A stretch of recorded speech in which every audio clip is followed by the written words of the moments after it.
Noble life in Akame Ga Kill. Synopsis. The student of university is being bored with his current life. With no interest in anything, he, one day finds himself in a delicate situation after stopping the robber on his way back from school that will change his entire until now boring life. Let's see how he will deal with his new life. My English is bad, so please be prepared before you will start reading this. The credit for the cover goes to Akame. Parents strongly cautioned. Explanation, MC, plot. MC will be reincarnated and reborn in the distinguished noble family that would be inside the empire. His looks would be very similar to Akashi Sejuro from Kuroko no Basket. His family would, not sure if I should explain everything here, let's just say that they wouldn't be that dark. Of course, there would be a lot of nasty things behind the scenes even for them, as other families. However, I also plan to make other noble families a bit less cruel, as it's sometimes too much. There is no way that all people would be bad and cruel. There are always some people who are good, or at least try to do lesser evil, since there is no real good in that world. I think that this MC's background might make an interesting plot, since the Empire's capital would be his home and his family would also be stationed there. MC's power system, I have decided that I will give MC system, but it won't be annoying and neither it will be talking to him. It will only serve for him to check his strength, and there might be some quests, but none of them will feel like they are forcing MC to do something. He will be free to completely disregard them, and he might even profit from it later, depending on his luck. I also want to give him fire-type Taigu due to his appearance, very similar to Asteth's Taigu, demon god manifestation, demon's extract. I am also planning to make him act even before the anime starts, with Tatsumai leaving his village. There might even be things that won't exactly make sense, so please be prepared for plot holes. I am writing this only for fun. I am grateful for any constructive criticism, but please don't write things like that wouldn't be possible due to their age difference or something like that. Also, be prepared for a long-ass prologue and probably slow pace. Status. Name, Akashi Phoenix. Age, 17. Title, Sloth. Class, Blade Master, LV1, 1 STR, 1 Agi, 0/10 XP. Special Class, Fire Monarch, LV10, 28 Cha, 20 Int, 10 Const, 5 STR, / Health, 710/710. Energy, 1325/1325. Strength, 47, 75. Agility, 50, 71. Intelligence, 40, 69. Constitution, 47, 68. Charisma, 33, 69. Free stat points, 23. Classes, Young Noble, LV4, 5 Cha, 1280 XP, Master Blacksmith, LV7, 7 STR, 7 Const, 370/640 XP. Passive classes, Assassin, LV10, 15 Agi, 9 Int, 6 STR, 4 Cha, Warrior, LV10, 16 STR, 11 Const, 5 Agi, 3 Cha. Special Class, Yato, LV3, 10 STR, 10 Const, 10 Agi, 3 Int, 22/40 XP. Active Skills. Absolute Dominance when facing the formidable foe, show no fear, instead show your arrogance. 60% to every stat, Fire Intensity and Explosiveness. Phantom Strike blink towards your enemy, the maximum distance is decided by your agility, 20 Energy, Assassin. Sun's Judgment summons smaller sphere from the sky in the form of a meteor, scorching anything in its path. 150 Energy. Fire form your body will become flames itself for the specific duration, you can't be hurt by any physical attacks while you can attack using only your flames. All the items you had on you will be returned upon transforming back. Duration is based on your intelligence and constitution. 200 Energy. Overwhelm strengthens the power of your next attack by 40%, 30 Energy, Warrior. Passive Skills. Caring Touch while creating new weapons, you show extreme care and compassion for the materials you are using. 20% to the sharpness of weapons you create and 20% materials needed for forging the weapon and other gear. The same applies to the armor. 20% toughness of the gear you create. Child of Fire Flames love you as its own child. You are protected by the fire itself. Whenever someone uses long-ranged attacks, flames will protect your body from projectiles even without your consciousness, but you can still stop them if you want. This isn't the ultimate defense. Works best with Fire Monarch Special Class. Contempt for the weak. Whenever you kill a human, your intimidating aura strengthens, making possible for your aura alone to change the temperature and gravity around you. With enough deaths, it's possible to even extend the range of your aura, crushing bones of the entire army just by your aura. 947 / As the name suggests, works only on weak or on targets under a huge shock. Insatiable hunger. The more engrossed you are in the fight and the more you fight crazily, you fight harder. You are only becoming stronger and stronger in the course of the battle. Be careful not to let your health drop dangerously low or you might become slightly insane for exchange of enormous power. Works best with Yato Special Class. Gold, 3210. Silver, 68. Strength represents explosive strength that your muscles are able to produce. Agility represents your reflexes and speed, entire body, not just legs. Intelligence represents your awareness and brain capacity, can lead to a photographic memory. Constitution represents your health, toughness of your body, skin, bones, muscles, tendons. Having high strength and low constitution can lead to damaging your muscles. The same applies to agility. Charisma helps you in persuading and bribing and convincing people to see the problem from your point of view. Doesn't represent your way with words. You can have a silvery tongue while having low charisma, you just need to know what words to say to please others.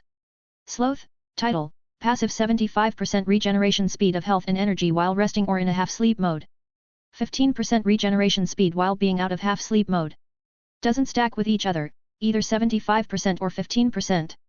1:1 Jack and Arno. Here I am, returning home by bus. My name is, that's not important because I am just nobody, a university student without any special traits. My personality? I am lazy, unsociable, however, I am not unsociable because I don't want to talk to others, I just don't know how to talk to them. Especially girls, in university, I could be called average looking or slightly handsome when compared to the other boys, but I have never known how to talk to the girls, and not only girls, I simply find it too hard to find a good subject for holding a conversation with anybody. And I won't lie that I find it tiresome to talk to them, most of them are stupid or just thinking about stupid things, but I guess it depends on everyone's perspective, it's just how I see it. But just judging from this, you can tell that I have yet to date anyone, not like I care. If I could I would just marry my bed, she has been my good companion for numerous years, we also did many things together, I did many things there. This is the last stop, everyone, please get off the bus. The announcement came through the speakers installed in the corners of the bus. Sigh finally, why do I have to live so far away from university? I should have applied for the dorms there, however, that would mean that I would be at school 5 days out of the entire week. Don't want that, well, they have pretty cheap pizza there. That's probably the only thing that would be able to convince me to move into their dorms. I got off the bus while looking around the bus station with half-opened and uninterested eyes. Help! Thief! Some old lady shouted, so I stopped walking and turned around to look in the shout's direction. I saw a hooded man with a slim build running away from the old lady with her handbag. He was running precisely towards me. Robbing during the broad daylight? Are you stupid? I couldn't help but stare at him with a weird expression as if I was looking at a dumb person. I always thought that this city is relatively peaceful, at least during the daylight. Certainly surprising to witness the robbery in the broad daylight in this city. I must be really lucky. I was busy thinking about such useless things while still looking at him with the same weird look as before as he was running towards me. The others who witnessed the robbery and were in the direction where the man was escaping already moved from his way in fear that he has some weapon. Boy! Move away, do you want to get hurt? There is no need to play a hero, the police will solve it later. Someone shouted at me with a masculine voice from the sidelines with a worried tone. A hero? I heard his shout, however it only caused me to think about more unnecessary things. I am not interested in being a hero. My life is indeed extremely boring, however, becoming a hero isn't my taste, it's too embarrassing and I would rather lie down on my bed or play video games instead of doing that shit. Get the fuck out of my way, boy. The robber finally neared me and took out a knife from his jacket while running. When I saw him pointing his knife at me, I finally woke up from my thoughts. Shit! I shouted in my mind and quickly slapped his hand holding the knife pointing at my stomach to the left while also stepping to the right side to have a better chance at dodging it. I was able to dodge it and the man was shocked to see my sudden reaction. He tried to stab me while he was running pretty fast, so it was only given that he tripped down after my sudden evasion while I also slapped away his hand, interrupting his entire balance a bit. Ugh, I didn't want to get involved, but now that I interrupted him like that, he won't let me go even if I wanted to, since someone most likely already called the cops. Better to make sure that he won't be able to hurt me while he is still on the ground. I thought and kicked the knife from his hand away while putting his hands behind his back and immobilized them by kneeling on them. I also grabbed him by the back of his neck and forced him to stay down even with his head. I didn't want to risk anything. Hey! Come help me with his legs. I shouted at the man who most likely shouted at me to move to the safety previously. Wah! Ah! Why yes! I am coming. He had dumbfounded expression and he was still recovering while he was running to help me. He quickly came and kneeled on the robber's legs and just in case he also held them with his hands. Thanks, I nodded at the man who agreed to help me. Fuck, this scared me a bit, Nat, it's probably just adrenaline running through my blood. Even then, it caused me to wake up from my half-sleep mode, this totally ruined my day. I will no longer be able to fall asleep when I return back home. I thought with a sad expression. Nay na, we could already hear the police sirens from the distance. Grr. Let me go, you shitheads. You boy, you totally ruined my life. I won't forget your face. The robber was growling at us while trying to wiggle out of our grip. The man who was helping me immediately widened his eyes in fear because the robber wouldn't be in jail for long and he could come back for revenge. I, on the other hand, had to process what he just said. You totally ruined my life? I was usually a calm person, however this time something within me snapped. My eyes were twitching when I kept repeating his words in my mind. Ruined your life, ha? Now, listen to me, you fucker. I fully shouted out of my lungs and strengthened my grip on his neck and forced him to face me. He was a bit surprised by my sudden shout. Perhaps he thought that I would be scared. It's not my fucking problem. Who are you even to be such a dumb fuck to rob at the broad daylight? Next time, go rob at night. I hope your little brain will remember my advice when you will get out of jail. I started shouting and everyone was just looking at us with understanding expressions. However, that wasn't the end. I don't give a shit for ruining your life. I didn't ask you to attack me. Instead, you ruined my entire day when I could just peacefully go home and sleep. Now I will have to go with the police, fill the fucking forms for your fucking mistake. Well done to you, thank you. I continued shouting at him and everyone's understanding expression immediately changed to dumbfounded expression once again. How is ruining someone's life and day equal? Everyone couldn't help but shout inside their mind. Now stop talking to me or I might do something that will get me into jail with you, well, most likely without you at that time. I calmed down a bit and said while giving him a death glare. The robber was so shocked and confused from my words that he had no strength to respond. Not even a minute after my outbreak, police finally arrived at the scene and arrested the robber while asking the witnesses what has happened. Of course, I was the one who had to go with them together with the man who helped me.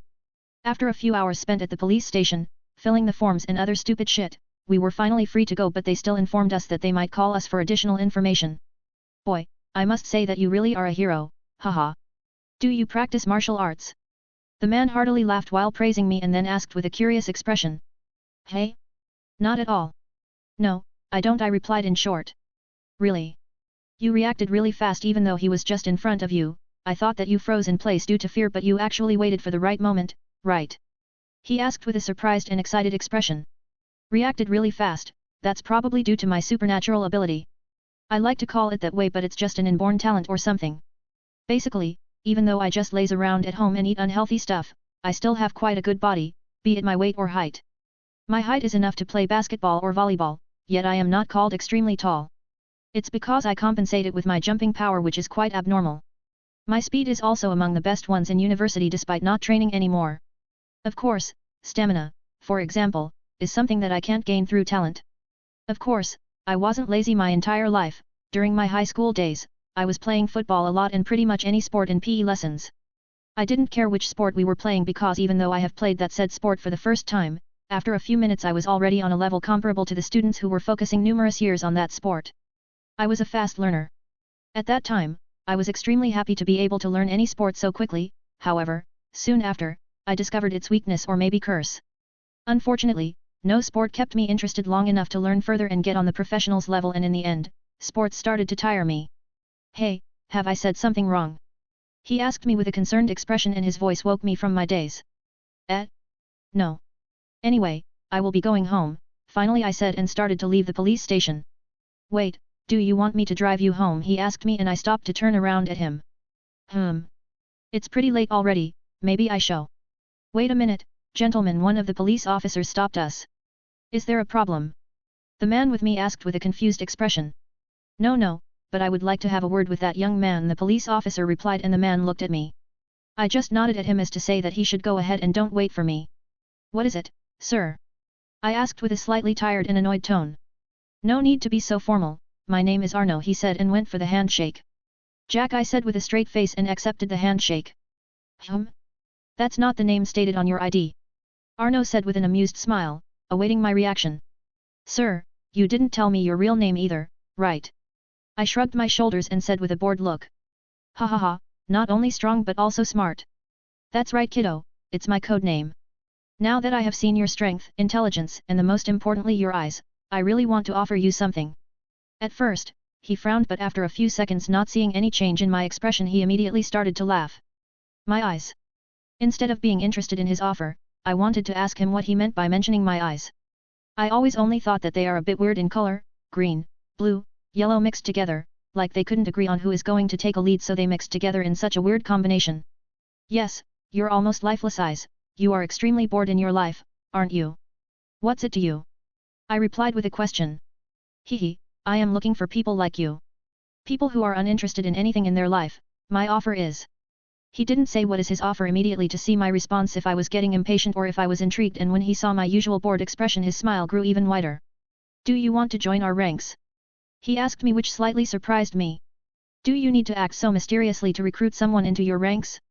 Plus, don't I need to finish a specific school for doing a cop work? No. He wouldn't be acting so mysteriously if he wanted me to join in normal ranks. What kind of ranks? Is there some kind of organization behind this city's police? I asked with a suspicious expression. Kid, you are really smart, but it's not nice to call it that way. They aren't doing bad things, at least to the people who are behaving by the law, quite opposite, they even protect people like you. He answered with a thoughtful expression while observing me carefully. Maybe it's some kind of anti-terrorist organization. I must admit that this Arno was able to draw my curiosity, and since I spent here already a few hours, I might as well remain here for a few more minutes. And what does that job entail? I asked out of curiosity. Hehe, an assassination, he said in a low voice and carefully observed my expression. Is this some kind of test to see through my character? I see, I muttered with a thoughtful expression. However, there was not an inch of surprise visible on my face, which once again surprised Arno. Why are you so surprised? I thought with a weird expression, since I found my reaction to be totally normal. 2:2 Underground Complex. When I finally returned home and it was already pretty late. I am home. I muttered. However, my mother still heard me unlocking the door, so she came to welcome me. Welcome home, honey. Where were you? I thought your school was supposed to end much earlier today. My mother asked me with a suspicious look, but she still had a loving smile on her face. I wonder how is that possible? Ah, Mom, regarding the school, I will be quitting by the end of this semester, I said with a poker face. What? She shrieked out in surprise, but I guess the surprise wasn't really a good one for her. Why? Don't tell me that someone is bullying you. You have to tell me in case someone tries to do something to you. She calmed down a bit and asked for a reason, but didn't even let me explain before drawing conclusions. Sigh, no. I will tell you before quitting so you can rest easy for now. There will be someone who will also contact you in a few weeks. Just please don't worry, no one is bullying your son and no one would even dare to do so. I said with confidence so she would ease up a bit. Should I tell her about today's accident? Definitely no. There is no benefit in doing so, and she would only worry about me more and draw even more conclusions, since I just told her that I want to quit the university, and if she knew what had happened to me today, she would think that I got trauma and she would immediately insist on moving out of this city. Still, I kinda exploded back there. Sigh, I just wanted to sleep for today, so I guess it's inevitable that I lost my cool for being forced to spend my entire day at the police station. My mom kept on observing me with a suspicious look. Sigh, alright, it's your decision in your life, I can't direct your life, but promise me not to do anything stupid. I don't want to lose you like your father. She said with a worried expression while begging me. Don't worry, Mom. I said with a light smile. Sigh, my mother, she has always been supporting me even though I don't have the best grades at school. As long as I didn't do anything bad, she always let me did whatever I wanted while having my back. She is probably the only person that's still keeping me tied to this world, not like I have any suicidal thoughts, but I won't lie that sometimes I dreamed about falling asleep and never again wake up. Eternal sleep, that's my goal, but since my mother is still here, I won't pursue it. Het. Alright, were you able to make some friends at school? What about girls? She once again started to bombard me with the same questions as always. Mom, I have some friends, but I don't really talk to girls since we have very little in common. They usually talk about going to parties and getting drunk and then going to the toilet too, I was explaining with a helpless expression. Alright, alright. That's enough. You don't need to go to the details. What about Eve? You were getting along when she visited us the last time. She isn't like those girls you have described, and you are also the man who would be serious about the relationship. She quickly stopped me from saying anything more and suggested with a warm smile. Eve, she is the daughter of my mom's friend and she is a bit similar to me, but we differ in aspect that she is trying her best to communicate with others while I don't give a shit. Plus we weren't getting along, it's you who was pushing us together. I get that you want to see grandchildren and I wouldn't mind fulfill your dream, but I don't want to impregnate a woman I don't even like. It would be unfair for both of us. Jan, let's talk about that later, alright? I am pretty hungry since the last meal I had was during the lunch break. I said while yawning and stretching my arms to the back. Do you want me to make you dinner? She said with a smile that practically said, please say yes. Please do, I gratefully nodded at her with a smile. After a fulfilling dinner, I went to take a shower and then lie down on my bed since it was pretty late already. Should I really accept it? It could be a scam and they could try to do something to me, for example experiments. My mother is the only thing that's keeping me from accepting it right away. In case they truly just want to do something to me, at worst I can simply bite my tongue off and kill myself, but I don't want to make my mother sad. But if I will truly continue my life this way, without doing anything, I will sooner or later really get suicidal thoughts. The adrenaline sports are pretty fulfilling, but sports themselves already stopped being interesting to me. Maybe this assassin training might become something fulfilling in my life. Arno already said that he wouldn't tell anything to my mother and neither can I, which is the best for me. Well, he said that I can go there to try it out for a week and still return, however, once I will truly join them, there is no way back. I guess he emphasized the join word for a reason. There must be some special exam and once I will take it, I won't be able to leave them. Most likely killing someone, that's the most plausible condition of the exam. Can I really kill someone? I thought while putting my arm in front of me, looking at my palm. I am just 19 years old student, yet when I speak about killing someone there is not really any disgust or something negative in my mind. I closed my eyes to collect my thoughts and after a few minutes of thinking, I finally opened my eyes with a new resolve in them. As long as they are endangering the life of my mother, I can kill anyone. I violently clenched my hand to make a fist. The next day. Where are we going? I asked Arno when we arrived at the same police station. I am going to lead you to where you can train with others, but you will have to take this. He said and handed me piece of cloth. Blindfold. I muttered. Sorry about that kiddo, but you aren't one of us yet so you have to wear it, he said with a forced smile. It's okay, I understand.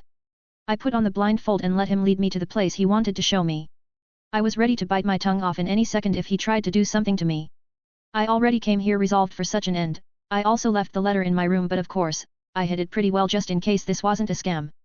I will have time to retrieve it before my mother will find it. We were suddenly moving down, most likely by the elevator.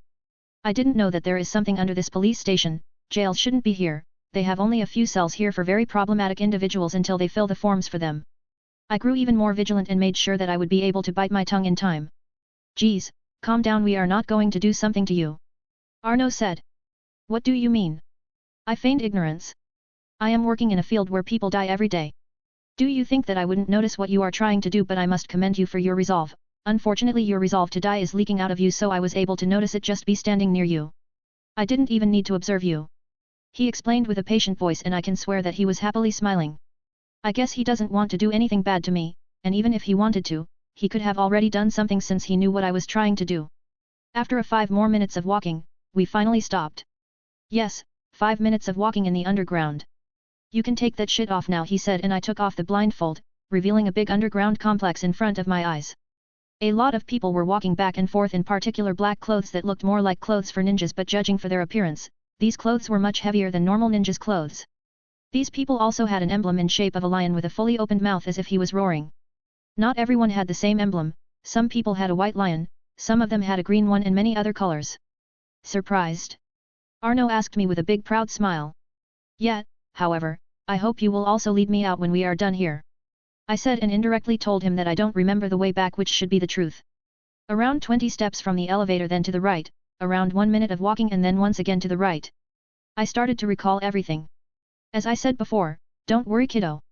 Now that we are here, do you want to try a little sparring? He asked me with an excited smile. Hey? Against who? I must inform you that I have never practiced any martial arts. I said with a calm expression. I know about that. I will be honest with you and tell you that I have sent someone to investigate you. I must say that you are really interesting, much more than I thought yesterday. You have pretty average grades in your school, yet you are so intelligent. I guess you just don't have the knowledge, however, when you have the knowledge you know how precisely use it. That's why I also want to try out your strength even though you say that you have never practiced anything. He explained as we were walking through the enormous underground complex. There are even shops, I guess most of them are living here underground. As for the staff selling the things here, it's probably for rookies like me if I decided to join to earn some money. As for where those things come from, if the government is aware of this organization then it must be funded by them, and if they aren't aware of it then it must be some branch of this organization. Here we are, sparring rings, but don't worry about those weapons, you won't be using them, plus they are all dull. He said when he saw me looking at the racks filled with weapons of all kinds. There must be more than 10 types of daggers, which I can understand why, but why swords too? Chains with the blade at the end. Don't let your thoughts get muddled with all those types of weapons. They are here because everyone prefers something different and we don't want to get someone at a disadvantage just because he doesn't have his favorite weapon. If you are also wondering why there are no guns here, then it's because this is the area for training in melee fights. He said with a forced smile. He must have thought that I am pretty confused after seeing so many different weapons. Well, it's pretty evident that this is the area only for melee fights. I thought and looked around to see many people sparring with different weapons. One-handed saber, short spear, katana, already mentioned chains, and even those chains had a lot of variants. If I would say that I am not overwhelmed, then I would be lying. Take these. He said and handed me gloves. I have seen similar gloves in MMA fights. I took them on and tried to clench my hands a few times to get used to them. The fingers are free, however, the knuckles are covered not to make too damage for both sides. Arno. Is this the newbie you told me about? The guy around my age approached us with a friendly smile.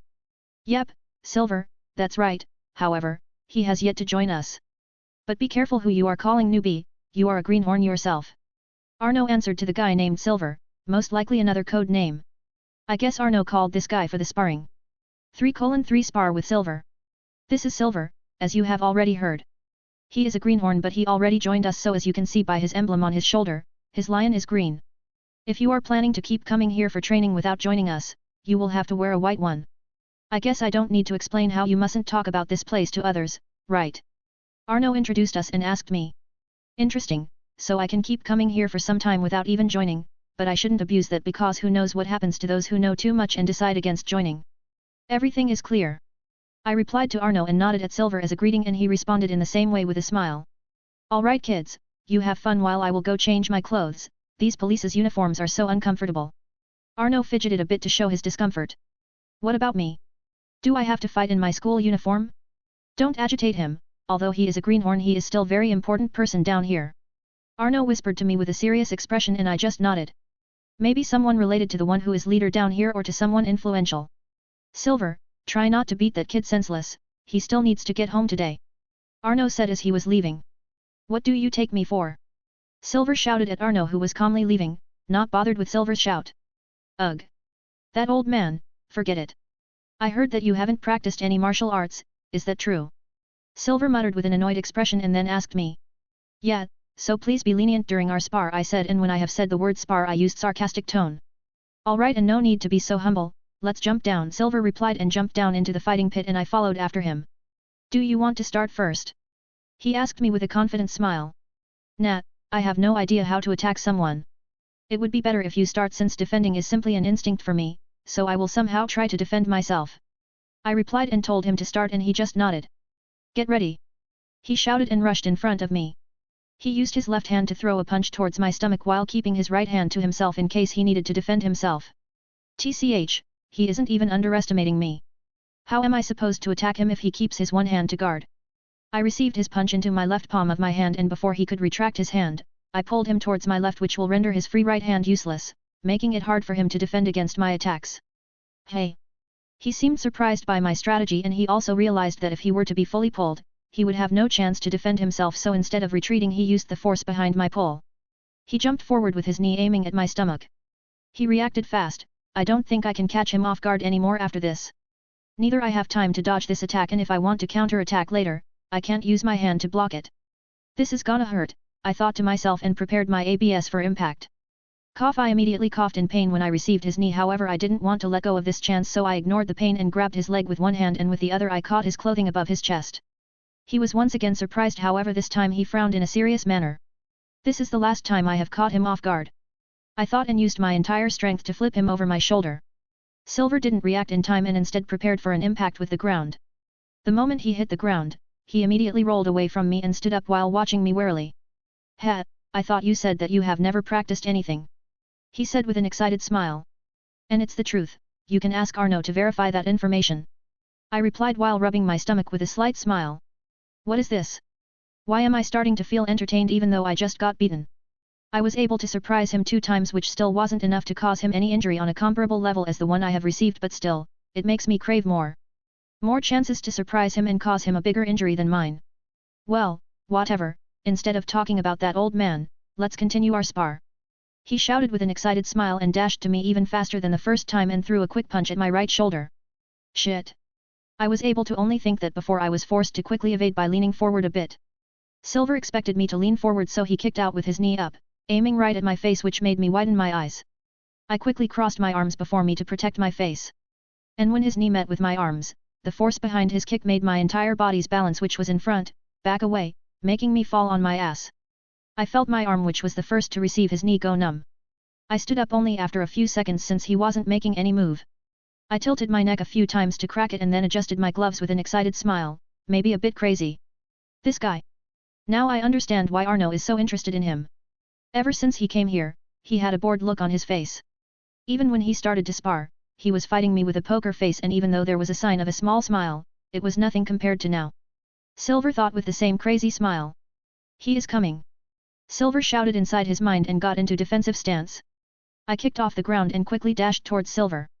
When I was near enough, I abruptly stopped. Of course, I wouldn't be able to suddenly stop like that without redirecting the force somehow or stopping it by holding onto something. Therefore, I used that force to make a spin and perform a roundhouse kick with the additional power from the spin. Fuck. Silver widened his eyes in surprise and quickly tried to block my kick with his leg covering his lower body and his arm together with the shoulder covering his upper body. When my kick connected with his arm, he immediately made a pained expression and was forced to retreat a few meters away from me. Sorry, is it broken? It didn't feel like I broke his arm, but I still asked to have some kind of reason to stop the fight. If I just stopped with no reason while looking at his pained expression, it would only make him feel humiliated. No, don't worry about me, let's resume our spar. He said, and both of us rushed towards each other. We started throwing punches back and forth. His speed was a bit better than mine, therefore in the barrage of fists I ended up catching a few of them with my body, but I quickly accustomed to his speed and started dodging the punches. I had no time to block. Haha, I am back, boys. Sorry that it took so long, but you wouldn't believe Aaron came back wearing his new clothes while heartily laughing. However, he was immediately shocked by the sight he saw in the fighting pit. I was trying to catch my breath while lying on the ground with the drenched clothes. On the other side, opposite to me. Phew. Silver was regulating his breathing while sitting, his face was fully covered by the beads of sweat. What the hell happened here, kids? Arno jumped down to the pit and asked with a confused expression while looking in Silver's direction. The emblem on his shoulder, violet. I haven't seen anyone else with that color yet. Anyway, my stamina is really shit. I could keep up with Silver, however, I lost in the end because of my stamina.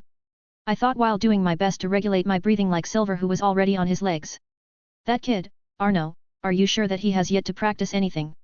Silver asked him with a forced smile while tightly holding his arm. You are a kid too. Arno replied while looking down at Silver with a weird expression. Shit. That's not important. Silver exclaimed in an annoyed tone for being made fun of by Arno. I already told you that he is a bit special, but he never practiced anything. Tell me what happened later for now. Hey kiddo, here you go, Arno replied to Silver and then threw an emblem at me. Precisely, it was a white lion, however I found something interesting on it that others didn't have. Why does the lion have red eyes? I asked while showing him the emblem in my hand. Well, you don't need to care about it for now. Once you will decide to join, I will tell you, and don't worry, it's nothing bad, on the contrary, it will help you in the future. He said with a faint smile. What? He is getting crazed 1 status. Silver immediately exclaimed with a shocked expression. That's right, and it seems that he wasn't wrong for deciding so. Arno said while looking at Silver's injuries. Silver just hung up his head in shame, not daring to meet Arno's eyes. Well, guys, about you help me a bit? I need a little warm-up. Arno said with a wide grin. I am kinda exhausted, so I would like to take a break. Silver said with a forced smile and fear in his eyes while trying to leave. Arno grabbed his head and stopped him from moving any further. Hehe, from what I can hear, your breath is already stable. Arno said while tightening his grip. Aik, alright. Silver stopped resisting and accepted. I guess he must be really strong that even Silver is so afraid. Alright boys, come at me, both of you at the same time. He shouted at us. Hey? Even me? Although I was already expecting that, I was still slightly surprised. Alright, let's go for our daily dose of pain, newbie. Silver shouted and rushed towards smiling Arno. It can't be that bad, right? I thought, and followed right after Silver. Fuck. Everything hurts after today's training. The most ironic thing is that the injuries that I have obtained from sparring with Silver don't hurt a bit, but what hurt me the most are the injuries obtained from Arno. That fucker didn't spare us at all, at least he didn't hit my face, otherwise my mother would pass out after seeing me with a black eye or broken nose. Still, the sparring with Silver was really fun. If I remember correctly, I was even genuinely smiling. But I won't cloud my judgment with this. I will decide after thorough consideration. Crazed ones, hey? I thought while looking at the emblem in white lion shape with red eyes. 4:4 joining in. After a few weeks of days spent by sparring with Silver, it was finally time to decide what to do. So, tell me, boy, are you joining? Arno asked me while we were walking around in the underground complex. Yes, I stared into empty space for a while before answering him firmly with one word. Good, normally before anyone joins, he is required to complete mentality test, but since I am the one who was supervising you, there is no need to do that. Not to mention your special emblem. Arno said with a small smile as he took black clothes from his bag and handed them to me. You were already expecting me to agree, hey? I muttered when I accepted the clothes. You should have seen your expression when you were sparring with Silver. It was more than evident that you will join.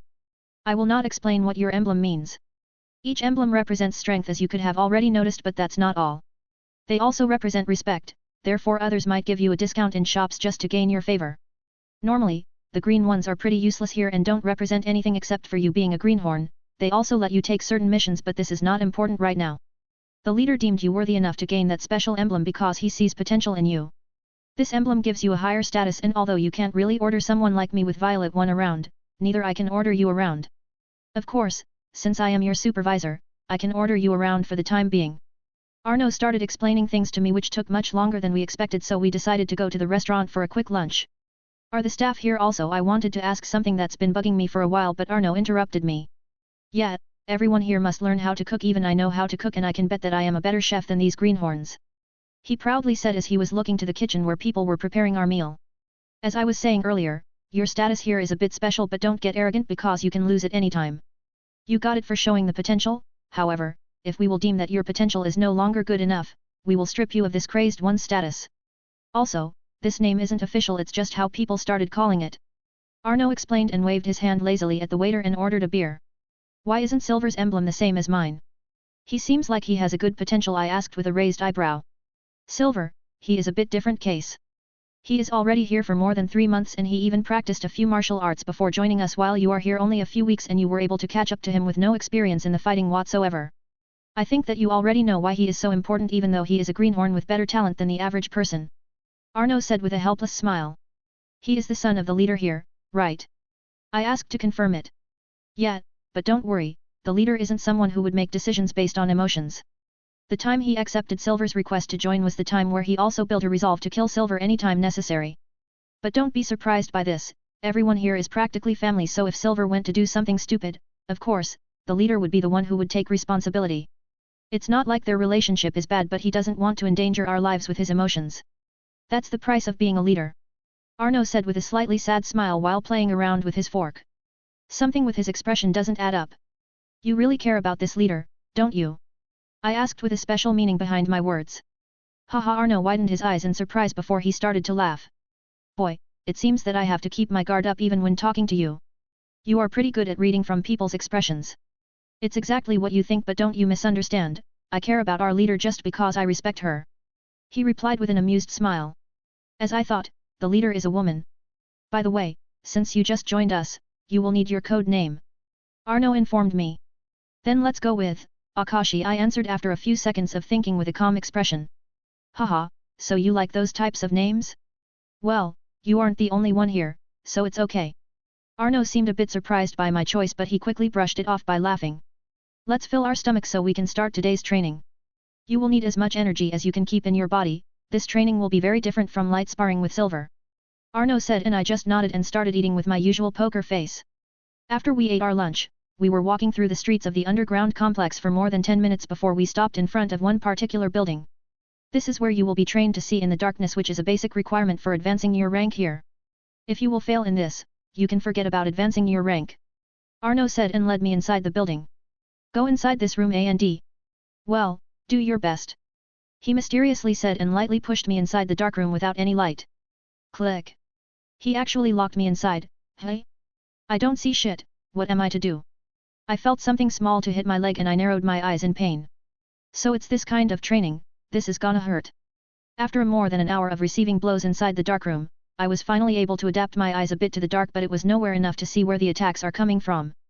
Thankfully, after getting beaten up so much, I was able to develop some kind of alarm in my head whenever something was about to hit me. The alarm always rang inside my head.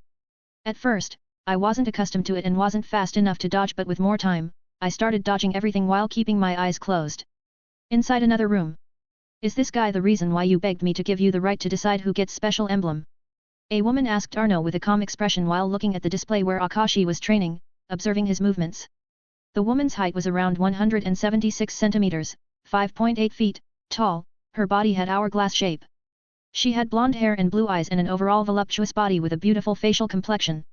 No one would ever suspect such a beautiful flower to be an experienced assassin. Judging from her face, she was around 25 to 30 years old. That's right, Roxea. I believe that he is extremely talented, and as you can see, he is slowly getting used to the dark environment. For some people, it takes even weeks to make such progress as him. Arno praised Akashi, who was currently doing his best to dodge and predict the attacks going at him. This. Roxea's face immediately changed to shocked one after a few more minutes of observing Akashi's training. Didn't I say that he is talented? Arno wasn't even looking at display anymore since he trusted in Akashi's talent, and he thought that his leader was surprised by Akashi's fast progress. Talented? It would be better to call him a monster. Look at what he is doing. Roxea said with a serious expression, and when Arno saw her face, he could no longer resist looking at the display. Wah! He is dodging with his eyes closed. And he is doing even better than before when his eyes were opened. Arno exclaimed with a surprised expression. They weren't surprised by what exactly he was doing because most of the higher-ranking members were already able to do that, but he was there just for 1 hour, yet he was able to learn so quickly. I continued dodging attacks for what felt like 15 minutes, and then the lights turned on, which made me open my eyes. Creak. The sound of the door resounded behind me, so I turned around to see Arno standing there with a wide grin while looking at me. Like this, another 2 weeks passed by with me training inside the darkroom and practicing some martial arts. I already quit university, and my mother didn't complain to me since I told her that I got a job offer. Even my employer, Arno, called her and explained everything. Thanks to my fluent English, I would be able to travel across the world, which meant that we would be meeting less frequently, and at first, my mother was against it, but after a while of persuading, she accepted. I started training mainly with the daggers, and I also practiced a lot throwing small daggers usually used together with poison. However, I tried a lot of other weapons, and I can't say that I was entirely bad with them. 3 months skip. You have been here for more than 4 months already, and your progress is extremely fast. However, are you ready for your advancement to yellow rank? Arno asked me with a serious expression. He was the one who spent with me most of the time, together with Silver, who was always training until half-dead exhaustion. What does the test entail? I asked him with resolve in my eyes. Simply said, everyone here who has the yellow emblem already killed someone. You understand, right? Arno said with a calm smile and asked me. I just nodded my head since I was already expecting it. Good, you can start whenever you want by talking to people at the reception there, but I guess you are already aware of that. Arno said with a smile, and I once again responded only with a nod. So, it's the time already, hey? I thought and immediately approached the reception. Oh. If it isn't Akashi, what are you doing here? The man responsible for giving out missions greeted me with a smile. I already spread my name here, in the underground, even without killing my first target, which was usually impossible. Except for me, the only one who was able to do so was Silver due to his special status. Hello, I am here for the advancement test. I greeted him and explained what I wanted. Alright, wait a bit, Akashi, he said, and bent down under the counter to look for my specific mission while muttering my code name. Got it. Here you go. He finally found my mission and got slightly surprised by the content before giving me the paper with the information regarding the mission. Kill the woman named Cornelia, who is responsible for numerous deaths of other people. Police weren't able to find any evidence leading to her, therefore the only way is to kill her. On the contrary, she misled the police to other innocent influential people, which caused chaos in the city. While police have no real evidence to lock up those influential people, the rumors were still spread and now their reputation is suffering. Your primary objective is to kill the target, however, there is also optional secondary objective, and that is to clear the name of those innocent influential people. You are allowed to kill those who will endanger your life, however, don't kill anyone else when it's unnecessary. This looks a bit more complicated than just usual killing. I thought after I was done with reading the instructions. Be careful with this mission, it's much harder than usual ones. I guess someone believes that you have the skills to complete it. The man informed me with a helpless smile. No problem, I am going to buy additional tools and then go out. I said without any change in my expression. Now that I have spent more than 4 months here, I was able to keep myself in half-asleep mode even down here. However, I wasn't bored at all, it was simply my bad habit. Of course, there is no real time limit for your mission, but I would recommend doing it as fast as you can. He gave me advice and I nodded before leaving for the weapon shop. In the dark corner. Why did you give him such a hard mission when it's his first time? Arno asked his leader and couldn't help but feel skeptical even though he fully trusted Roxea. Calm down, this is a good test for him. Cornelia's mansion isn't filled with many bodyguards so it will be easy to infiltrate inside. I wonder if he will decide to do just a primary objective and kill her instantly, however, if he will go even for the secondary objective, then I really wonder what will happen. Roxea said with an expectant smile while licking her lips. I am well aware of what will happen if he will decide against killing her instantly. This mission should be just for female members only. Cornelia's biggest weapon isn't her bodyguards but her body which seduced numerous men already. Arno commented with a slightly angered expression since Akashi has yet to receive any training to resist the seduction. He was just an almost 20 years old boy, temptation in his current years are the most dangerous. Well, let us see what will happen, there is no longer way back but I bet 10% of my whole wealth on his success in both objectives. Are you interested, Arno? Roxea said with a confident tone while taunting Arno to bet against her. Wah! Of course, I won't bet against my own student. Arno said decisively, however, there was also another reason why he fled from the bet. How can she trust him so much? Plus 10% of her wealth? It's more than enough to feed numerous families for the rest of their lives. No way in hell I am betting my money on something stupid like that.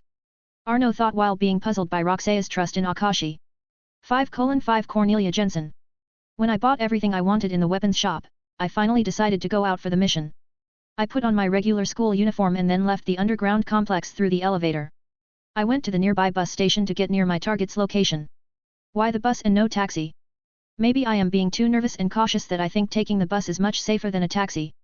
There are much more people in public transport and some people might suspect me if they see me taking the taxi. After all, the students shouldn't have enough money for the taxi. But that's probably me being too cautious.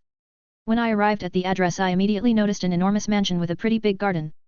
I can't let myself be seen by security cameras since my face is still visible. I wouldn't care if it would endanger only my life but my mother would also become the center of others' attention. I scouted the surroundings around the mansion and then found a big bush relatively far away from the mansion. I put down my school bag and took out my outfit. I put on black leather boots together with completely black clothes covering my entire body and face except for my eyes.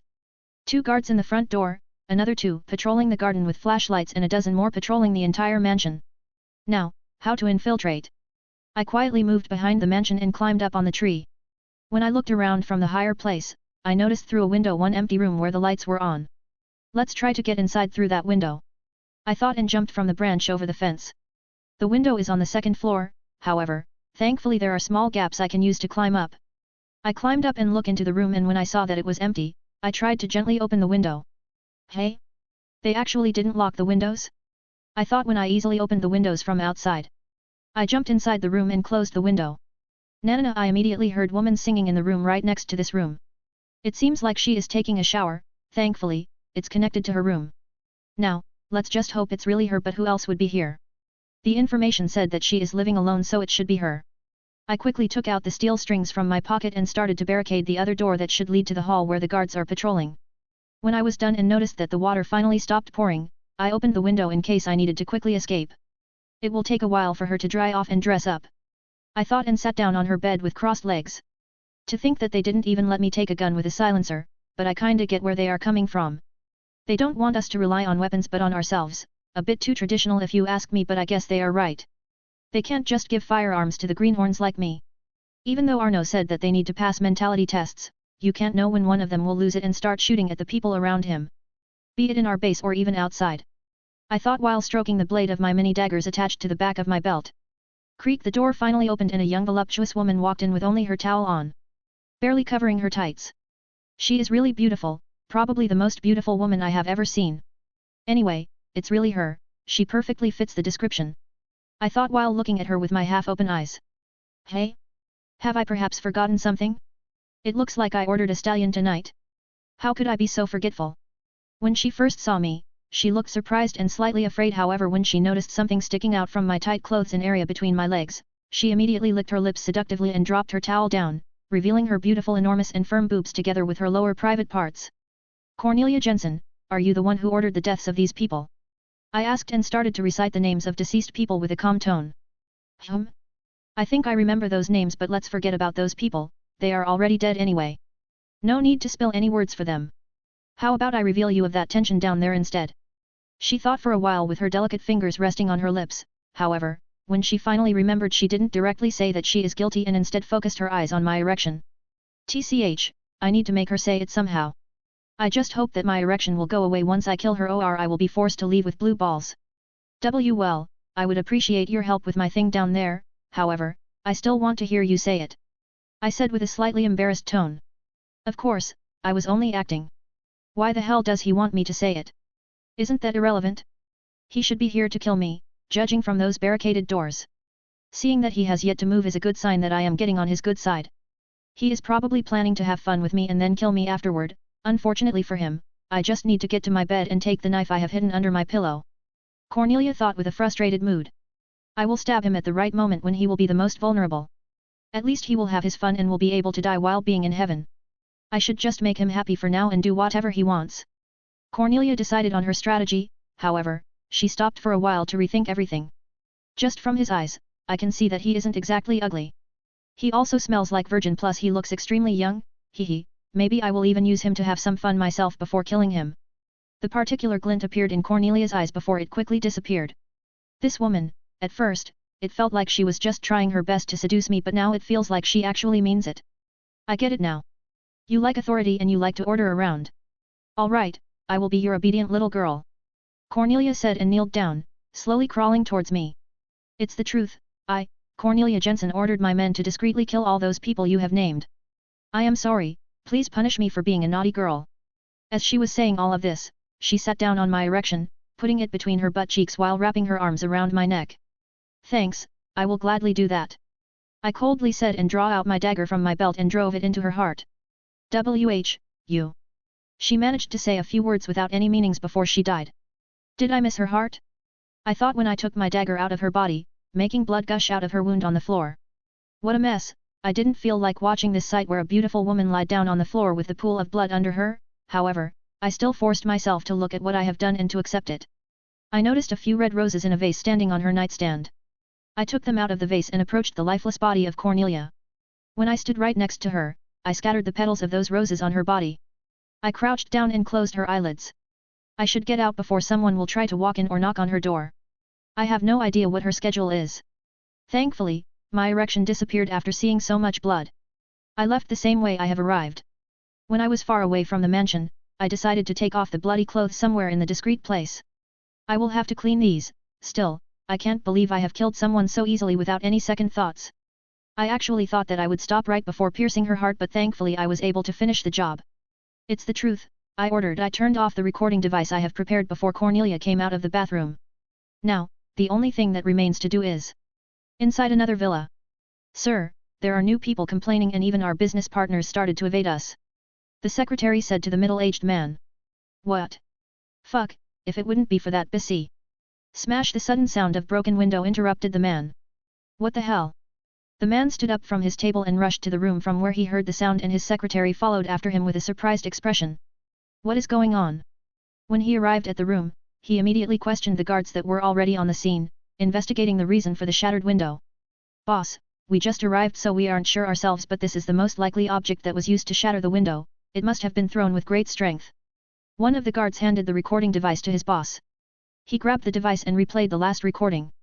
It's the truth, Cornelia Jensen ordered my men to discreetly kill all those people you have named.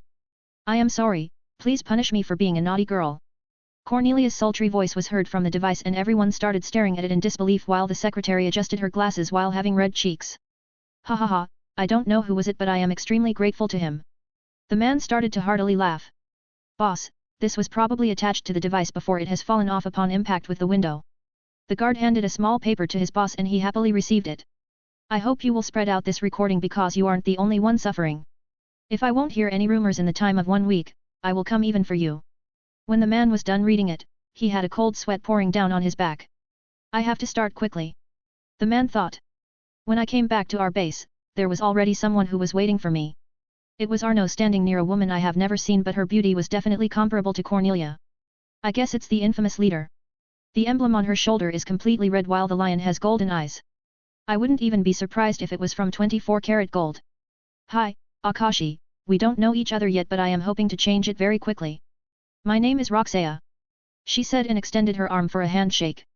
Akashi, I nodded at her and only said my name before grabbing her hand.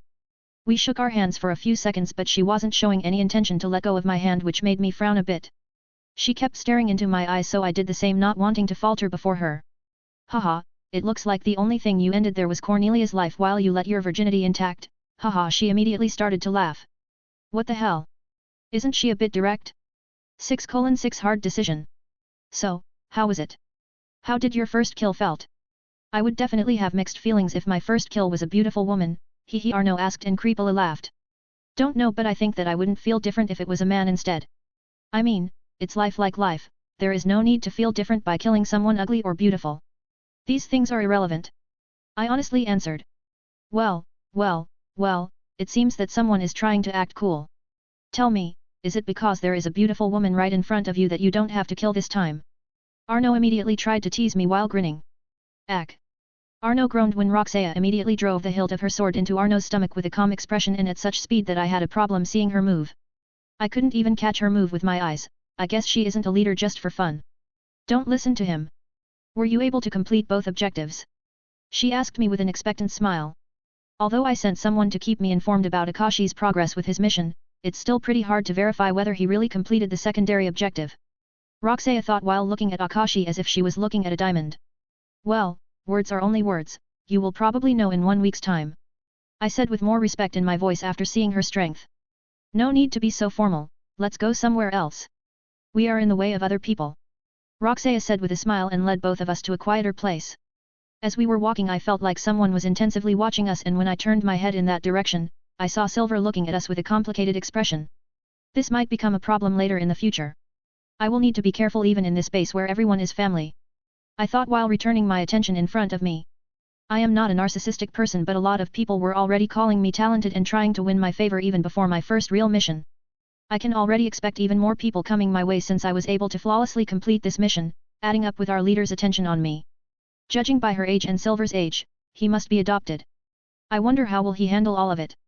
Even though I am progressing really fast, I can't drop my guard down around him. After all, I am stronger than him only in direct combat. Here, we are taught assassination. Not to mention that he can pay someone much stronger to help him. However, that person would still need to truly reconsider if he wants to go against the leader's orders and against our law here. Many people who are living here actually consider other members as their family. It wouldn't be an exaggeration to say that this has become a creed here. After I talked with Roxaya for more than 15 minutes, she decided to excuse herself. Apparently, she has a lot of paperwork to do. Are you ready for another training? Arno said with a particularly sadistic smile that didn't suit him. What kind of training? I asked with a helpless and tired expression. Don't worry, you can hit the sack for today, you have done more than enough already. However, I will still at least explain to you what kind of training it will be. You know, so you can sleep better tonight, hehe. Arno said with a creepy laugh. To be honest, there are very little things I am afraid, but if I were to name one of them. I thought and quickly put hands on my ass as if to block it while vigilantly looking at Arno, ready to bite my tongue off at any second. Ew, boy, what the fuck are you thinking about me? Cough ahem, the next training will be much different from others where you could escape pain by learning. This time, you will be forced to endure the pain if you like it or not. Most of the assassins tend to like experimenting with poisons and most of the time it's on their targets. However, just because you are the assassin, doesn't mean that you should apply the poison only to your weapons and to your targets. You need to learn how to endure some of them. Of course, it's impossible for your system to be fully resistant to poison, but your system can adapt to a few weaker ones and negate their effects. Take for example drugs, they are also practically a poison, and by building your resistance against it, you will be able to negate their effect or at least effectiveness. Arno gave me long-ass explanation even though most of the things he said already came to my mind on its own, but I guess it's reassuring to hear it from professional. Alright, I will go back and sleep for today. I said and decided to leave to go home. Wait, since you were able to complete your first mission, here is your yellow emblem with red eyes. You were also given your own quarters, so if you want, you can rest here, in case you decide that moving here from your home every time is too annoying. Also here is the card with your money from the mission on it. Arno quickly stopped me when he saw me leaving so quickly. Is there some kind of hidden meaning inside your words? I asked him with narrowed eyes. Nope, you read too much into my words. You can continue living with your mother as you fit, but make sure that you won't mention anything to her. He waved his hand to deny my suspicion and said with a small smile. As long as she won't be put in danger, I won't tell anyone even if I will be tortured, I casually said with a nod. Muhaha, no one will torture you here, kid, you are reading too many books. Well, at least not on your current types of missions. Mine missions are a bit different and sometimes very dangerous, and I don't mean dangerous to my life, death is the smallest danger there is to it. Arno said playfully with a proud smile. I don't think you should be proud of it. Ah, how much is on this card? When I was about to leave, I stopped to ask for the last time. Well, it's a nice sum but it's still believable, so just tell your mother that you have made this much after 4 months of working for me. She should believe it. I also paid back what you have owned to the guy in the weapons shop, from your card of course. Arno said with a smile and waved at me before turning around and leaving. I should also leave. I thought and left the underground through the elevator. It's really nice that you can put it on your tab because I had no money when I wanted to buy the tools. But I guess it doesn't work for everyone, that guy let me do it just because of my special emblem.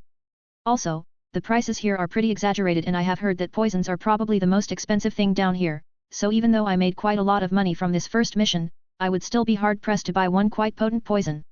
I have heard from the shopkeeper that there is also zoo exclusively built for breeding poisonous snakes and other poisonous animals. It's also said that they have new species that have yet to be discovered by the rest of the world. After I arrived home, my mother was surprised by how much money I made, but she didn't get suspicious and instead she said that she is proud of me. It's really hard to lie to her. I wonder what she would think of me if she knew what my job entails. Maybe I should ask Roxea if she can help me. They are the organization of assassins, they should also know some brainwashing techniques. I thought with a sad expression while eating my dinner and watching my mother's back as she was washing dishes. Time skip, 1 year. I am already member of this organization for more than 1.5 years. The most straining training was probably the one with poisons, but I was able to get through it by gritting my teeth. There were also times where I had to bit my lips or stab my leg just to feel other pain than the pain of being eaten from inside. Arno also made a few pranks by giving me aphrodisiac, it was probably worse than the pain of being eaten from inside. There was also a time when Roxea came into my training room while I was under their effect. I naturally stopped myself from jumping at her since she could slice me in half if I tried it, but when she saw my eyes with the desire to ravage her, she immediately glared at Arno, who was watching everything from the corner. He just scratched back of his head with a silly smile and immediately received a Roxea's kick into his private parts. After seeing the sight of Arno's whining while fidgeting on the ground, made the effect of aphrodisiac almost disappear from me. Roxea also noticed it, so she seductively smiled at me and then slowly left the room while wiggling her round ass, which made the suppressed effect of the drug appear once again. She left both of us fidgeting in the room, one from the pain and another from frustration. At that time, I swore that one day I will kill Arno in his sleep. I started learning how to use every weapon that was on the racks nearby training grounds because if I wanted to advance to Arno's rank, I need to have minimal knowledge of how to use every weapon available to me, be it even a pen. I was also given training in firearms, but to be honest, I didn't like it even though I complained about it during my first mission. I liked throwing poisoned mini daggers much more than loud firearms. Even with the special silencer, they were still louder than mini daggers tearing through the air. Not to mention that 90% of people in higher ranks always used only weapons with a blade instead of firearms. Leader, can I have a word with you? I entered the Roxea room after knocking 3 times and asked her when I saw her sitting at the table, doing some paperwork. She raised her head and when she saw me she smiled. No need to be so formal with me, didn't I already told you this, Akashi? She stood up from her seat and went in front of her table and sat on it while crossing her legs. I am sorry, Roxea, it said with my half-opened eyes. Good. Now, you can tell me why you are here. She nodded and said with a smile. I wanted to ask if you have some techniques to alter memories or completely get rid of certain memories. I asked with a calm expression. You don't tell me you want to do that thing. Even Roxea's smiling face turned into a shocked one when she heard my words and she couldn't help but ask me in disbelief. Yes, I am almost 22 years old and my mother is already accustomed to me not being at home most of the time, however, whenever I am at home to visit her, she always hides her sadness from me. I can detect that she is extremely sad with the fact that I am no longer living with her. She is all alone and even though she is beautiful she never tried to find someone else after my father's death. I want to get rid of her memories of me and my father. I said with a sad and forced smile. Are you aware Gha? Her expression immediately changed to a cold one and the entire atmosphere around her changed when she released just a bit of her killing intent. Yes, I know that this is selfish of me. This is only my own selfish request. I have no right to decide this without my mother being aware of this. I don't want to risk anything. I can die anytime and if she somehow got to know it, which she will if she won't see me for more than a year, I don't even want to know what would she do. I said while without any fear looking straight into her sharp eyes filled with overwhelming killing intent. Sai, you have grown so quickly, you are the first one to calmly look into my eyes when I was in my angered state. Alright, I might be able to do something about this request of yours but, I will need to think about it first. Roxea reluctantly said and accepted to at least think about my request. You can go if that's all, she said with a tired tone and waved her hand showing me to leave. Yes, thank you for hearing me out, I wish you a good day, lead Roxea, I said and exited her office. I inhaled a cold air and my back started to sweat when I recalled her killing intent. She is something else. Thankfully, I was able to go through it. Inside the Roxaya's office. Do you really need to do this? You are sacrificing your own happiness for the happiness of your mother, however I wonder if she would call it happiness if she knew the reason behind it. Roxaya thought while looking with a sad expression at the door which Akashi used to leave her office. Sigh, why does this always happen to the talented individuals? She asked herself aloud with a tired tone. 7:7 Roxaya. After 1 week's time. I have decided on what to do. Roxaya approached me while I was practicing with a one-handed sword. What do you mean, Roxaya? I asked with a slightly confused expression, but deep inside I was hoping that she was talking about the subject of our last talk. I will help you with your request, under one condition. She said with a smile. What kind of condition? I had no time to feel happy that she actually agreed to my selfish request because her smile gave me chills. Before I tell you the condition, what does your mother seek the most? What's her dream? She asked me with a curious expression and I got slightly puzzled. Why is she interested in this? Well, it's pretty much obvious why, but should I tell her the truth? But judging from her eyes, I won't have any opportunity to lie, plus I want to get it over with before I will change my mind. She is expecting a grandchild, I said with a straight face. Haha, Roxaya got surprised for a moment before starting to laugh while holding her stomach. No one was bothered by this sight except for a few new members who didn't know that our leader is an easygoing person. Sorry, phew, and? What's the progress? Haha, she calmed down and wiped away her tears before starting to laugh once again, this time more controlled. 0%. This is the hardest mission I have ever received in my whole life. I said with my usual poker face. PFFF, please don't say that with such a face or you will make me cry while laughing. I understand, stop your training for now so we can get going. She said with a smile. Where? I asked with a confused expression. To your home, of course. She said and bumped her fist into my shoulder. That hurt, but that's not important. Why would she want to go right now? Whatever, I will do it since I think that I more or less mastered the art of the sword already. Alright, I will just change my clothes and we can get going. I said and started walking towards the changing room and Roxaya followed right behind me. I would like to get changed, I said when I noticed that she also followed me into my changing cabin. You are an assassin, do not tell me that you will get embarrassed by undressing in front of me. I think that we already know each other long enough to ignore such things. She said while leaning against the wall and looking at my lower part of the body with a smug. But there is nothing under those training clothes. I protested with a helpless expression. I am well aware of that, you don't need to get embarrassed. I have already seen your rod during Arno's prank with Aphrodisiac. She said with a teasing smile. But that was through the clothes. Or is she hinting on something? Oh? Perhaps you have someone you like here so you don't want me to see you, is that it? She asked me and kept pressing me for more information. Sigh, nope, I just think that it's weird to be watched by someone while undressing. I explained and started to take off my upper clothes. If you feel that weird, I can also start undressing so it can be fair, she said with a smile and started to take off her black leather boots. No need. I am already undressing as you can see, so you don't need to do it. I quickly answered. Why the hell she keeps teasing me? It's like this for a few months, but this time she is being exceptionally aggressive. One of the reasons that come into my mind is that she likes me, but why would she, the leader, be fond of someone boring like me? It could also be a test and she is just trying to seduce me. Well, too bad because I also need to change my clothes and since I am already here. She said and continued undressing. Whatever, I no longer care. I was slightly irritated by all her teasing, so I turned my body her way and kept undressing while watching her. When both of us were naked, I quickly got an erection after seeing her flawless body, and even though there were a few scars, they actually made her even more beautiful and wild looking. However, even though I had an erection, I still kept my poker face while looking at her and her eyes were flickering down and up at usual intervals. We kept on staring at each other for more than 5 minutes and none of us wanted to be the first to dress up. I guess both of us took it as a competition. After another 5 minutes, she started licking her lips while looking at my erected rod. Fuck this.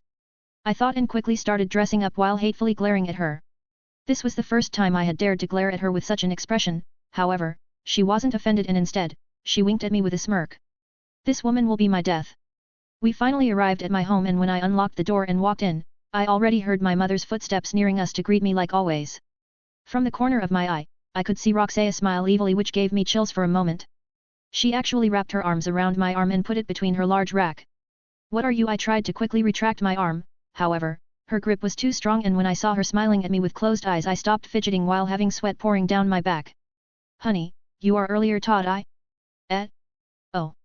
My mother came smiling, and when she saw me together with Roxaya clinging to my arm, she immediately released a knowing smile. Who are you, sweetie? She completely disregarded my presence and asked Roxaya with a bright happy smile. Good afternoon, future mother-in-law.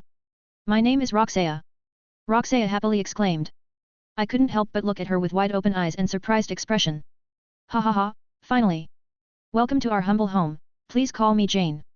My mother's eyes immediately started to shine. Sigh, I guess there is no saving it any longer, and as long as my mother is happy, I don't care. She most likely won't even remember this later. I thought and started to feel slightly grateful for what Roxaya did. Dear, didn't you want to go take a shower? Roxaya asked me with a smile, but it felt more like she was ordering me. To be honest, I really need a shower after that practice, but I don't want to leave them alone. I hope nothing bad happens. Honey, you can take your time, even my own mother was trying to get rid of me. Fine, I am going, Mom, please look after her, I said in an affectionate way with a forced smile while my eyes kept twitching. Inside the kitchen. How long are you guys together? Jane asked while gently holding Roxaya's hands. I think it's about 2 years. Roxaya was slightly surprised by her question, but she quickly answered with a smile. 2 years. I knew it. That boy was keeping it secret all along. Jane exclaimed with a slightly angered expression. Oops. Roxaya could only apologetically look towards the door leading to the bathroom. I will ask him later about this. How did you two meet? Jane muttered and then asked Roxaya another tricky question. There is something I would like to tell you, mother-in-law. Something really important. Roxaya said with an uncertain expression. What? Are you perhaps already pregnant? Jane immediately asked with the stars in her eyes. Wah. No. It's something else. This is going to be a gamble. I don't know Jane's personality, but if everything fails, I can still do what Akashi requested as the last resort, Roxaya resolved herself. It's like this. Roxaya started to explain things, and after a while, Jane started to cry. After 5 minutes passed by. Are you alright? Roxaya asked with a concerned expression while firmly holding Jane's hands. I had no idea that he wants me to be happy so much that he would go as far as to sacrifice his own happiness. Jane said with a sad, yet happy tone while doing her best to wipe away her tears. That's the first thing she thinks of after I have told her all of that? I mean, I didn't exactly tell her that her son is killing people for money, but still, she must have understood from my words that Akashi is having a very dangerous job, for both sides. I also explained how talented he is and that he chose this job on his own volition. She doesn't even care about safety of other people. Roxaya thought while carefully observing Jane. I understand now, in her world, there is only Akashi. She can't care any less about the lives of other people if they endanger Akashi's life. Now I also understand why Akashi is such a mama's boy, having such a parent, anyone would be like him. Maybe this is also the reason why he never showed any interest in any of the female members in the organization. He probably thinks that as long as his mother is happy, he will be too, he feels indebted to her. Roxaya couldn't help but release a genuine smile. As long as he will have his mother around, he will never lose his sanity from killing too many people. But that for some reason makes me slightly jealous. Roxaya thought while pouting her lips. Anyway, did my presence interrupted you somehow? If you want, I can go shopping for a few hours. After calming down, Jane said with a teasing smile. I know, I don't think you have interrupted anything. We just wanted to have a lunch here. Facing against Jane's special smile, made even someone like Roxaya blush a bit. The girls kept talking about all kinds of things. Jane didn't even care that Roxaya was slightly older than Akashi. Although Jane somehow accepted Akashi's job, there was still needed a lot of Roxaya's persuasion. When I walked out of the bathroom, I saw Roxaya and my mother talking together, smiling and laughing from time to time. What had happened? I felt slightly uneasy. You are finally out. Don't you ever do that again. When my mother saw me, she stood up and approached me with her hand raised, ready to slap me, which slightly surprised me, but I didn't move to dodge. However, instead of slapping me, she grabbed the collar of my shirt and started to cry while moving my body back and forth. I couldn't help but stare at her in confusion, but when I saw her cry, my eyes became cold and I couldn't help but direct my stare at Roxaya. Whoa, those eyes, even I get slight chills from them. I better respond to him quickly, Roxaya thought, and just shook her head with an innocent expression. Why didn't you tell me about your job? Don't you trust me? And why would you want me to forget about you and your father? My mother buried her head into my chest and started to shout at me while crying.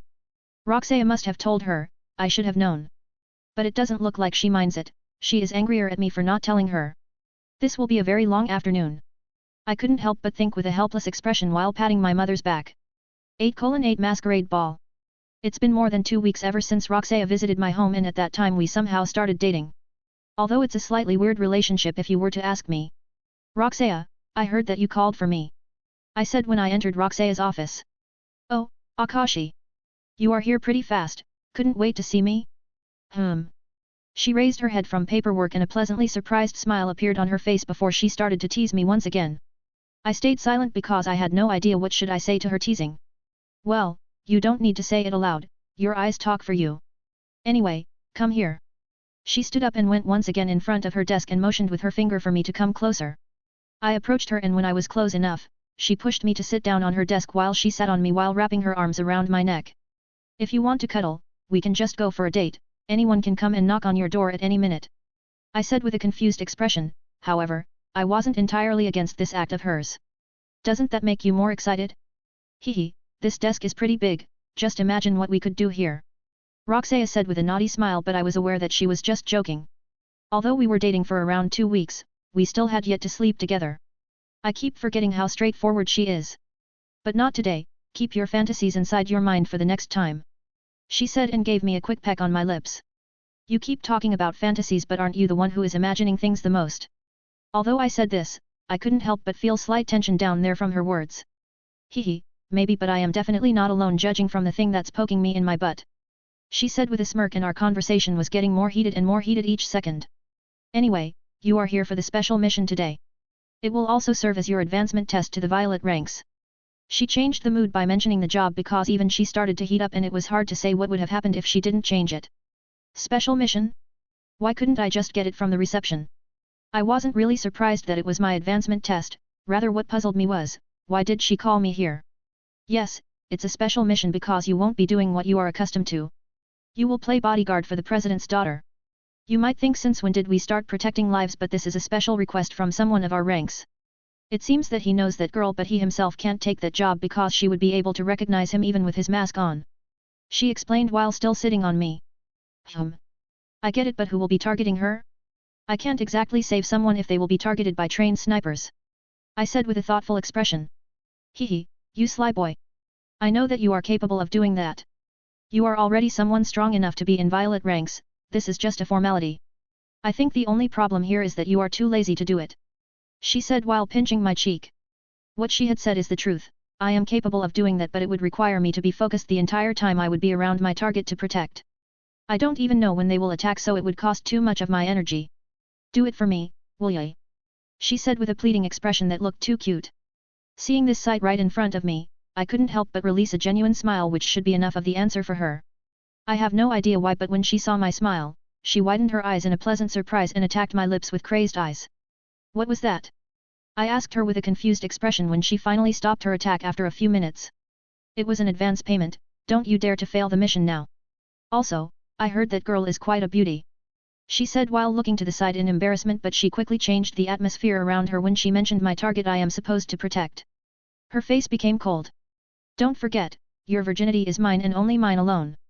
She grabbed my collar and said with an authoritative tone. Is that why she called me here?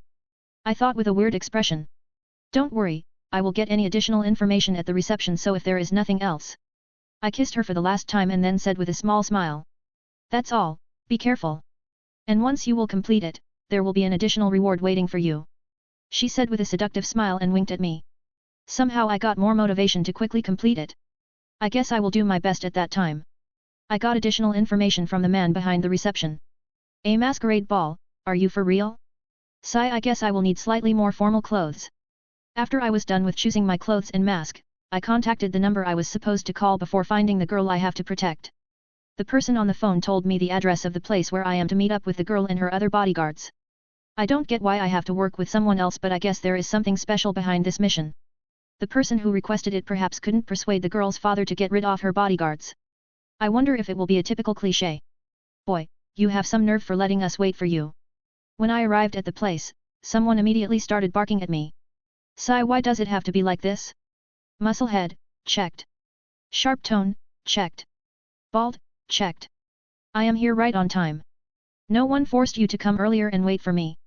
I said with an uninterested tone and bored eyes which was perfectly visible through my mask. You are that kind of guy, huh? I hate smartasses. He said and started approaching me. Stop it, Russell. Sigh, why did my father have to send so many people to protect me? Anyway, I am Elizabeth, nice to meet you. The girl in red dress with pink hair tied up in ponytail stopped the man and approached me. Once she came near me, she extended her hand for a handshake with a bright smile. She wore a fox mask that covered only the upper part of her face, starting from nose. I am Jack, nice to meet you too. I said and accepted the handshake. Although you don't look like a trained bodyguard, I believe in my uncle's judgment. She said with a smile. I couldn't detect any contempt from her words. So that's it, her uncle is part of the organization. Anyway, her attitude is good. As for others, I thought and looked at the other two bodyguards that were looking angrily at me. I have no orders that I also have to protect them, so I will just take care of this small girl. Although I called her a small girl inwardly, she looked around my age. Let's go already. I can't wait to meet up with everyone and have some fun with my friends. She cheerfully exclaimed and went ahead. Her bodyguards quickly chased after her but not before throwing last glare at me. I guess her father doesn't like the fact that some stranger will be guarding his daughter. The ball took place in the enormous mansion, which would be better to call it a palace. We showed our invitations and the guards let us in. Elizabeth immediately ran off, to get rid of her bodyguards in the crowd. Wait, young lady. Russell immediately chased after her but got lost in the crowd of people. I hate crowded places. I thought while slowly following Elizabeth's traces. She is pretty smart. She was able to make it look like she continued running deeper into the crowd, but I am not a normal bodyguard. I thought and went in the direction of the entrance. Haha, Lily, you can't be serious. Elizabeth was speaking with a girl around her age with shoulder-length black hair and a white dress. Yes, that's what he said. I couldn't help but cry while laughing when I heard him, hee. Lily answered with a slight giggle while covering her mouth with her hand. Are you having fun? I approached them and asked in a monotonous tone. Hey? Who are you? Do you know him, Eli? Lily was the first one to ask while Elizabeth's jaw dropped down. How? I thought that I was careful enough. Elizabeth ignored her friend and instead asked me with a shocked expression. You should trust your uncle's judgment more. I just mentioned her uncle and she closed her mouth to think about it. Eli, who is it? Lily asked with an interest leaking out of her eyes. Well, my new bodyguard exclusively only for today, she finally answered. I see, you don't look like a usual bodyguard. I am Lily. Nice to meet you. By the way, I like your silver wolf mask. Lily immediately went for a handshake and I accepted with a nod. Then I said to Elizabeth not to mind my presence. I went some distance away from them and started observing other guests. The position where she is standing right now is pretty good, there are no windows close-by. As for guests, I noticed a few men approaching Elizabeth and Lily. One of them offered Elizabeth a glass of wine with a charming smile and she accepted while blushing. I take back my words, she might be slightly smart but she is naive. I thought and quickly approached them and snatched the glass of wine before she could drink from it. Wah! Elizabeth was surprised by my sudden intrusion but she didn't say anything. Hey! Who are you and why are the man who offered a drink to Elizabeth immediately started shouting at me, but I couldn't care any less about him and instead sniffed the wine. Humph! Even if it is odorless, I was trained enough to recognize whether something is poisoned or not. I drank the glass of wine in one go and then turned at Elizabeth. Sorry about that, but I was ordered that you can't get drunk, I told her and winked at her before leaving. You, wait. The man called out to me but I ignored him. So it's that kind of poison, not so potent but the amount would be enough to kill a girl like Elizabeth in 2 hours. However, how was he able to tell that this is Elizabeth? There are numerous guests with fox-style masks and pink hair. Yet, he approached her like he already knew that it's her.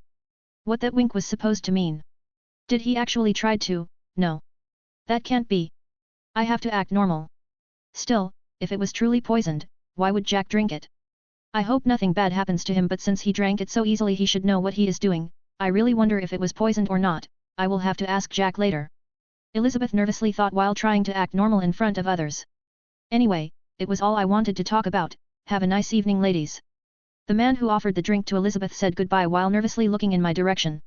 He must be thinking that I will fall down at any minute. Thankfully, the girls talked with him long enough for the effect of poison to fully disappear from my body. Now, let's follow him. I doubt that they will try to kill her in the middle of the ball, and since their attempt failed he needs to report it. I quietly followed after him while merging with the crowd not to get spotted by him. Where is Jack going? Elizabeth thought when she saw Akashi leaving her alone. Lily, let's follow Jack. Elizabeth said to her friend and Lily just nodded her head because she was also curious where he was going.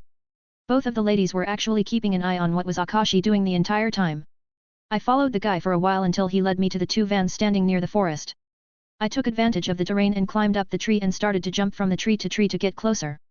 When I finally got as close as I could, I noticed 4 more people with guns hidden at their belt. I hate fighting against guns, not to mention the distance between us, I will need to focus a lot for this. Sigh. I sighed and draw 2 of my poisoned mini daggers.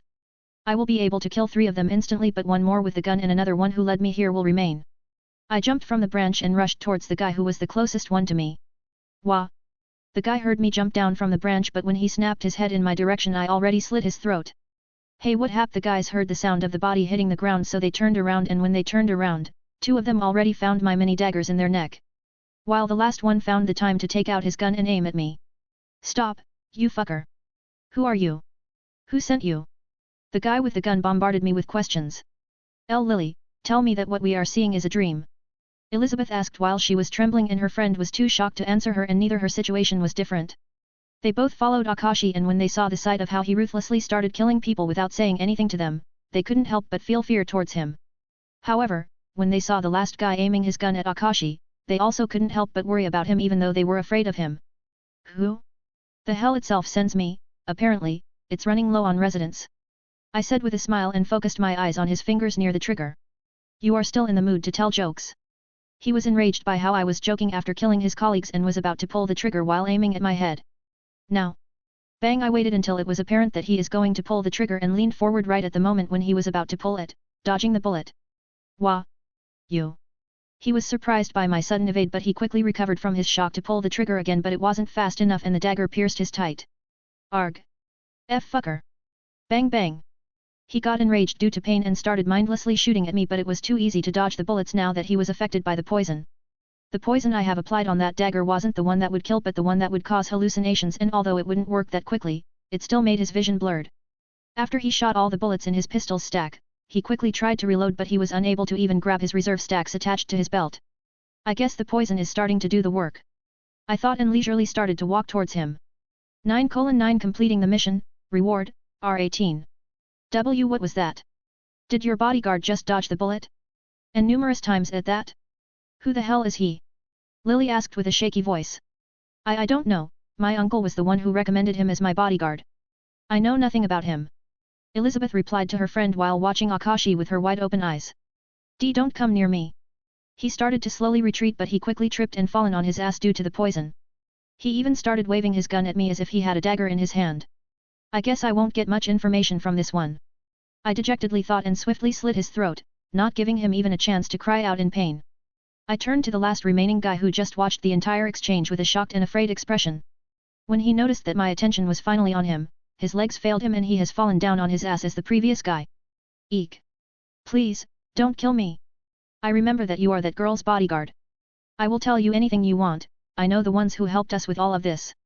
He started to quickly speak, and as I was walking towards him, he even peed himself.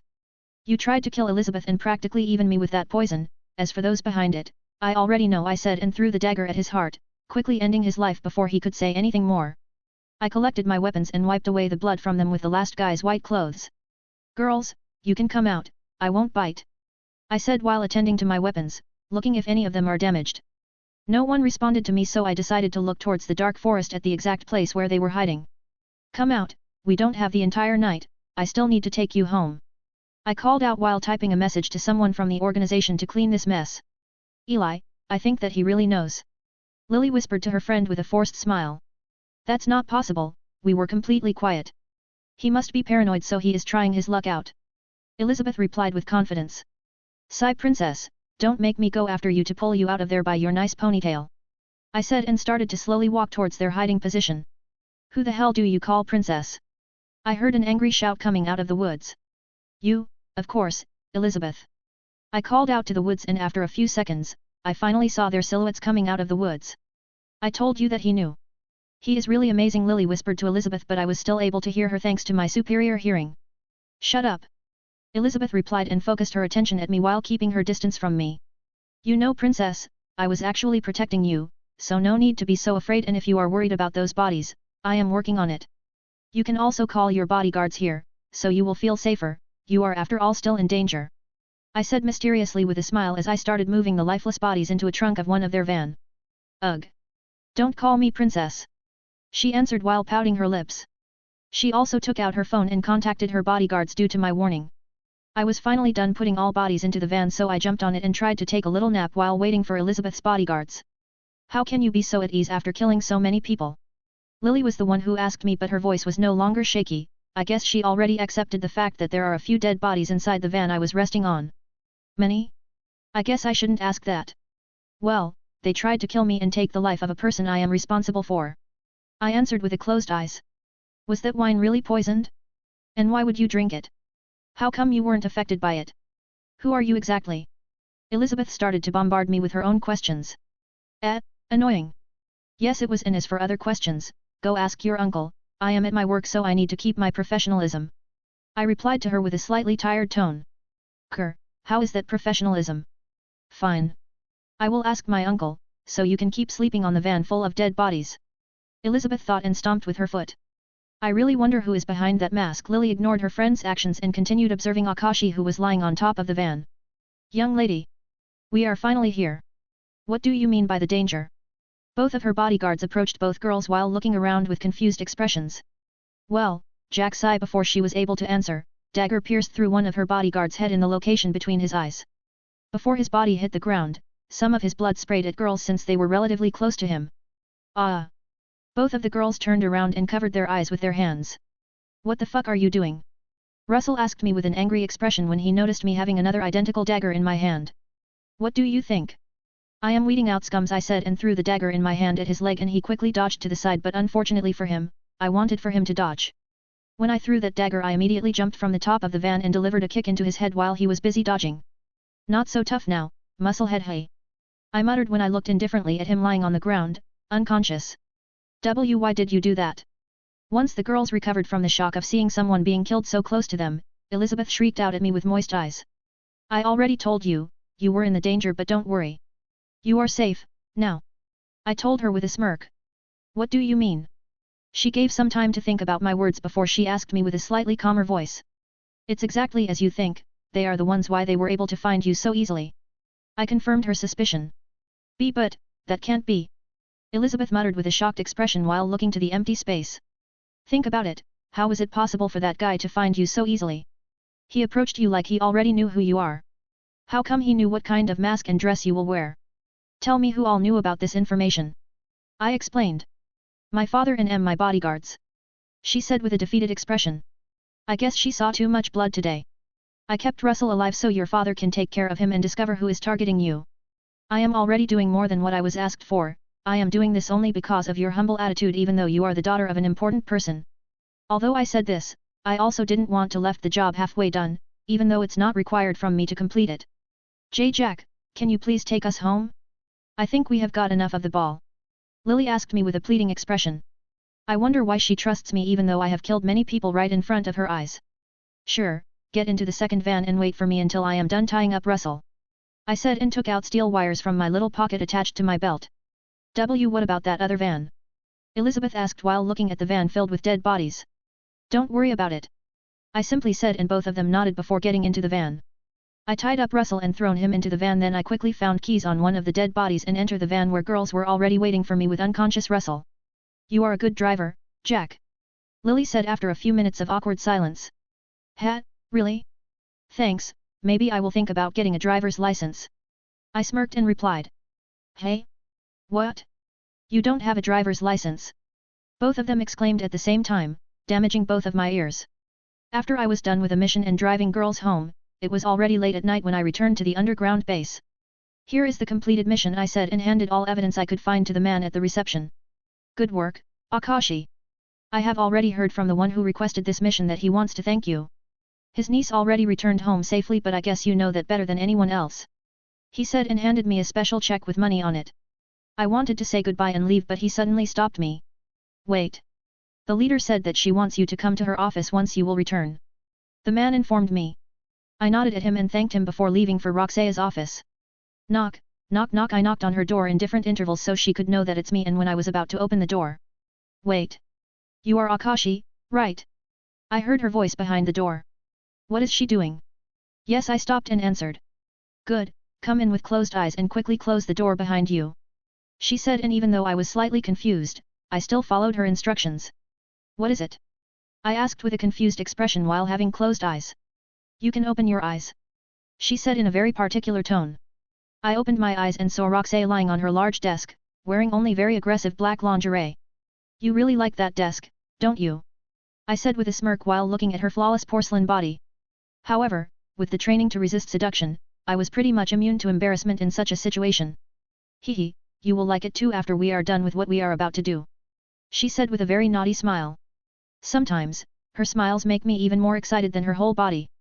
Come and join me, she said while motioning with her finger for me to come closer. I just came back, there might be a stench of blood on me, I said with an uncertain expression, but I still came closer to her. Who cares? Do you think that as an assassin, I would be worried about such small things? Who knows, maybe I will find my new fetish today, hehe, she with a smile while seductively watching me come closer. Please don't. I just shortly replied with a forced smile while I sat down on her desk next to her, now without any clothes. Anyway, you said a new fetish, what kind of fetishes do you have?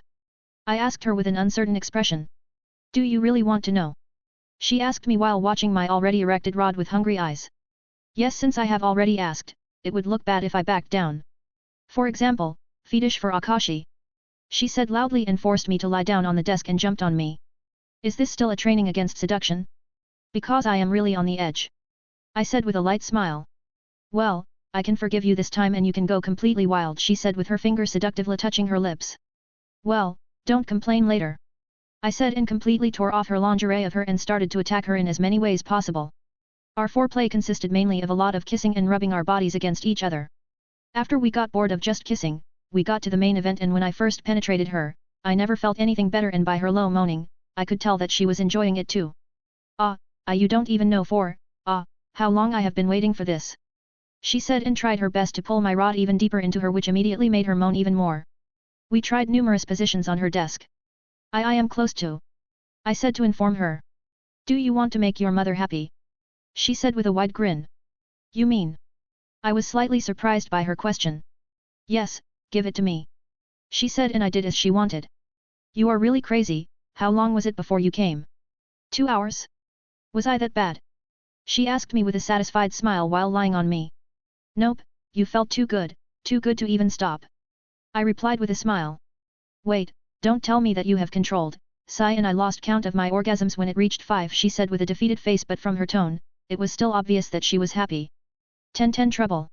2 years later. In those 2 years, Roxana already gave birth to a healthy baby girl. My mother was also present at that time, and we decided to let her take care of her grandchild she wanted so much. We even let her decide the name. Unfortunately, with the nature of our work, it would be too hard for us to take care of a baby. Thankfully, my mother is still young, so she will be able to play a mother figure for the child. It's a bit sad that my own child will have to go through the same thing as me, having only mother, but at least she will be spared from having to experience the loss of a father. However, it didn't mean that we wouldn't visit her from time to time, it's just that we would be uncle and aunt to her. As for my relationship with Roxana, although we never said to each other those 3 words, we were still aware of how much we care for each other. This kind of work, it would be hard for both of us if we developed our feelings even further. Both of us were afraid that if one of us died on a mission, we would no longer be able to perform our job. Roxana even proposed to leave the organization, however, I quickly talked her out of that idea, and she even apologized. I was aware that she was just having muddled thoughts after giving birth, since this was her first real child. She is the great leader, and if both of us left, who would fill the gap? Not to mention, I have a feeling that this is already part of my life. I can't say that I enjoy killing people, but I grow accustomed to this job. I can't just leave and live a normal life after killing so many people. And to be honest, my performance in my job grew even better when I knew that my mother already had someone to take care of in another way around after a few years. I don't even need to worry about my little girl, since I know what kind of mother she has. Haha, congratulations, Akashi, Arno said while he brought our drinks to our table. Don't you feel regret? I asked him with a raised eyebrow while slowly sipping on my red wine. Haha. Not at all, I am too old for someone like her, and I am sure that I wouldn't be able to make her happy. I am just glad to see her more smiling. Arno was slightly confused by my sudden question, but he immediately laughed it off and explained with a genuine smile while playing with the paper straw of his drink. Plus, it's not like I am madly in love with her, I just respect her and wish her the best. Therefore, if you will make her regret her decision one day, I will make sure that you will suffer, even though I am no longer stronger than you, he said with a crazy smile. He is crazy, hat. Even if I will disappear one day, he will be able to make Roxana stand back up with his stupid jokes. Anyway, I have heard that there has been some unrest in Israel. Do you know anything more? I asked him with a serious expression. You even talk about a job when we are here to drink? Sigh. Well, I can't say that I don't understand where you are coming from. There have been some really nasty rumors. Apparently some terrorist organizations hid in some kind of strange ruins. However, the leader should know much more than me, but I am sure that almost all people in violet ranks will be sent out for this. Arno said with a stern face. I don't know why, but ever since I have heard this rumor about strange ruins, I have been having a really bad feeling. Arno, can you hold on to this and give it to Roxaya in case something bad would happen? I said and handed him something that has been sealed in many envelopes. Don't tell me. You know that you can decline this mission, right Akashi? He said with a shocked expression, but that immediately changed to a serious one. Serious expression doesn't suit you, Arno. You don't know what can happen, so I just want you to hold on to it. Maybe you will be the one who will lose it, who knows? I said with a smirk. This is not fun, kiddo. But, I understand. Don't you dare to do something reckless if you won't have to. Arno just accepted it and closed his eyes to calm down, and when he opened them once again, they looked as if he was looking at the stranger. Good, I knew that Arno will be able to accept my request. His mentality is on a different level, he could easily be a leader. At least his orders wouldn't be affected by his emotions. I just hope that I won't have to convince Roxaya to give me this mission. After a few days, I already heard that many people from violet ranks were leaving the state for the mission, so I went to Roxaya's office and started to convince her to send me out too. Why do you want to go so much? She asked me with a suspicious look. I can't tell her that I have a bad feeling while also feeling like I have to be there. Because everyone is leaving and yet I am only one remaining here. Didn't you tell me that you won't let your emotions affect your decisions? I asked her with a resolute expression. Sigh. Fine, I am missing people anyway, but I will send you to the ruins that shouldn't be occupied. However, they are still on the list of suspected places to check out. You also have to take someone with you. She said with a defeated expression. I heard that Silver completed his advancement test just a few days ago, I want him to come with me. I said with a smile, but she immediately stood up from her seat while glaring at me. You want me to send him with you after you have told me your suspicion? She coldly asked. I already informed her that Silver will probably do something stupid, sooner or later. That's right, we can't just throw him out without any evidence. I will use this chance to gather good evidence. I said with a confident smile. Roxaya and I started to argue for more than 15 minutes before she finally agreed to my proposition. Silver isn't as strong as you, but you still have to be careful. You can go now, she said with a slightly sad expression. Maybe even she feels that something is wrong. I thought and quietly left her office. I didn't want to say more than necessary after seeing her expression. Maybe I am a horrible person, but I have to go no matter what. I should go before I will reconsider everything and go back inside. I thought when I stopped right in front of her door. I decided to go look for Silver and inform him about the mission. Man, that was a journey, I still feel sore. I hate airplanes. Silver complained while stretching his neck. Stop complaining, we are close to the mentioned ruins, I said with a commanding tone and heard him gritting his teeth behind me. We approached the ruins and at first, it looked like some kind of temple built into the cliff. Well, it must have looked like a temple before it crumbled down, now nothing but ruins remained.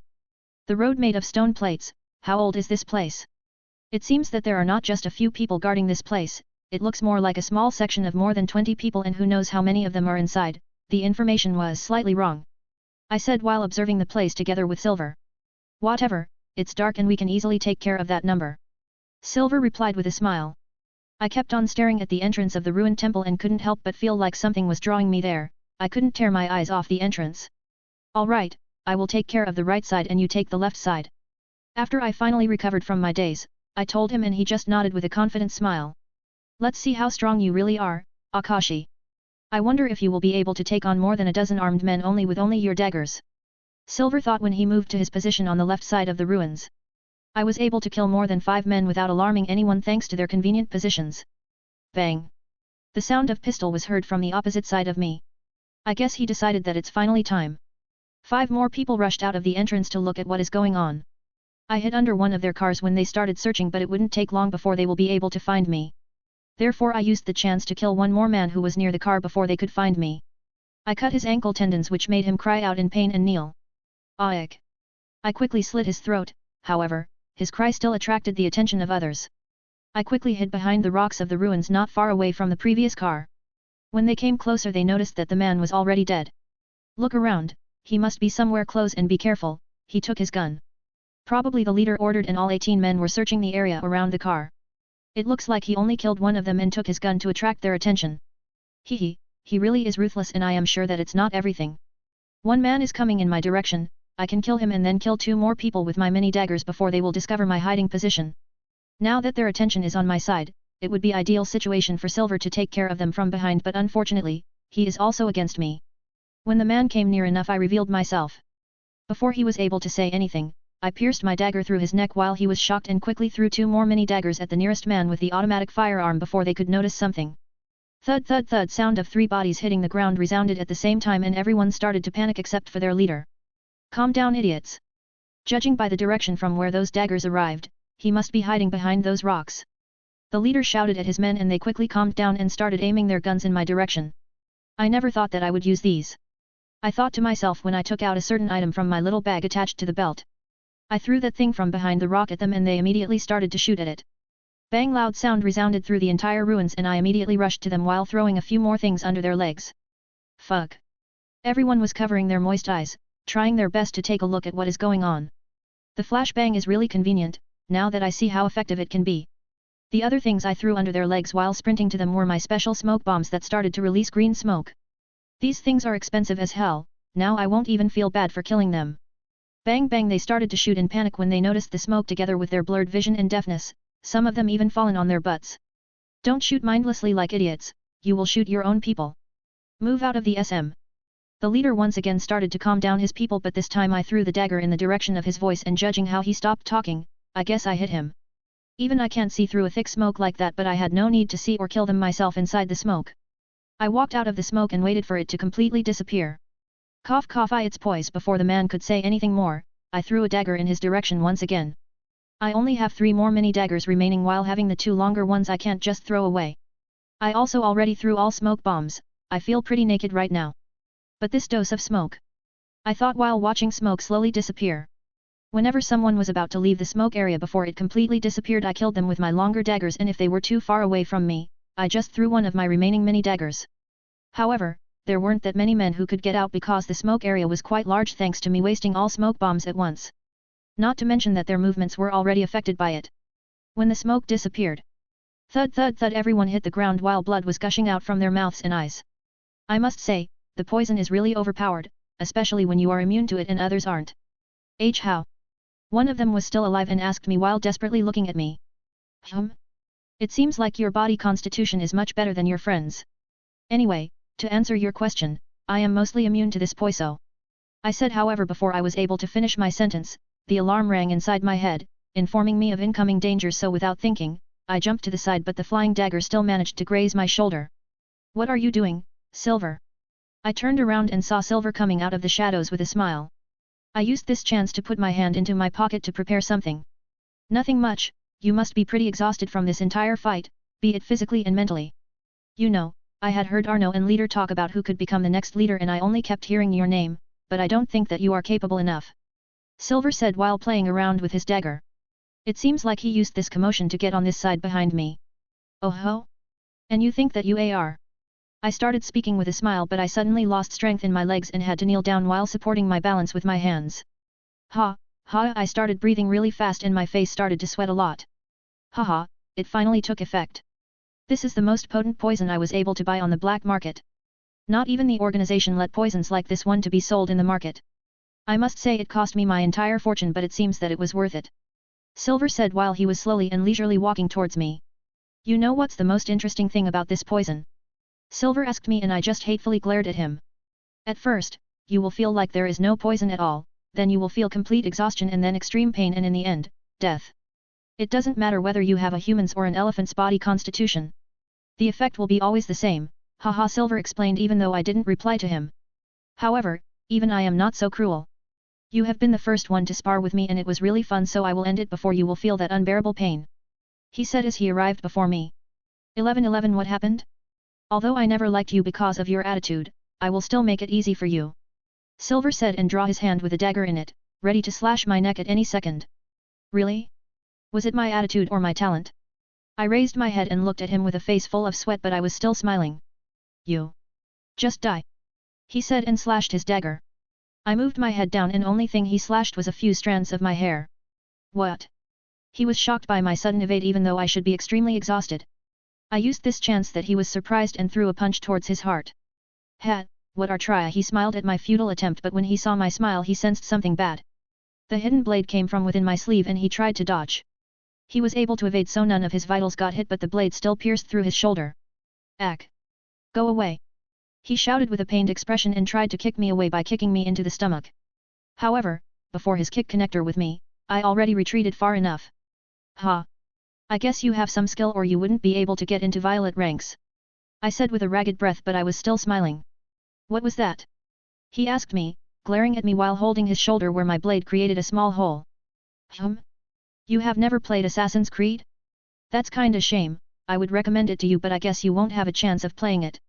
It was always fun playing with these hidden blades." I asked him with a weird expression and then said with a regret visible in my face. "What the fuck are you talking about?" "Of course, I know what that thing is, but why are you able to move so much?" he shouted at me with a pained expression while gritting his teeth. "Well, only Roxaya and Arno know this, but I guess it won't hurt to tell you when one of us will die here. Either you will die and that information will be useless, or you will win and you can consider it as a reward. My body is much more immune to poisons than it should be possible for humans." I answered with a light smile. "What the hell? Is he even human?" Those eyes again. Like everything in front of him is boring. Looking at me like I am just a bother and he would rather go sleep instead of dealing with me.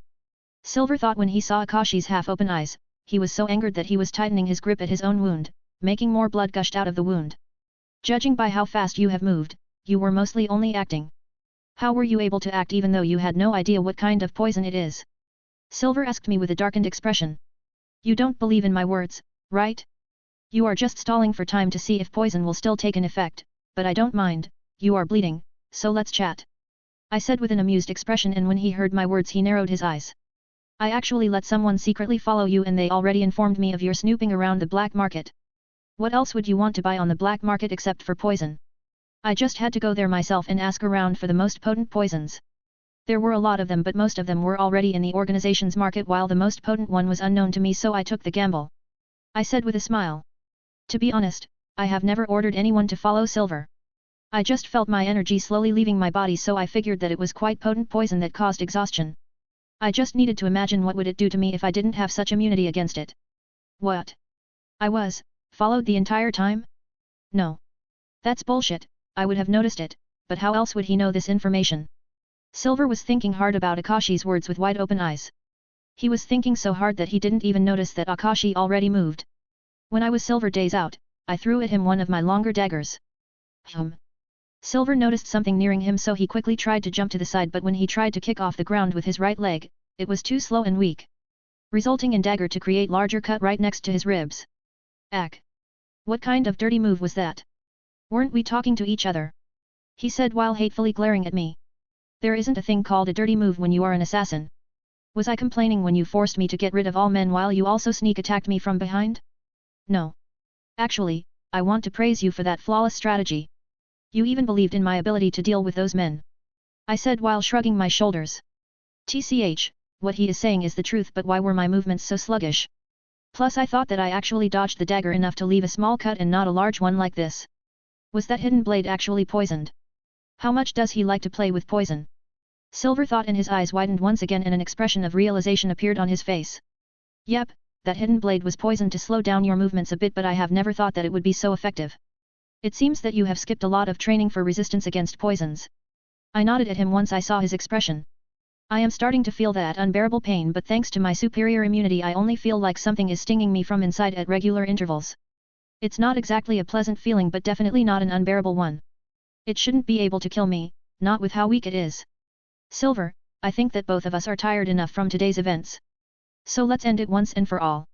I shouted at him and kicked off the ground with all my strength.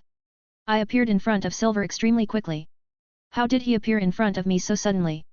Fuck, I see him blurred, fucking poison. I can't stay on the defensive since my vision is too blurred to defend against his small dagger, Silver thought with a shocked expression and kicked out towards Akashi's chest. As I thought, he even has problems with his vision. His resistance against poison is really mediocre. I thought and dodged his kick that was actually coming at my right side of my stomach, which made it even easier for me to dodge just by shifting my body to the left. When he had yet to recover his balance I slashed my dagger at his neck. Fuck. I can't block it with this blurred vision. Silver thought and took a gamble by slashing his dagger at Akashi's neck too, believing that Akashi would stop to defend himself. I narrowed my eyes when I saw what he was trying to do. If you think that I am the same coward as you, then you are mistaken. I shouted inside my mind and used my empty hand to block the incoming dagger by letting it pierce through my entire hand. Silver got the same idea, or maybe he just wanted to protect his neck out of instinct. However, due to his blurred vision from poison plus blood loss, he was able only to push Dagger slightly away, ultimately making a large cut across his entire palm while smaller cut on his neck. Unfortunately, even that small cut on his neck would make him bleed out if he wouldn't receive the first aid in a few minutes, not to mention his previous wounds. Thud, he let off his dagger that pierced through my hand and his body hit the ground as he was holding his neck. Cough, I never imagined that Cough I would lose because of poison. Cough should have listened more to that old man. Arno, he started to speak while watching the stars in the sky, and every time he coughed, blood came out of his mouth. It actually hurts less than that poison, I thought while looking at the dagger stuck in my hand. Sigh, I sighed and dropped down on my ass. I also started to watch the stars brightly shining in the sky with tired eyes. How about we forget about everything that happened today and you help bandage me? Silver said with a forced smile. Sorry Silver, but the moment you tried to target me was the moment I have declared you as a dead man inside my head. I replied to him with a small smile after seeing his forced smile. What about the Lee mother? How do you think she will react? He tried to convince me through Roxea. It's futile Silver, I have recorded our entire conversation on my phone, and even if I had no evidence, she would trust me since I already informed her more than a year ago that you will try to target me one day.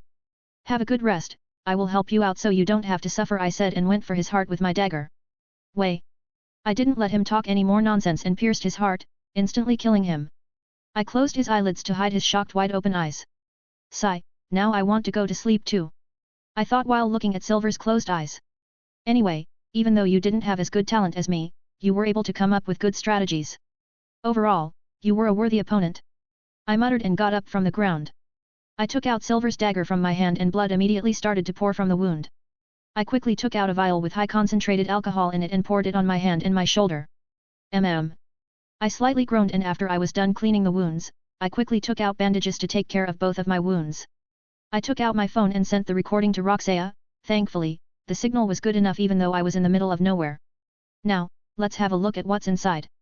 I went inside the temple while keeping my guard up. When I walked through the entrance, I arrived at the big room filled with sealed crates. I saw a crowbar lying on the ground nearby crates, so I used it to unseal one of the crates. Shit, are all those crates loaded with explosives? Bzz. My phone vibrated, and when I looked at the display, I noticed that it was Roxea. Good job, can you bury him before you leave? Even though he tried to kill you, as a member of our organization, he deserves a proper burial. Sure, I will take care of it later when I am done with exploring those ruins. Look at what I have found right in the first room.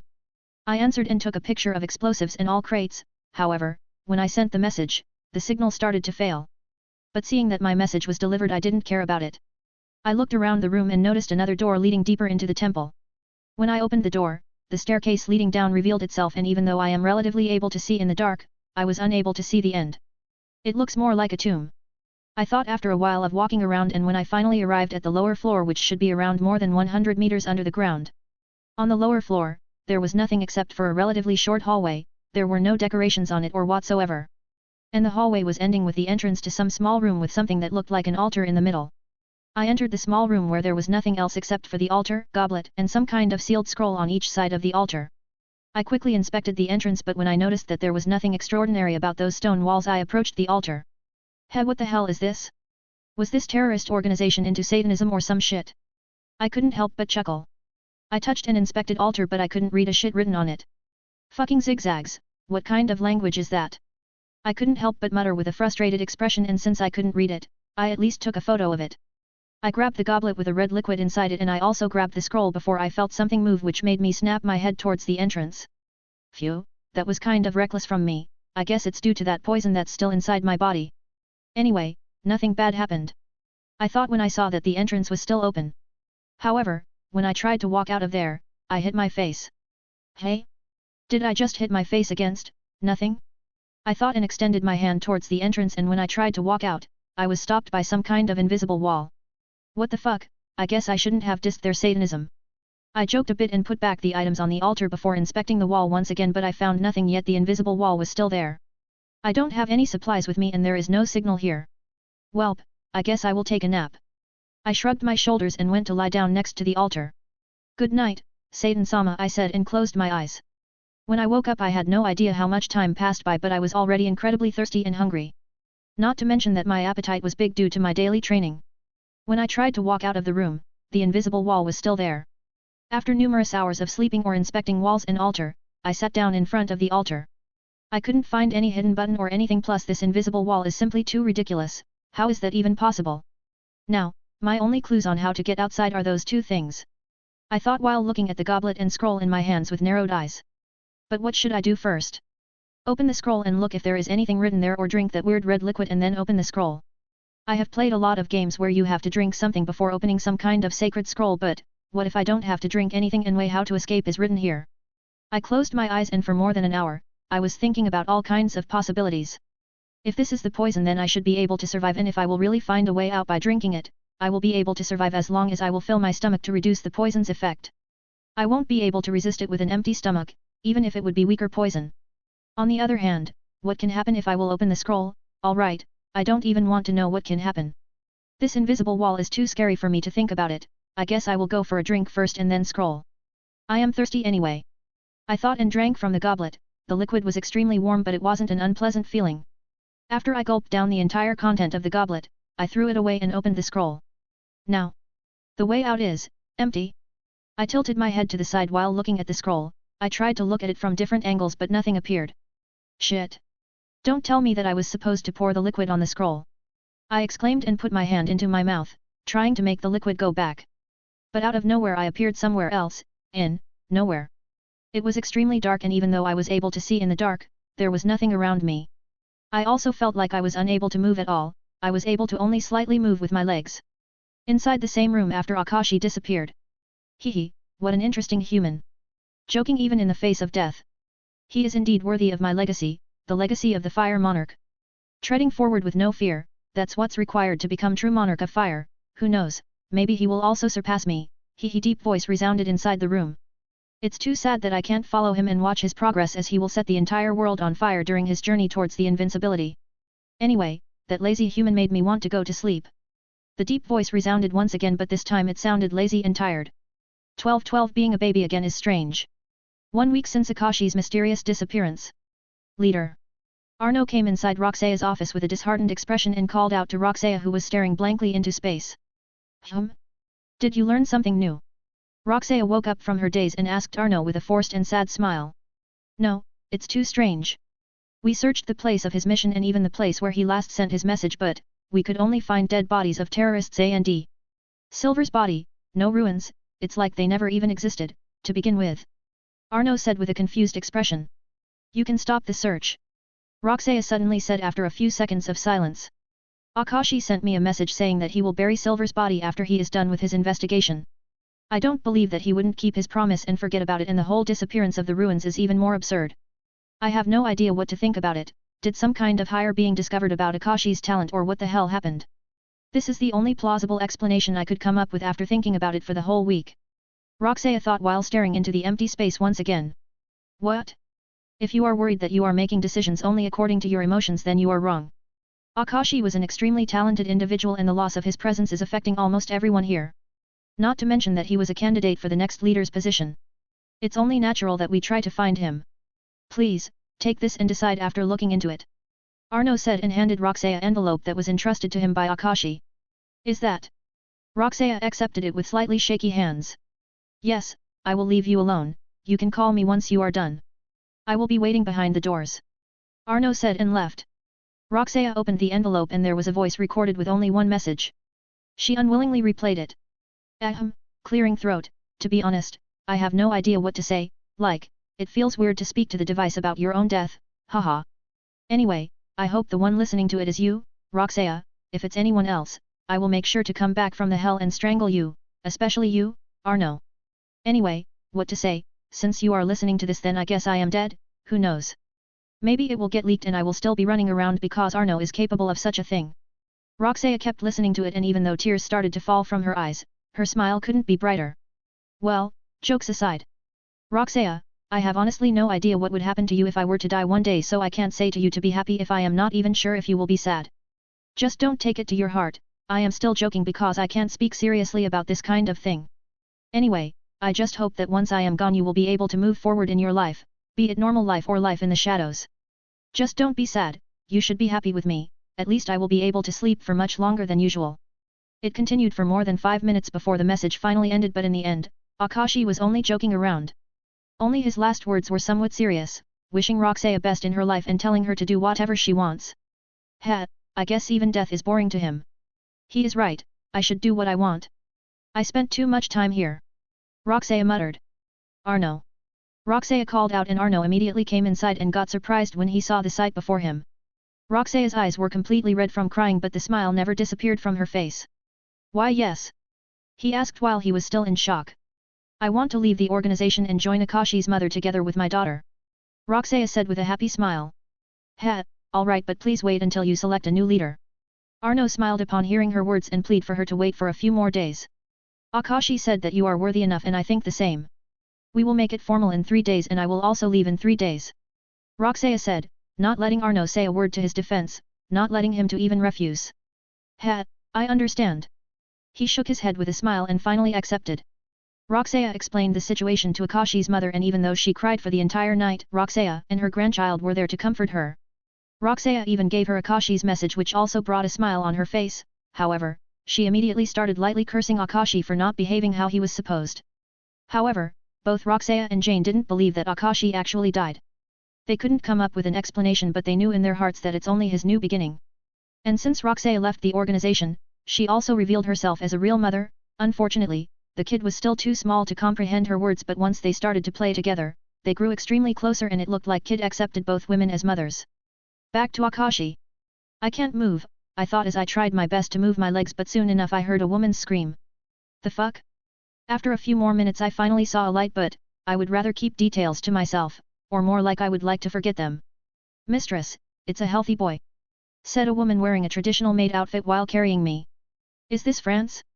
What's up with that outfit, not to mention that it's too old. I saw numerous better made outfits in games.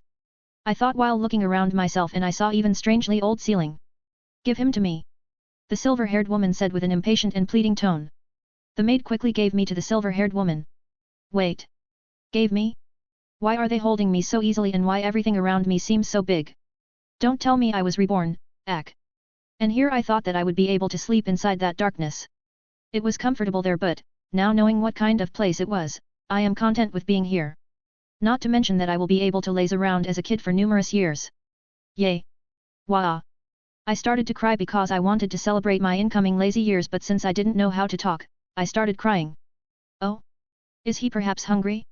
Come to me. The silver-haired woman said and revealed her breasts while bringing me closer. Fuck. No. No. I thought inwardly, but I was still hungry myself. I had to do it for my survival. Ember. How are you? The red-haired man with orange eyes rushed inside the room and worriedly shouted at the silver-haired woman. I guess Ember is the name of my new mother. Speaking of mother, I hope she is doing good, but since Roxaya is with her, she should be alright. As for why I am so sure that Roxaya is with her, I was already aware that I was the only thing keeping her in the organization. I feel kinda bad for doing this to her, but there is no medicine for regret. Dear, look at our little boy. Look at his beautiful eyes. She completely disregarded his question and instead showed me off. Seeing this, the man looked towards the maid for answers. Lord Phoenix, both newborn and mistress are safe, the maid bowed and said with a respectful tone with closed eyes. I see, let me see his eyes. He said and approached me and Ember. What the hell are those eyes? They look so strong even though he is just a newborn. Not to mention that bright red color, which means that his genes are even purer than mine. He is a perfect example for my family, but, are those, vertical slit pupils? I don't even want to imagine how intimidating he will look when he grows up. Now, the only thing that remains is the ritual, let's hope it will go alright as well. Akashi's father thought when he saw his newborn son from up close. Hey? What's up with that surprised face and that respectful tone? Was I reborn into the Middle Age era? Well, judging from the furniture in this room, it's not that old. Wait, am I even in the same world? If yes, then why the hell would I move backward in time? I guess this must be another world, but I don't have to care for now. Why am I so sleepy? Well, it's not like I mind. Good night. I thought and closed my eyes. Out of Akashi's POV. June, dear, is there something wrong? Ember asked with a confused expression. Not really, but I need to perform the ritual as my father did with me. June, the red-haired man, answered with a stern expression. Dear, do we really need to do that? Ember asked with a worried expression. Don't worry, all members of the Phoenix family were quite resistant to fire, even at a young age. That's also one of the reasons why I need to perform it. June said with a serious expression, and Ember reluctantly parted with her newborn son.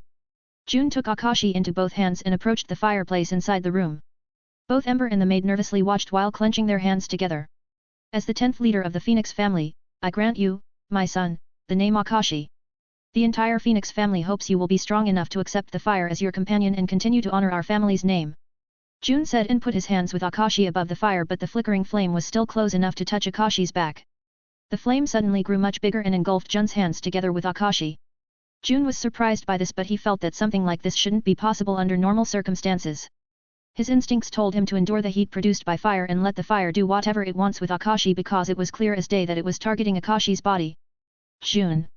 Ember worriedly shouted at her husband when she saw this. Quiet! June lightly shouted to calm both women down. The flame enveloped Akashi's body as if it was creating a blanket for him. Akashi, on the other hand, was just sleeping, not knowing about the situation here. This. Haha. June immediately started laughing when he saw this, but he immediately realized something and snapped his head at the maid inside the room. Get out and don't speak about what you have seen to anyone. Not even if the Emperor was to ask you. She shouted at her while glaring at her with his cold orange eyes. Why yes, Lord Phoenix. The maid bowed and quickly ran away in fear. What's going on, dear? Ember calmed down when she saw that Akashi was happily sleeping with no discomfort found on his face while being enveloped by the flames. This has never happened before. From what I have heard, then even the founder of our family wasn't this abnormal. June muttered and then took Akashi away from the fireplace and handed him back to Ember. He didn't accept the fire as its a companion, the fire itself accepted our son as its master. This kind of thing must stay in secret. June said with a cold expression while glancing out of the window at the palace built in the middle of the town. This is really strange, there is no way for my son to be born with already Taigu inside him. No. Even if he had a Taigu, it would be impossible for him to affect how would fire behave while being asleep.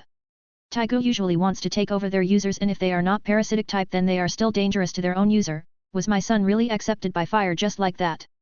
June thought with a puzzled expression while looking at his son. 1313 A eco and mysterious woman.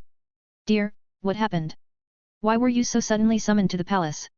Ember worriedly asked June, who just came back home with an angry expression. Ugh, I am forced to sit on my mother's lap, but at least the breastfeeding phase already ended. Now that I am 3 years old, I can finally spend the entire day without sleeping, but why would I even do that? Father, be careful or you might damage your teeth by gritting them so much. They want to set up a marriage for my own son. Not to mention it's some weaker noble family. Apparently their daughter was born 2 years ago and they want to strengthen the bond between noble families. Fucking bullshit, I have never even heard of their family's name. Their daughter's name is apparently Arya, June said with a darkened face. Yeah, fucking bullshit. Political marriage, boo. Dear. Language in front of Akashi. Ember immediately shouted with an angry expression before turning to me with a bright smile while ruffling through my hair. A little bit scary. He can't even understand my words, so it's all right. June said with a smirk. I couldn't help it, but a naughty smile appeared on my face. Fucking, I said out of nowhere, surprising both of my parents, but that wasn't the end. Bullshit. When my mother heard the second word, she snapped her head at my father and her face darkened while her silver silk hair started floating around her. Fuck, let me go, demon. I started to fidget, trying to get away from my mother's grasp. Well, I thought of making Akashi deal with this marriage himself. If he won't like it, he will have to deal with it by himself. Anyway, someone is probably calling me, so, bye. June said with a forced smile before running away from my mother's room. You coward. I will face this demon face to face. I hardened my resolve and looked at my mother. When June fled from the room, her hair became normal once again, and when she looked at me, she brightly smiled with her eyes closed. It's all right now, Akashi. The bad guy was thrown out by your mother. She said while playing with my hair. I don't why, but she looks even scarier than before. Another 3 years. Finally, 6 years old. I thought when I woke up one day and stretched my back. Let's go train, although it will be quite hard, with that woman constantly watching over me. I thought while side glancing at the invisible woman standing near the window, guarding me. Did young lord just look at me? No, that's impossible. I must be imagining things. The young lord is just 6 years old, there is no way he can see through my magical artifact. The woman noticed Akashi's quick glance but thought of it as a coincidence since she was standing near the window. I discovered that this isn't my old world anymore. Here, there are numerous supernatural things that can make humans much stronger. Not to mention that the limit of human physical abilities here is much higher than in my old world. I was able to sneak into my father's library a few times and I have read a few books regarding these weapons. As of now, I am aware of 3 types of weapons and they are Taigu. Most of them were created from the remains of danger beasts that had unique powers, imbuing the equipment with special abilities. Many weapons and armor type Taigu were also forged from a rare metal called orichalcum. Their abilities aren't limited only one for one weapon. It depends on the strength of danger beast while it was still alive and ores used in its creation. Magical artifacts weaker than Taigu but they are still very dangerous but not only to other people, they are extremely dangerous even for wielders when one doesn't know how to operate it. And the opposite of Taigu where those weapons have their own consciousness and choose their own master, magical artifacts can be used by anyone who has potential and is strong enough to control them.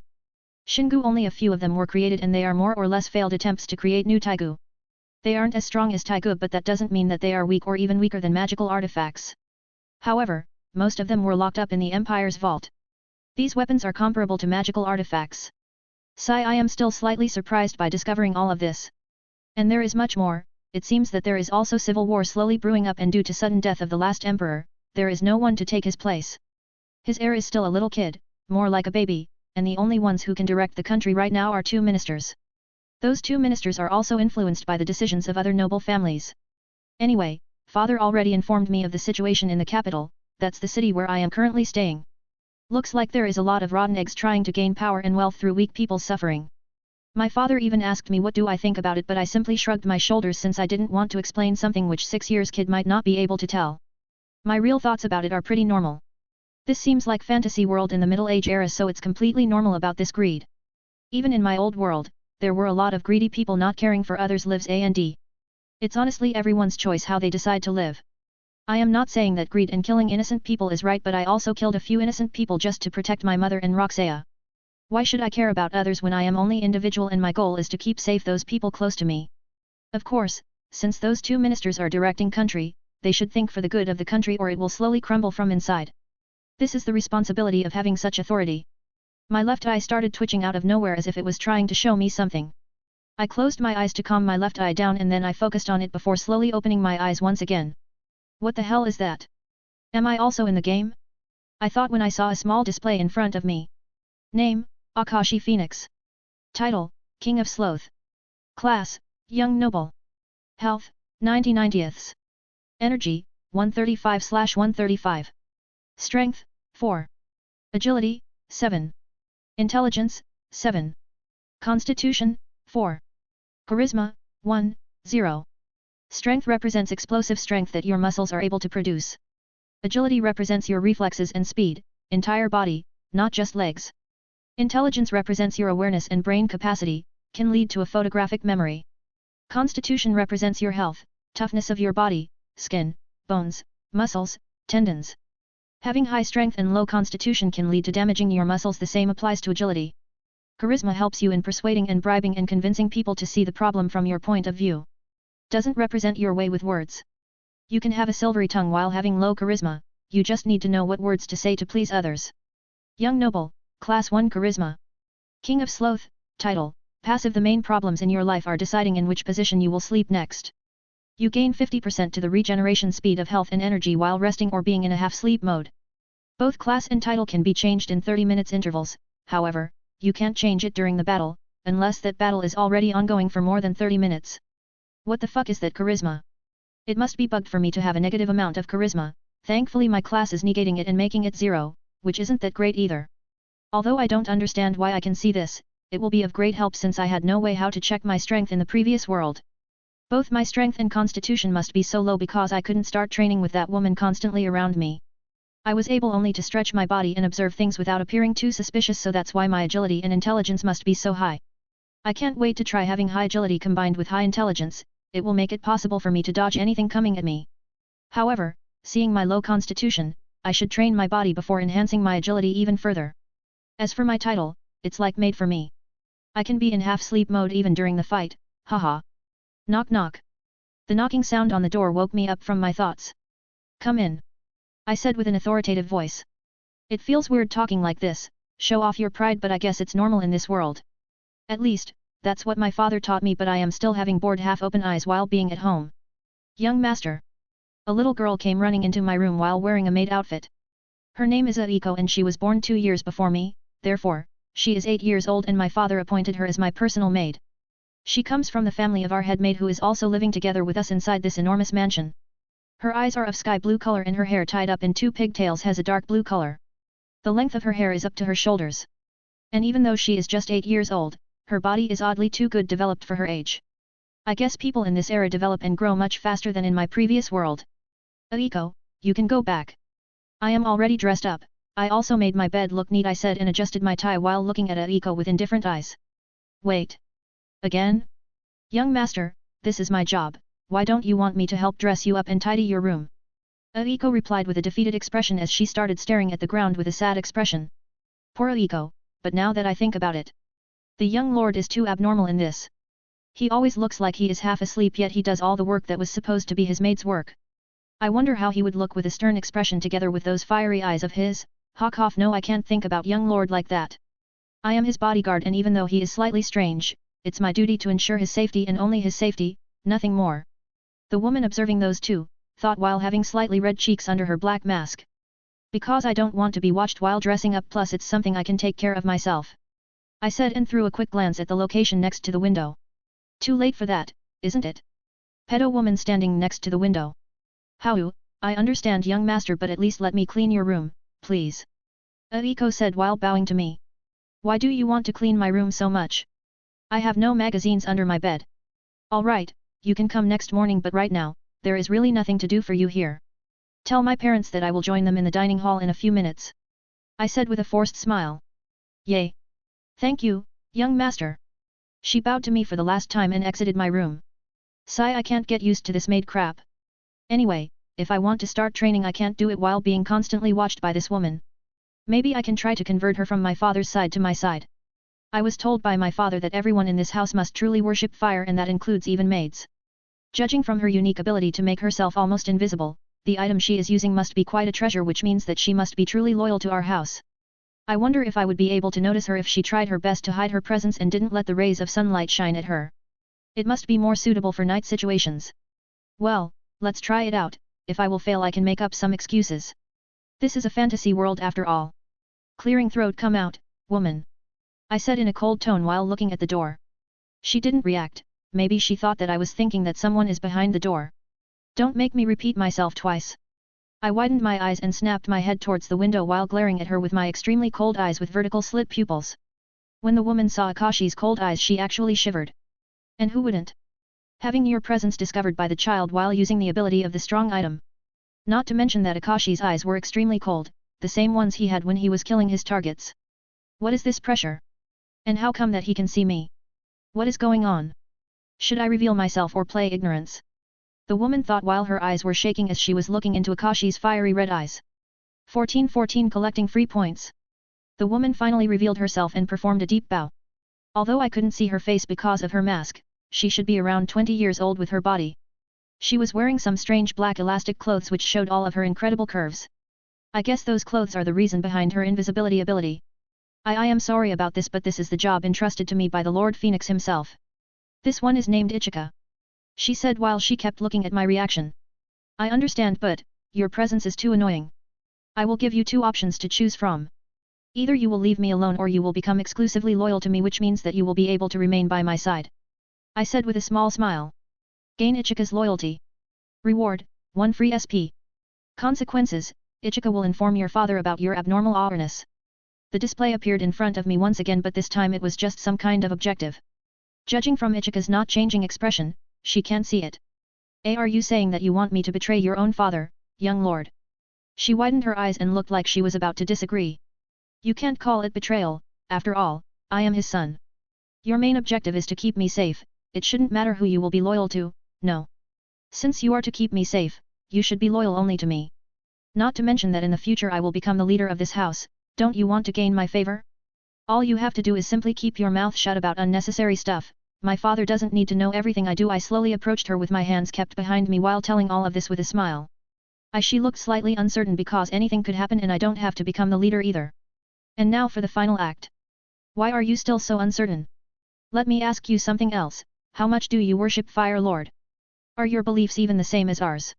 I narrowed my eyes and asked her with a suspicious look. Of course I worship him. Your father, the Lord Phoenix, was the one who freed me from poverty and trained me.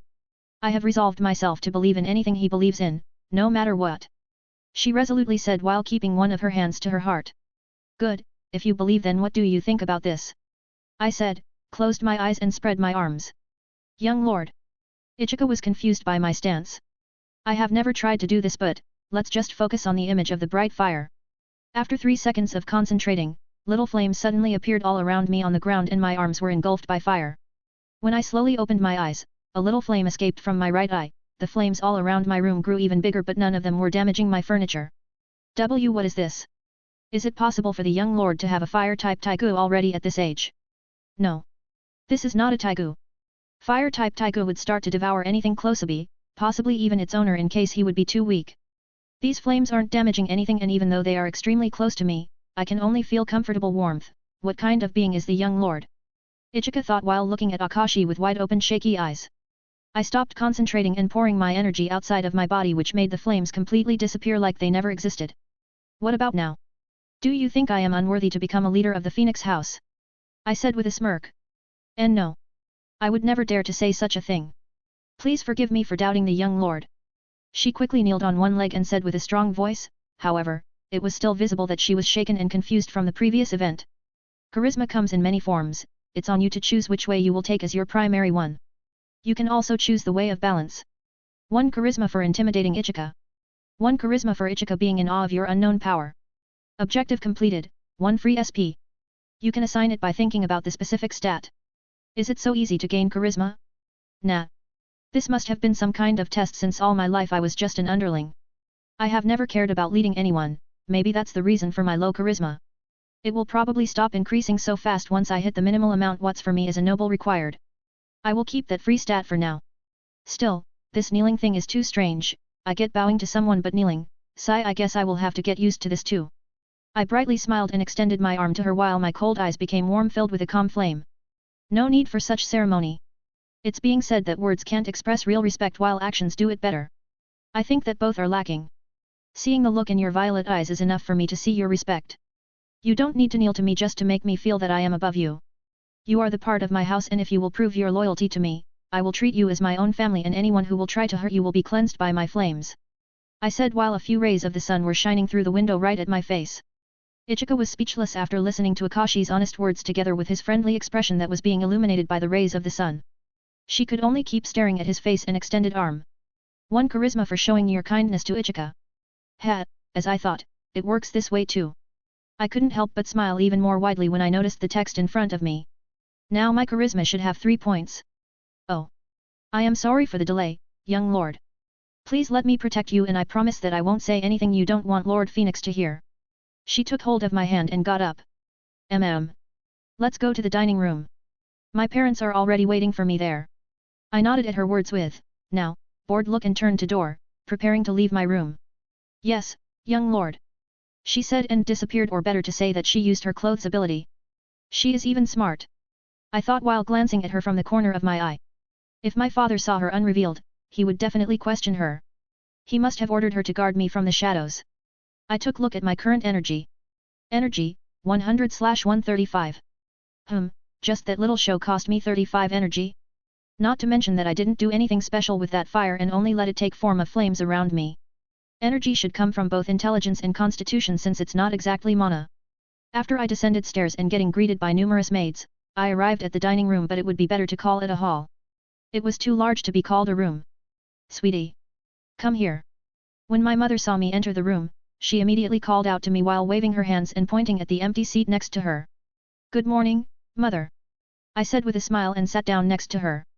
So you finally decided to join us, hey? June, my father, said with a neutral tone with closed eyes. Hehe, playing cold now that I am aware of your actions but when I was a little kid you were practically begging me to play with you. Sundara father. But I get from where he is coming from, he is trying to make me independent from the yearly age since I am in this comfortable environment, he must be thinking that I would never learn anything. He is trying to make me strive for his acknowledgement, I don't think it's a bad strategy, however, I think it is too double-edged strategy. Father. I said in the same tone and nodded at him with closed eyes. He was visibly surprised by my reply, but soon enough a small smile appeared on his face. You two, can't you greet each other normally? My mother scolded both of us while pouting her lips. Haha, both I and my father looked at each other before we started to laugh. Laugh for another 2 seconds and I will stuff your breakfast into your throat myself.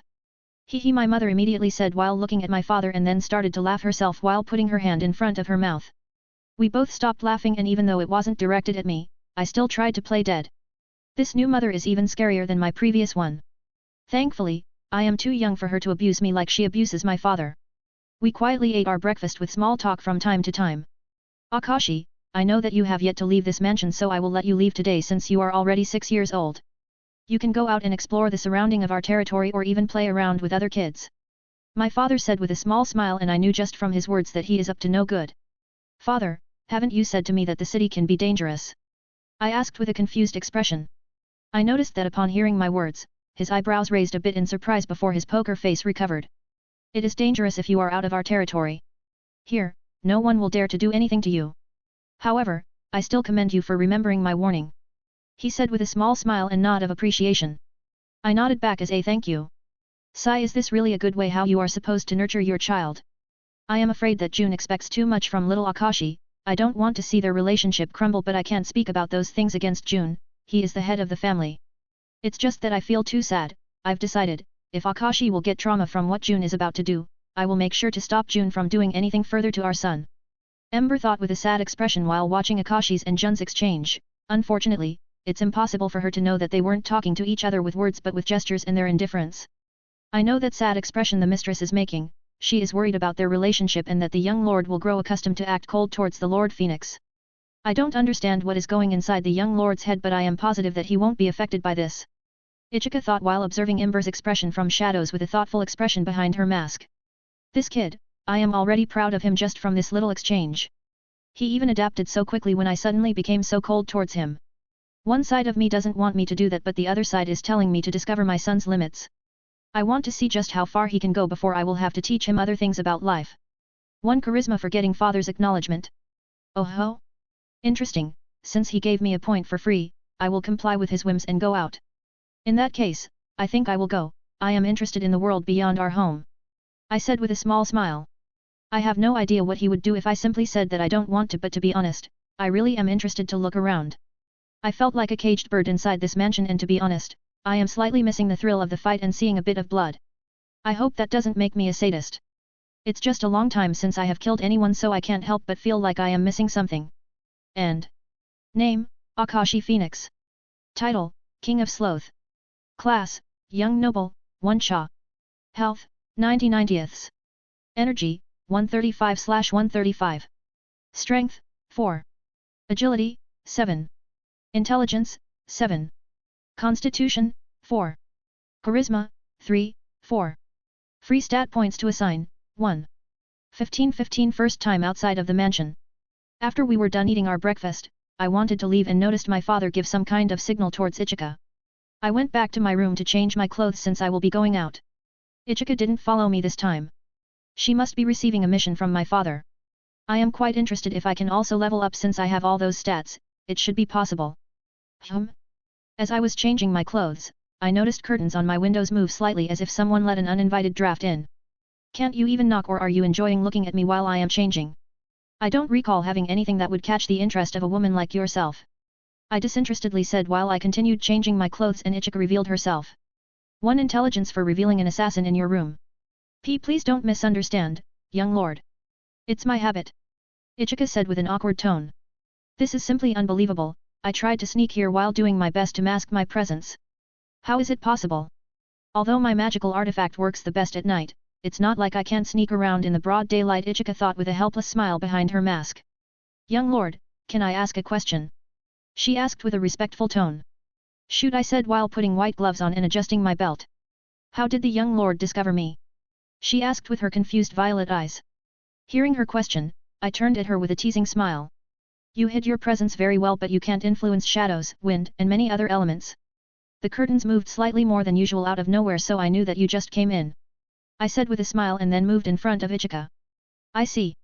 Ichika muttered while staring into empty space. How much is he aware of his surroundings? And wasn't that only for a little moment before the curtains returned to their usual place? I think that I start to understand the young lord.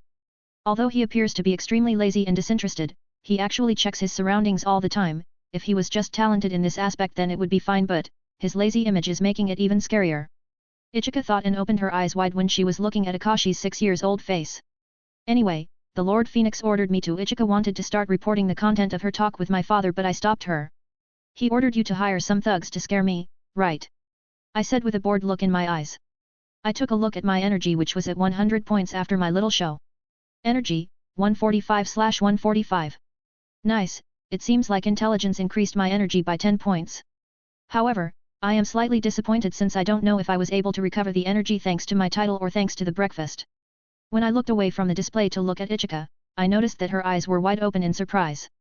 Are you supposed to hire some innocent people taking the role of thugs, or were you ordered to hire real thugs?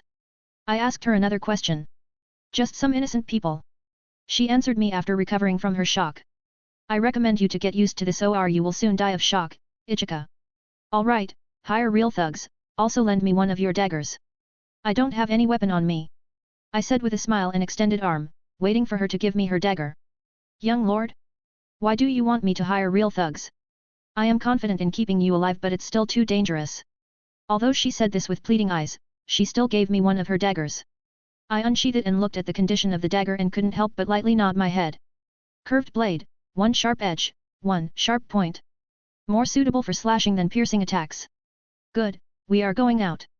As for your question, I want to try something. Don't you dare go against my words, and if you really want to go against it, say it aloud right now. I said with a poker face. Better than you hiring some innocent people and being a cause of their deaths. And no, I will follow the young lord's orders. She said with a defeated look in her eyes. She then disappeared and went outside to look for the thugs for hire. From what I have heard about this city, it shouldn't be that hard to find them, hehe. Anyway, if she will dare to hire just some actors, it will be her problem, not mine. I should also hide this dagger. I can't let my mother or father see it. I hid the dagger under my black uniform with an insignia on my shoulder in the shape of a phoenix with spread wings. That's the symbol of my house, and with that, everyone should be able to recognize who I am. At least in our territory, the capital city is extremely big and it is divided into different parts. Each part is controlled by different noble families. Our territory belongs to one of the biggest parts of the cities. I have yet to know the reason why our family is so powerful while those 2 ministers tolerate it, or more like why the emperor tolerated it, but now that there are 2 ministers at the power, they are trying to limit our family somehow. The first step was that arranged marriage. My father could decline, of course, but it would unnecessarily anger them. He accepted under the condition that the marriage would take place once I am 18 years old. In those years, anything can happen, hehe. As I was leaving our mansion. Sweetie, wait. My mother called out to me, stopping me right in front of the doors leading to the outside of the mansion. Yes, mother. I asked with a warm smile. Geez, what is your father thinking, making you go outside in those clothes? You look like you are going to war. My mother muttered while massaging the bridge of her nose when she saw my clothes that looked slightly similar to a military uniform. Father said that I need to be a good example for our house once I am outside. I replied to her with a forced smile. He even said that I need to have a strict expression. Thankfully, I will be able to stay in my half-asleep mode because having half-opened eyes with a boring look can from other perspectives look like I am proud and arrogant. Now, I am glad that most people usually misunderstand this fact. Alright, just remember to have fun, and the most important thing is, be careful. She said with a serious expression and stuffed something in my hand. A little sack with gold coins? I looked at the contents of the sack and then raised my head to look at my mother, who just brightly smiled back at me.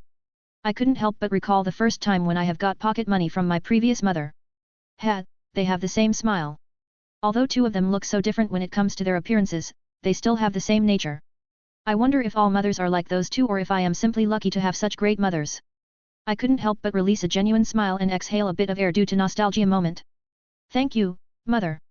I said with a big smile, revealing my white teeth. She just nodded and sent me away with a slightly sad expression. When I closed the doors behind me, I stopped walking. Keeping my mother safe in my previous world wasn't that hard since all I had to do was hide my identity. Here, anyone can target her due to her position. I resumed walking towards the exit of our residence, and as I was walking through our garden, my eyes became extremely cold as I was staring towards the exit. I must become much stronger than in my previous life. I will protect that smile even if I will have to kill thousands of innocents. I resolutely shouted inside my mind, and as I was walking, the numerous strands of the grass all around me caught on fire. When I noticed the change around me I quickly woke up and those little flames on the tips of the grass also disappeared. I shouldn't waste my energy like that. Energy, 145/145. It didn't take any energy. Then why did it appear? I thought, and before I knew it, I was already near the gate. Oh. Young lord, are you going out? Please wait for a moment, one of the two guards said and went to unlock the gate. He opened it for me. Please be careful outside. He said with a smile and I just nodded at him. There aren't as many beggars as I thought it would be. These were my first thoughts when I noticed the situation after a few minutes of walking around. Hey, isn't that young lord of Phoenix House? I think so, but what is he doing outside all alone? Look at his clothes and that look in his eyes, he really is the heir to the Phoenix House. I immediately became an attraction like some animal in the zoo. I went back towards the market area, which is stationed only about a minute of walk from our residence. It wouldn't be an exaggeration to say that it was exactly in front of our residence. As I was browsing through various stalls, I noticed a one time that caught my attention. It was earrings in shape of the crescent moon with a shining silver color. It was visible that it was a good quality product. I took it into my hands to inspect it further. Hello, young lord, had you perhaps took a fancy to these earrings? The shopkeeper asked me with a big smile when he saw me stop at his stall. Are these earrings made from surgical stainless steel? I raised my head and asked him with my poker face. Why yes. He answered with an uncertain expression. Doesn't he know, or is it because he has never heard of the surgical stainless steel? Well, just by the weight it's very similar to it. How much is it? I asked him. 10 gold coins, he answered with a big smile. That's quite a rip-off. I only have 5 gold coins and a few silver ones. I can try to bargain with him, but I guess I will resolve it after I am done with my experiment today. Reserve it for me, I will come for it later. I said while putting the earrings back and then turned around to leave. Of course, young lord. He shouted when he saw me walking away. Young lord, I have found 2 thugs who would be willing to try to kidnap you. What do you want me to do next? As I was walking through the streets, I heard Ichika's voice. Tell them that I will go through that dark alley, it's a good location, it is a shortcut connecting the market area with the poorer areas of the city where guards rarely patrol. I will make it look like I am using it to get home faster. I kept on walking with my poker face as I whispered while looking towards the alley's location. Alright, I will go now, please don't do anything reckless while I am away from you, young lord. I heard Ichika's pleading voice next to me and I simply nodded to her. 1616 a special class? As we agreed on with Ichika, I took a shortcut to get to the market area. Hey, kid. Are you going somewhere? One guy stopped me from advancing any further and another one followed right after me when I entered the valley. What do you want? I asked with a shaky voice. Why are there bruises on their faces? It looks like they are recent, I see, haha. Ichika must have revealed herself in front of them to offer them the deal, but they couldn't control themselves when they saw her body. After all, her clothes are elastic so it complement her curves and her not so small breasts. Not to mention that she doesn't wear anything under those clothes, which makes her nipples further stand out. I really feel sorry for her if she doesn't wear anything under it just because her stealth ability would no longer work. Hehe, nothing much. I and my friend just want some money and with your help, we will be able to make some sum. The guy in front of me approached me and put his hand on my shoulder with a reassuring smile. Are you aware who I am? Why you can't just... I said while my body started to shake a bit, I even make it seem like I didn't know what to say. What can't we?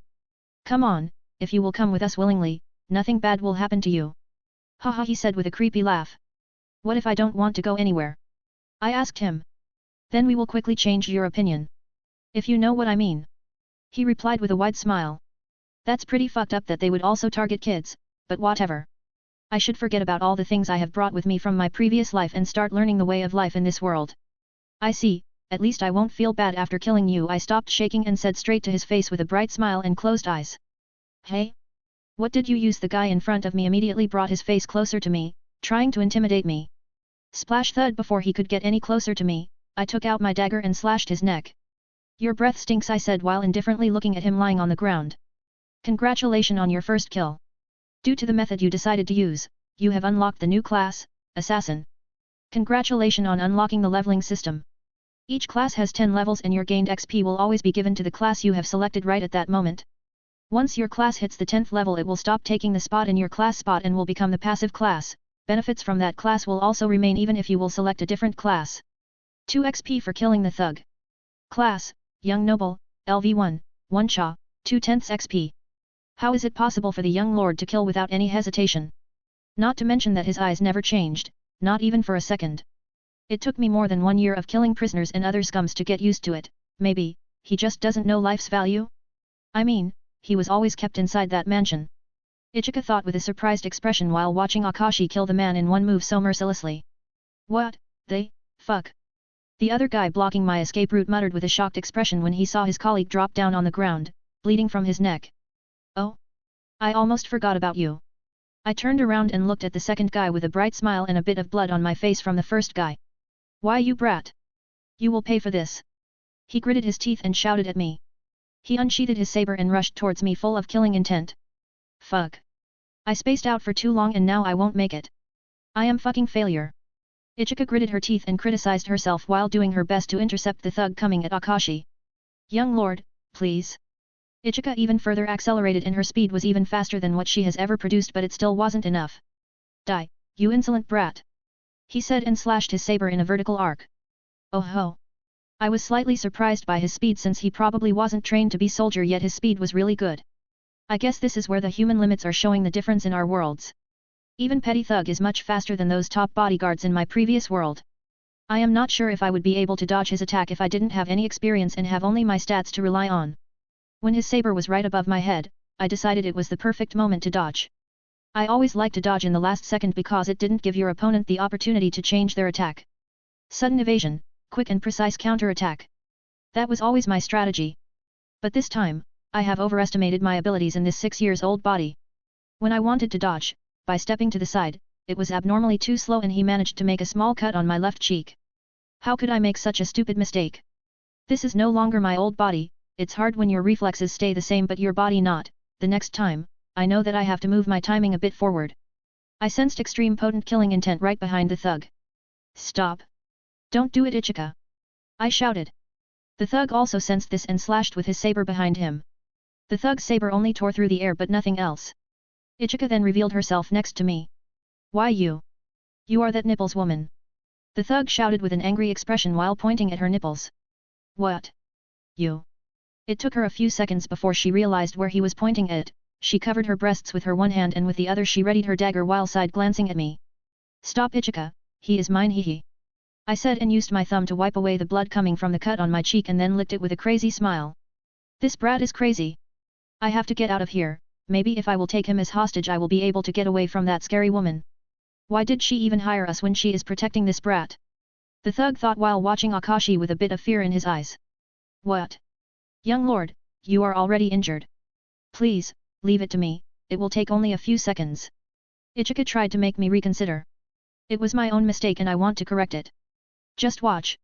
I said and rushed towards the thug. Wait. Ichika called out to stop me but I didn't listen to her. Haha, come on, arrogant brat. The thug shouted and got into defensive stance. When I got near enough I tried to slash his tight but he saw through my move and parried my dagger. He used his other hand to throw a fist at me when I was out of balance after that parry. I crossed my arms before me and blocked his punch but it still made my left arm numb. 1 constitution for blocking a punch from someone who is 3 times heavier than you. His punch forced me to retreat but when I was pushed back, I extended my right arm to him and flicked with my finger, making fire appear out of nowhere and sending it towards his face. Wah! Ag! He didn't expect something like that and his face started to burn while he was screaming in agony. TCH, I wanted to make needle out of the fire and pierce his eye. I guess I have to practice more. Health, 98/100. Energy, 152/155. Not bad, just 3 points for something so effective. And as I thought, both intelligence and constitution increase my energy. I quickly made the fire burning his face disappear with the wave of my hand. I have to act quickly before anyone will call guards. This scream was pretty loud. Young lord. Are you alright? After seeing that the man finally lost, Ichika immediately ran up to me and checked the wound on my cheek with a worried expression. Why didn't he use his fire right from the beginning? That was too reckless from the young lord. Ichika thought while checking on Akashi's wound. Stop it, it's not the end yet. I gently slapped her hand away and approached the thug who was lying on the ground with a burnt face. What do you want? Judging from his voice, if he could cry with this burnt face, tears would already start falling down. There is no way these guys would act on their own, there must be a bigger group behind them. No one sane would dare to attack the son of the influential person without any backing. Tell me, where is your group located, how many people and if any noble family is backing you? I said, surprising both Ichika and the thug. We weren't the part of any organization. he said with a shaky voice. I have never mentioned anything about the organization. Tell me if you don't want to be eaten alive by the flames. Slowly burning your skin, from your legs up to your face once again. Even your genitals won't be spared. I said, and his expression immediately became horrified, and even Ichika looked at me in shock. Decide, now. I said, and my right arm caught on fire while I was staring down at him with my cold red eyes. Ah. Yes. Just don't let that fire anywhere near me. I have no idea how much guys our organization have, but we are indeed backed by the noble family with the blue dragon as insignia. Please don't kill me, that's all I know. I am just a lowly underling. He said with a pleading voice. I won't kill you. I said and extended both of my hands towards him. What do? I will just cleanse you. I poured the big amount of my energy into both of my hands, and flames of high temperature gushed out of my palms, enveloping his entire body. He didn't even have a chance to scream or say any letter before his body disappeared, leaving only ashes on the ground. Congratulations on unlocking a special class, Fire Monarch. 2 XP for killing the thug. 1 BXP for burning your enemy. BXP applies only to the related special class. The special classes aren't leveled up by normal XP but by performing actions related to your special class. They also receive half experience as normal classes. Class, Young Noble, LV1, 1 Cha, 4/10 XP. Special class, Fire Monarch, LV1, 1 Cha, 1 Int, 1 Const, 1/10 BXP. Fire Monarch?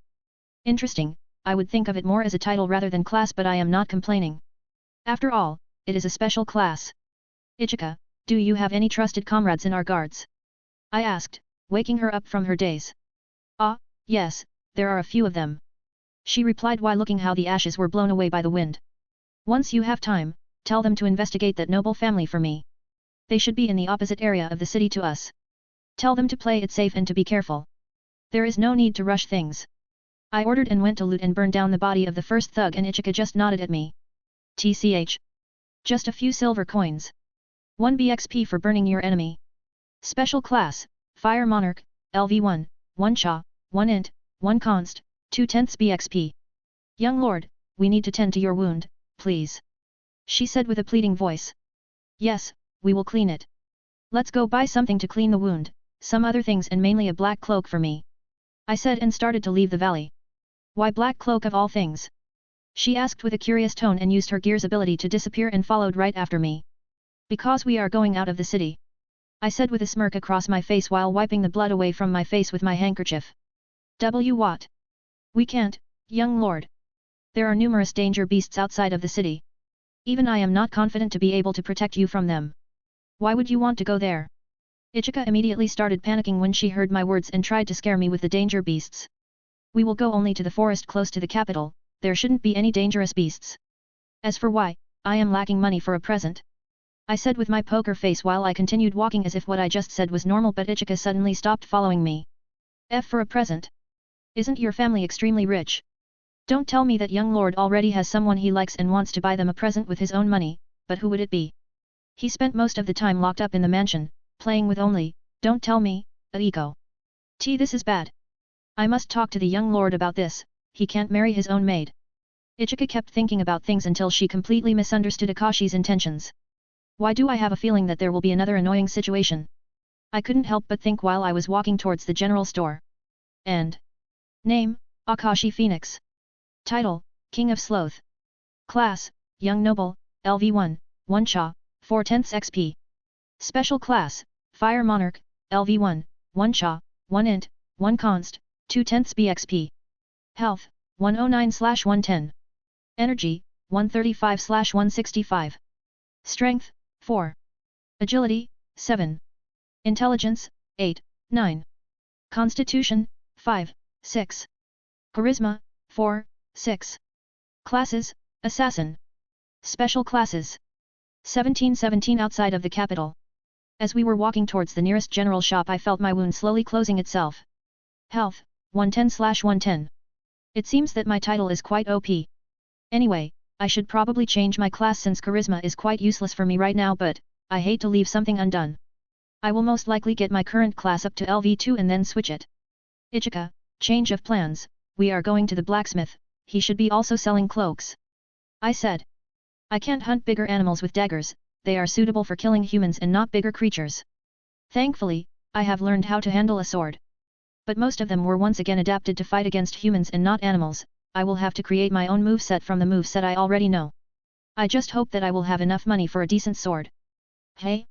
Why? What about your wound, young lord?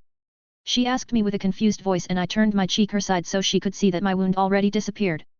Wah! How is it possible? I mean, it was a small cut but why is it already closed? Ichika stopped me and started to touch the place where the wound previously was. Don't you think that it's a bit disrespectful to touch me without permission? I mean, would you like it if someone touched you without your permission? I gently slapped her hand away and asked her with a teasing smile. Oh, of course I wouldn't like it.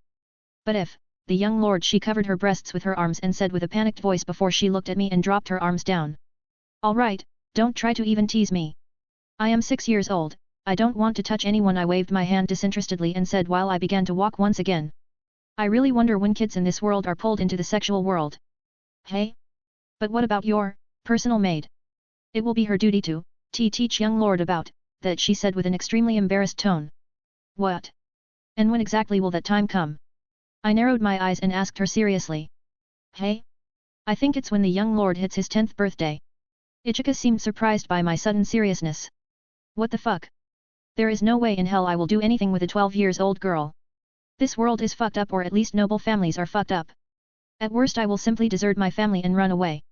But the young lord is forbidden to marry his own personal maid. Although there were cases when noble took his maid as a concubine, she can't become his main wife. Ichika said all of this as if it was all right. Ha, polygamy, what have I been even expecting? Thankfully my father doesn't have any other wives, or at least I don't know about them.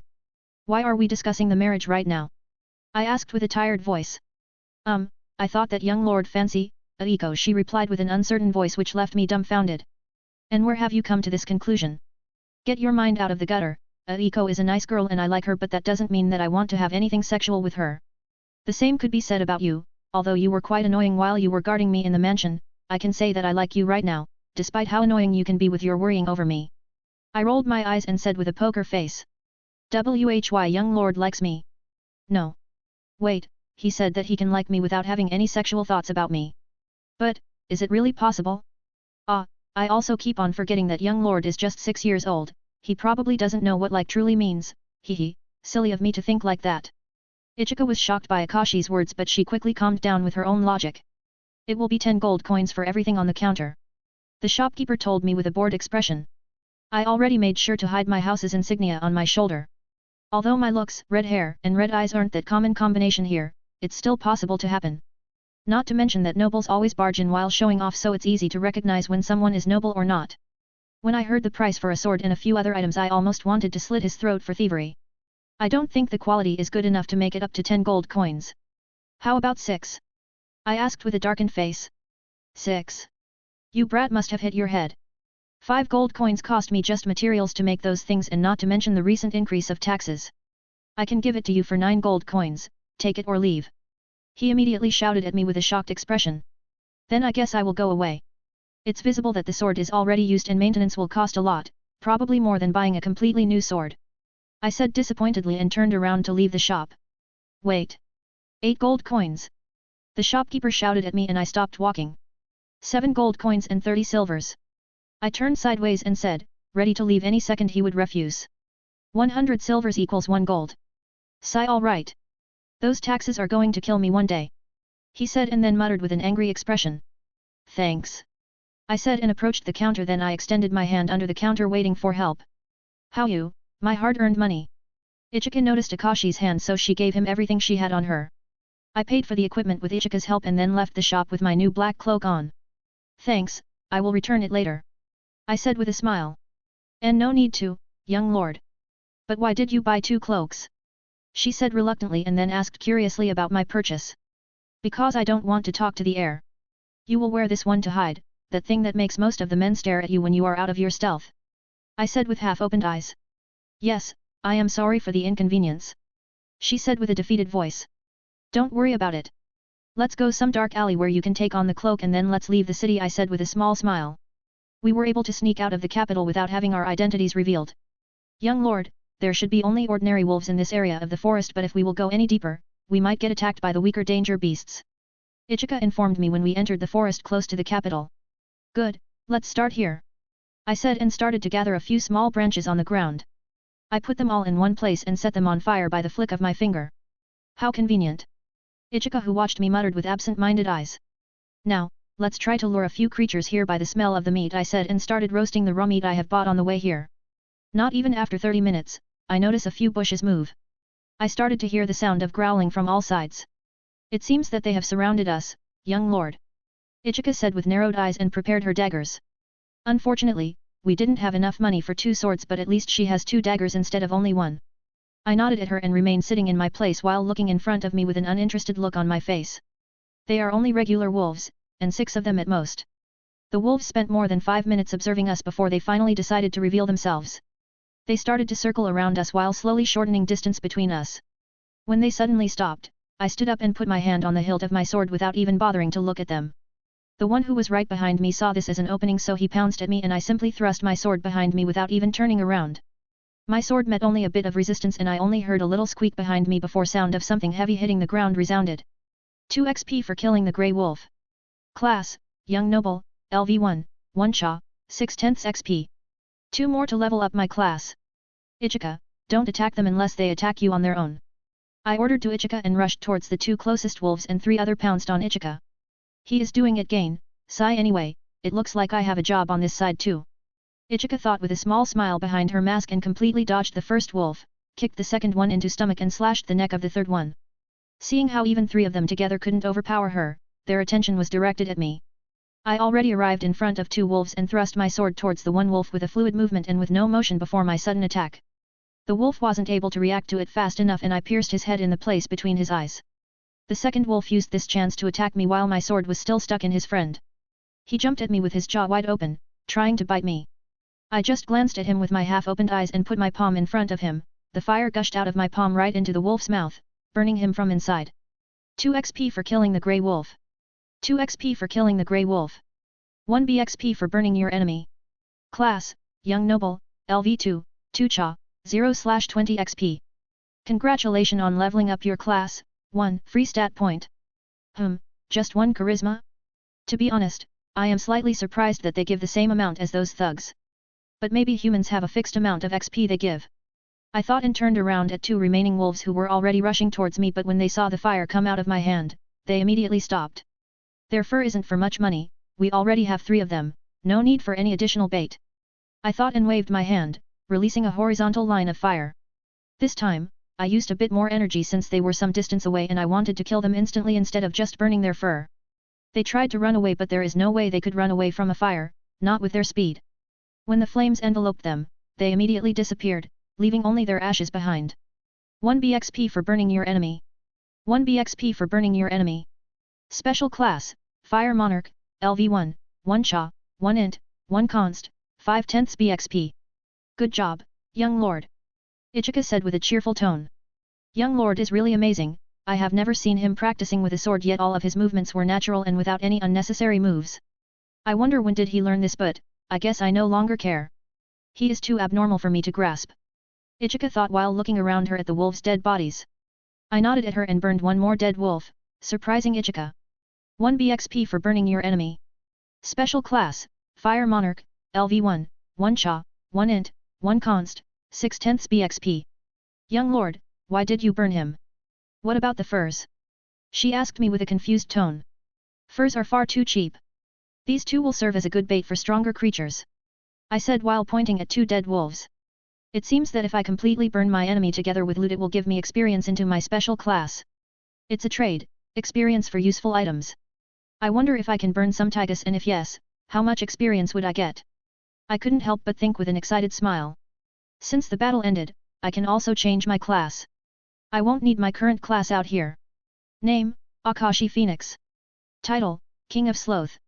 Class, Assassin, 1 Agility, 1 Intelligence, 0/10 XP. Special class, Fire Monarch, LV1, 1 Cha, 1 Int, 1 Const, 6/10 BXP. Health, 110/110. Energy, 152/175. Strength, 4. Agility, 7, 8. Intelligence, 8, 10. Constitution, 5, 6. Charisma, 4, 5. Free stat points, 2. Classes, Young Noble, LV2, 2 Cha. Special classes. My strength is extremely bad, I need to train my body overall once I return home. I thought and noticed Ichika's wide-open eyes. What is it? I asked her with a confused expression. Young lord, didn't you say that we won't go too deep into the forest? She asked me with a helpless tone. We won't go too far, don't worry. I reassured her and she only sighed. Wait, since this RPG system, shouldn't parties also be possible? Ichika, give me your hands. I said and she tilted her head in confusion but still extended her arms to me. I gently took hold of her hands and closed my eyes. Now, what to do? Let's just try to think about forming a party. After 5 seconds of trying to form a party with Ichika, text appeared inside my mind. Insufficient charisma to become group leader. So it's possible. I wonder how it works, maybe I can make other people stronger just by killing monsters with them. But I don't really care about that, just imagination of taming a few danger beasts, adding them to my party and let them run amok inside this forest, hee hee hee. That's all. I said and let go of her hands before it would start to get awkward. 1818 Absolute Dominance. Both I and Ichika took one dead wolf on our shoulders and we ventured deeper into the forest. On our way, we were attacked by a few more wolves but Ichika took care of them while carrying the dead wolf on her shoulder. While I was having a problem moving around with that weight on my shoulder. When I burnt one wolf she killed by herself. I have got no new experience to my special class so I guess it needs to be killed by me or she would have to be in party with me. My strength is really bullshit, even she is much stronger than me in that aspect. I thought while side glancing at Ichika who was walking next to me with a happy mood. Although I must admit that she is really strong, despite her foolish words from time to time. It's just that she was trained to fight against humans and not the beasts. I wonder who would be stronger, old me or her. Although in terms of cunningness I would probably win easily but straight one-on-one battle without any tricks, she would definitely make me sweat.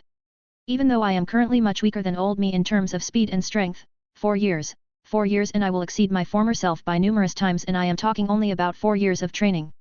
I am not counting this system power and fire control. Let's stop here, it should be far enough. I said and threw down a dead wolf on my shoulder. Alright, Ichika looked behind and saw that the walls of the capital were still visible so she sighed in relief and put down her own wolf.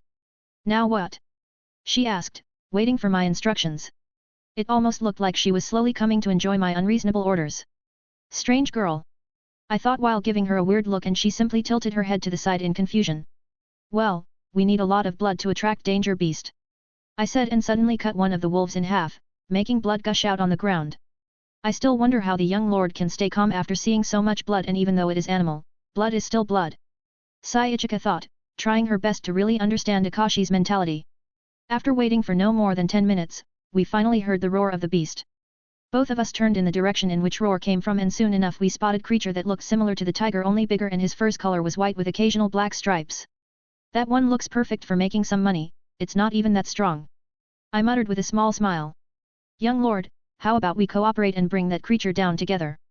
Ichika asked me with a pleading voice, she was probably thinking that I would try to fight with it all alone.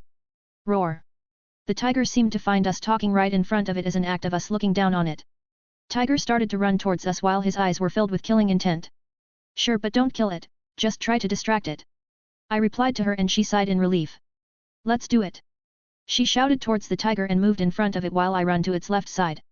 The tiger was enraged to be shouted at by such a small human like Ichika and swiped with his claws at Ichika who stepped slightly backward, closely dodging its deadly claws.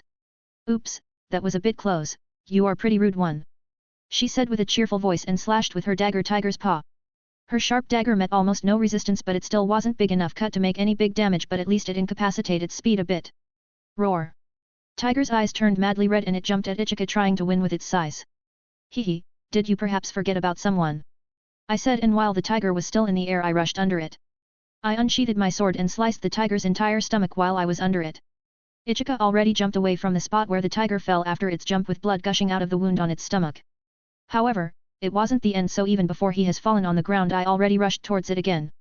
When the tiger recovered from its fall and tried to get up, I pierced its entire head with my sword until the tip of my blade met the ground.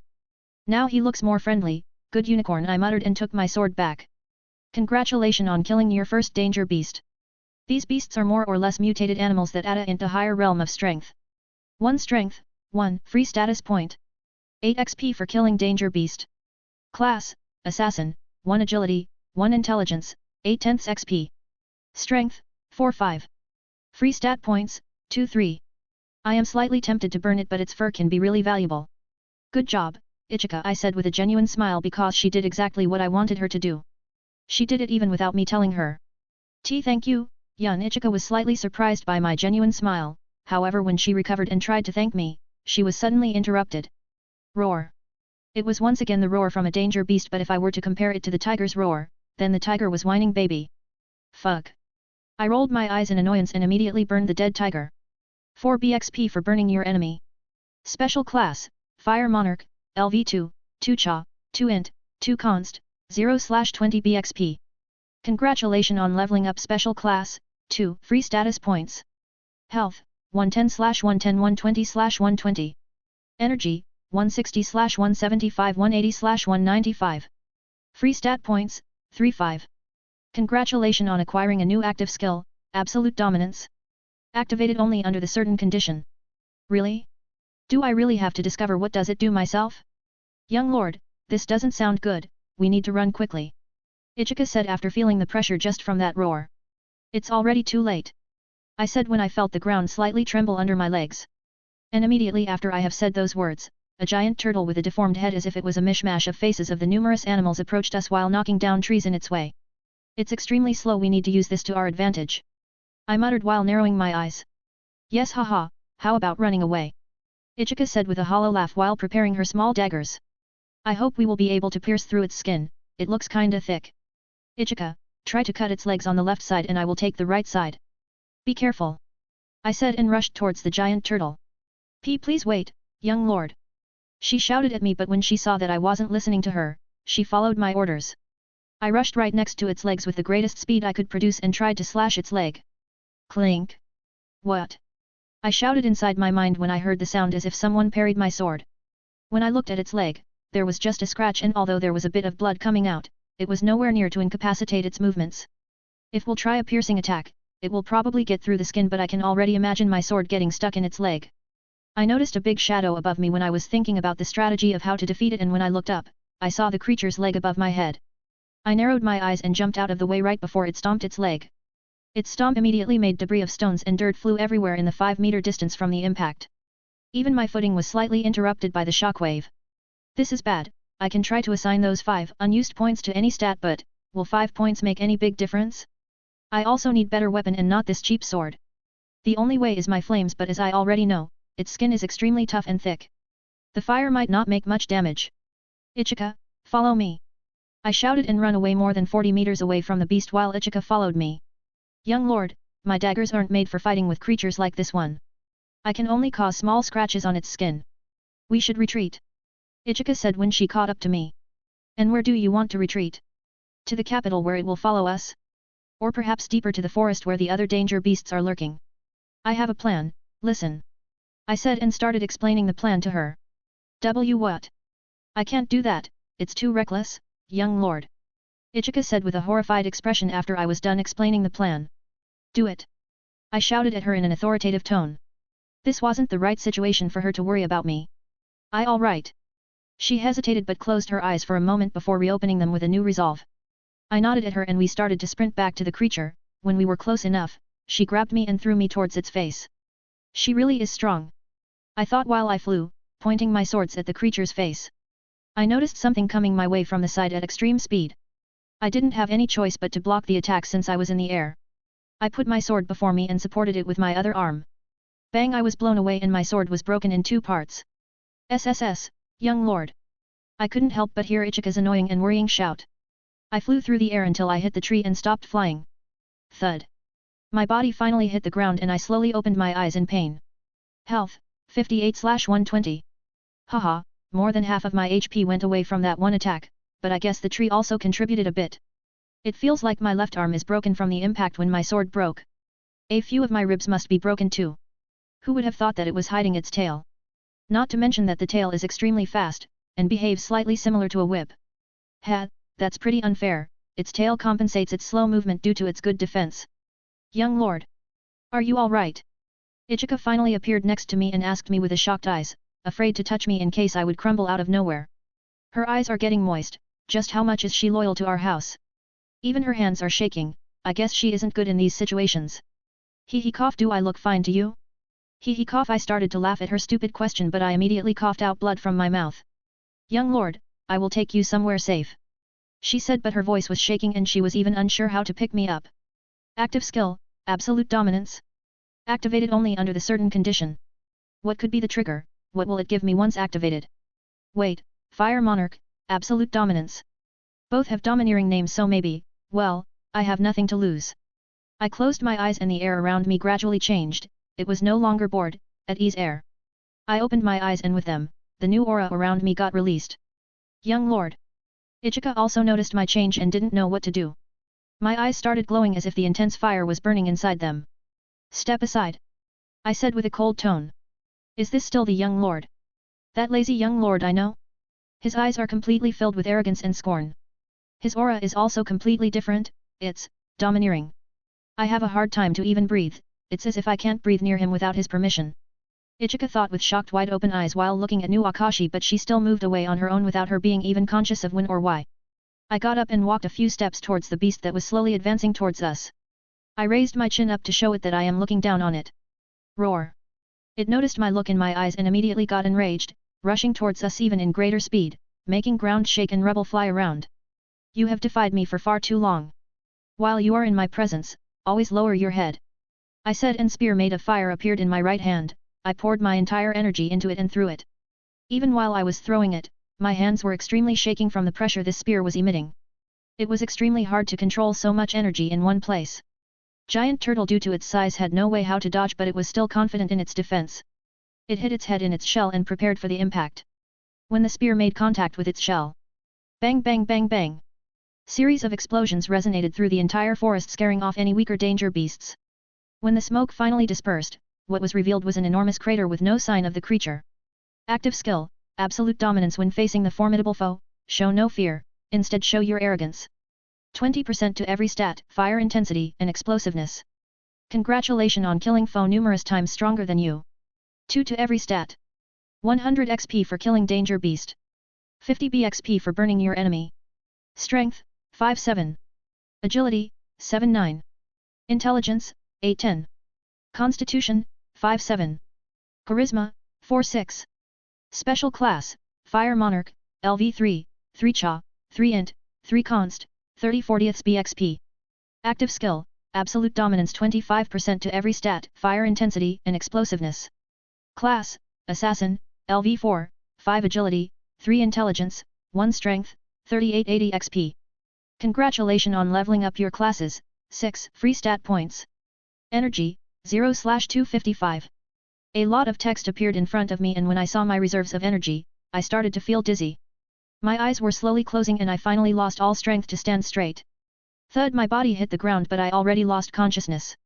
Ichika was watching the crater created by Akashi's attack with a shocked expression, but when she heard someone's body hit the ground, she immediately woke up from her shock and turned at Akashi, who was lying on the ground with closed eyes. Young lord! Ichika shouted and immediately rushed to his side. I must take him somewhere safe, other people might come here after hearing such a loud explosion. But still, the young lord is really amazing. Ichika thought with a warm smile while looking at Akashi's face. She took him into her hands and moved away from the battle scene. End. Name, Akashi Phoenix. Title, King of Sloth. Class, Assassin, LV4, 5 Agility, 3 Intelligence, 1 Strength, 3880 XP. Special Class, Fire Monarch, LV3, 3 Cha, 3 Int, 3 Const, 30 40th BXP. Health, 68/130. Energy, 0/255. Strength, 7, 8. Agility, 9, 14. Intelligence, 10, 16. Constitution, 7, 10. Charisma, 6, 9. Free stat points, 11. Classes, Young Noble, LV2, 2 Cha, 0/20 XP. Special Classes. Active Skill, Absolute Dominance. When facing the formidable foe, show no fear, instead, show your arrogance and pride. 25% to every stat, fire intensity and explosiveness. Can't be triggered just by acting arrogant, one must truly show off his inner pride and arrogance for the skill to work. 1919 Aftermath. A few kilometers away from where the explosion took place. I was able to take the young lord away from that place without being attacked by any danger beasts, but how can he still have his sword in his hand even though he is unconscious?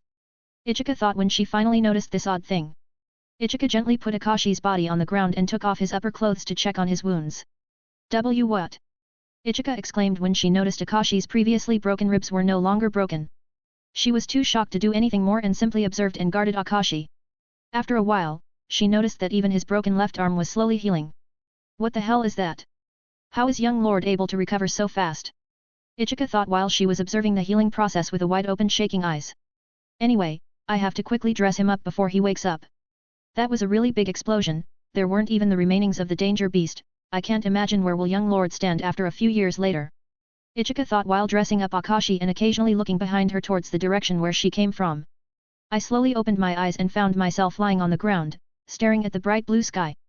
There is something soft supporting my head, what is it? I thought and moved my head to have a better look. Oh. Young lord, you are finally awake. I was really worried the entire time, I didn't know what to do but when I saw your regenerative ability, I just let you rest. Ichika immediately put her face close to me to explain everything. Although I didn't see her expression through her mask, it was still evident from her violet eyes that she was still panicking. Is she letting me rest my head on her lap? Anyway, her eyes are pretty nice when compared to the clear blue sky. Thanks for taking care of me while I was unconscious, I will definitely remember this and repay you one day. By the way, you have pretty radiant violet eyes, it makes me feel of the space with a lot of stars, hee I said and tried to get up from her lap. No. Wait, young lord. You have yet to recover. Wait, what did you just say?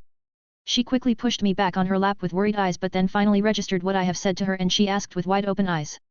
That I will repay you. I asked with a confused expression. And no after that. She said with a nervous voice. That you have fascinating eyes.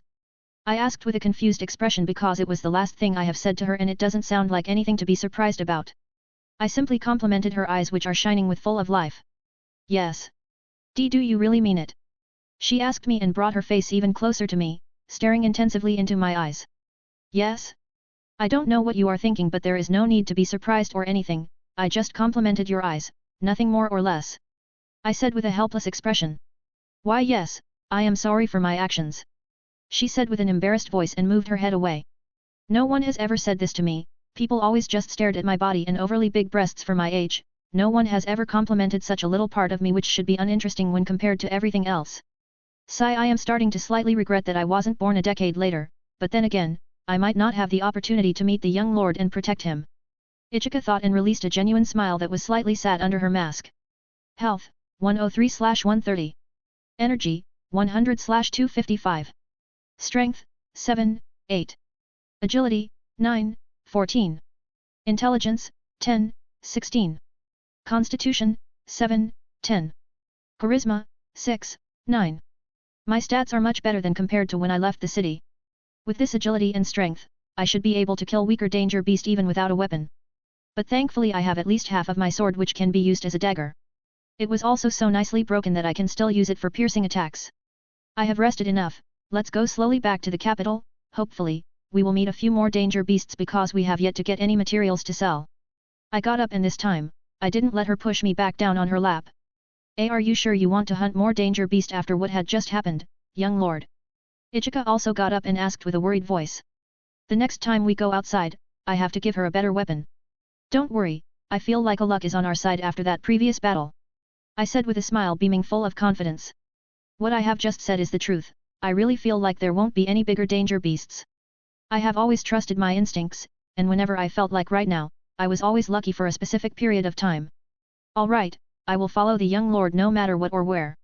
Ichika said with a cheerful voice and patted her butt off the dirt and jumped behind me, ready to follow me anytime. On our way back to the capital we killed a few danger beasts but most of them already run away due to the explosion. Class, Assassin, LV4, 5 Agi, 3 Int, 1 STR, 5080 XP. I didn't get any BXP because we skinned them to sell their furs and potentially some of their meat. Ichika was educated enough to tell me which parts are quite valuable and which are worthless so we efficiently took only things that had some value. I guess my broken arm will fully heal only after a full night of rest. But my title is still really overpowered, even when I was unconscious it understood it as if I was resting. But I also discovered that by using absolute dominance will also negate my passive buff from my title for some time. Also, it can't be used on weaker or similarly strong enemies. I already lost the feeling named fear, at least for my life but still, acting arrogant in front of a stronger enemy is really mentally tiring, much more than I thought. Absolute dominance is more of a trump card right now and I have to use it only when in real danger. But pretty broken skill if you ask me, even if one must know how to truly use it efficiently. Not to mention that I got it from the second level of my special class. At least it shows that special class is really special and not just for show. I thought as we were slowly nearing the capital's entrance. At this hour, the entrance was filled with a lot of people and most of them were merchants. We had to wait in a pretty big line before we were to be inspected. Hey, how about you forget about that kid and have some fun with me? Asked most likely the captain of the squad guarding the gate when he noticed Ichika's body. Even though she had a cloak on, it was still visible that she was a woman and a pretty good developed one. I completely ignored him and once we were done with inspection of our items, I went forward to pass through a gate. No, thank you. Ichika said with a cold tone and followed right after me. Hey, what's with the tone, bitch? He said and stopped Ichika by putting his hand on her shoulder. When this happened I stopped walking and couldn't help but think, such a cliché, but I guess these guys can't even find a wife, or maybe their wives are too ugly to satisfy them. Before Ichika could cause a scene I decided to resolve it myself. Hey, you scumbag, I called out to him even without turning around. Hey? Did that kid just tell something rude to me? Haha, the guy turned at his colleagues who already had uneasy expressions on their faces and asked them with a ridiculing laugh. Haven't your parents taught you that you can't touch lady without her permission? I snapped my head at him, revealing a part of my hooded face, mainly my red eyes glowing full of hostility and killing intent. Eek! Thud. After he saw my eyes, he took a few steps back but he lost his balance and fallen on his ass. Let's go. I disinterestedly looked at him and then waved my hand at Ichika to follow me. Since I got back into the city, I changed my class to Young Noble. Charisma, 6, 11. Sigh. Young Lord, thank you for your help, I don't know if I would be able to keep myself from cutting his hand off if you haven't intervened. Ichika thanked me with a grateful tone. Small thing. There is no need to cause a scene, even though we wouldn't be in any trouble for killing one idiot, it would definitely spread rumors and I don't think my father would be delighted to hear that we went out of the city. I told her with a stoic expression. Ichika just nodded with a serious expression because she would be the one who would be punished. We went to the general store to sell the materials but the woman sent us away and told us that we have to sell these to Hunters Guild. Merchants can't buy Danger Beasts materials from hunters but they must buy it through the Hunters Guild. When we got to Hunters Guild that was located in the middle of the capital, we immediately made our way towards the reception. Hello, we want to sell the materials from Danger Beasts, I said to the closest woman to us standing behind the counter. Good afternoon, sir, do you already have a guild's license? She was caught off guard when she saw my small hooded figure but she still quickly asked us with a smile. No, don't tell me we need to have a stupid license just to kill Danger Beasts. I said with an annoyed tone. No, no, no. You don't need any license for killing them, but if you don't have a license your materials will be bought by us for a cheaper price than usual. I recommend you to get one before selling your materials. She immediately waved her hands to deny that fact and explained with a bright smile. I see, I don't have time for this, can you look at this stuff and tell us how much you are willing to pay? I asked and threw 2 full bags on the counter. Why yes, wait a moment, please. She took them and dagged them to the room behind the counter. We are willing to pay 4 golds and 53 silvers for your materials. She returned after a minute and informed us with a smile. Make it 5 golds and we have a deal, I said with a decisive tone. Wait a moment, please. She ran off to the same room. She came back after a few seconds with 5 golds in her hand. Thanks, have a nice day. I said and turned around to leave. Same to you too. She shouted at us with a bright smile. Ichika just nodded at her and followed after me without saying anything. Hey, old man, how much does this cost? I came to the same stall where I have seen the earrings today and asked the man, still with my hood on. I am sorry young man, but this is already reserved by someone. The man said with a forced smile and I couldn't help but form a smirk. I left and when I took my hood off in the dark alley I came back to the same stall. Oh? Young lord, are you here for the earrings? The man immediately noticed me and asked me with a smile. Yes, but I don't want to spend 10 golds on them. Won't you make it 5 golds? I asked and he immediately had a shocked expression, but before he could say anything I continued talking. You see, these earrings are perfectly made but they have a silver color. As you know, they are pretty expensive so they won't attract commoners' attention, but even nobles won't really be attracted to them. Most of the nobles like golden color or colorful gems like colors. I wonder how long you are trying to sell them. I said with a small innocent smile. This kid. How can he be so smart? The man almost peed himself when he saw Akashi's innocent smile combined with his slyness. It's the truth that I bought them without knowing that despite their nice craftsmanship, they will be useless. He said as regret filled his face. Then take 5 golds, that should cover the original price at least by a bit. Better than nothing and you can treat it as a lesson. I said and extended my arm with 5 golds in my hand. Sigh, all right, who am I to refuse the young lord's request, hee. He said with a small laugh and we exchanged items. Now I have a perfect gift for my mother. It will definitely suit her, together with her silver hair. I thought while observing the earrings more closely while Ichika was peeking from behind my shoulder at them with a curious look in her eyes. And name, Akashi Phoenix. Title, King of Sloth. Class, Young Noble, LV2, 2 Cha, 0/20 XP. Special Class, Fire Monarch, LV3, 3 Cha, 3 Int, 3 Const, 30/40 BXP. Health, 68/130. Energy, 0/225. Strength, 7. Agility, 9. Intelligence, 10, 13. Constitution, 7, 10. Charisma, 6, 11. Free stat points, 11. Classes, Assassin, LV4, 5 Agi, 3 Int, 1 STR, 50/80 XP. Special Classes. Active Skill, Absolute Dominance when facing the formidable foe, show no fear, instead show your arrogance. 25% to every stat, Fire Intensity and Explosiveness. 20/20 back at home. Young Lord, what should I tell Lord Phoenix? Ichika asked me when she was already in her stealth. Tell him that I wasn't scared of the thugs and just hatefully glared at them without shaking, then someone, namely you, helped me. But tell him that you didn't reveal yourself in front of me. That should be enough. Also, don't speak to anyone about what had happened today. I hope I can trust you in this, after all, you are the first person and only person to know this about me. I said with a small smile. Why yes, young lord. I will be going first. She said and I felt air next to me blow in an unnatural way which only meant that she already rushed towards our mansion. I should get back too, I already threw away that broken sword and cloak so everything should be okay. When I arrived in front of the gate to our residence, guards immediately welcomed me and let me in. I'm home. I said aloud out of habit but my mother still came to greet me which totally surprised me. After all, this is an extremely big mansion so there is no way she would hear me, Ichika must have informed her. Sweetie. How was it outside? She asked me with a worried expression. It was fun. I said with a bright smile. I always played an innocent and cheerful child in front of my mother so I kept my act. Did anything in particular happen? She asked with a slightly confused expression when she saw my smile. Nothing you should worry about, mother. I raised my eyebrows in surprise but quickly tried to calm myself. Of course, all of this was just an act to truly show that something really happened. I see. Do you want to play with your mother, sweetie? She muttered with a slightly sad expression when she noticed my reaction but then she immediately asked me with a loving smile. I need to train and I don't want to postpone it. Not to mention that it would be slightly waste of time. I can spend some time with my mother but I will have to start slowly reduce it to show that I am growing up.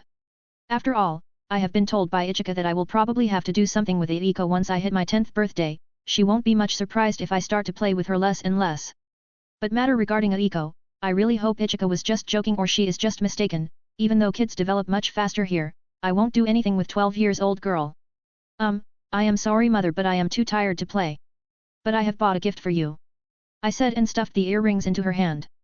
Why you rascal, I gave you that money so you could enjoy some delicacies and not to buy me a gift. She scolded me but there was still a smile on her face and it looked like even tears would start to fall from her eyes. Maybe she feels guilty for knowing what father was planning, now that I even bought her a gift she must feel really miserable. Did I make a mistake? Mother, I bought those earrings with my own money. I said with a serious expression when I saw her tears. What?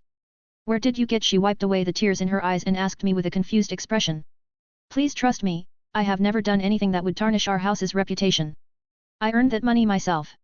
I said with an extremely serious expression while I was on my toes, wiping away her tears. Hi, I guess you won't tell your mother the details, right? She giggled when she saw the sight before her and asked with a forced smile. I nodded with a helpless smile and a pleading look in my eyes. Sai looks like my son is already becoming mysterious. There is no need for you to ask for my trust, you will always have it.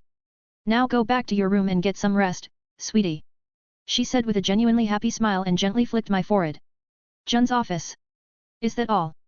Jun asked but no one was around him, it looked like he was talking to thin air. Yes, Lord Phoenix. Ichika's voice resounded in the room out of nowhere. Why do I get a feeling that you are hiding something from me? Did anything happen to my son? Jun raised the pressure around him, making it harder for Ichika to breathe normally. Nothing happened to the young lord, I assure you. Ichika said with a strong and resolved voice. Ichika, Do you remember who helped you when you were at the bottom? I have raised you almost as my own daughter, therefore I know how you behave. Even though I can't see your expression right now, just from your voice I am aware that something happened. You aren't talking about the young lord only in a dutiful tone. Your tone when you mentioned my son was full of respect, which shouldn't be possible. Respect can't be gained just with a name. June said disinterestedly while sitting at his table with crossed legs and stirring his tea in the teacup. After seeing the young lord's performance today, I completely forgot about Lord Phoenix. He is not someone who can be easily tricked, but maybe it's just because of me. Still, his deduction skills are absolutely amazing. But still, you are the first person and only person to know. I hope I can trust you. I won't betray the young lord's expectations. Ichika thought and started to shake a bit under Jun's pressure, but when she remembered Akashi's honest words, she resolved herself and stared straight at June with new strong eyes. Lord Phoenix, the young lord is perfectly fine and he doesn't have any trauma from that event. Ichika said with a decisive voice. What the fuck happened? How come she resists so much? She always softened when I mentioned her past, but now this matter regarding my own son. June thought with a shocked expression and wide open eyes. Since you don't want to tell me, fine. I wanted to make you Akashi's personal bodyguard anyway. Seeing that you respect him so much as to defy me, at least it makes me confident that you will keep him safe. Now go away, I still have work to do. June said and waved his hand at Ichika to leave. After Ichika left. What are they planning? Are they planning to create new assassination units? But even if they do, it will take a few more years before they will be able to move this plan into action. Not to mention that funds are pretty low due to the small skirmishes with the Revolutionary Army. The empire is slowly losing its light and glory. I hope my son will be able to lead this country into its former glory and make anyone tremble just by looking at our territories, June muttered with small breaks to sip on his tea while reading the documents on his desk. To think that this tea was prepared by the 8-year-old kid, Akashi is really lucky individual. June looked at the teacup in his hand with a surprised expression and then thought with a small smile across his face. Jun's office end. So how did it go? I asked when I sensed someone entering my room. Well, Lord Phoenix suspects me, but he brushed it off for now. I am sorry, young lord. Ichika revealed herself and apologized with a regretful tone. Good enough, I already suspected my father to see through you. I just wanted to see if you would tell him everything or stand firm even after facing his pressure, I said and released a sly smile. Forget it, both of them are monsters. They are predicting each other, but I have a slight feeling that the young lord is winning the contest by quite a big margin. Ichika finally lost it and shouted inside her mind while she watched Akashi's sly smile with a shocked expression. Young lord, how can you be so experienced in fighting? Ichika asked with a curious voice. Ichika could no longer resist the urge to ask this question. Hey? I have no experience with fighting against danger beasts. You could have noticed it by how easily I got injured by that overgrown turtle. I said with a forced smile while showing her that my left arm still has yet to fully heal. Then what about humans? She asked while focusing her entire attention at me, not to miss any of my words. Humans? I see that as a turn-based RPG game. I said with a creepy laugh, and judging by Ichika's reaction, it probably made her feel chill down her spine. Turn-based, RPG game. After she recovered, she repeated my words with a confused voice. Right, I forgot about this detail. Let's just say that you have a figure of yourself on the chessboard and on the opposite side, there is an enemy. You have numerous moves to choose from: defend, attack, use item, escape. These moves are further divided into smaller moves such as parrying, blocking, dodging for the defend move, just as an example. I simply find it entertaining to think about what my enemy will choose to do next or what items he can use, and I find it even more entertaining when I can completely counter his choices and see his shocked expression. He. I got so absorbed into my explanation that I spoke about it as just entertainment. Ichika was completely speechless and just watched me with wide open eyes. I could also see that her jaw dropped down under her mask. I hope they have at least a chessboard here or this entire explanation will be completely useless. Humph. I thought with a darkened expression while glancing outside from the window in my room. But that doesn't matter, I got too absorbed into my explanation. What I wanted to say is that I use my head during the fights. I said with a silly smile while scratching the back of my head. I definitely don't want to fight with the young lord, never. Ever. Ichika swore to herself that she will never try to fight Akashi, no matter the circumstances. Anyway, don't forget to inform your friends about that noble family with a blue dragon as insignia. No need to rush things, so just tell them to keep their eye out on them. I said after I jumped on my bed.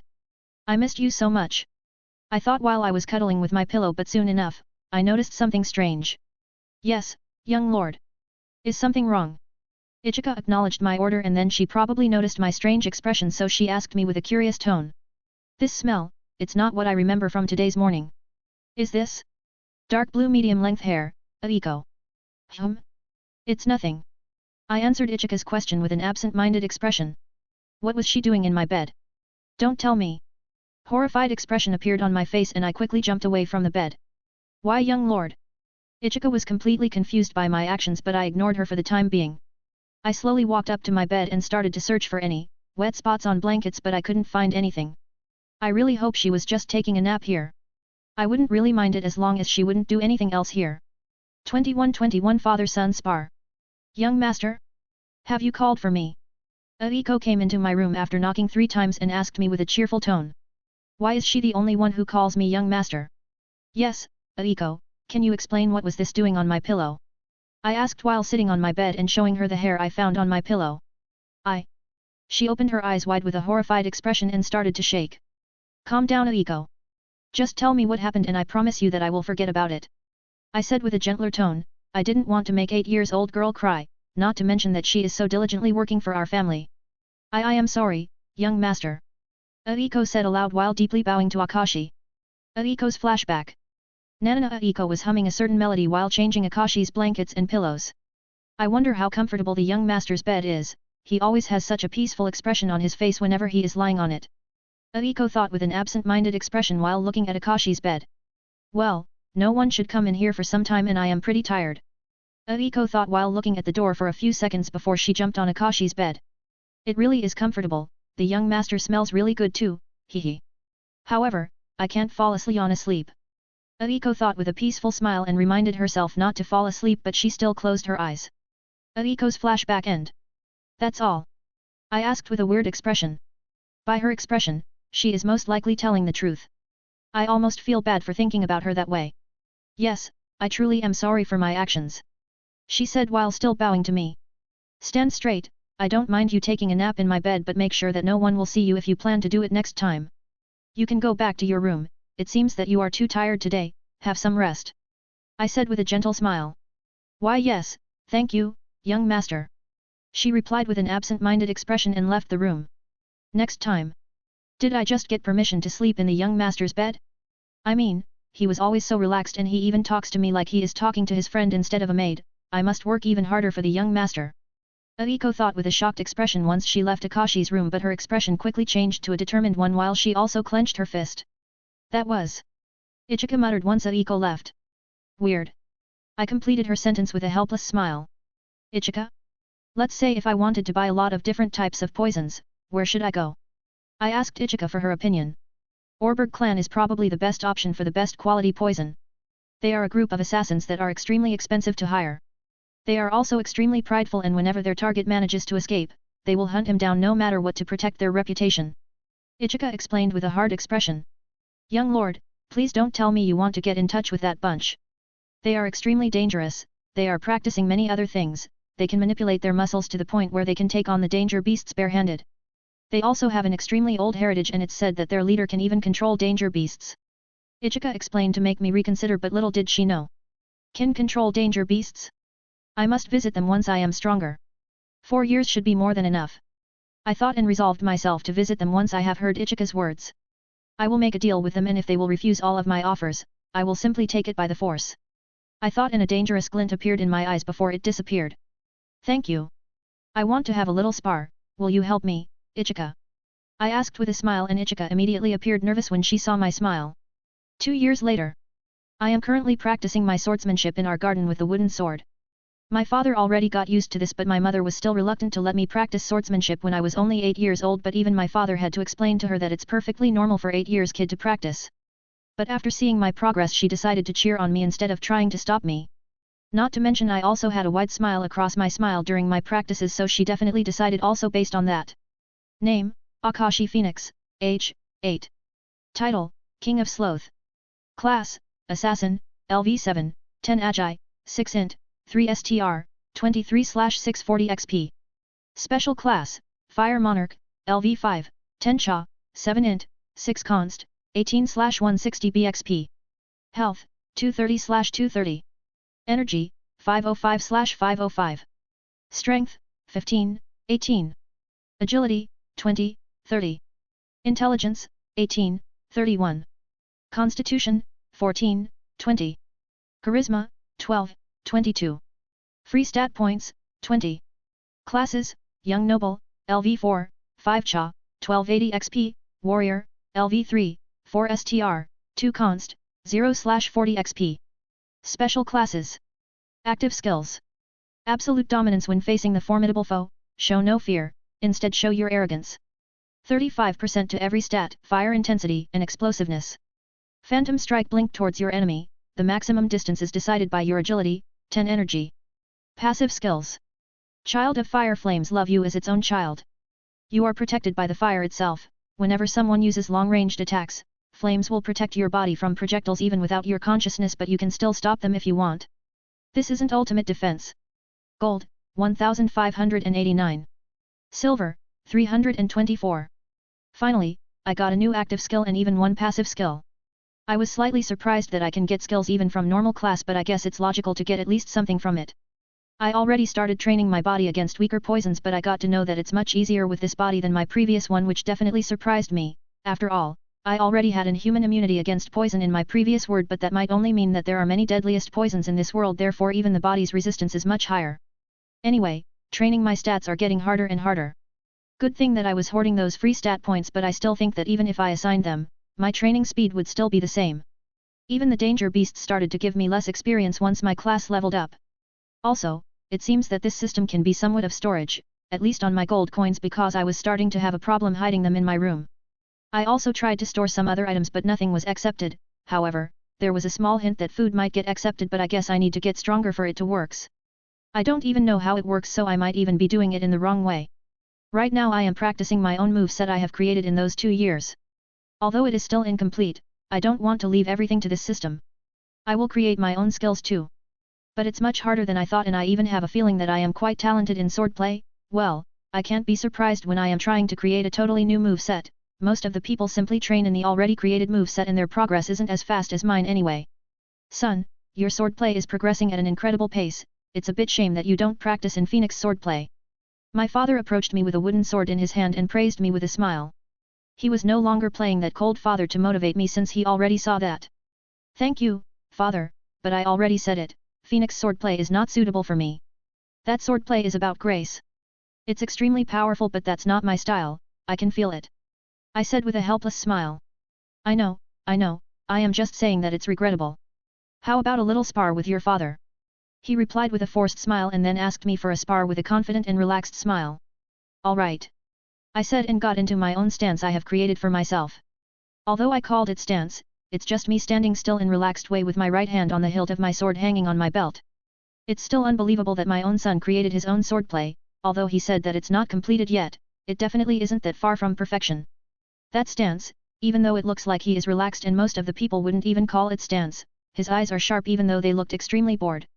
Let's test my own son, Hejun thought, and he rushed towards Akashi at an incredible speed. Oh ho!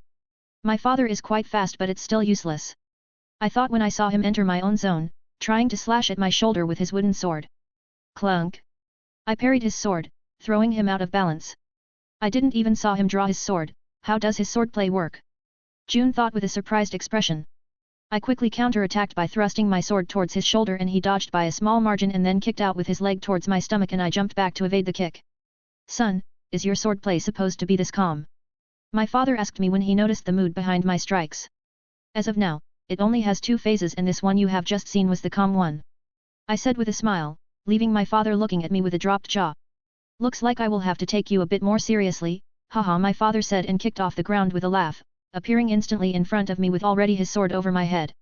I raised my eyebrows in surprise, but I quickly responded by slashing into his sword from the side, making it miss me entirely, but he was already expecting that and he already performed a roundhouse kick. I had no time to dodge, so I quickly moved my hand to at least protect my ribs. When the kick connected, I felt my arm go numb and I was forced to retreat, but nothing else. I am surprised at your reaction time, and to think that you can easily stand after that kick. I am still underestimating you. But if you want to leave the capital for the adventure, you have to be stronger. He said, and once again appeared in front of me and slashed towards my ribs, so I moved my sword to block his strike. It was a feint. I realized when I noticed how he changed the sword's trajectory towards my head. I quickly ducked and he once again kicked out, and since I was in a bad position, I could only block by crossing my arms. What's the matter? My father asked me with a teasing smile. TCH, feeling proud of having an upper hand in a fight with a kid. But I must admit that the calm phase of my swordplay is an extremely poor match against Phoenix swordplay. I don't want to use any skills that would reveal any unnecessary information. It's not like I don't trust my own father, but we are currently in the garden where all maids and guards can see us. I don't want to risk of showing too much. Although I said that I have 2 phases, that one is still a little incomplete. Now it's my turn. My bored half-open eyes finally opened wide and I kicked off the ground, appearing almost instantly in front of my father, who seemed surprised by my speed. I performed basic-looking horizontal slash and my father tried to block it with a calm smile. However, when our swords met each other, my father's expression immediately changed to a serious one and he used his other hand to support his own sword. Seeing the chance to attack, I sent a punch towards his stomach, but he decided to abandon our contest of strength and instead of taking a punch, he jumped backward. What kind of strength is that? It looked completely like a normal, basic slash from any soldier, but once I have met the sword head-on, it felt like a ferocious and extremely violent danger beast was trying to break through my defense. Is that the second phase he told me about? I can't let him attack me with that, or I will fall in the disadvantage. I will really need to take it seriously and be on offensive side. June thought and resolved himself to fight with almost everything he has got. Son, prepare yourself. He shouted, and out of nowhere I saw a sword nearing my face. I quickly moved my head to the side. If that sword would be real, my cheek would have a cut right now. My father continued throwing a barrage of attacks at me without leaving me any space for a breath or for a counter-attack. After a while of defending against my father's attacks, I acquired more than a few bruises and scratches all over my body. I was catching my breath while my father was watching me with a serious expression. It was visible that he was also sweating. I won't let you go outside of the capital until you defeat me, he said resolutely and pointed his sword at me with narrowed eyes.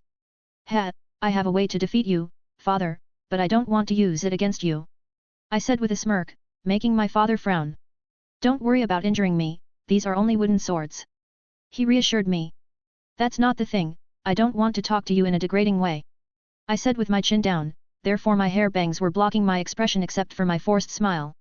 What is he talking about? Doesn't matter, I need to convince him to use anything he can to defeat me, June thought with a thoughtful expression. Don't worry about it, treat me as your enemy and not your father.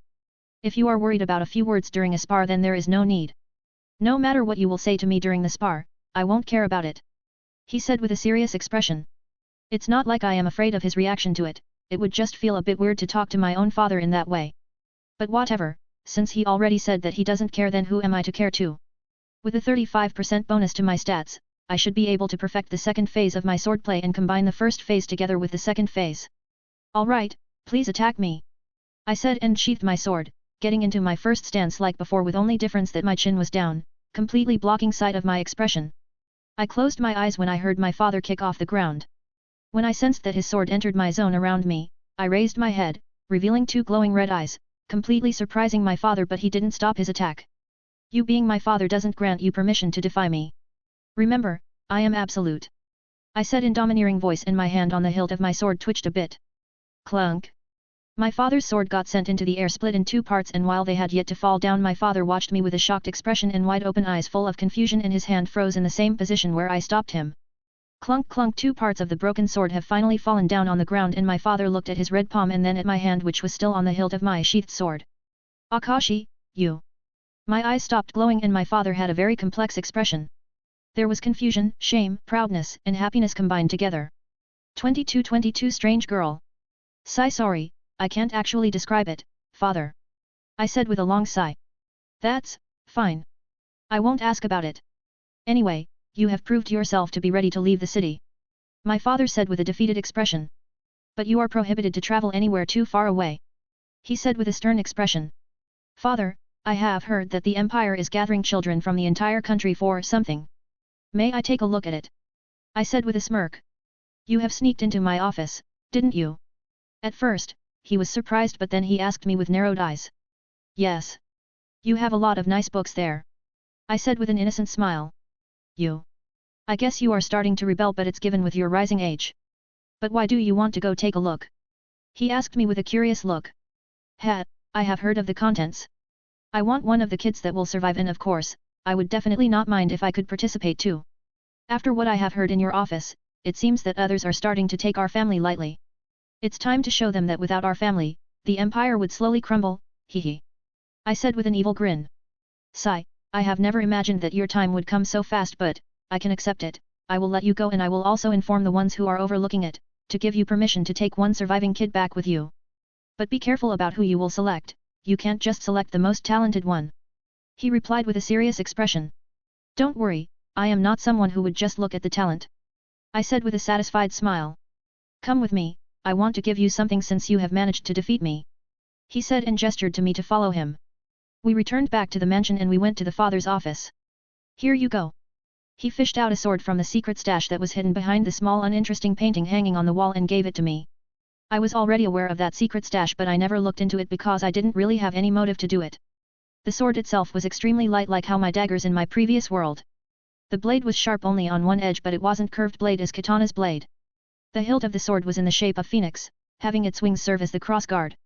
The length of the blade wasn't exactly long nor short, it was an extremely suitable one-handed weapon for someone like me. But probably the most eye-catching feature was its bloody red blade. It feels extremely good in my hand. Do you feel anything? My father asked with a curious expression. Hey? Nothing in particular, what is it? Is this sword a taigu? I woke up from my daze while I was observing the sword and asked my father with a small smile. I don't know, this is our family's heirloom. But I can assure you of that blade's toughness and sharpness and of course, great resistance towards the fire. It's unknown how was this sword forged since it's extremely resistant to high temperatures. One of this sword's features is that you can fight or block even with its durable scabbard. Apparently, if you will also feel a connection to the sword you can also make the scabbard stuck to the sword and you can use it as a blunt weapon against enemies that are resistant to sharp weapons. My father explained with an excited expression. It's just a bit shame that you don't practice Phoenix swordplay, but you are practicing your own swordplay and you are Phoenix, so it probably won't hurt this sword's feelings, haha he said with a little sad expression before he started to laugh to get rid of that sad mood around him. Why are you giving it to me since it's our heirloom? Aren't you afraid that I will lose it, father? I asked with a teasing smile. I will strangle you if you will lose it.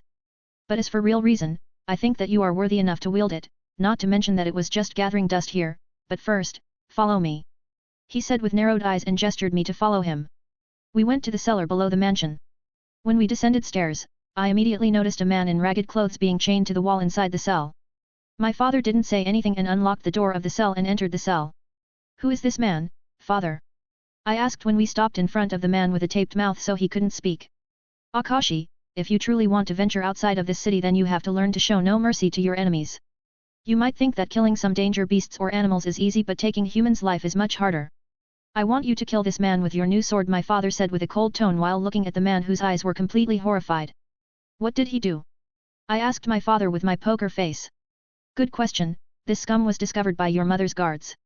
Apparently, when she was taking a walk outside, he was found following her but that's not all, we found also cases that are related to him, mainly sex my father was explaining and my eyes slowly became cold as I was looking at the man and when he wanted to mention sexual harassment, my hand was even faster than his words. My father was surprised by when he saw that man's head rolling on the ground without him being done with an explanation. I have heard enough. I said with my poker face and when I wanted to clean my sword I found out that it was actually absorbing the blood. Not even experience from this one. Where did that resolve come from? Was it because I mentioned Ember? I can't actually tell but I guess this is a good thing, as long as he can kill anyone for his family or himself, there is no need to worry about him becoming naive. I just hope he won't be deceived by the beauty of women once he will grow up. June thought with a forced smile while looking at all the blood on the ground. Well, good work, you should get some rest. You still have more than a year before they will start their plan. I will let you know when you will have to leave the city. My father said while patting my shoulder. He was probably thinking that I might get some trauma from my first kill. Yes, father. I nodded at him with a grateful expression and left the cellar. When I left the cellar, my mother was already waiting there, looking at me with a worried expression and when she saw a bit of blood on my hands, she immediately stood up from her seat. Sweetie, are you all right? She approached me and asked me with a worried expression. Mother, don't worry. I am no longer kid who needs to be protected by his mother. Our roles reversed and this time, I will protect our family. I said with a serious expression. It feels weird to say that I am no longer a kid when I am only 8 years old. I am feeling so bad for you to have such an expectations on your shoulders but on the other hand, I feel extremely proud to have a son like you, Akashi. But please remember that you can always depend on your mother, no matter what. She pulled me into a hug and started to cry with a happy smile. Yes, I returned the hug and just shortly said with a smile. 1 year and a few months later. With much more freedom given to me, I was able to spend more time in the forest outside of the city, hunting danger beasts. I always went there with Ichika since she was my bodyguard, and finally with my charisma above 20 points, I was able to form a party with Ichika. Ichika described that feeling as if she was somehow connected to me, and she also told me that she was slowly getting stronger. I noticed that she wasn't even taking any XP from me, so there must be a fixed number of people available in one party. She asked me what is that, and I simply said that I granted her some kind of blessing or whatever. Name, Akashi Phoenix. Age, 9. Title, King of Sloth. Class, Assassin, LV9, 13 Agi, 7 Int, 4 STR, 2 Cha, 691/2560 XP. Special Class, Fire Monarch, LV6, 12 Cha, 10 Int, 9 Const, 121/320 BXP. Health, 300/300. Energy, 655/655. Strength, 20, 24. Agility, 24, 37. Intelligence, 22, 39. Constitution, 18, 27. Charisma, 15, 29. Free stat points, 24. Classes, Young Noble, LV4, 5 Cha, 1280 XP, Warrior, LV4, 7 STR, 3 Const, 380 XP. Special Classes. Active Skills. Absolute Dominance when facing the formidable foe, show no fear, instead show your arrogance. 40% to every stat, Fire Intensity and Explosiveness. Phantom Strike blink towards your enemy, the maximum distance is decided by your agility, 10 energy. Passive Skills. Child of Fire Flames love you as its own child. You are protected by the fire itself. Whenever someone uses long-ranged attacks, flames will protect your body from projectiles even without your consciousness, but you can still stop them if you want. This isn't ultimate defense.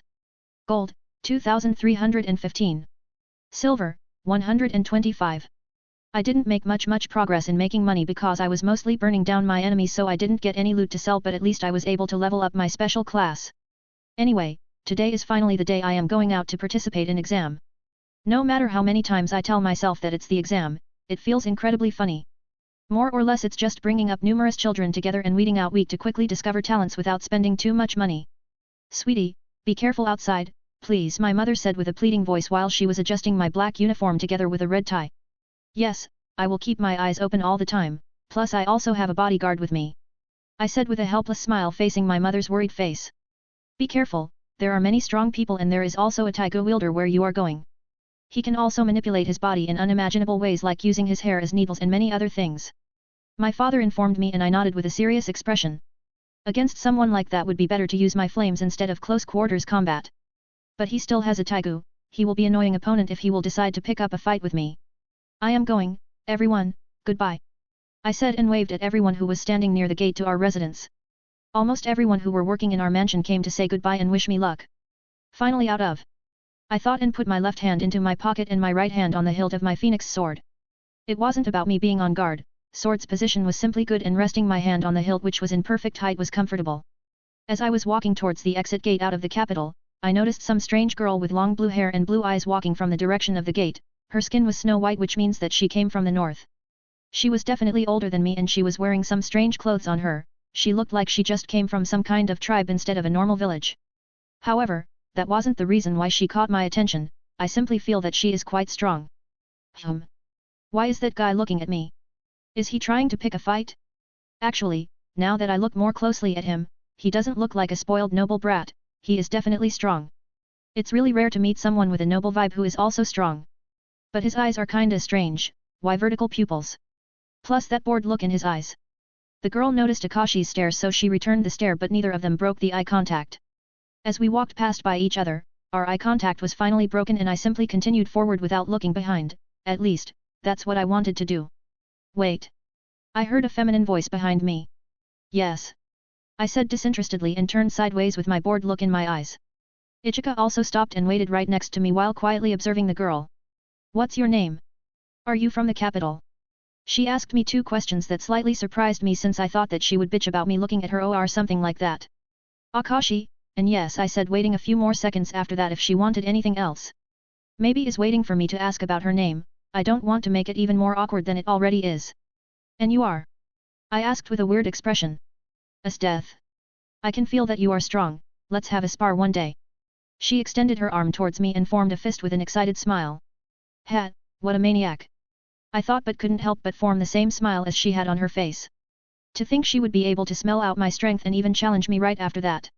Oh ho, be prepared for a loss, little girl, I said with a smirk and bumped my fist into hers. Ha! It's clear as day that I am older than you.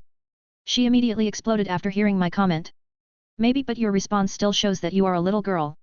Being angry about a few words regarding your age from someone younger instead of being angry at the fact that I told you that you will lose, incredible. Anyway, I must go, for now, you are quite interesting, so see you later.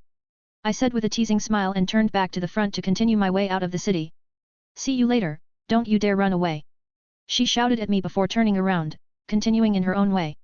Ha, strange girl. I thought while glancing at her back from the corner of my eye with a small smile. 2323 Gif Nora Forest. What was that, young lord? Ichika asked me once we left the capital. Who knows, but I can feel that she is strong, maybe too strong for her age. She was kind of funny too. I replied with a small smile across my face. Are you really planning to spar with her? Ichika asked with a curious expression. She already took off her mask since it wasn't the part of her magical artifact. However, I would have never expected that behind that mask is hidden tanned beauty with long black hair. It was a bit of surprise when I saw her face for the first time. It was also a bit awkward since she was the one who insisted on showing herself to me. I had no reason to refuse, so I simply waited for her to take off her mask, but she started nervously fidgeting as if she was about to strip all her clothes before me. Somehow we were able to forget about that fact and we never talked about it. Of course, as long as we meet again, I don't know where she lives and neither she knows where I live. It will be up to fate, het. Oh, by the way, here you go. I said and then handed her a little box which she immediately accepted. What is it? She asked me while looking at it with a curious expression. I had no time to give you your 23th birthday present, so here it is with a little delay. I said with a straight face while looking in front of me on the stone road. What? Present, for me? She muttered with an absent-minded expression, but she still started to unwrap her present. This is, how much did it exactly cost you, young lord? She immediately revealed shocked expression when she the content of the box and immediately snapped her head at me with a serious expression. Don't be so surprised, it didn't cost more than your salary for protecting me, so be at ease. I said with a poker face, but my purse still bled a lot more than Ichika could ever imagine, but she was following me all the time, protecting me and obeying all of my unreasonable orders. I also realized that I have yet to buy her anything, so this was my atonement for all those years. Not to mention that birthday is only once a year, spending a bit of my savings won't ruin me. This couldn't cost only my salary, I have never seen such a gemstone. The young lord must have spent a lot of money on this gift, yet he is playing it cool, maybe he doesn't want me to worry about it. Ichika thought with a genuine smile while she was observing the necklace with a violet-pink-colored gemstone that was reflecting sunlight. The chain of the necklace was crafted from the remains of the strong danger beast that was slain by Akashi himself. Hee, thank you, young lord. Does it suit me? Ichika giggled and put the necklace on. Yeah, it suits to your eyes. I turned at her, nodded at her with a smile. Young lord? Where are we even heading? Ichika asked me with a confused expression after she calmed down from getting her gift. Right, you don't know it yet. We are headed to the Gif Nora Forest. They want to plant more than 100 children into that forest inhibited by numerous danger beasts and train survivors into assassins, I said with a bored look. What? More than 100 children? Isn't that a bit cruel? Ichika exclaimed with a surprised expression.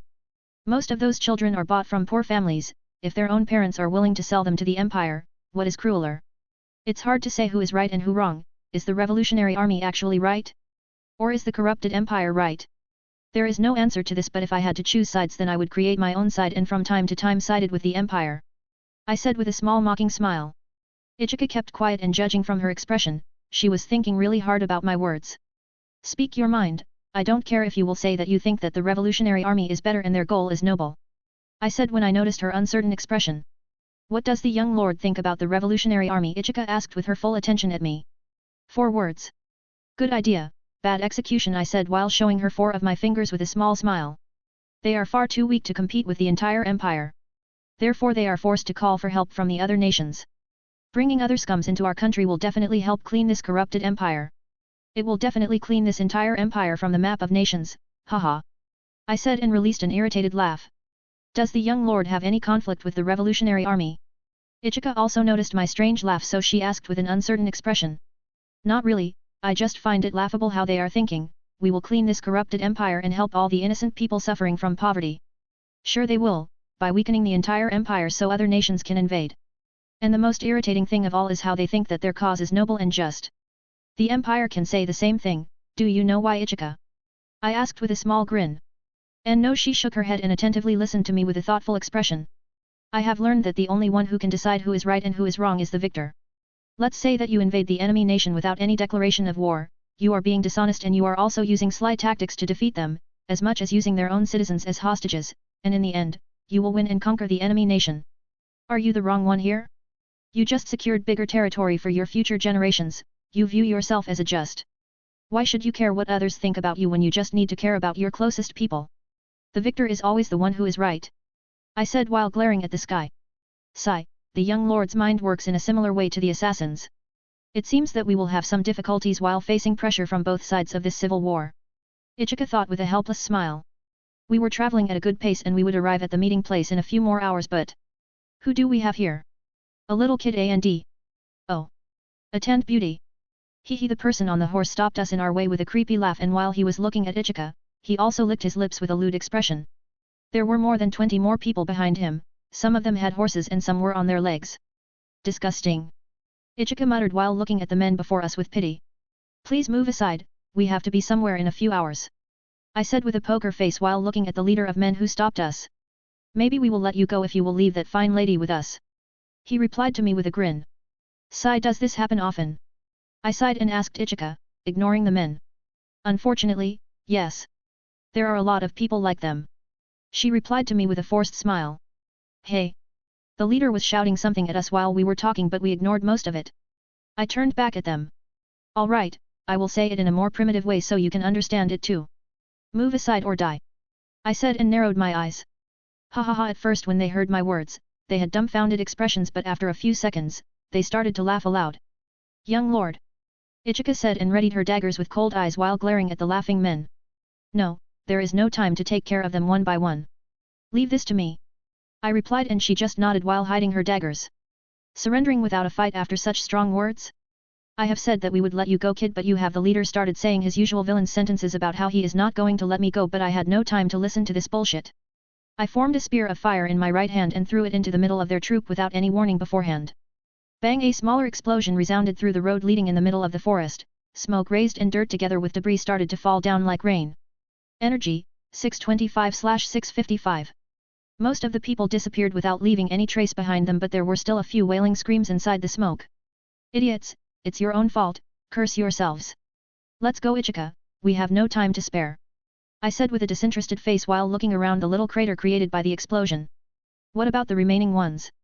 She followed right after me and asked. No need to care about them, either they will die or they will live with crippled limbs and burns. We have no time to care about them, I replied to her, and we quickly went forward to our goal. On the road, we were attacked a few more times, but most of the time it was danger beasts instead of humans. Class, Assassin, LV9, 13 Agi, 7 Int, 4 STR, 2 Cha, 947/2560 XP. Special Class, Fire Monarch, LV6, 12 Cha, 10 Int, 9 Const, 198/320 BXP. Near the Gifnora Forest. Listen up, kids. You will be lead into the middle of this forest, and those who will be able to get out will get a privilege to obtain high-ranking posts of the protectors of the Empire. The bald man with a monocle over his left eye shouted while standing straight with his hands behind his back in front of the numerous kids who were either shaking from fear or simply had lost look in their eyes. All right, men, lead the kids to the forest. When the bald man ran his eyes all over all kids in front of him, he ordered his man stationed behind him. Wait. Another man with blonde hair and green eyes who was sitting on the dead body of the big danger beast lying near the bald man said. What is it, Gozuki? The bald man frowned and asked the man named Gozuki with a confused expression. There is still someone missing. We have to wait for him since I promised someone to let that person participate. Gozuki replied with a small smile. Why am I not aware of this matter? The bald man asked with an angered expression. Calm down, it's not like him. Looks like he is here. Gozuki wanted to explain the situation but stopped once he noticed someone walking towards their camp. All of the people looked towards the same direction as Gozuki and saw a woman with a slightly taller kid in a black military uniform leisurely walking towards them with his left hand in a pocket and his right hand resting on the hilt of his sword. Are we waiting for that kid? You are kidding me, right? What the hell did you do, Gozuki? But something is off about that kid, his entire expression represents boredom and that red hair and red eyes, he must be from Phoenix House. Now I understand why Gozuki had no option but to agree, the bald man thought while he was carefully observing Akashi. Back to Akashi's POV. Stop. Identify yourself, this is off-limits area. The guard stopped me from entering the camp created near the Gifnora forest. Stand aside, soldier, we have already spent too much time with the other obstacles, I have no time neither a mood to deal with you. I said with an authoritative voice while glaring into his eyes under his helmet with my vertical pupils. Why you can't use? The guard wanted to say something with his shaky voice but was interrupted by a loud shout. Let him in. The blonde-haired guy who was sitting on the dead danger beast shouted at the guard blocking my way. Why yes. He immediately made a way for me and Ichika. That blondie must be Gozuki, former member of Rakshasa demons who train their bodies in unbelievable ways, making it possible for them to suddenly extend their nails or use their hair as a sharp weapon and many other tricks. I am sorry for being late but there were some difficulties on the way. You must be Mr. Gozuki, right? It is nice to meet you in person, my name is Akashi. When I arrived near Gozuki, I said with a small smile. I can tell that there were some difficulties. Your clothes reek of blood and burnt meat. I can't gauge this kid, his smile looks more like a smile of a demon rather than a kid. I wonder who killed all those obstacles, was it him or that woman next to him? Gozuki thought while he was observing Akashi and Ichika. No worries. It's nice to meet you too. I was waiting to meet the heir to the Phoenix house for some time, looks like your house can be extremely proud of themselves for raising a kid like you. He said with a polite smile. You are exaggerating, het. By the way, this is Ichika, my guardian. I said while pointing at Ichika standing next to me who was completely silent. I noticed that most of the kids here were looking at me with curious expressions and some of them had the faces of awe. I guess they already got to see how powerful Gozuki is, at least partly, which would be enough to scare the kids. They must be curious about how can I speak so casually with Gozuki. 24:24 Akame and Kurome. You are exaggerating, het. By the way, this is Ichika, my guardian. I said while pointing at Ichika standing next to me who was completely silent ever since we entered the camp. Gozuki just nodded at her and she returned the gesture. And you are? I asked with a smile while looking at the bald man standing near Gozuki. You can call me Uncle Bill, I am the one supervising this exam. I heard that you want to participate in it, is there any specific reason for it? He introduced himself with a slight bow and then asked me with an intriguing expression. Yeah, the main reason was to recruit one of the survivors to our house and then to show off that our house isn't so formidable just for show. I wanted to say but I stopped myself. It will be much better if I will act all innocent. This might give them a much stronger impression of me. I think that Mr. Gozuki will inform you of the specific reason later, but that wouldn't be enough for me to come here personally. I simply wanted to go and play with other kids, there aren't many kids in the capital so I wasn't able to make any friends, although I am slightly older, I don't think it will pose any problem to make a few friends from here. I closed my eyes and said with a bright smile. Survive in the Gifnora forest inhabited by danger beasts. Condition, play around in the forest. Bonus, make at least one friend that will actually survive without your help. Reward, 2 free stat points. Bonus reward, 2 to all stats. Failure, impossible to fail. When I opened my eyes I noticed that both of them were looking at me with a surprised expression. Uncle Bill's eyes even began twitching for a little while. This kid, we are trying to find the best candidates for training assassins and he is saying that he wants to play around in that forest. This makes me want to cough out blood. Plus, what does he mean by the main reason? There is something else other than participating? Why haven't Gozuki informed me about this? Uncle Bill thought while glancing at Gozuki who just shook his head. Whoa! What a nice and easy quest, but what does friend mean? Do I have to make that person trust me? It will be kinda hard if I can't even help them, but neither the help is specified. Maybe I can save him once but I can't actually lead him out of the forest. Maybe it's make him trust me but don't make him dependable on me kind of quest, hehe. Anyway, it seems that you are about to start, here you go Ichika. I muttered and then handed my family's heirloom sword to Ichika. There is no need for you to do that. All kids will be given their weapons so you don't need to get rid of your own weapon. Gozuki said and jumped down from the top of the dead danger beast. That katana attached to his belt must be Taigu, those strange markings on its scabbard look like a seal. That weapon must be really dangerous. I thought while taking a quick glance at his katana, but this didn't go unnoticed by someone strong like Gozuki. Did he just glance at my Murasame? This kid really isn't just a normal kid, those eyes were full of caution before they returned to their usual boring state. Gozuki thought when he noticed Akashi's quick glance. No, I wouldn't want to be in advantage because of a weapon. Others might become jealous and I wouldn't be able to make any friends. I quickly waved my hands to show that it's unacceptable. Alright, you can continue. Gozuki just nodded at me and then said to Uncle Bill. When men lead the children into the forest. Are you sure you don't need to guard him? Uncle Bill asked while looking at Ichika who was leaning against a tree with closed eyes. There is no need, in this forest, there are only a weaker types of danger beasts. Ichika opened her eyes and answered with a confident expression before closing her eyes once again. Why is that kid here, Gozuki? Uncle Bill whispered to Gozuki with an angered expression. I promised his father to give them one survivor of the test. Gozuki answered with a calm expression. You did what? So that's why he is here, but why would he want to participate in this too? There is no advantage in doing this. Is he doing that because he doesn't want us to think that he is here just to make sure that the one who is sent to them is the real survivor? Uncle Bill muttered with a thoughtful expression. I am not sure, but that kid is definitely not weak. Gozuki replied. Akashi's POV. They even forced us to split up so we wouldn't depend on each other. I was given just some shitty quality dagger. Are they really expecting those kids to survive with those weapons? Well, I won't need to use it. I thought and attached the dagger to my belt and then looked in the sky with both of my hands in my pockets. Who should I try to find? That kid with blonde hair and golden eyes looked quite determined. He has a lot of potential, but I wonder if I can find him. There were also those black-haired twins. Well, at least one of them looked determined, the other one was more scared than determined, but she also looked younger, so it's understandable. As I was thinking about where should I go with an absent-minded expression while looking in the sky, I heard some wailing near me. I turned my head in the direction of the sound. Is that plant-type danger beast? It must have been burned by my passive child of fire. But really, it must have been really weak that I didn't even notice it attack me. I guess that passive skill is also making me ignore threats that can be countered by this ability. I started hearing a lot of hissing sounds and other unrecognizable sounds all around me, but I didn't feel any danger. Hehe, this should have been hell for those kids. I will return the favor and make it also hell for the danger beasts. I muttered with a crazy smile. Let's move. I started to walk into a random direction and danger beasts immediately started jumping at me from all sides, but all of them were burned 1 meter in front of me. I guess they will attack me even more, since that passive skill also must make me look unguarded when it looks like I am not even aware of those weaklings. Hehe, at least, I don't need to worry about getting lost, since everywhere I go there are a few limbs of the danger beasts lying on the ground. I already met a few dead kids, mostly eaten alive.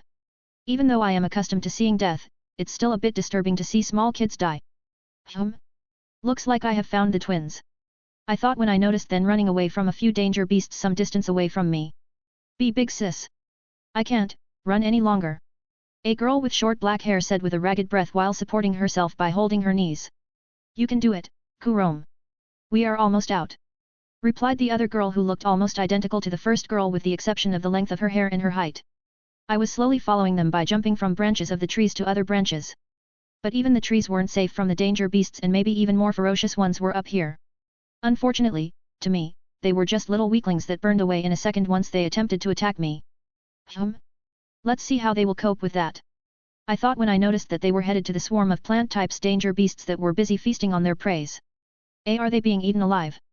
The girl named Kurome immediately had a horrified expression when she saw the sight in front of her. Nope, they are already dead, thankfully.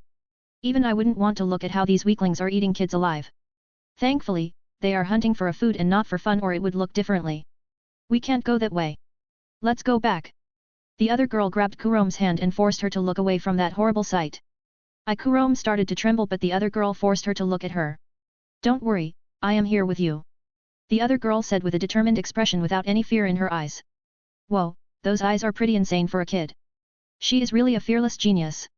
It's already given that she will definitely survive, most likely together with her sister. After a few seconds of hesitation, Kurome nodded her head and calmed down, replacing her fear with a new determination. Those sisters are definitely strong together. But knowing the Empire, they won't allow two of them to be in the same unit. This might end up with them hating the one who split them up. I can only take one person with me. It will be hard to decide, but I don't want to split these sisters. Not because I would feel guilty or anything, but because I don't want the one who would follow me to hate me. They started to run once again, but they spent too much time standing still, so some wolves-like danger beasts were able to catch up to them. One of them jumped on Kurome from behind, trying to bite her into neck. Kurome! Get away from my sister! The other girl shouted and firmly drove that shitty dagger into the beast's neck, ultimately killing it. Oh! Good reflexes, but there are still two more. To be honest, I feel kinda guilty because the second one is my fault. It wasn't like I wanted it to follow them, but I somehow caught its interest, but when it noticed that I am too high for it to reach, it decided to follow the wailing sound of its nearby kin. When the other girl was occupied with the first beast, the second one jumped on her from behind and she couldn't do anything else but helplessly glare at it. Gee, go away from my sister! Kurome, who had horrified expression, suddenly shouted and jumped at the beast with her own dagger. She was able to kill it as her sister did, and she finally rested her body on the dead beast, but there was still that third beast. I have unintentionally lead it to them. Kurome, look out! The girl shouted at her sister but she was too far away from them while the beast was already ready to bite Kurome's neck. Shit, I guess that's as far as they can go, I should have hidden my presence. I would have never thought that I would cause someone misfortune by my arrogance, heh. I thought and scratched the back of my head with a forced smile. Phantom Strike. I used my skill to blink towards the enemy in a second. I loudly snapped my fingers. Whoosh whoosh whoosh. Energy, 640/655. 3 flames appeared out of nowhere, consuming all 3 beasts. Kurome exclaimed in surprise when the beast she was resting on suddenly disappeared without any trace, making her fall on the ground. A little dim-witted? Kurome. Are you alright? The other girl totally ignored my presence and ran up to her sister to check on her wounds. What was that? Kurome just shook her head and tried to make up some logical reason why the beast disappeared so suddenly. You are. The other girl finally raised her head and saw me standing a few meters away from them with a smile and my hands behind my back. He is that kid who came by himself and even talked to those two, how come there isn't even a speck of dirt on his clothes or face? Kurome's sister thought while hugging Kurome tightly and glaring at me with a cautious expression. What is going on, big sis? Finally, even Kurome noticed me and she had no idea how to react, so she simply stared at me with a shocked expression. What do you want from us? The other girl asked me with a hostility visible in her eyes. You know, I have just saved your sister. Can't you at least thank me and tell me your name? Those are the first proper steps on how to show gratitude. I said with an annoyed expression, but a small smile was still on my face. It's Akame. That flame was from you. She said while giving me a suspicious look and immediately asked another question. What do you think? I said with a smile and a flickering flame came directly out of my right eye. 25:25 who to choose? How is it possible for a flame to come out of his eyes? Akame thought with a shocked expression while Kurome had fascinated expression when she saw it. Why did you save me and big sis? Kurome asked with a confused expression while keeping close to Akame. Calm down, I don't want to do anything to you or your sister. I said with a helpless smile when I saw how Kurome was afraid of me. What's your name? Akame asked still with a cautious expression, but maybe she was starting to feel guilty. After all, I saved her sister yet she was treating me this way. Akashi, nice to meet you too. I said with a small smile and nod. Kurome introduced herself but kept on hiding behind Akame's arm. But it was visible that they were slowly dropping their guard down. Since you are fine, I think that I can go on. I said with a smile and began to leave the place. Wait. I heard Akame's voice, so I stopped and turned back at them with a confused expression. Can you lead Kurome out of here safely? Akame asked me with an uncertain expression.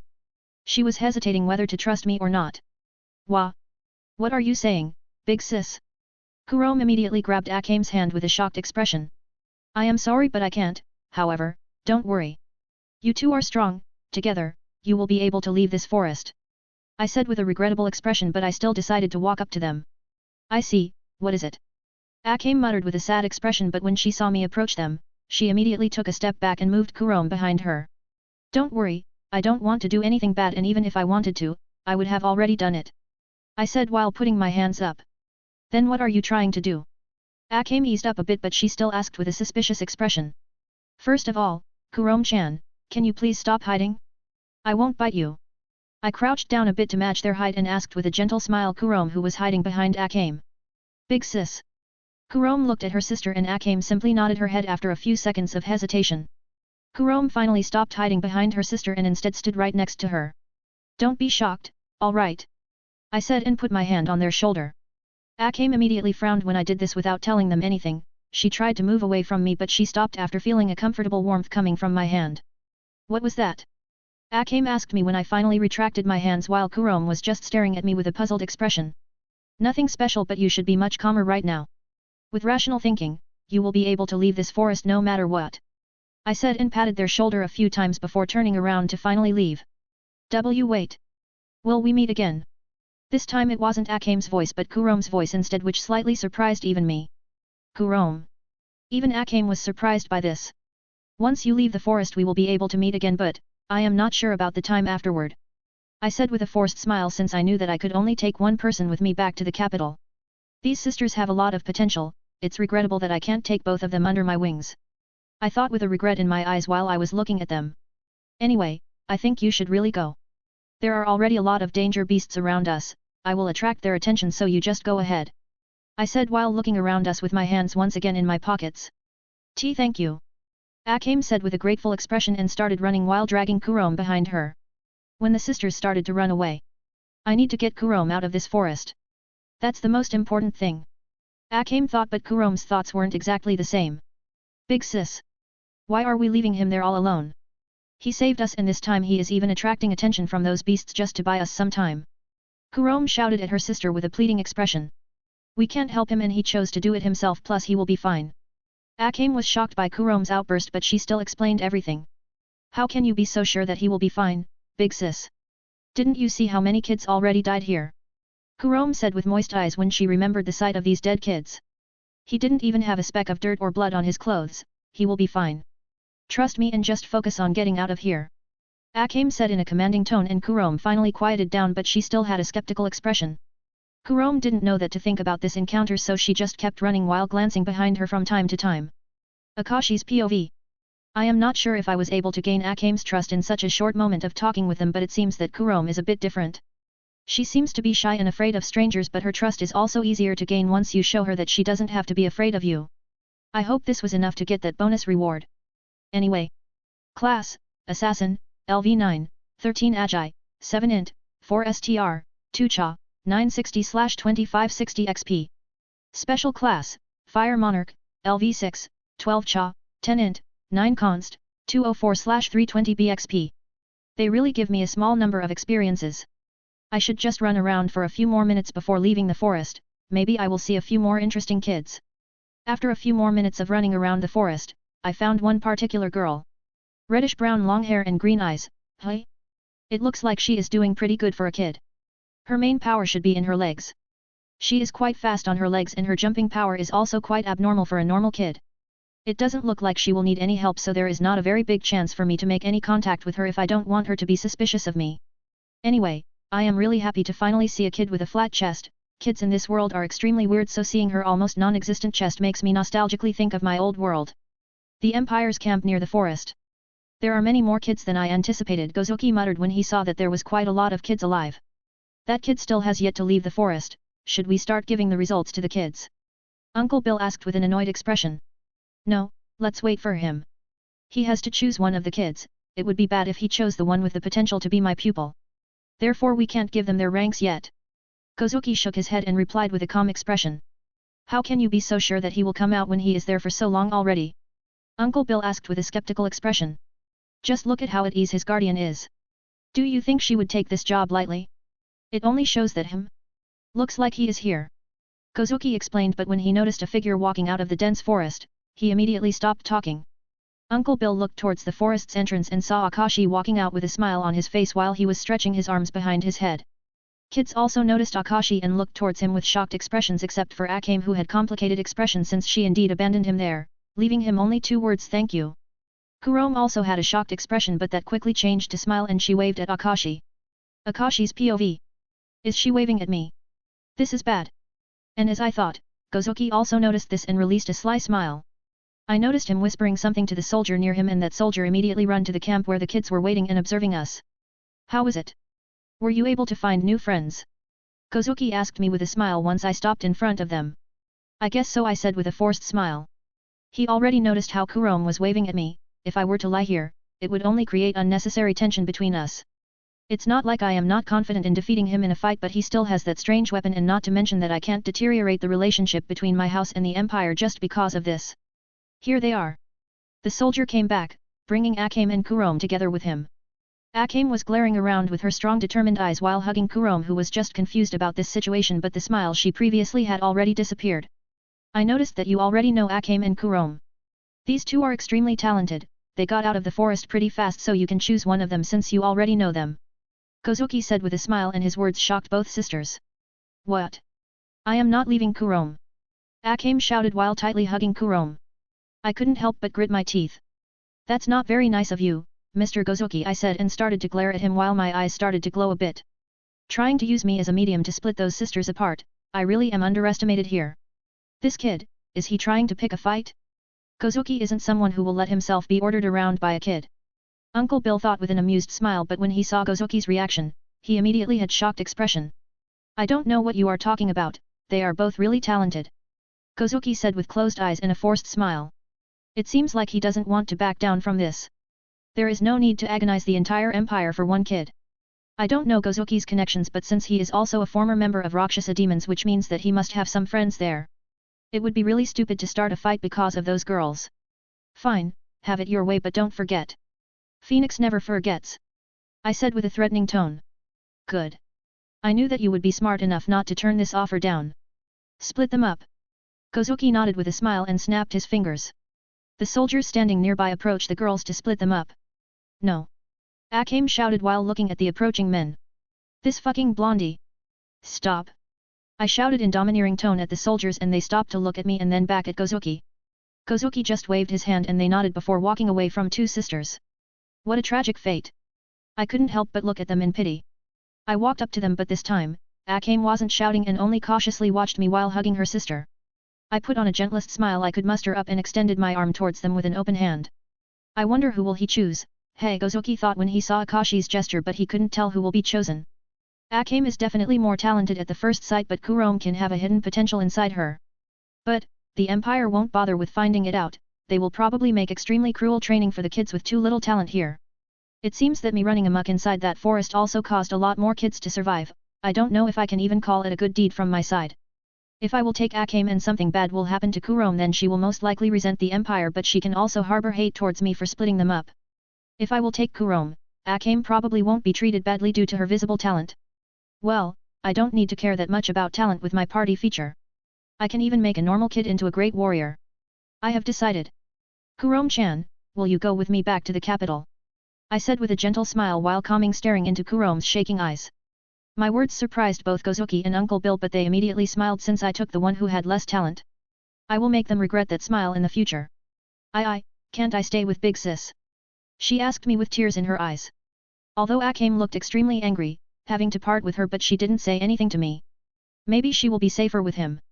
I can't judge him because I don't know him, but I definitely have a better feeling with him choosing Kurome instead of me. Akame thought with a sad expression while glaring at Akashi, but there was no hatred in her eyes. Unfortunately, you can't. I said with a slightly sad smile. I didn't push her and simply waited for her to take hold of my hand. If I have to be the one splitting them, then I have to make it in a less forceful way. Maybe she noticed my sad smile, or maybe she felt my sincerity and slowly grabbed my own hand. Kurome? Akame asked with a sad expression after seeing this. We will meet again, Big Sis. Kurome said and slowly left Akame's side with tears pouring down her face. Let's go, thank you for your hospitality, Mr. Gozuki, Uncle Bill, see you later. I firmly hold Kurome's hand and said my goodbye before slowly leaving while Kurome was glancing back all the time. After Akashi left the camp. I actually thought that you are going to teach that kid a lesson. I never took you for a person who would get afraid of a kid with a background, Uncle Bill said with a teasing smile. I don't care about his background, you didn't feel the pressure I was feeling at that time. Gozuki replied with an absent-minded expression. What kind of pressure? Are you telling that kid is stronger than you? Uncle Bill narrowed his eyes and asked with a serious expression. It wasn't kind of pressure you used during the battle. It felt more authoritative, domineering. It also felt as if that pressure was hinting me not to go too far or anger him. Gozuki explained with narrowed eyes. Thankfully, he didn't want to make a scene here, so he accepted it, but to think that he would be able to see through my plan so easily, he really is a monster. It's regrettable that he can't be in our units, but it's no problem since his house is loyal to the Empire. Gozuki thought with a forced smile while he was looking in the same direction. Akashi just felt. 26:26 Teaching Kurome. Survive in the Gifnora forest inhabited by danger beasts. Completed. Bonus, make at least one friend that will actually survive without your help. Completed. Strength, 2022. Agility, 2426. Intelligence, 2224. Constitution, 1820. Charisma, 1517. Free stat points, 2426. Health, 320/320. Energy, 695/695. Looks like the bonus also counted. I wonder if it was due to Kurome. I thought while walking out of the camp together with Kurome. Each step she took further away from her sister, she started to tremble even more. Kurome, you really like your sister, don't you? I said with a smile, trying to erase the awkward silence. Why yes, I love her. She almost jumped in surprise, but she still answered with a strong voice and wide smile before her smile disappeared once again. I am sorry it has to be this way, Kurome. But you would definitely not like what the Empire would do to you. I said with a forced smile. Wah! What about my big sis? She immediately snapped her head at me with a horrified expression, her grip on my hand tightened. You don't have to worry about her. She is strong and talented, they won't treat her badly, however, if it was you, it might have been a different story. I said with a darkened expression. Is that the reason why he chose me? To protect me? Why else would he choose me when he was aware that big sis is stronger than me? Kurome's thoughts were in disarray while she was staring with a confused expression at Akashi's face. Young lord. Ichika appeared in front of us and handed me my sword. She also threw a curious glance at Kurome who was watching her with a curious and fascinated expression. Thank you. Ichika, this is Kurome. Kurome, this is Ichika, my guardian. I thanked Ichika for keeping my sword safe and then introduced them. Hello, little Kurome, I hope you will work hard for the young lord. Although at first, he might appear to be extremely cold, once you prove yourself to him he will even burn the entire world for you. Ichika crouched down with a serious expression to match Kurome's height and brought her face closer. Once she was close enough, she said with a teasing smile. Stop it, this is embarrassing. Don't listen to her Kurome, okay? I rolled my eyes and then directed my attention at Kurome once again. Young lord. She muttered while looking at me with a confused expression. Just call me Akashi, Ichika is already too accustomed to calling me young lord so leave her to it. I said with a helpless smile and she just nodded. She still looked like a lost kitten but it was expected. I will be completely honest with you, Kurome. You probably won't see your sister for more than 5 years. I dropped the bomb and she widened her eyes in surprise but didn't say anything. Maybe she was already expecting something like that. It's not like I don't want you to meet her but it will be difficult to meet her due to the Empire. She will be trained by them and they probably won't let her see anyone. I told her and she nodded her head with a defeated expression. Young lord, where are we headed now? Are we going back? Ichika asked me with a curious expression. I wanted to head back immediately due to Kurome here but, I also want to make a quick stop at Orberg clan's hideout. I said with a grin. Wah! Young lord, do you even know where their hideout is located? We can't take too long to return or Lord Phoenix will get suspicious. Ichika exclaimed and Kurome just kept listening to our conversation while looking at both of us with a puzzled expression. I mean, Akashi. What is Orberg clan? Kurome asked with a shaky voice as if she was afraid to speak aloud. There is no need to think hard about it, Kurome. I will explain everything on our way. And you don't need to be so afraid to speak up, if it will help you, you can treat me as a big brother. I said with a friendly smile. As for where is their hideout located, I don't know the exact location but there is a way how to get in contact with them. There is no way they would completely hide from the world, after all, they are a group of assassins I told Ichika with a smirk. We continued walking towards the east for a few more minutes before we met some wandering danger beasts. Kurome who was walking the entire time next to me while holding my hand, tightened her grip when she saw them. Calm down, Kurome.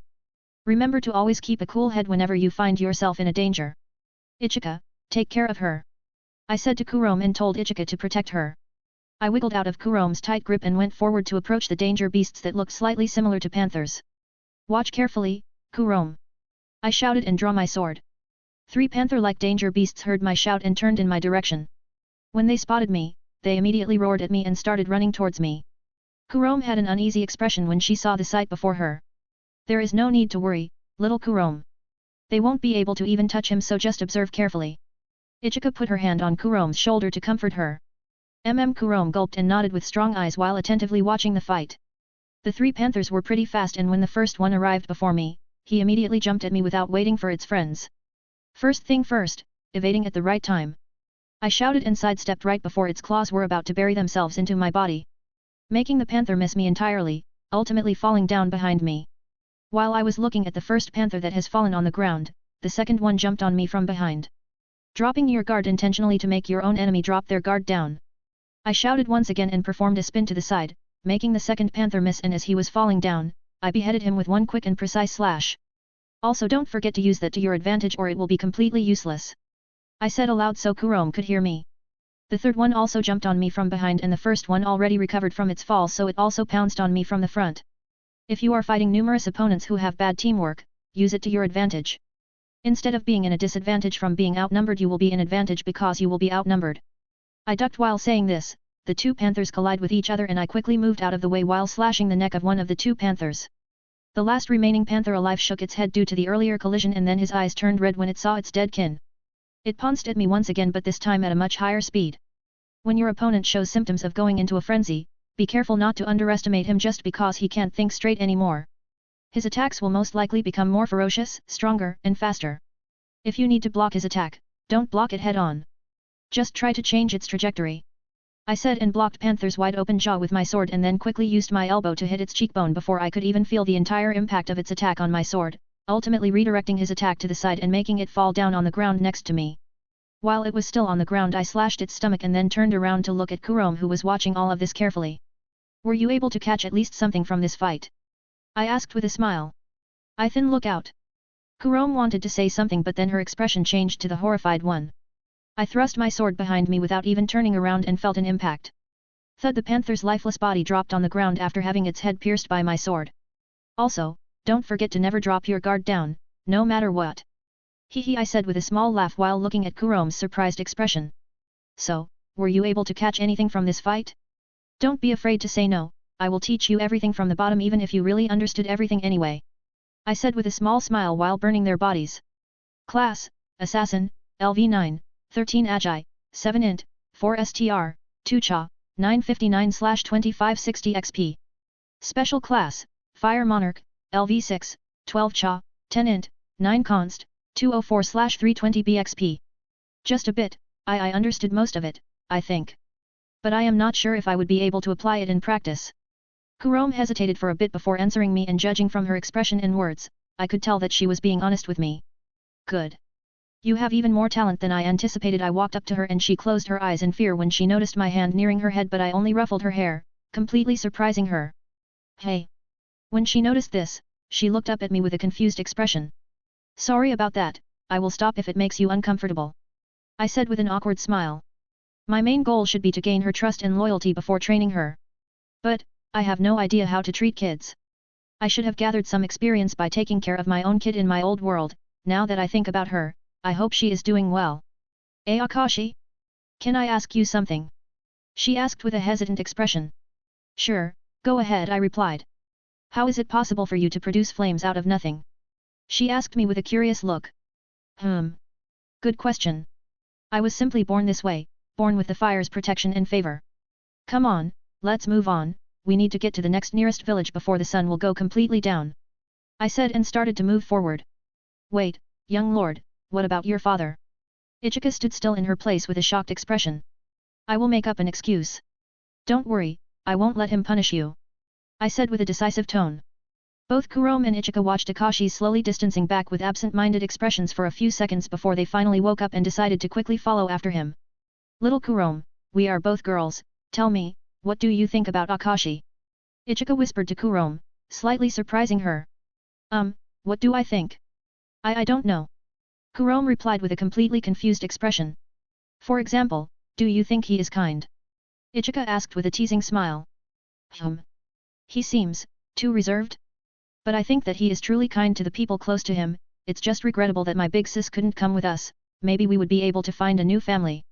Kurome looked at the back of Akashi's black uniform with a small smile before the smile turned to tears when she started to think about Akame. SHH, maybe I can't replace your big sister, but you can depend on me the same way. And once the young lord will fully trust you, he will do anything to keep you happy, so you can ask him to let you meet up with your sister later. Ichika tried to comfort her. Really? Kurome asked with a shocked expression. She was having a hard time believing Ichika's words. Of course, take a look at me. I am just a lowly bodyguard for the young lord, ready to trade my life for his at any moment, yet he treats me as part of his family. Look at this gift I have gotten from the young lord, hee. Ichika said with a wide smile while showing off her new necklace. Kurome was shocked by how brilliantly the gem was shining, and even though she didn't know the price of such thing, she was sure that it cost much more than her parents could ever earn in their entire life. He gifted this to his bodyguard. Kurome thought with an absent-minded expression while looking at the necklace. You know, I really envy your age. Ichika said with an envious look. She patted Kurome's shoulder before starting to walk faster to catch up to Akashi. Kurome was confused from Ichika's words, but when she noticed that she was left alone at the back, she immediately quickened her pace to catch up to Akashi and Ichika. She, herself, wasn't aware of this fact, but while she was busy catching up to them, a small genuine smile appeared on her face. And name, Akashi Phoenix, age, 9. Title, King of Sloth. Class, Assassin, LV9, 13 Agi, 7 Int, 4 STR, 2 Cha, 959/2560 XP. Special Class, Fire Monarch, LV6, 12 Cha, 10 Int, 9 Const, 204/320 BXP. Health, 320/320. Energy, 695/695. Strength, 22, 26. Agility, 26, 39. Intelligence, 24, 41. Constitution, 20, 29. Charisma, 17, 31. Free stat points, 26. Classes, Young Noble, LV4, 5 Cha, 1280 XP, Warrior, LV4, 7 STR, 3 Const, 380 XP. Special classes. Active skills. Absolute dominance when facing the formidable foe, show no fear, instead show your arrogance. 40% to every stat, fire intensity and explosiveness. Phantom strike blink towards your enemy, the maximum distance is decided by your agility, 10 energy. Passive skills. Child of fire flames love you as its own child. You are protected by the fire itself, whenever someone uses long-ranged attacks, flames will protect your body from projectiles even without your consciousness, but you can still stop them if you want. This isn't ultimate defense. Gold, 2315. Silver, 125. 27:27 making contact with a legendary assassin. After a few more hours of walking towards the east, we finally found a relatively big village. Let's go find in. I said while looking at Kurome, who was gasping for air. I am sorry. Kurome said with a sad expression. It's fine, we are already here anyway. I said with a small smile and patted her shoulder a few times before walking towards the middle part of the village. After asking a few locals, we were able to find the village's inn. When we walked in, I immediately noticed a lot of people drinking while sitting at the tables. I lead both Ichika and Kurome to the bar where the woman stood behind the counter, attending to the customers. Good evening. What would you like to have? Or are you here to find empty rooms where you can sleep over the night? The young woman enthusiastically asked us when she noticed us approach the counter. Do you know Barbara? Also, we would like to take one room with 3 beds, please, I said with a poker face. Ichika immediately widened her eyes when she heard the name Barbara, but she kept quiet. As for the woman behind the counter, she raised her eyebrows in surprise for a second before returning to her cheerful expression. I don't know anyone with that name who is staying here, I am truly sorry. As for the room, we have one empty room with 3 beds, do you also want dinner? She asked with a bright smile while glancing at little Kurome. Yes, we will take the dinner as well. I said while secretly glancing around the main hall. The rooms should be located on the upper floor, there are the stairs. That will be 38 silvers. 25 for the room and 13 for the dinner for 3 people. She said with a happy smile for getting more customers. Gold, 2315 2310 I took 5 gold coins from my pocket and gestured her to put her hand closer so no one would see. Here, just a little tip. I said and winked at her.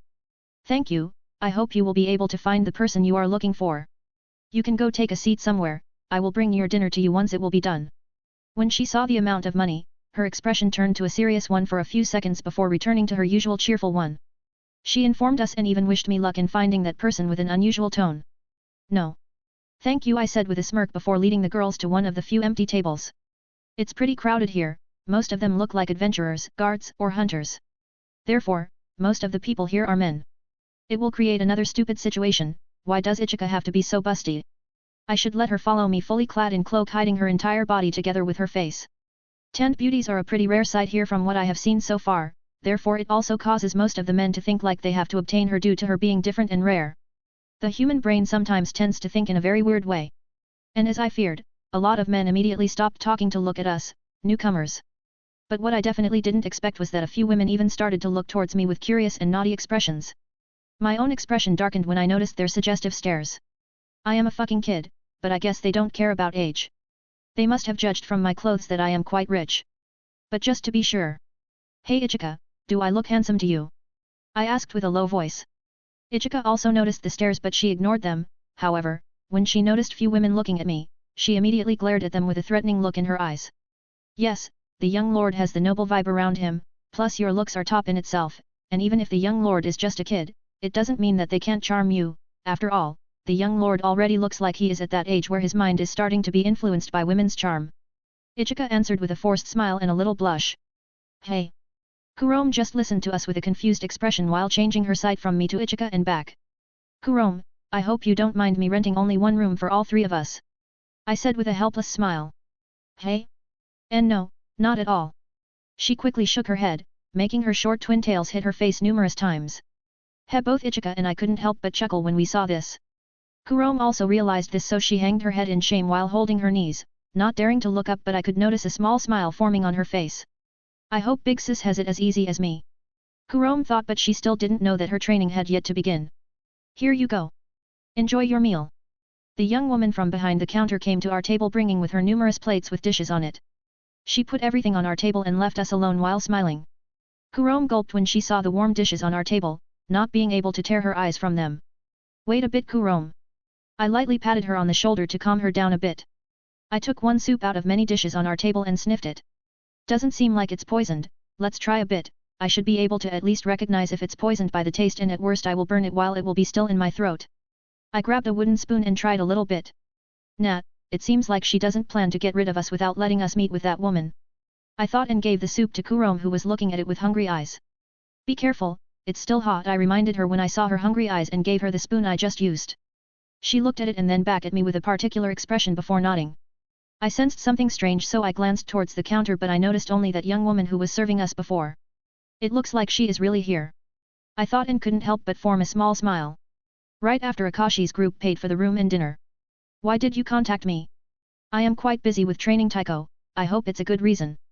The older woman above her 40s asked with a hollow voice. It was visible that she was greatly annoyed by this.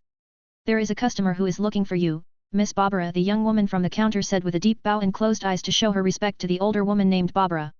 They were currently in the kitchen that was in the room right behind the counter. How come? There shouldn't be anyone that knows my location. Barbara said with a thoughtful expression. I am not aware, but he gave me 5 gold coins when I just wanted 38 silvers from him. He said that he is looking for someone named Barbara, and when I told him that I don't know anyone like that, he still gave me so much money, saying that it's a tip, and winked at me. The young woman answered honestly.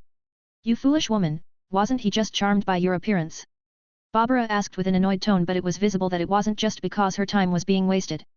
I don't think so, because that customer is still a kid around Taiko's age. He is here together with one woman that looks around my age and one female kid. The young woman instantly answered in a panicked voice. Oh? You are saying that he is around Taiko's age, yet his actions that you just described are the actions of someone experienced in the field of contacting assassins and acting discreetly. I must admit that you have caught my interest with this. Let me see that mysterious kid. Barbara was surprised by the words she just heard, so she released a creepy laugh and decided to take a look at Akashi's group. She discreetly exited the kitchen and hid behind the counter. She completely erased her presence and quickly found Akashi's group eating their meal and started to observe them, especially Akashi. She noticed how Akashi's eyelids twitched a little and immediately hid behind the counter when she felt her alarms ringing. Immediately after she hid behind the counter, she felt someone's gaze focused at the counter. This kid, he is a bigger monster than Taiko. What kind of intuition is that? I completely erased my presence, yet after a few seconds he looked towards me. Barbara thought with an excited and creepy smile. She once again peeked at them and noticed Akashi eating his dinner with an amused smile that was almost saying, found you. It seems like he is already aware of my presence. Judging by his clothes, he must be from the capital and from one of many noble families. His eyes are also very interesting. Such a bloody red sharp eyes with vertical pupils. It's regrettable that I am no longer young and beautiful. I would definitely not mind chasing such an imposing looking man or kid, haha. Barbara joked inwardly before sneaking back to the kitchen. You did a good job by contacting me. Tell this man, I mean kid, to come behind the inn at night. Barbara said with a satisfied smile. Sigh, Miss Barbara, you want me to invite them to the secret hot springs behind the inn? The young woman sighed in relief before a shocked expression appeared on her face. Yes, why are you so shocked? His companions will want to take a hot bath, so we might as well take good care of our hosts, Barbara said with a poker face before releasing another creepy laugh. But that area is just for... The young woman muttered, but she didn't complete her sentence. Women. Yes, it's a women-only area, but he is just a kid, so it doesn't matter. Arrange it. I want to meet with that kid face to face and maybe even introduce him to Taiko, depending on what he wants. Don't disappoint me. Barbara said and disappeared by jumping through the window in the kitchen. Yes, the young woman muttered with an absent-minded expression. Why is legendary Barbara Orberg interested in one kid? I mean, he also gave me a mysterious feeling, but I am just a lowly person compared to Barbara. She shouldn't be impressed so easily. What just happened when she was observing him for those few seconds? The young woman thought with a confused expression, and she slowly started to think about how should she invite Akashi's group without appearing too suspicious. Akashi's POV. Are you done? I asked both Kurome and Ichika, who were rubbing their bellies with satisfied expressions. They both nodded with a happy smile. Alright, let's go to our room. I said and stood up from my seat while glancing at the counter with a particular look. It looks like she already left. When we were about to climb upstairs leading to the second floor. Please wait a minute. The young woman who served the food for us called to us. We stopped and turned at her with curious expressions. Would you like to soak your bodies in our hot springs after such a fulfilling dinner? She asked us in a low voice with a weird smile. She is really bad at acting but looks like I was able to catch her attention, good. Young lord, she is acting weirdly, Ichika whispered to my ear and I just nodded with a small smile. Of course, we wouldn't turn down such an offer. How much is it? I asked with an amused smile while looking into her eyes. Well, you have already given me such a big tip so it would be outrageous of me to ask for more money, it will be for free. She said in low voice. Alright, when do we go in and where are those hot springs? I asked in a low voice too, watching her hard expression when I was speaking about hot springs with an amused expression. She must be afraid to talk about them in public, which means that those hot springs are the secret location of this inn. I should be able to set everything at night so I will come knocking on your door to inform you and lead you there, she said with closed eyes and a forced smile. Alright. Thank you very much. I said and continued climbing up the stairs. The girls also nodded gratefully and quickly followed after me. 28:28 Barbara Orberg. We found our room and entered it. Sigh. Ichika released a loud sigh and dropped down on the nearest bed. What do you think you are doing?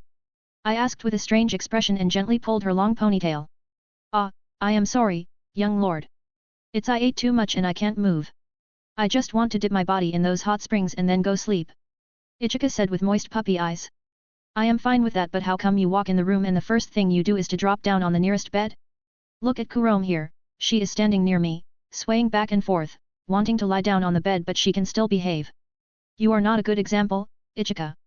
I said and shook my head with a forced smile. Well, she behaves only because she is still afraid. Ichika muttered while puffing her cheeks, which was understandable because if Kurome behaved in the same way, I wouldn't have called her out. What was that? I closed my eyes and asked with a bright smile. Eek. Nothing, I am all good.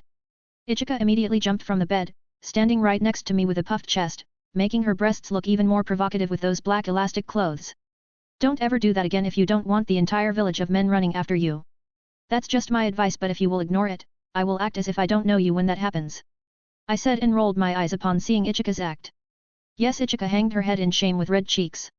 Kurome, you can go take a nap. There is still some time before that woman will come to receive us. I will wake you up once she will come. I patted her back to encourage her with a friendly smile. This will probably be her worst night, her probably first night without her sister. I already expect her to have nightmares, but if she will be able to survive this night without any difficulties then she will slowly adapt to it. Alright, thank you, she said with a small smile. At least she tried to form a smile, but she was still behaving awkwardly whether she was talking to us. It was different when she was only listening to me and Ichika talking. She could even smile when we weren't talking directly to her.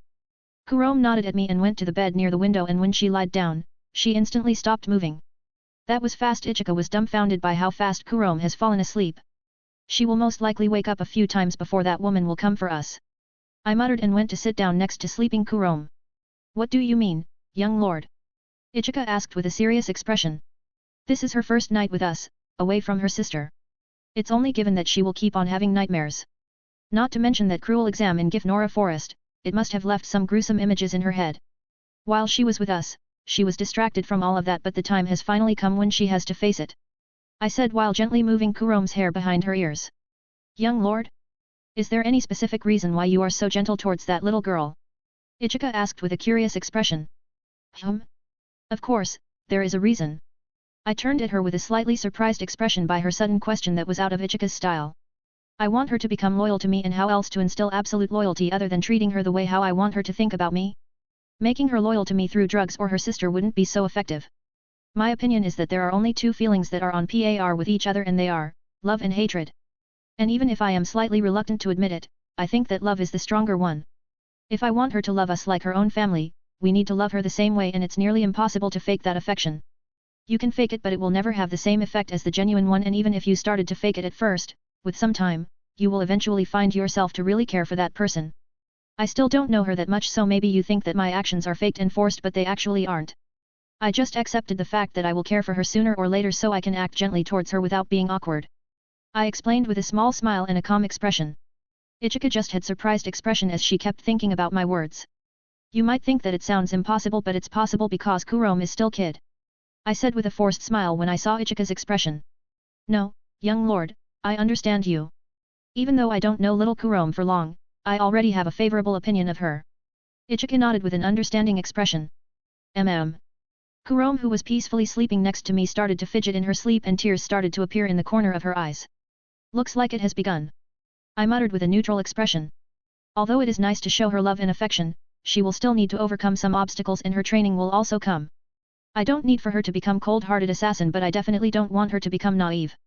I will have to be gentle yet ruthless to her. It won't be only her test but also my test. I am not sure if I can be ruthless to a people I care about, so it's going to be a good test that I must overcome. Good thing that Ichika is already trained. I thought, and determination was fully visible in my narrowed eyes.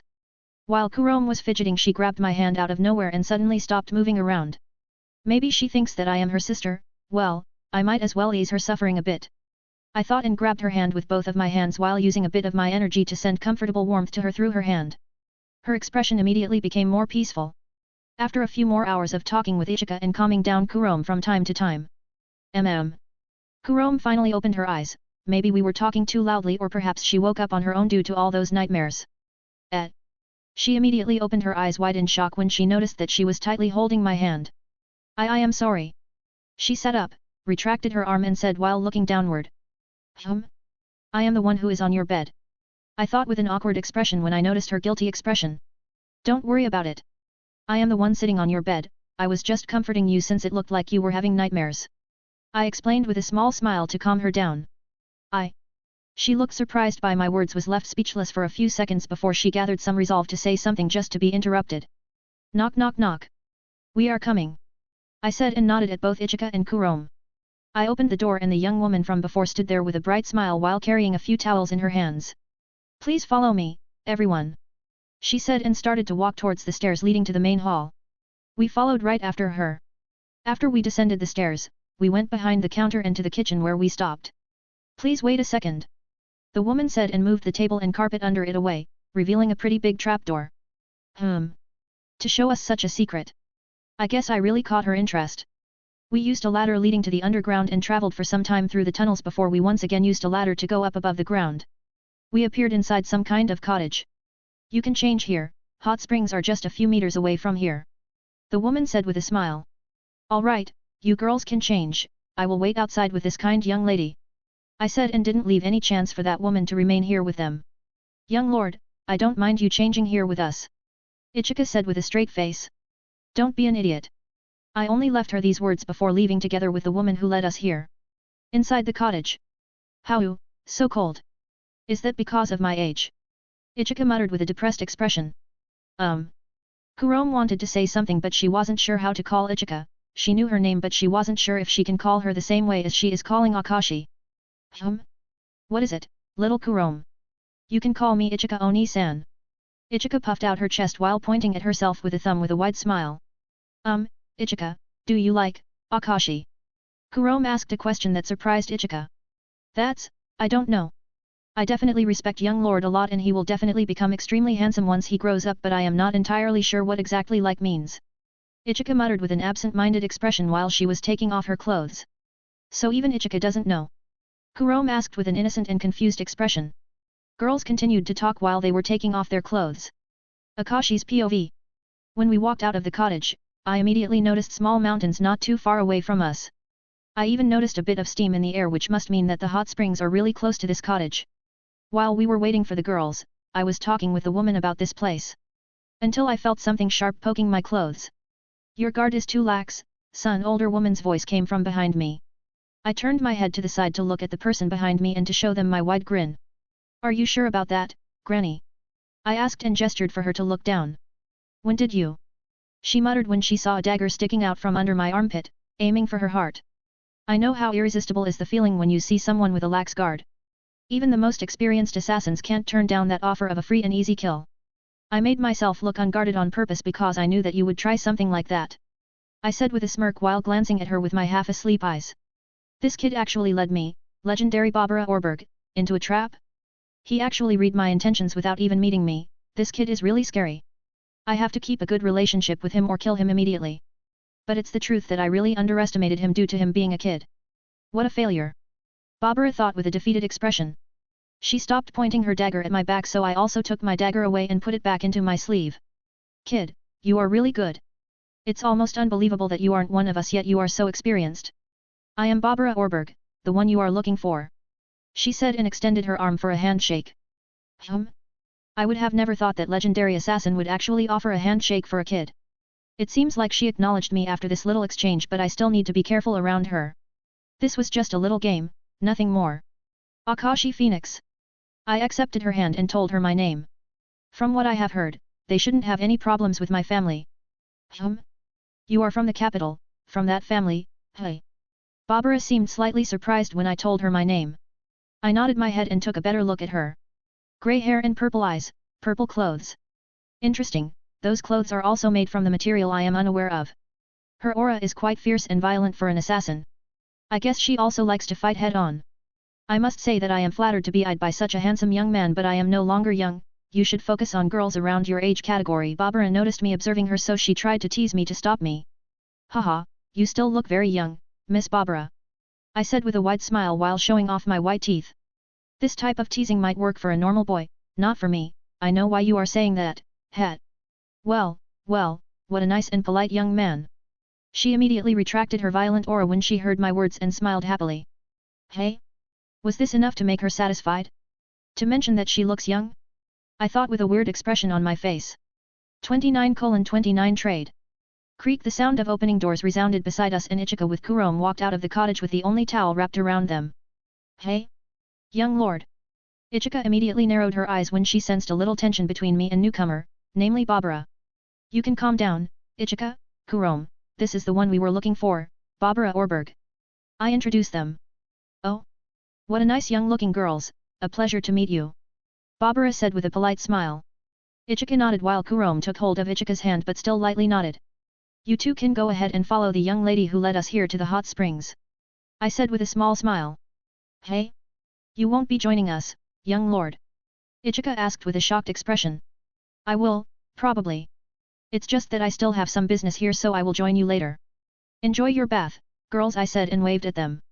They simply looked towards Barbara before nodding and leaving while waving at me. Kurome kept glancing at me while they were leaving. I stood in silence while I was watching their backs disappear. Now, I still have little advice to give. I am pretty sure that assassins don't usually travel alone. And those two are pretty important to me. When I no longer could see their backs, I turned back at Barbara, who was patiently waiting with a smile. When she heard my words, she slightly frowned after sensing my tone that shouldn't belong to any kid. I am aware of how proud Orberg clan is, so please don't take what I am about to say as a threat. It's just a little warning, advice. My family, neither I have any problem with Orberg clan, and I hope you feel the same way about us, but if you plan to do anything to those two with your partner, please quickly stop before you will cause the demise of your entire clan, I said with a voice devoid of any emotions while my red eyes started to glow. Even the air around us started to take a red hue and started becoming heavier and heavier. This was probably the first time I released almost all of my killing intent in one place. This kid is not normal. His bloodthirst is even greater than mine. But if you think that I will be intimidated by this... Barbara thought with wide open eyes in shock, but she still released her own aura to push Akashi's aura away. It was battle of auras, and it took more than 2 minutes before we both decided to stop this childish behavior. Don't worry, kid, I am traveling only with my pupil and we have no interest in those girls. However, I can't say the same about you right now. Of course, if our leader met those girls, it would probably end up differently, haha. Barbara finally broke the awkward and heavy atmosphere with a small smile. Your pupil? And why the thing with your leader? I asked with a calm smile once again. My pupil is named Tycho and she is around your age, so don't worry, but also don't underestimate her, het. As for our leader, she is probably older than you by a few years, but that's not the main thing. She is very fond of girls, and she also hates men. Maybe it is because of the environment where she grew up. Our clan consists mainly of women with only a few men as an exception. She explained with a forced smile. Man-hater and lesbian, hey? What a great combo. I already don't want to meet that bitch, but if I want to make deals with them, then I guess our meeting will be inevitable. I see, I hope your partner is doing well. How about we talk about the business now? I asked, not wanting to talk any more about their leader. You can see for yourself by going to the hot springs. Since I already invited you here, we can talk about business later. I am sure it's something that can wait a few hours. She said with a smile while pointing to the direction where girls went. It looks like girls will meet with her pupil first. I hope they won't start a fight. Alright, I will go change inside. Will you, Ed? I said, but when I wanted to ask if she will be joining her own pupil, I had a problem to voice it out. It's extremely awkward to ask that someone so old. No, I won't be joining my pupil in hot springs, but I will be there, with my clothes on. She said with a straight face and left for the direction of the hot springs. Ugh, that was weird. I thought and went inside the cottage to take off my clothes. I wrapped the towel around my waist and took my sword with me before leaving for the hot springs. When I arrived at the place. He sounds like an interesting person. A girl with long dark grey hair and green eyes said with a small smile. Haha, he definitely is. Ichika immediately replied with a relaxed laugh. I immediately frowned after hearing this. To think that I would be worried about them, but she is relaxing here as if we weren't in constant danger. We don't even know where we are and she is so relaxed. Ichika, are you enjoying yourself? I asked with an irritated tone and twitching bright smile, making everyone turn their attention at me. Eek, welcome, young lord. We have been waiting for you to join us. Ichika immediately replied with a panicked expression. Splash, the unknown girl immediately stood up when she saw me. Her towel has fallen down, but she acted as if she didn't notice it and approached me. Wah! Ichika immediately exclaimed with a shocked expression before glaring at the girl while Kurok just looked away. I watched her approach me with calm eyes, guessing what she wants. You must be Akashi. I have heard a lot of things about you. I hope we can be friends. She stopped in front of me fully naked and extended her arm for a handshake with a stoic face. Is she stupid? Sure, but I would like to know the name of the one who is trying to be my friend first. I said with half-open eyes. Oh? I am sorry, my name is Taiko. She replied with a slightly surprised expression, so after hearing her reply I accepted the handshake. It's a pleasure, but please go back and sit down in the water or make sure that your towel is wrapped around your body. I said with a straight face and glanced at Barbara, who was sitting on the branch of the nearest tree to the hot springs, and she simply just shook her head with a helpless expression. I am sorry. She looked down, and when she noticed that her towel was gone she immediately covered herself with her arms while blushing a little, but her expression didn't really suggest that she is embarrassed. This girl is extremely strange, but I could feel just from her palm that she is extremely experienced with a sword. A lot of people with great talent tend to be born with some weird aspects. When she returned to her position I soaked my body between Ichika and Kurome, who apparently left a space for me. To be honest, this is totally different from the bathes at home. Peaceful expression immediately appeared on my face as I fully relaxed my body in hot water. Aren't you too relaxed, boy? Barbara asked me with an amused smile. Maybe I am simply acting like before. I answered with a smirk and narrowed eyes. Good point. She replied and stopped paying attention to us. All three of them looked at us with a confused expression, since they didn't see a little show how Barbara tried to surprise me just to fail. We all continued to talk about regular things except for Barbara, who simply played around with her kitchen knives. Once Ichika and Kurome left to get dressed back inside the cottage, I waited inside the hot springs to have my talk with Barbara, and Taiko also stayed.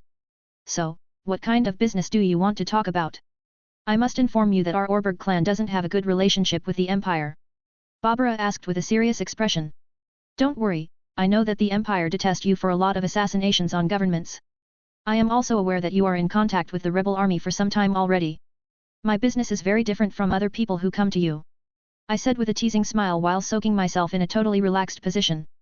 My words made Barbara narrow her eyes, trying to see through my intentions. Say it.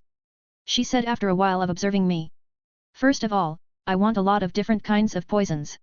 Second, I am kinda interested in your clothes, and lastly, I heard that your Orberg clan is somewhat skilled in controlling danger beasts. I said what I want with a calm smile. I see, this is definitely an unusual business.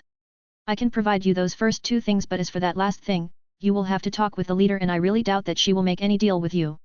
Not to mention that only those of Orberg clan can control them, but ultimately, only the leader can actually hatch them. She explained with a thoughtful expression. Hatch them, so it's the truth that I have heard. They like to use insects like danger beasts. Alright, we can talk about that last thing later. As for those first two things, can you describe the special effects of your clothes? I asked with a curious expression. Sure. They are made from a special material from our Orberg clan that can wash away the blood and remove its smell immediately. She replied with a small chuckle. My eyes immediately shined when I heard her words. No wonder I couldn't smell any blood on her, even though she is an assassin. These types of clothes are must for an assassin. It would be annoying to always wash your clothes, and even if you wash them, there is still that lingering stench of blood. Someone with a great smell will be able to notice it immediately. Good, I definitely want that. Tell me, how much do you want for those things? I asked with a serious expression. Since I will be providing those items as an individual and not on behalf of our clan, I want you to owe me one. Our leader would definitely not want to trade our resources with any men. Barbara replied after a few seconds of thinking with a sly smile. Taiko immediately snapped her head at her teacher with a shocked expression. Are you sure you don't want to accept gold like you usually do?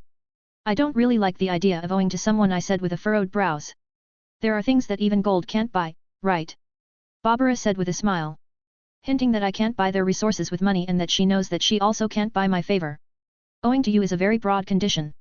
I hope you will provide me a lot of your poisons and also enough clothes even for my companions. I stood up and said with narrowed eyes while holding my sheathed sword. Of course, if you will accept this, I will also provide you other things. There are many things that are exclusive to our clan. For example, vials with a mixture, when consumed it can immediately heal wounds but can't be used repeatedly. I might also drop a few good words about you to our leader so you might be able to even get that last thing you want, however, as I told you before, you would have to become Orberg to fully control them. She explained with a more relaxed expression as if she just won something good. Are you hinting something with me becoming Orberg? I frowned and looked at her before glancing at Taiko. This kid can easily see through what I am trying to do here. Although Taiko is a little strange, she at least isn't like our leader. If I can tie down someone like him to our clan, he will definitely be a great help for our clan. There is only one last remaining thing to see. I have seen his ability to calmly analyze a situation and play around with his enemies when he lured me into a trap. But I have yet to see his actual fighting power and skills. If he will be able to match Taiko or even defeat her, keeping a good relationship with him will be beneficial. Barbara thought with a sly smile on her face. Not at all. You can give me your answer this morning, but for now, Taiko was just about to go train, would you be interested in sparring with her? Barbara said while pointing at Taiko, who had confused expression on her face from our entire exchange, but when she heard sparring she snapped her head at me with pleading eyes. I see. I have no problem with showing a bit of my skill if it's so important for you, hee I said with a small smile and creepy laugh. 30:30 spar with Taiko. I went back to the cottage to dress up and tell girls about the situation. After a few minutes, we were led by Barbara into a pretty nice location for fighting. There were no obstacles anywhere near us, therefore, it would be a fair fight. Taiko, don't forget to properly clean your blade with a wet cloth. Barbara reminded her pupil who was getting ready with her katana. Even her pupil's sword is coated in poison, hey? I also cleaned my blade just to be fair, even though there was no poison on it since the capital had very weak poisons in the public market. Alright, go 20 meters away from each other and when I swing my arm down, you can begin your duel. I hope you know when to stop because you are using real blades. Barbara said, and the last sentence was more focused on me, but she also meant it for Taiko. Defeat the most talented member of the Orberg clan while using only 70% of your stats. Reward, 1 to all stats. Failure, Barbara's opinion of you will worsen by a bit. Hidden. What's up with that hidden thing? Is that perhaps the hidden ending? We both nodded, Taiko with a serious expression and I with a small smile and half-open eyes. Whoosh! Barbara swung her arm down and both of us immediately kicked off the ground.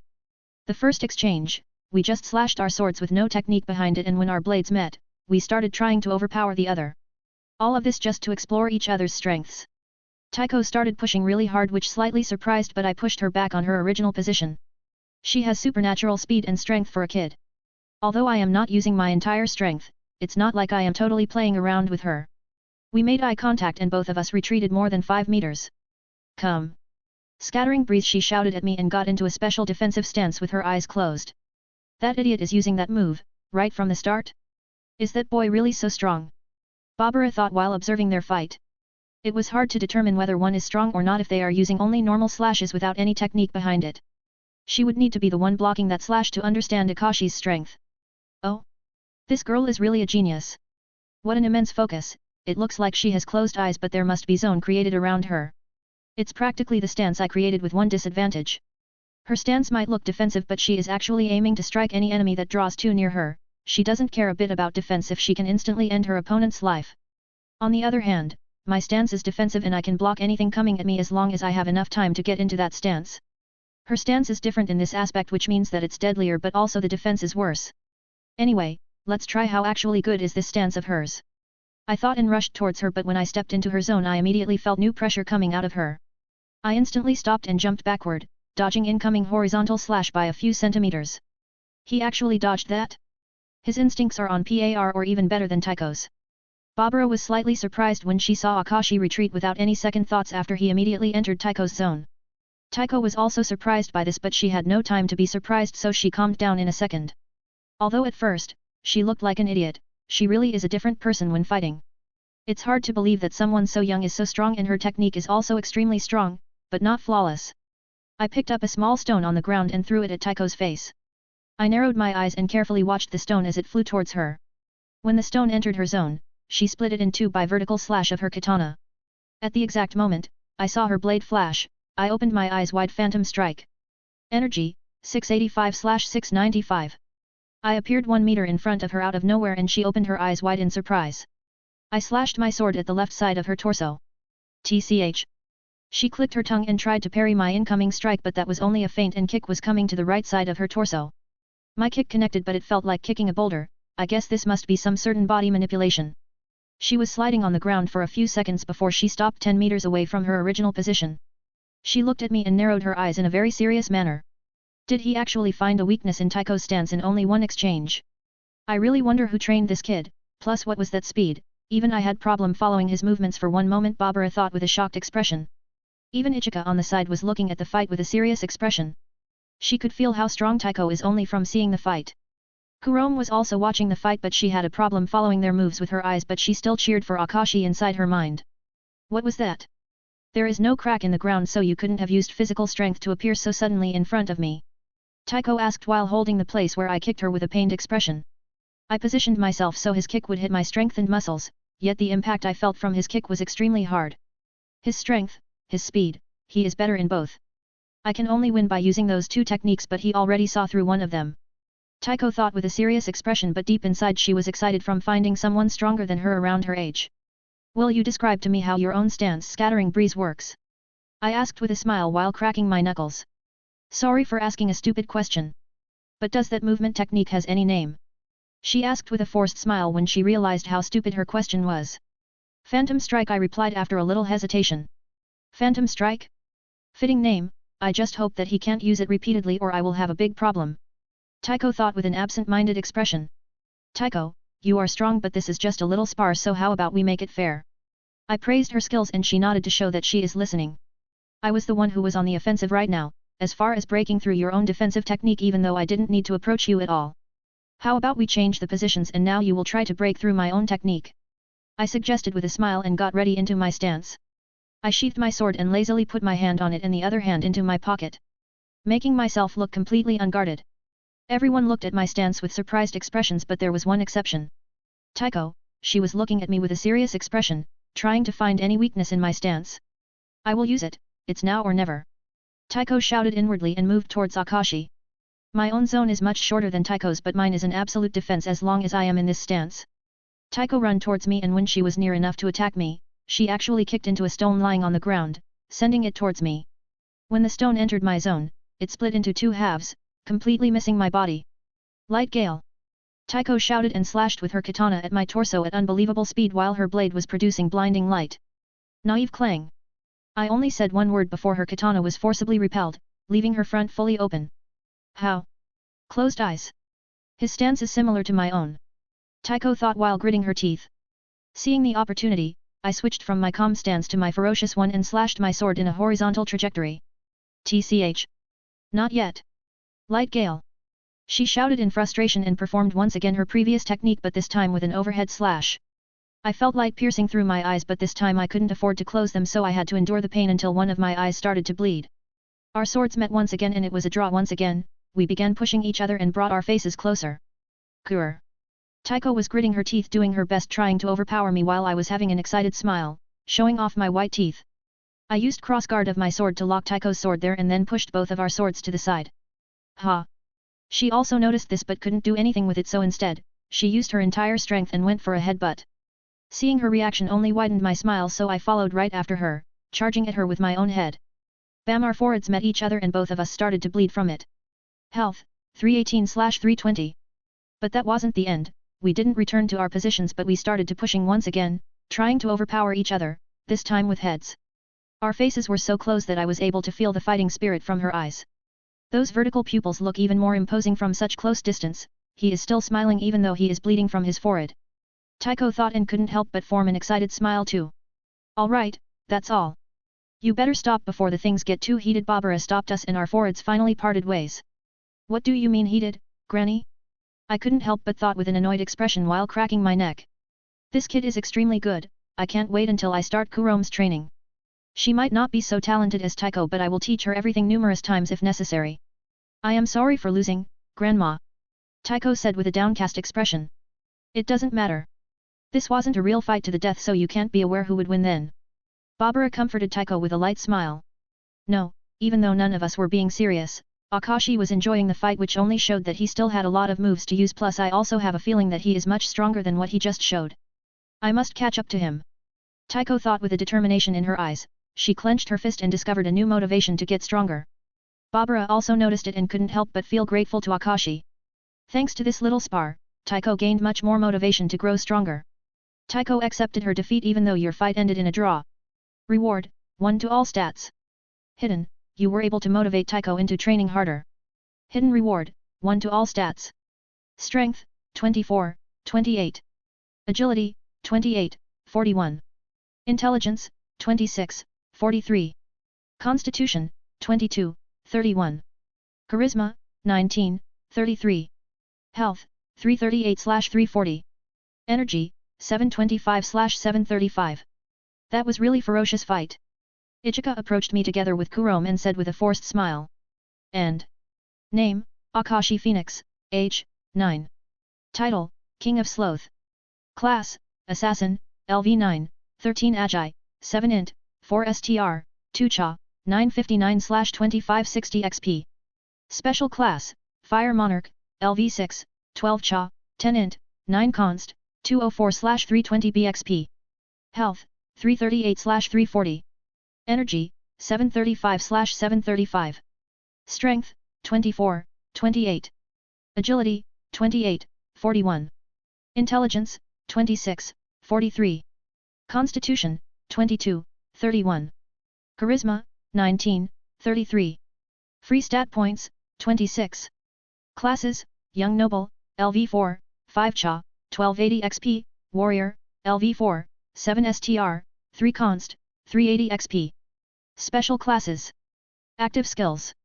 Absolute Dominance when facing the formidable foe, show no fear, instead show your arrogance. 40% to every stat, Fire Intensity and Explosiveness. Phantom Strike blink towards your enemy, the maximum distance is decided by your agility, 10 energy. Passive Skills. Child of Fire Flames love you as its own child. You are protected by the fire itself. Whenever someone uses long-ranged attacks, flames will protect your body from projectiles even without your consciousness, but you can still stop them if you want.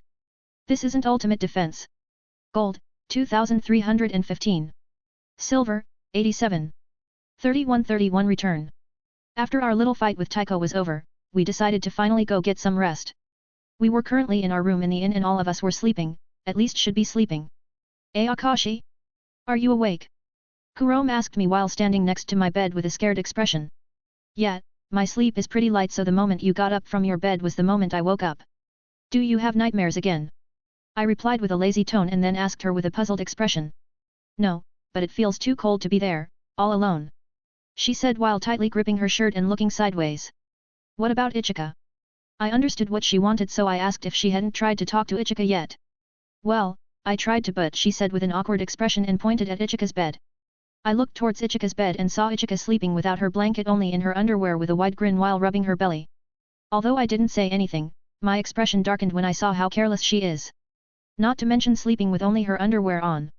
Take your own blanket and come in. You can sleep closer to the wall, I will sleep on the side with my back to you. You can take it as being protected, that should be enough for you, right? I said with a helpless smile. She instantly nodded her head with an extremely grateful expression and went to get her own blanket before joining me in my bed. I am sorry, Akashi. For dragging both of you down and constantly annoying you. I promise that I will become stronger. I heard Kurome's sad voice behind me. You still haven't received any training, so of course you can't do much with us except for following us. It's good that you are determined to grow stronger, but don't misunderstand what strength is. If you think that you are weak just because you want to be close to someone you can rely on or trust, then you are wrong. There are numerous people who wouldn't be able to live on without their closest friends or family, yet they are incredibly strong and even ruthless. You don't need to become strong to stop doing these things or vice versa, you are only ashamed of them because you are aware that you aren't strong enough. Grow stronger so you can stop feeling that shame from wanting to rely on someone. I explained with a tired voice. I see. So once that shame disappears also means that I am strong enough? She asked with a confused tone. It depends, you perhaps wouldn't feel shame for wanting to sleep together with your sister, right? Trust me, you will realize it when that time comes. For now, just get some rest. I said with a calm tone and closed my eyes. Thank you. Kurome's voice was becoming faint until she has finally fallen asleep once again. I must be careful about how I am going to train her. The next morning. Thank you for your hospitality even though you didn't have to do anything for us. I thanked Barbara and Tycho who went together with us to the village's gate. Not at all, I am happy that I was able to meet someone as talented as you, son. Plus it seems that Tycho also had a lot of fun during the sparring. Barbara said with a small smile. Those materials, you can deliver them to the capital and if you will have difficulty to enter, I can take it from you outside of the capital. As for the condition of me owing you a favor. I said with furrowed brows. I know kid, I won't ask for anything that would go against your morals and I won't be forcing anything on you either. But from what I have observed, you aren't on any side, just like us or am I wrong? She immediately denied what I was fearing while throwing a quick glance at Tycho who didn't notice anything suspicious and only had an absent-minded expression. That's right, I don't care about this stupid civil war but I will still most likely appear on many battlefields on the Empire's side. Therefore, if you will want me to help you with something in the future, you better find some good disguise for me. I said with a nod. Alright, we can contact each other in the future if we will need anything from you or if you will be interested in those danger beasts. Tycho, you can say your goodbyes, I will go ahead. Barbara said and left towards the inn's direction while waving at us with the back of her hand. It was nice meeting you girls, especially you Akashi. I will strive to improve my techniques and strength and once I am confident, let's have another competition at that time. Tycho said with a determined tone and genuine happy smile while she extended her hand toward me. Seeing this, I couldn't help but smile a little. I firmly took hold of her hand with a grin on my face. Yeah, let's hope we won't have that competition on the real battlefield but since I owe your clan, I will go easy on you at that time, hehe. I said with a provoking smile and when Tycho saw my smile she immediately tightened her grip on my hand. Don't you dare to go easy on me if it will be a fight to the death. It would be only humiliating so if you are really my friend, you will use everything in that fight. Tycho brought her face closer to mine and said with a serious expression and narrowed eyes. Then let's really hope that our next meeting won't be like that.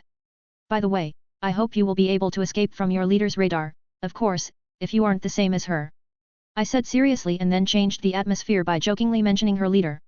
Tycho immediately denied that she is the same as her leader and said her goodbye to girls before leaving after Barbara. Tycho is really nice girl, it's almost unbelievable how strong she is when all I see from the outside is a nice innocent girl. Ichika muttered when we were on our way back to the capital. She really is but I have a feeling that fate won't be so nice to her. I commented with a poker face. Is something bad going to happen to Tycho? Kurome asked with a confused expression. Ever since the last night, she was keeping close to me and no longer had any problem with talking to me. I am not sure, it's just a feeling, not to mention that she is infamous Orberg, they are pretty hated here because they don't side with anyone and have their own beliefs. They don't care whether they have to kill a good person or evil person, the death will come for both. I said my opinion and picked up the pace. When we finally arrived at the capital. Sigh finally, next time, we better take horses. Ichika sighed in relief when we finally arrived and stretched her arms. Kurome's jaw dropped while she was looking around the streets. We don't have enough time to walk around, we need to first meet my parents and then we can walk around, Kurome. I reminded her when I saw her curious expression. Akashi's parents. She muttered and started to fidget with a nervous expression. Don't worry about anything, my mother will definitely accept you as for my father, he will accept my decision even if he will have some problems. I said with a confident smile while patting her head. Now that I think about it, there is still that noble family with Blue Dragon as insignia leading some kind of bandit group inside this city.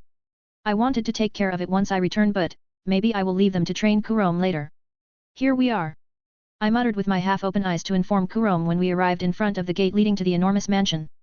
Whoa, the garden is so big, there is even a fountain, Kurome muttered with a surprised expression but her expression didn't change the entire time since we arrived at the capital. Oh. Young lord, welcome back. I hope your trip was fruitful. One of the guards immediately noticed me and welcomed me with a smile while occasionally glancing at Kurome with a curious look. Thanks, can you? I replied with a polite smile. Oh. I am sorry, excuse me. He apologized and quickly went to open the gate for us. When we entered the mansion, my parents were already sitting and waiting for us in the main hall.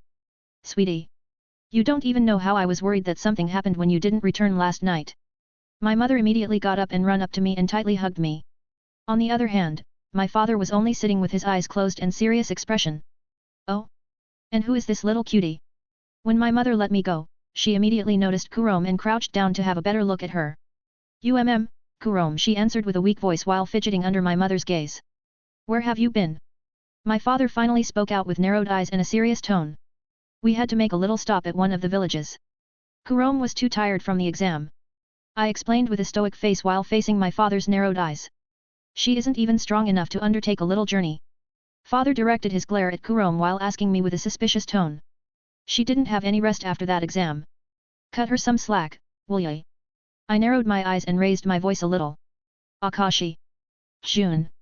My mother immediately shouted at both of us. Ha ha ha, to think that you would stand up for that girl only after spending one day with her, good, Kurom was your name, right? My father laughed after a moment of silence and stood up to approach Kurom who was shaking while standing before my father. Why yes. Kurom raised her head with a determined expression and answered. I will be frank with you. I don't see much potential in you and I doubt that you were the strongest one from all kids out there, but since my son chose you, I will trust his judgment. I hope you will not disappoint him. My father said with a serious expression before a small smile appeared on his face and patted Kurom's shoulder a few times before leaving for his office. He is always like that, little Kurom, don't be afraid of him, he won't do anything to you, and if he will try, I will teach him a lesson. My mother said while clenching her fist, which made Kurom smile a little. I proceed to introduce Kurom to everyone in the mansion, and when I showed her own room, she immediately pled me if she can't sleep in my room with me, so I compromised that if she will give her 100% into training, she will be allowed to sleep in my room, which she immediately accepted by furiously nodding her head, making her twin tails fly around. I ordered Aiko, who also enthusiastically welcomed me, to tell someone to bring additional bed to my room, which immediately shocked her. She started questioning me while she was cleaning my room who it is for and other things, so I simply introduced her Kurom and she immediately nodded in understanding with a relieved expression. I let Kurom wander around the mansion for the rest of the day and told her to go sleep earlier today because her training will begin the next day. Although I told her that she is free to wander around, she didn't want to leave my side in the unknown environment, so I started to wander on my own so she could see everything for herself, and by her guilty expression, I judged that she was aware of why I was doing it. 32 3 years. 3 years later. Akashi and I-sama. Please wake up. Kurom's voice woke me up as she also began to shake with me to wake me up quickly. 5 more minutes, no, actually 5 more hours, I have spent too much time with, experimenting last night. I lazily replied without even opening my eyes. You can't. Your father requires your presence in his office, he already tolerated you skipping on breakfast, please. I heard Kurom's pleading voice right next to me. Ugh, what is it this time, old man? I slowly and lazily opened my eyes and instantly noticed Kurom's face above me, brightly smiling at me. She was wearing a black shirt together with a red belt, red skirt, and red gloves. She really likes to wear black and red clothing, hey? I chuckled when I saw the sight before me. What is it? Do I have something on my face? Kurom immediately started touching her face in panic. Nothing. I just recalled the first time you came here and your behavior. I muttered with a small smile. Akashi and I-sama, you have promised me that you won't mention that time. I was too scared at that time. Kurom puffed out her cheeks and complained to me with a cute face. So scared as to go begging me to be able to sleep in the same room as me, yet it still remained the same even after those 3 years passed by. I commented with a teasing smile. Well, I got used to it, you can't blame me. Kurom replied with flushed cheeks while she was fidgeting her fingers. But you are no longer ashamed of it, right? I asked with a genuine smile. As long as Akashi and I-sama isn't the one teasing me about it, yes. Kurom answered with a bright smile after a short moment of thinking. A lot of things happened during those 3 years. First things first. Name, Akashi Phoenix, age, 12. Title, King of Sloth. Class, Warrior, LV7, 10 STR, 6 Const, 1 Agi, 1 Cha, 210/640 XP. Special Class, Fire Monarch, LV9, 18 Cha, 16 Int, 12 Const, 6 STR, 124/2560 BXP. Health, 510/510. Energy, 1045/1045. Strength, 27, 53. Agility, 33, 49. Intelligence, 32, 57. Constitution, 30, 48. Charisma, 25, 48. Free stat points, 35. Classes, Young Noble, LV4, 5 Cha, 1280 XP. Passive classes, Assassin, LV10, 15 Agi, 9 Int, 6 STR, 4 Cha. Special classes. Active skills. Absolute dominance when facing the formidable foe, show no fear, instead show your arrogance. 55% to every stat, fire intensity and explosiveness. Phantom strike blink towards your enemy, the maximum distance is decided by your agility, 10 energy, assassin. Sun's judgment summons smaller sphere from the sky in the form of a meteor, scorching anything in its path. 150 energy. Overwhelm strengthens the power of your next attack by 40%, 30 energy, warrior. Passive skills. Child of fire flames love you as its own child. You are protected by the fire itself. Whenever someone uses long-ranged attacks, flames will protect your body from projectiles even without your consciousness, but you can still stop them if you want. This isn't ultimate defense. Contempt for the weak. Whenever you kill a human, your intimidating aura strengthens, making possible for your aura alone to change the temperature and gravity around you. With enough deaths, it's possible to even extend the range of your aura, crushing bones of the entire army just by your aura. 34 slash. As the name suggests, works only on weak. Gold, 6,710. Silver, 214. I have gained a lot of new skills, but with my raising age, the stats started getting harder to rise, so I am thinking about spending my free stat points, but there is still no need to do it since I have yet to meet anyone who would be a tough opponent for me. Next, Barbara fulfilled her part of the deal with me and she sent me the materials to make those special clothes together with poisons and other interesting things. She was occasionally even sending other materials that were already out of our deal. It seems that she is really thinking of me highly, and I am quite grateful to her because thanks to those materials I was able to order blacksmith to make a suitable katana for Kurome. I also observed how he was handling materials, and although he had a lot of questions where I have found such materials, it took only a few gold coins for him to shut up. It took him more than a week to make only one katana, but it sure was worth it. I tried it myself and the toughness and sharpness of the blade is comparable to the magical artifact, and it should be able to endure the clash with a Taigu. Next was Kurome's training. She was very hardworking and she wasn't slacking at all, therefore, she was improving at a very fast pace, but then her first kill came. She was very reluctant to kill a human, but I convinced her after some time. She puked a few times after her first kill, but after a while, she slowly got used to it. Of course, she also had a few nightmares because of it, and I happened to hear her mutter, "I must do it for Akashi Nii-sama and for myself to meet my sister," a few times in a row. I am not even sure when she started to call me Nii-sama, but I don't really mind it. Although I am only 12 years old, I already look like 15 years old, and as for 14 years old Aiko, I don't even want to talk about that. She looks like that type of girl that sneaks into clubs to get other boys into problems, but I somehow got used to this. In this world, there are even 20 years old men who marry 12 years old girls, so I guess, it's normal? Akashi Nii-sama. Kurome's voice woke me up from my thoughts and I looked at her just to see her smiling at me with a confused expression. Yes, I am awake, don't worry. Could you give me some privacy so I can change myself? I asked with a forced smile. I am not sure if you won't fall asleep again, I promise I won't look.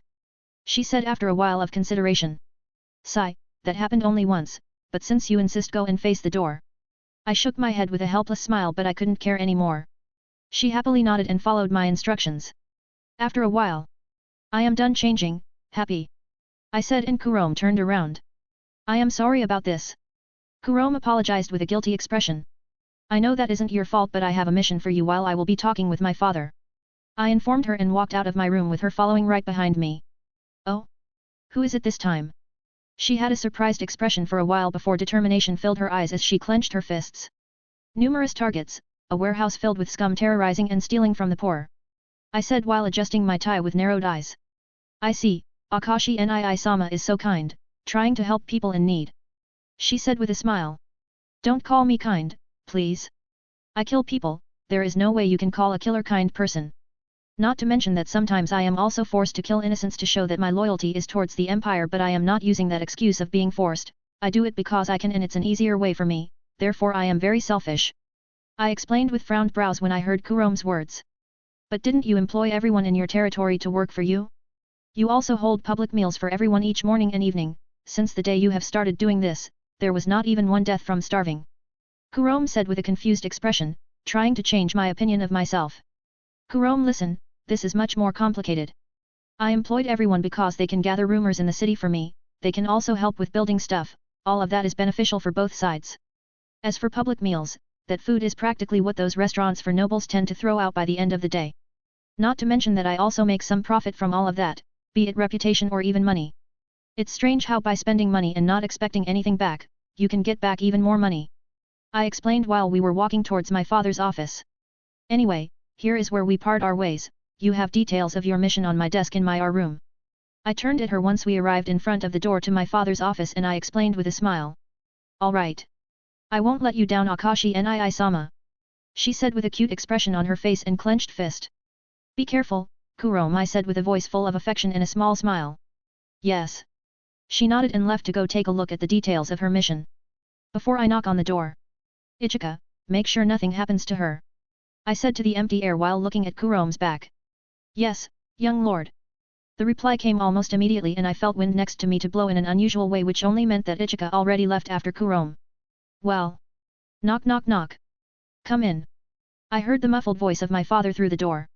Good morning. I said immediately after entering room and closing the door behind me. Good morning. My father muttered while his eyes started twitching as he was looking at my sleepy expression. Sigh, never mind, you are finally here and that's what matters.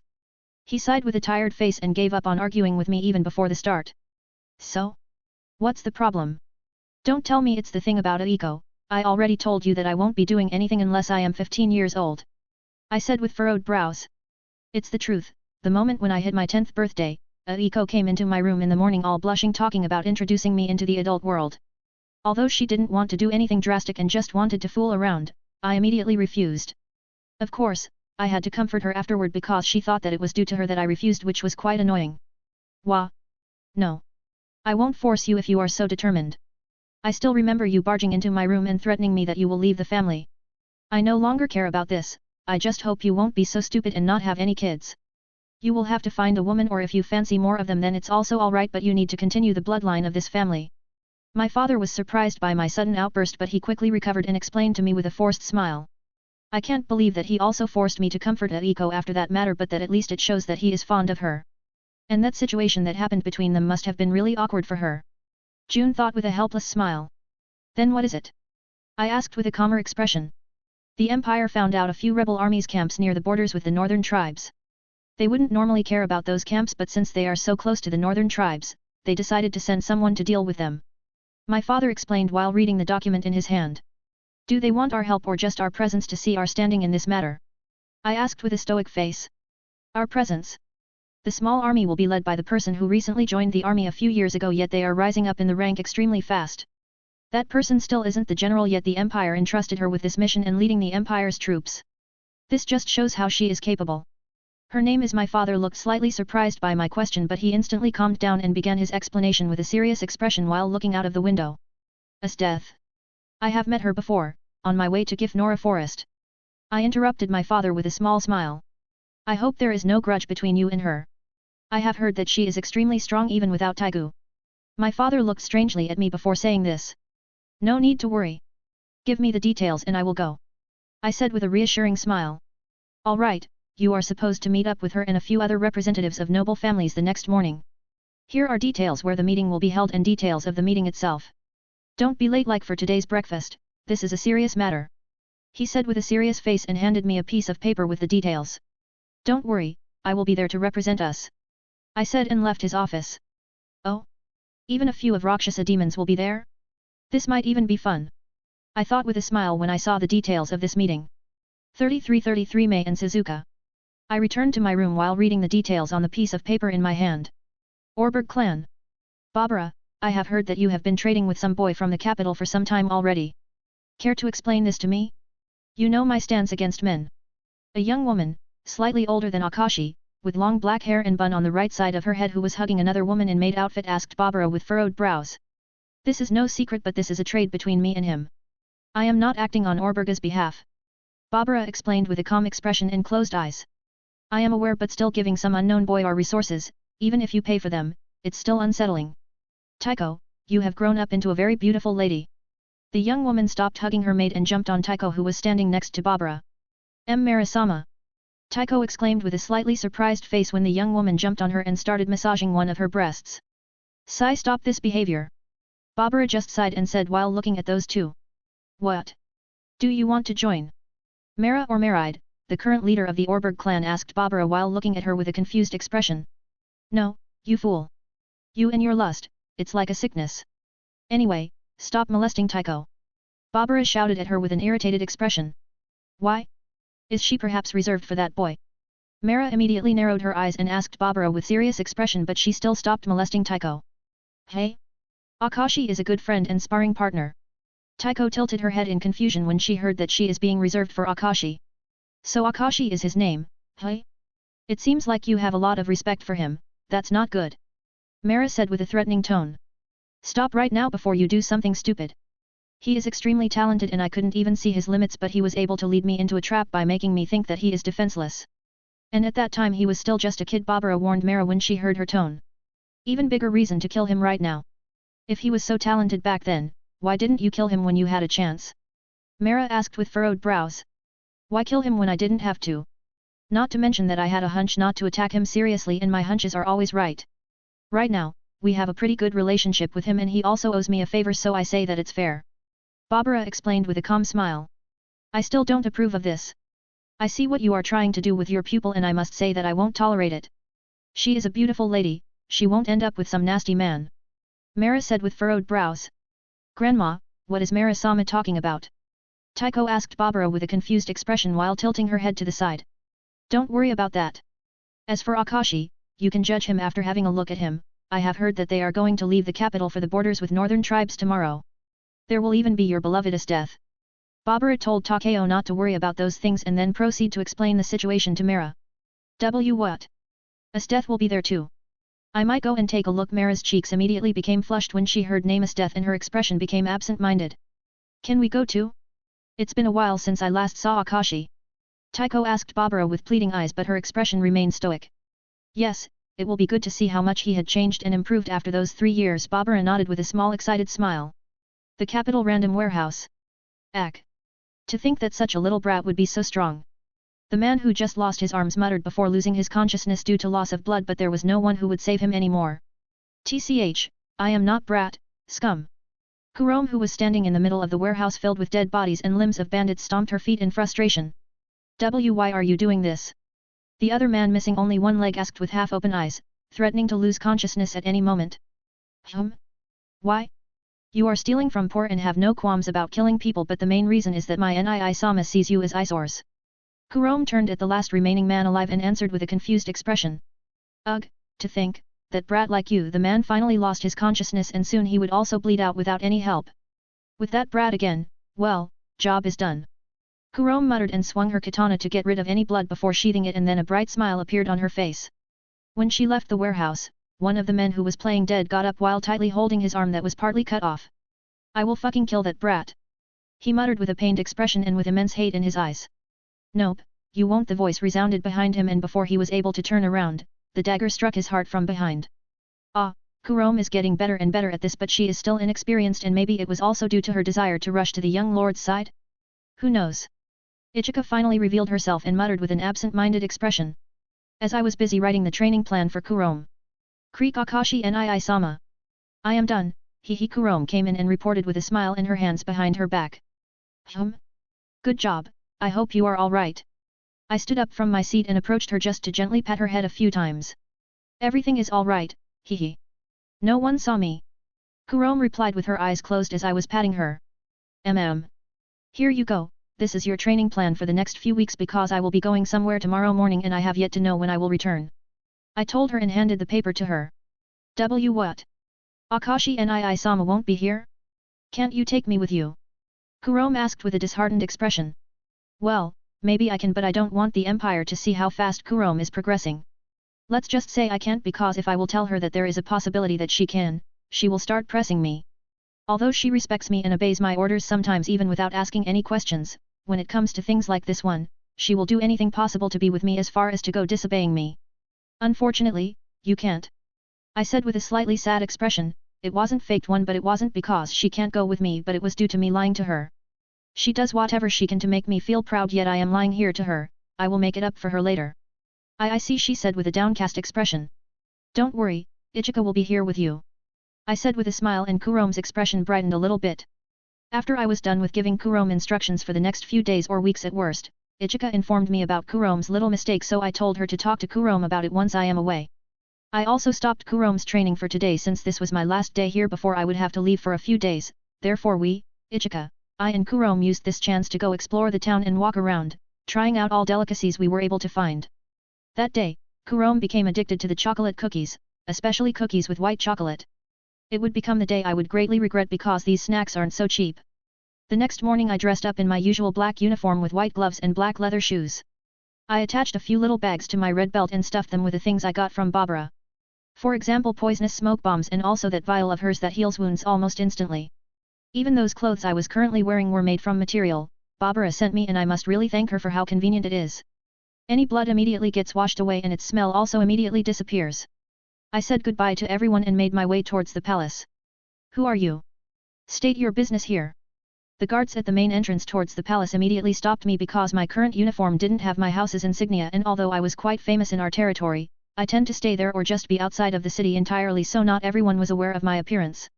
Not to mention that these guards are simply looking at the clothes, so once they noticed my formal clothes their tone became friendlier, but they still stopped me. I am here on behalf of Phoenix House, here is the invitation. Now, make way. I said in an authoritative tone and took one of my hands out of my pocket and showed him a crumpled paper. Oh. I am sorry for blocking your way, please come on in. The guard immediately straightened himself when he read a few words written on the paper. I nodded at him and entered the palace area. Why was his invitation so crumpled?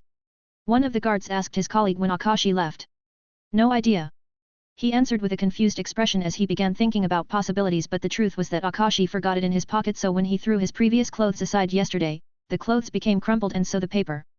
Thankfully, Akashi's acting skills are high enough to pretend that nothing happened with it. Sigh for the first time being so close to the palace of the current emperor and his guardian. My eyes were still half open, but this time, my expression was stern just for a show as my father requested. But this combination was enough to make me look noble and arrogant enough as expected from such a family. I asked a few maids working in the enormous garden about directions to the meeting room and they quickly described where it is. When I finally arrived, I still had to show my invitation once again to another guard. Creak, I opened the door and walked in with my stern look in my face. I immediately noticed a very long table with numerous seats. There is a Steth, sitting in white uniform without any badges, she still wears her headband, hey? Numerous people around her, trying to get her favor, and those two girls at the end of the table, sitting all alone must be from Rakshasa demons. Everyone immediately looked towards me as if they were waiting only for me. Most of those stares were angry glares except for those two girls from Rakshasa demons. Oh. Maybe this meeting won't be such boredom with this handsome man here. I can't stand these ugly stupid nobles trying to score with his death. One of the girls with green eyes, tan skin, and blonde hair tied in pigtails decorated with horseshoes thought with a genuine smile, with her chin being supported by her hand while looking at Akashi, checking him out. She is wearing long leggings and open shirt, displaying her bikini top. Those sharp eyes and that stern expression, ah. I wonder how it would feel to be tortured by him. Just image of being whipped by him while being glared at with his red eyes with vertical pupils, ah. The other girl with pale skin, black hair, and eyes, and scar over her nose thought with flushed cheeks while looking at Akashi with hungry eyes. She is wearing a loose kimono shirt exposing her cleavage held by a breast guard. That black-haired girl is looking at me weirdly, although it is not exactly in perverted ways, but that only makes it scarier. Who do you think you are that you let all of us wait for you? The angry shout came from probably one of the representatives of those noble families. Sorry for being late. I am Phoenix's house representative. I directed my stern look at the one who shouted at me and said with an emotionless voice. It doesn't matter what family you represent, I hope you have a very good excuse for all of us here. He replied with an irritated expression. This is getting annoying, sorry father. Yeah, I have one. I had problem waking up so I took 5 more minutes. Is that good enough? I said without any shred of humor in my tone. Wah. All of them got surprised by my reply and the one who was arguing with me previously wanted to say more, but I sensed something coming at me from my left side, so I turned to the side and blocked the leg coming for my head and firmly gripped it. Akashi. I hope you didn't forget about our promise. It was Esteth who attacked me with a genuine smile while looking at me, and her smile only widened when I blocked her kick so effortlessly. Of course not, it is nice to see you again, and this time in more formal clothes. It suits you, but let's postpone this our spar, we are here to talk and not to fight. Here you go. I threw her back towards her previous seat. Hey. She seemed a bit surprised, but she quickly smiled and performed a few spins to regain her balance and then precisely landed on her previous seat with a calm expression and closed eyes, as if she never left it before. Everyone had their jaws dropped when they saw this little exchange, and the one who previously shouted at me was only looking at the ground, keeping quiet. Oh ho! Not only handsome but also strong. Just my type. The tanned girl thought with sparks in her eyes. Ah, now I am sure that he would be strong enough to make me feel great pleasure. The black-haired girl's cheeks only reddened more as she thought while looking at Akashi. Now for the empty seats, ugh, all next to those nobles. I walked to the end of the table and took a seat next to the tanned girl since that black-haired girl was giving me weird vibes while the other one looked perfectly normal. Hi, I am Mei, nice to meet you. The tanned girl immediately introduced herself with a wide smile and without any regard for the people in this room and extended her hand to me for a handshake. Akashi, nice to meet you. I nodded at her and accepted her handshake with a small smile. I am Suzuka. The other girl also extended her hand but I was slightly hesitant to take it but after a while I finally took it. She immediately tightened her grip enough to crush normal man's hand so I tightened my own grip even more and instead of releasing pained groan she actually moaned Lily. Ah! Her cheeks became flushed once again and she released a charming smile at me. It's really nice to meet you, Akashi. She said with a charming smile. This girl is a masochist. Why yeah, likewise. I replied with a forced smile. 34 a new special class? As you know, all of us are here to attend to the problem of rebel armies camps near the borders where northern tribes live. The man sitting next to Esteth cleared his throat to get rid of the awkward atmosphere created by me and Suzuka, then he proceeded to explain the situation. Esteth only looked at him with an annoyed expression before looking at me with a helpless smile. I returned the smile but it wasn't because of the same reason as her. Hey handsome! What color is your favorite? Mei whispered to me with a cheery childish-like tone and a big smile across her face. Is she flirting with me so openly? I thought with a weird expression. Red, I replied after a while of thinking because even I was unaware which color I like but I quickly chose the color I see a lot. Being an assassin most of your life makes you appreciate red color after a while. It's quite dangerous because back in my old world, I had times where I literally missed the color of blood but I was able to keep the urge in check. There were also people who weren't able to resist it so we had to kill even our own for the safety of other people. But no one inside that organization was a coward and most of the people who knew that aren't strong enough to resist it came to report it before fully succumbing to the illness. Oh? Why the red of all colors? I mean, I see that you have a lot of in common but is there any specific reason? Suzuka immediately joined in our conversation when she heard red. I am not sure if I should answer how I previously wanted but, it could also be used in a good way. There are a lot of bloodthirsty nobles who likes to play around in the arena to look at the fights to the deaths between danger beasts and sentenced prisoners. Yeah, the color of blood always fascinated me.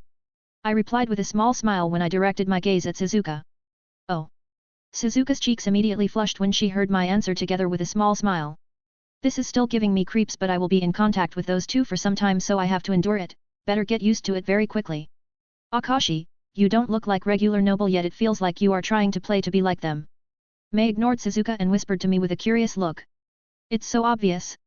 That's right, I would rather sleep or fight than be here. I replied and showed her my regular expression for a swift moment. Whoa, he really means it, he looks more bored than me. But it's good that he likes fighting. I am slowly getting closer to him, I hope to see his fighting style during this mission. Mei was slightly surprised by Akashi's regular expression but she quickly recovered and was glad that he wasn't the same as other nobles. Then let's have some fun together once this boring meeting is over. Mei whispered with a small smile while touching her lower lip with her index finger. She didn't specify the fun so she is waiting for my reaction. I don't know if there will be time for that, there is also Esteth who wants to spar with me too. I replied and redirected my attention back to the man who was explaining the plan. Mei and Suzuka no longer asked me anything but I could feel their gazes on me, especially Suzuka's gaze. Class, Warrior, LV7, 10 STR, 6 Const, 1 Agi, 1 Cha, 210/640 XP. Special Class, Fire Monarch, LV9, 18 Cha, 16 Int, 12 Const, 6 STR, 124/2560 BXP. Strength, 27, 53. Agility, 33, 49. Intelligence, 32, 57. Constitution, 30, 48. Charisma, 25, 48. Free stat points, 35. Classes, Young Noble, LV4, 5 Cha, 1280 XP. Passive classes, Assassin, LV10, 15 Agi, 9 Int, 6 STR, 4 Cha. Special classes. My special class is close to getting to perfection if LVL10 is maximum for special class. I have been thinking for some time already, what is a condition for unlocking a new special class? The first class was unlocked immediately after I used my fire manipulation to kill my enemy. But how can I unlock a new special class? Is there perhaps a certain number of stats required to unlock it? I already have an assassin class which gave me some good skills for movement but I have yet to obtain any good skills for my power or endurance. I mean, overwhelm I got from warrior class is pretty good but I would like to have something involving tenacity. Well, let's try it out. I have nothing to lose since I am not even using those free stat points. Strength, 2740, 66. Constitution, 3040, 58. Agility, 3340, 56. Free stat points, 35.5. Health, 610/610. Ding, you have been granted permission to unlock a new special class. You must find out how to unlock it on your own. TCH, I need to do everything myself, but at least it worked as I wanted. Anyway, getting so many points in strength out of nowhere makes me want to punch someone's head off of their shoulders. This feeling, even though I haven't unlocked it yet, I can feel how bloodthirsty this special class is and how crazy it is. I have urge to attack Death, Shizuka, and Mei due to feeling their strong aura. I have to keep it in check. I had to hide my face with my palm due to a wide crazy smile slowly forming itself on my face. Even my eyes started to glow a bit. Thankfully, no one noticed my change except for the mentioned trio. Death looked at me with a surprised expression, but when she felt my aura getting stronger each second, she also formed a wide smile and excited expression appeared on her face. Oh ho! What a scary expression, but he looks even tastier that way. Mei immediately smiled after seeing Akashi's change, and since she was so close to him, she was able to feel his bloodlust that he was trying to keep in check. As for Shizuka, her entire face was red while she was looking at Akashi with a crazy expression. I have to make him torture me with that crazy smile of his. Shizuka thought while she was having a problem with breathing due to excitement. After a while, I was finally able to calm down. Anyway, that's everything. We are expected to move out in 1 hour and the leader of the entire operation will be Death-sama. The man finally finished his explanation and politely pointed at Death with a face filled with respect. Everyone can get out, we will meet up right in front of the capital in 30 minutes. Don't be late. Death said loudly, and everyone politely nodded their heads and quickly got out of the room. Akashi, do you need to go somewhere or are you ready to go? Mei stretched her back and arms and then asked me as she rested her arm over my shoulder with a smile. Well, I don't have anything to do for another 30 minutes, so I thought of buying a few snacks. I said with a stoic face while looking at her face that was dangerously close. Ahem. Can you stop that behavior? If not, I will just send you back to the Cow Ken temple. Death cleared her throat aloud and threatened Mei while coldly glaring at her. Humph, fine, let's go, Akashi, Shizuka. Mei glared for a few seconds at Death before answering and snapping her head to the side and then childishly dragging both of us towards the door. When did I become their friend? I had a confused expression on my face while being dragged away by Mei, who changed into childish behavior. Is this girl really one of the Rakshasa demons? I can understand that masochist, but Mei is, whatever. As we were about to leave room. Wait. I still have something to discuss with Akashi. You two can go. Death said with a calm expression. Ha! You Mei finally lost it and was ready to burst out. Mei, let's go. Shizuka sensed the potential danger, so she dragged Mei out of the room, and before she closed the door, she winked at me. I wonder if she was afraid to fight Death or the fact that she can send both of them away, but judging from her personality, I guess it's the latter. Is everything all right? Death asked me while I was still looking at the closed door. What do you mean? I turned at her and asked with a puzzled expression. That change for a few minutes. What was that? She asked with furrowed brows. She was talking about my change right after I assigned my free stat points. It's nothing to worry about. Anyway, I am quite surprised to think that little girl I have met before is going to become someone feared in the Empire's army. I said with a small smile to change the subject. A little girl. You better watch your tongue, I am your superior right now, plus I am also older than you. She muttered with an absent-minded expression before warning me with narrowed eyes. Yet? And what are you going to do, little girl? Are you going to expel me from this operation? If yes, please do. I said with a wide smile, trying to provoke her even more. At least I won't have to spend a few nights around that masochist, although I am slowly starting to reconsider who is worse, Mei or Shizuka, that's the question. Mei is quite childish and easygoing, but the way she openly flirts with me is kinda weird. Also, there is one thing, she reminds me of someone with her blonde hair and green eyes. I will have to ask her later. Oh? You are pretty confident to go so openly against your superior. Maybe a little punishment is needed here. She replied with a smile and disappeared from her seat, appearing above me ready to thrust her fist at me. I don't think this is a good place for a fight, but I won't pay for anything broken here, so whatever. I said with a smile, shrugging my shoulders, and then I proceed to block her punch with my right hand and thrust my own left hand at her face. She easily dodged my punch by tilting her head to the side with a small smile, and then she kicked out her leg towards my head. I ducked to dodge her kick and immediately tried to trip with my own leg. She jumped up and kicked towards my face once again. I dodged by rolling backward, therefore her leg met only air. You are good but not good enough to be able to call me little girl, she said with a provoking smile. I smiled a little after seeing her obvious provocation. Yet? Then get ready. I shouted at her with and draw my fist, ready to punch. This greatly confused her since the distance between us was too great for me to punch her from such distance. I threw a punch in at the same time. Phantom Strike. Energy, 1095/1115. I appeared in front of Esteth with my fist already coming towards her stomach. TCH. Her eyes opened wide in shock when she saw my speed and with no time to dodge, she crossed her arms in front of her to block the incoming fist. When my fist connected. Gah. She lowly groaned and was sent sliding on the floor a few meters away from me. I didn't expect that he would have such strength. I blocked his punch only half-heartedly, resulting in my arms going numb. Esteth looked at her arms that were hanging from her body like she was unable to move them. Despite his reflexes and speed, he is also extremely strong and I underestimated him due to his age. Esteth directed her gaze at Akashi who was calmly standing still with his hands behind his back. It seems that I was underestimated. I saw through it because her defense was really lacking for someone of her strength. I guess I should apologize for this, no one likes to be underestimated.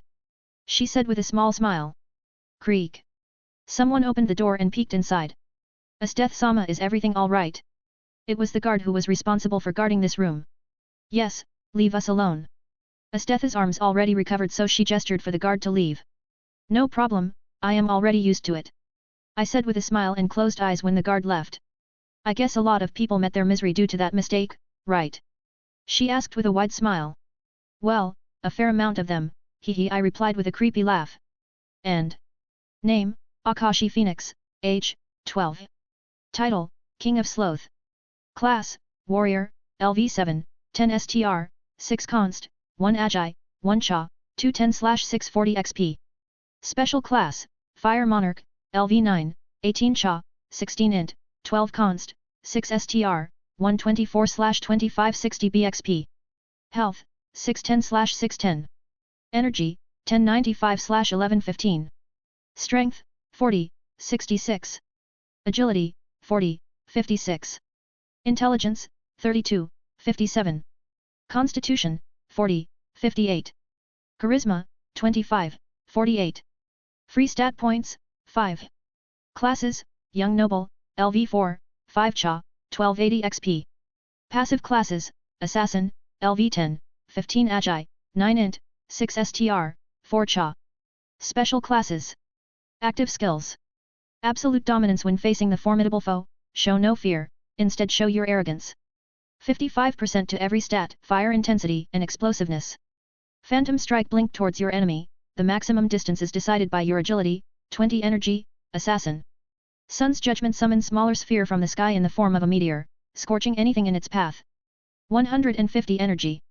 Overwhelm strengthens the power of your next attack by 40%, 30 energy, warrior. Passive skills. Child of fire, flames love you as its own child. You are protected by the fire itself. Whenever someone uses long-ranged attacks, flames will protect your body from projectiles even without your consciousness, but you can still stop them if you want. This isn't ultimate defense.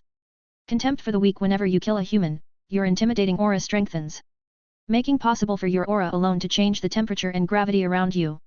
With enough deaths, it's possible to even extend the range of your aura, crushing bones of the entire army just by your aura. 34 slash. As the name suggests, works only on weak. Gold, 6,710. Silver, 214. 35 leaving the capital. After I had a small talk with Esteth for a few minutes, I left the room. I made my way towards the shopping district where most shops were situated. I bought a few more bandages just in case and then I went towards the shop selling sweets. Since Kurome is so addicted to them, I wonder if they are better than in my old world. That will be 1 gold coin and 23 silvers, young man. The female clerk said while handing me a bag filled with mini cookies. The fuck? How can these cookies be so expensive? Not to mention that I already convinced her to lower it from 2 gold coins. Here you go, thanks. I took the bag and handed her money. Gold, 6,709. Silver, 191. I might have a lot of money for now, but it will extremely quickly disappear together because of Kurome's addiction. Anyway, I should go wait to the gate leading out of the city. I thought and made my way towards the exit out of the city while holding the bag with cookies in my hand. When I arrived, Mei and Suzuka were already there. Yahoo! Mei instantly noticed me and started waving at me with Suzuka standing beside her smiling at me with her arms folded. They were standing near the 3 horses. Since I didn't know anyone else standing near the gate, I decided to approach them. Hey, I raised my hand as a greeting with a small smile. Are those snacks you wanted to buy? Mei asked with a curious expression while looking at the bag in my hand. Yeah, I hate marching somewhere with the army, it always takes eternity just to get somewhere. Therefore I bought something to quell my boredom, I said with a small smile and showed them the content of the bag. Oh? Many cookies? Can I take a few of them once we will be on our way? I also hate going somewhere with the entire army, but at least we get to fight once we reach our destination. Mei immediately begged me with hungry eyes and then changed back to her childish-like personality, except for her talking about fighting with a big smile across her face. I also noticed that Suzuka was looking at the bag with a hesitation visible in her eyes. Sure, Suzuka? Why aren't you talking, do you want some cookies later too? I asked with a confused expression when I noticed Suzuka's weird behavior. Ah, you can ignore her, she rarely talks so it's normal. Mei said before Suzuka could reply, which made her frown down at Mei. That's not very nice. I am a very talkative person. I am glad that you want to share with me, Akashi. Suzuka replied with a smile, but the way she phrased her words gave me creeps. Anyway, what is death wanted from you? Are you in trouble for arriving late? Haha. Mei looked weirdly at Suzuka before directing her gaze at me, asking me with a small laugh. Nah, she just wanted to talk about our spar. She is too eager to fight with me. As for trouble, I would like to cause some, just to be expelled from this boring operation, I said with an uninterested expression. Why? I mean, the march is going to be boring, but with you and Suzuka here, we can talk plenty and have some fun. And once the boring march is over, we will be allowed to have some real fun. Mei said and bumped her fists together with an excited smile. And who said that we can't have some fun at night too? Hehe. Mei thought with an absent-minded expression, and her mind wandered to another world where she was sparring with Akashi to the point of exhaustion, and then, ahem. Why is this death so interested in you? Akashi, are you really so strong? Suzuka didn't let me give my answer to Mei and simply asked me another question with slightly flushed cheeks. I should be careful of what I say here. Well, I am not weak, but I specialize in swift killing, and as for your question, Mei, I can simply go out and find a few of those rebel camps or bandits on my own. I don't need to march with the entire army just to have some fun after a few days of waiting. I explained and saw that Mei finally woke up from her daze. I wonder what she was thinking about. As for my answer to Suzuka's question, that was the best answer I could come up with, so she would be unable to fantasize about anything. Since you are an assassin, you must also know some torture and interrogation techniques, right? Suzuka brought her face closer to me with a delighted expression. Ugh. I know that it's not her fault for being like that, but I know some, but I am not fond of torturing my enemies. If there is no reason to torture them, I just quickly kill them. I explained with a forced smile. I see, what about allies? She muttered with a thoughtful expression before asking me with a curious one once again. Come again. Although I heard her question very well, I still asked her to repeat it with a surprised expression. Ugh, don't listen to her, here goes Esteth. Mei rolled her eyes and then noticed Esteth coming towards the gate.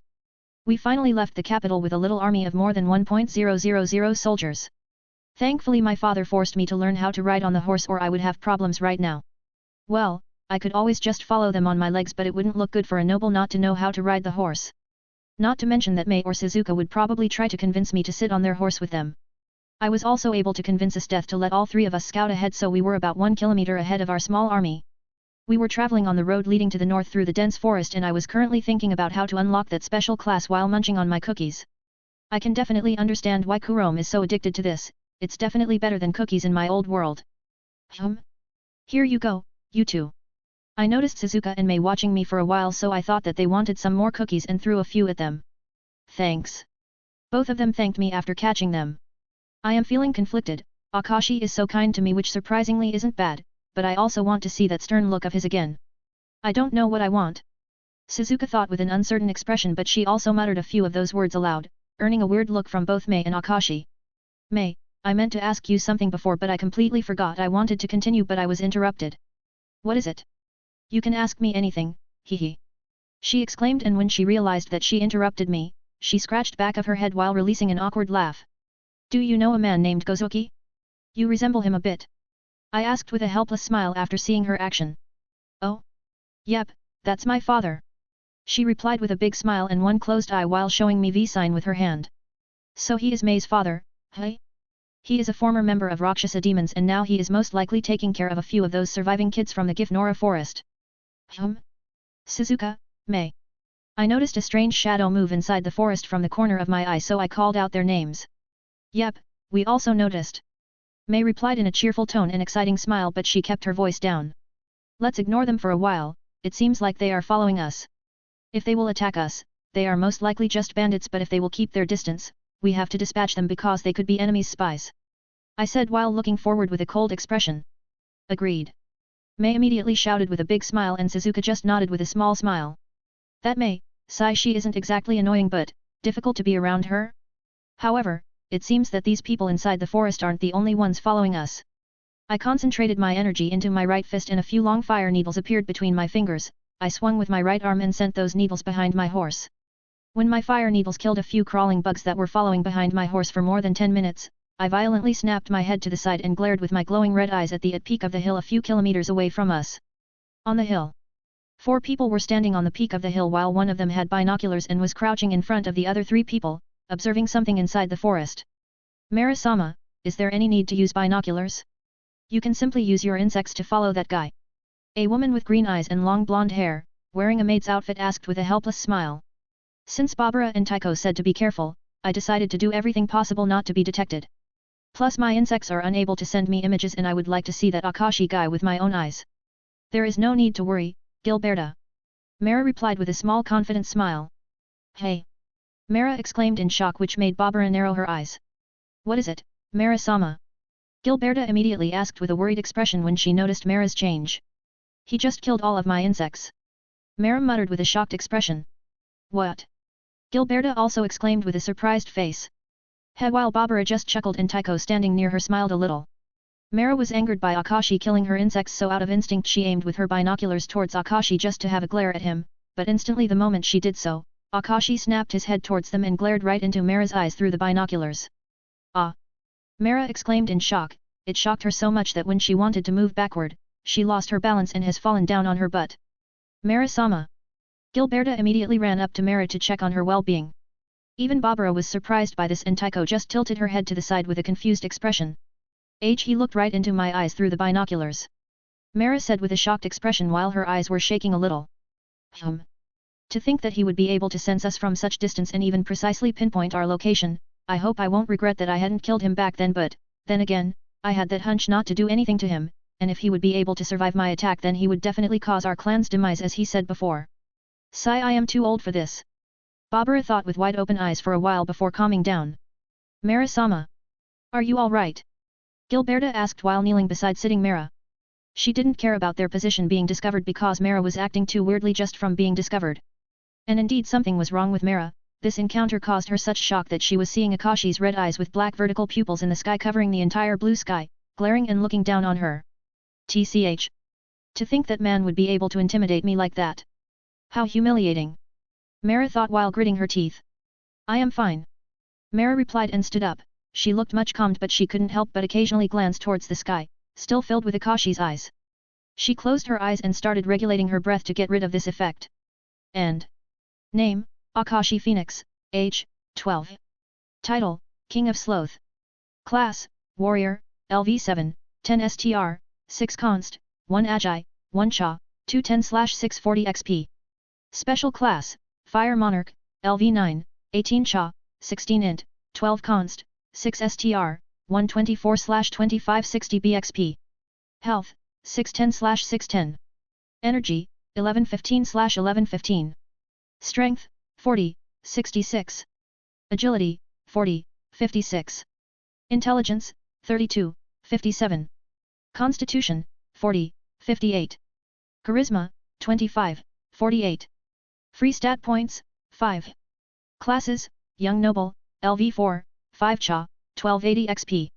Passive classes, Assassin, LV10, 15 Agi, 9 Int, 6 STR, 4 Cha. Special classes. Active skills. Absolute dominance when facing the formidable foe, show no fear, instead show your arrogance. 55% to every stat, fire intensity and explosiveness. Phantom strike blink towards your enemy, the maximum distance is decided by your agility, 20 energy, assassin. Sun's judgment summons smaller sphere from the sky in the form of a meteor, scorching anything in its path. 150 energy. Overwhelm strengthens the power of your next attack by 40%, 30 energy, warrior. Passive skills. Child of fire flames love you as its own child. You are protected by the fire itself. Whenever someone uses long-ranged attacks, flames will protect your body from projectiles even without your consciousness, but you can still stop them if you want. This isn't ultimate defense. Contempt for the weak. Whenever you kill a human, your intimidating aura strengthens, making possible for your aura alone to change the temperature and gravity around you. With enough deaths, it's possible to even extend the range of your aura, crushing bones of the entire army just by your aura. 34 slash. As the name suggests, works only on weak or on targets under a huge shock. Gold, 6,710. Silver, 214. 36 ambush. It was more than 5 minutes since we discovered some people following us. We just continued talking without acting suspicious, and after we traveled more than 1 kilometer from our previous position, we spotted some people blocking the road, so we stopped our horses and then we heard the sound of trees cracking. We looked up and saw 2 big shadows. 2 trees were falling down on our position from each side of the road. Haha, finally some fun. Mei exclaimed with a happy expression and jumped from her horse up ready to meet the falling tree head on. I threw a glance at Suzuka beside me and she returned the look. I just nodded my head with a calm face and she did the same before jumping from the horse same way as Mei. Ha! Mei with her happy expression punched the falling tree with her petite hand, and the unbelievable happened for the people standing in front of us, blocking our way. Crack! The tree split into many parts while being sent away from the road. Wah! The people blocking our way exclaimed when they saw such petite girl break the enormous tree into many parts with just one punch, but they had no time to act surprised. Suzuka on my side extended her nails for more than a few meters, penetrating through the tree without any problem, and then she threw to the side of the road. That must be another body manipulation. They are not to be underestimated. Any wooden chips that were falling on me were immediately burnt away by a small and almost invisible fire. Hey! Suzuka has fallen down right behind me on my horse and rested her chin on my right shoulder while holding my waist with a smile on her face. What are you doing? I wanted to ask her with a weird expression while looking at her from the corner of my eye, but I snapped my hand up and caught a bolt coming for Suzuka's head, stopping it right in front of her head. Oh! Nice catch! I guess I owe you my life now, she exclaimed with a slightly surprised expression, but that quickly changed to a smile. Don't exaggerate, that bolt wouldn't be able to kill you, I said with a stoic face and threw that bolt back to its owner hiding inside the forest. Ack! A low scream was heard right after I threw it. Nice aim. Suzuka didn't retort to my words and instead tried to change the subject. Hey! What the hell are you doing, Suzuka? Mei shouted at us with an angered expression while throwing a bigger part of the broken tree back into the forest, crushing another person in hiding. Nothing. What does it look like? Suzuka asked with a confused expression, but a provoking smile formed on her face. Haa! You! Mei cracked her knuckles while glaring at Suzuka. You guys sure are playful even during fight. I interrupted their little fight with a small smile. Well, it's only right to be prepared to be killed anytime. Since I am the Empire's assassin, there is no need to be afraid, so why not enjoy it while I am at it? However, Akashi, you look really calm and uninterested during a fight. Why is that? Mei asked while stretching her arms with a big smile. There is no one strong among them. I muttered with a disappointed expression without even thinking while I was looking in front of me at the 18 people blocking our way. Hearing my words, both of them directed their gazes in front of them, but Suzuka's chin still remained on my shoulder. Who the hell are those girls? And that guy just caught the bolt with his hand without even looking at it. One man muttered with a shocked expression. How about we run away? One woman suggested with a forced smile. We have 18 people here against 3 of them, there is no chance that they will be able to protect themselves from so many sides. The man replied with a forced smile, trying to sound confident. Those people readied their swords, spears, sabers while looking at us with a determination. You are right, Akashi. There is no one strong among them. Mei replied with the same disappointed expression. Mei, you can take care of them, Suzuka said with a smile as she started gently rubbing my abs with her hand. The vein appeared on my forehead and I hit her head with my own head. Her smile widened from this. Knock it off, you can have your fun with them. I have tolerated you for long enough. I said and put my hands between her armpits and then threw her towards those people with an annoyed expression on my face. How cruel! She replied with a smile and redirected her gaze in front of her. Kill her. She is all alone. Probably the leader shouted at his people, who were shocked by this development, but they still got ready and threw a few daggers at Suzuka, who was flying towards them at full speed. Suzuka also noticed the daggers, and with her speed and body manipulation, it would be easy to dodge them, but she decided to take all of them head-on without even defending. Numerous daggers were buried in Suzuka's arms, but it's not good enough. Her face became one of the ecstasy, but after a while she became disappointed. Is that normal? I asked Mei with a weird look while we were observing Suzuka taking any attacks head-on and sometimes killing a few men with her nails. Pretty much. Be careful around her and don't trust her, mainly at night, Mei replied with a helpless smile. Does that mean you are trustworthy? I asked with a smirk. Of course. Oh? Suzuka, wait. Let some of them for me. Mei replied without any hesitation while pointing with her thumb at her heart with a wide grin before she noticed that Suzuka was slowly killing all of the people blocking our way and shouted at her with a horrified expression. What a battle maniac! Well, I am not entirely different since the only thing that wasn't boring me to death in my old world was assassinations and sleeping. Mei already moved to join Suzuka in her fun, but Mei at least wasn't letting any weapon near her. Well, I need to get that new special class and I am not sure how, but judging by how bloodthirsty it felt, I definitely need to do some killings. I will also use this time my entire strength. Now where to go, ah. I thought while observing the fight, but those two were mostly playing around with them, until I saw one man with his katana over his head, ready to slash Mei's back from her blind spot. Well, I am sure she won't need any help, but at least it's a good spot to join in. Phantom Strike. Overwhelm. Energy, 1065/1115. I appeared closer to them and then used my physical strength to kick off the ground, creating a small hole and cracks around it in the ground. My speed wasn't as fast as when using my skill, but most of them weren't able to even catch my movement with their eyes. I flew right next to Mei and continued further until I stopped a few meters behind the man who just swung down with his katana. But nothing came down, no weapon, not even his arm. He looked completely confused and even Mei turned at him with a disappointed expression. As I guessed, she already knew about him. Are you looking for this? I said with a small smile, and the man turned around to see me holding someone's arm with katana still being in its grasp. Thanks, Akashi. Mei immediately thanked me while waving at me with a smile, even though she was already aware of that man's attack. Gush! The man's body finally reacted to his torn off arm and blood gushed out of him, spraying it even on his colleagues. You thought he tried to say something, but his eyes closed and his body dropped on the ground. 2 XP for killing your enemy. Class, Warrior, LV7, 10 STR, 6 Const, 1 Agi, 1 Cha, 212/640 XP. I can feel it, that bloodlust from before. I must try to accept it but also keep it in check so I don't attack Mei or Suzuka, although I doubt Suzuka would mind that. Phew! I inhaled a deep breath and then loudly exhaled with my closed eyes. The atmosphere immediately changed all around me, and even Mei and Suzuka noticed my sudden increase of bloodlust, so they stopped playing around and jumped behind me, leaving 3 more people who were panicking alive for me. What's going on with Akashi? Maybe I will get to see something interesting, hi Mei thought while observing Akashi with an expectant and exciting look. Ah, that bloodlust from before again, I really hope to see this new Akashi. Suzuka thought while looking at Akashi with flushed cheeks. After what felt like a minute for me inside my head but at most only a few seconds in real world, it finally happened. Congratulations for unlocking a new special class, Yato. Do you want to replace your current special class with this new one? I immediately switched them together since I don't want to use my fire manipulation in front of many people, so I won't even be able to gather experience for my current special class, so why not switch it and look at this new one. Special class, Yato, LV1, 4 STR, 4 Const, 4 Agi, 0/10 SXP. Health, 530/530. Energy, 825/875. Strength, 40, 64. Agility, 40, 60. Intelligence, 32, 41. Constitution, 40, 50. Charisma, 25, 30. I finally opened my eyes, revealing absolutely no change in them, and even my bloodlust disappeared like it never existed, but the air only became heavier for some special reason. Mei and Suzuka looked confused by this change, but even they sensed that something was wrong.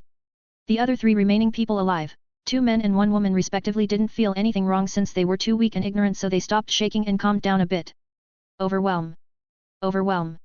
Energy, 765/875. Suddenly, the ground under me cracked and I rushed towards them. I appeared in front of them in no time and performed front kick at one of the men and struck my hand towards the other man. Wah! They were surprised by my speed, but they were stronger than others since they were able to stay alive this entire time. They tried to block my kick and hand with their swords, but crack crack, there was no resistance before those weapons broke down into 2 parts without slowing me down a bit. When my kick connected, the man's head flew away, and as for the other man, his body was entirely pierced through by my hand. 4 SXP for killing your enemy X2. Special class, Yato, LV1, 4 STR, 4 Const, 4 Agi, 8/10 SXP. I turned at the last remaining person with a wide smile and closed eyes. I wait please. I will do anything, just don't kill me. The last remaining woman kneeled down and begged me as she dropped her weapon. Hey! Don't flirt with him, you bitch! Mei shouted at woman with irritated expression while threateningly showing her fist to the woman. Who are you, people? Who do you work for? I completely ignored Mei's comment and crouched down and asked with a kind smile and still closed eyes. We are just bandits, we were forced to. Before she could say anything more, I kicked her head off, making it fly deep inside the forest. 2 XP for killing your enemy x3. Class, Warrior, LV7, 10 STR, 6 Const, 1 Agi, 1 Cha, 218/640 XP. That's enough for me. Attacking us for money is enough of reason to kill you. And it doesn't matter if you are forced or not. I muttered with a smile and turned back at the girls. We should move ahead, Esteth will be here in a few minutes, so let's go even farther from her so we can have some time to find a river to clean up. I said with a smile while my face was covered with a little bit of blood. Strange, I didn't get any SXP for my new special class from that woman, maybe it's due to her surrender? Ah, yes. Suzuka replied with flushed cheeks again, and I noticed that most of her wounds already healed. I totally agree. I just hope she won't realize us slacking off. I don't want to go back to the Cow Ken temple, it's extremely boring there. Mei said with a smile and winked at me while showing me a thumb up before her mood dropped down once again when she mentioned his death. On the peak of the certain hill. His fighting style became completely different, but he still has that sword with him, weird. Barbara muttered with a thoughtful expression while observing Akashi's fight. His physical strength is similar to Gilberta's strength, even those girls are pretty strong but not enough to cause us any major problems. Mara nodded and commented after seeing Akashi's raw strength. I hope he still practices with his sword, it would be shame if not, Taiko thought with a slightly sad expression. And name, Akashi Phoenix, age, 12. Title, King of Sloth.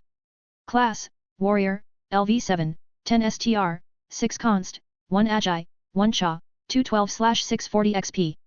Special Class, Yato, LV1, 4 STR, 4 Const, 4 Agi, 8/10 SXP.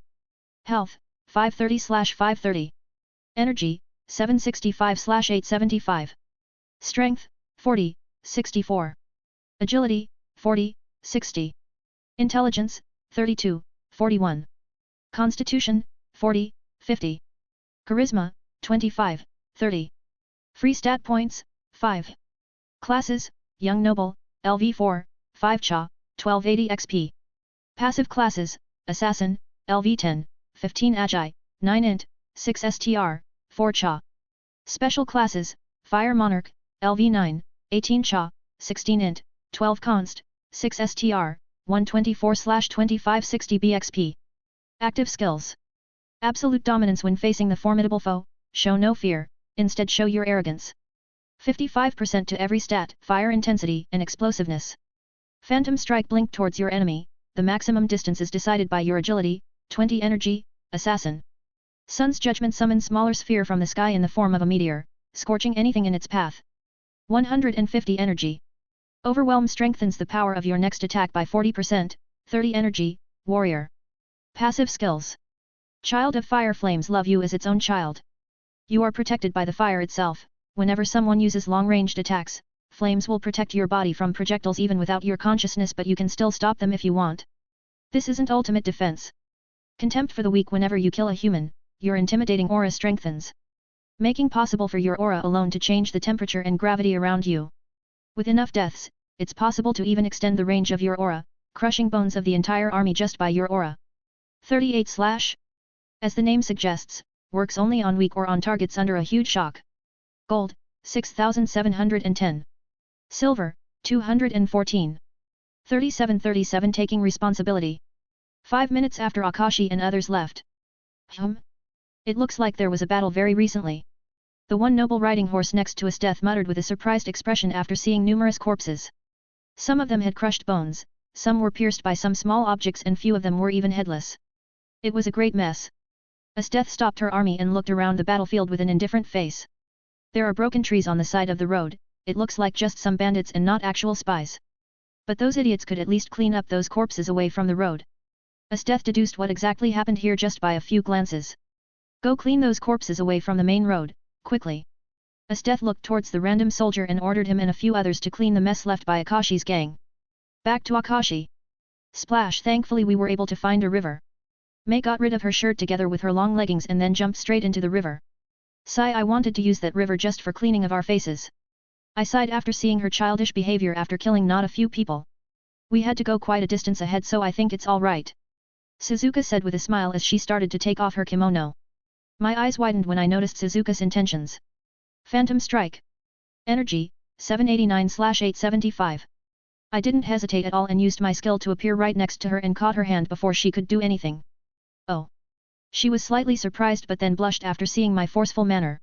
What was that speed? It seems that Mei didn't notice it. Suzuka thought while being shocked inwardly. Stop that, I won't be here with you while you will be naked. I said with furrowed brows while looking at Suzuka without any humor. Why? What about Mei? She asked with a confused expression while pointing at Mei who was playing around with fishes in the river. She has underwear, you don't have one, that's why. I looked towards Mei and then shook my head. Wah! How come you are so sure that I don't have anything down there? Suzuka said while seductively touching her lower lip with her finger. I wouldn't be surprised if it was the truth but it's visible that you don't have any top so you either go there with your clothes on or I will leave. I said with a stern face and finally let go of her hand. But separating is too dangerous. You could be attacked by absolutely anyone, you know. She said with a particular tone while licking her lips. Hat, one more reason for you to stow. I chuckled at the obvious meaning of her words. Akashi, are you perhaps shy type? It wasn't Suzuka who asked but Mei. I directed my gaze at her and saw her having the lower half of her body submerged in water and the upper half on the ground out of the river, looking at me with a curious expression. Sigh, I am not shy or anything like that, I just don't get why I should be here together with a naked woman. Wouldn't you be ashamed, Suzuka? I explained with a tired expression before asking Suzuka with a confused expression. Nope, I am quite proud of my body, look. She shook her head with a smile and instantly threw away her kimono and as I thought, she wasn't wearing anything down there. Psycho, I don't have the energy to deal with you anymore.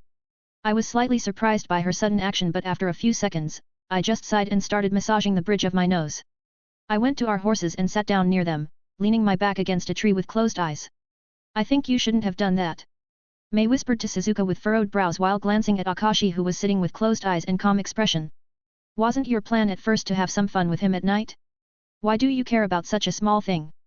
Suzuka replied while giving Mei a weird look as if she was innocent here. Well, that was before, after spending some time with him and seeing him fight, I took a liking to him and not just to his looks.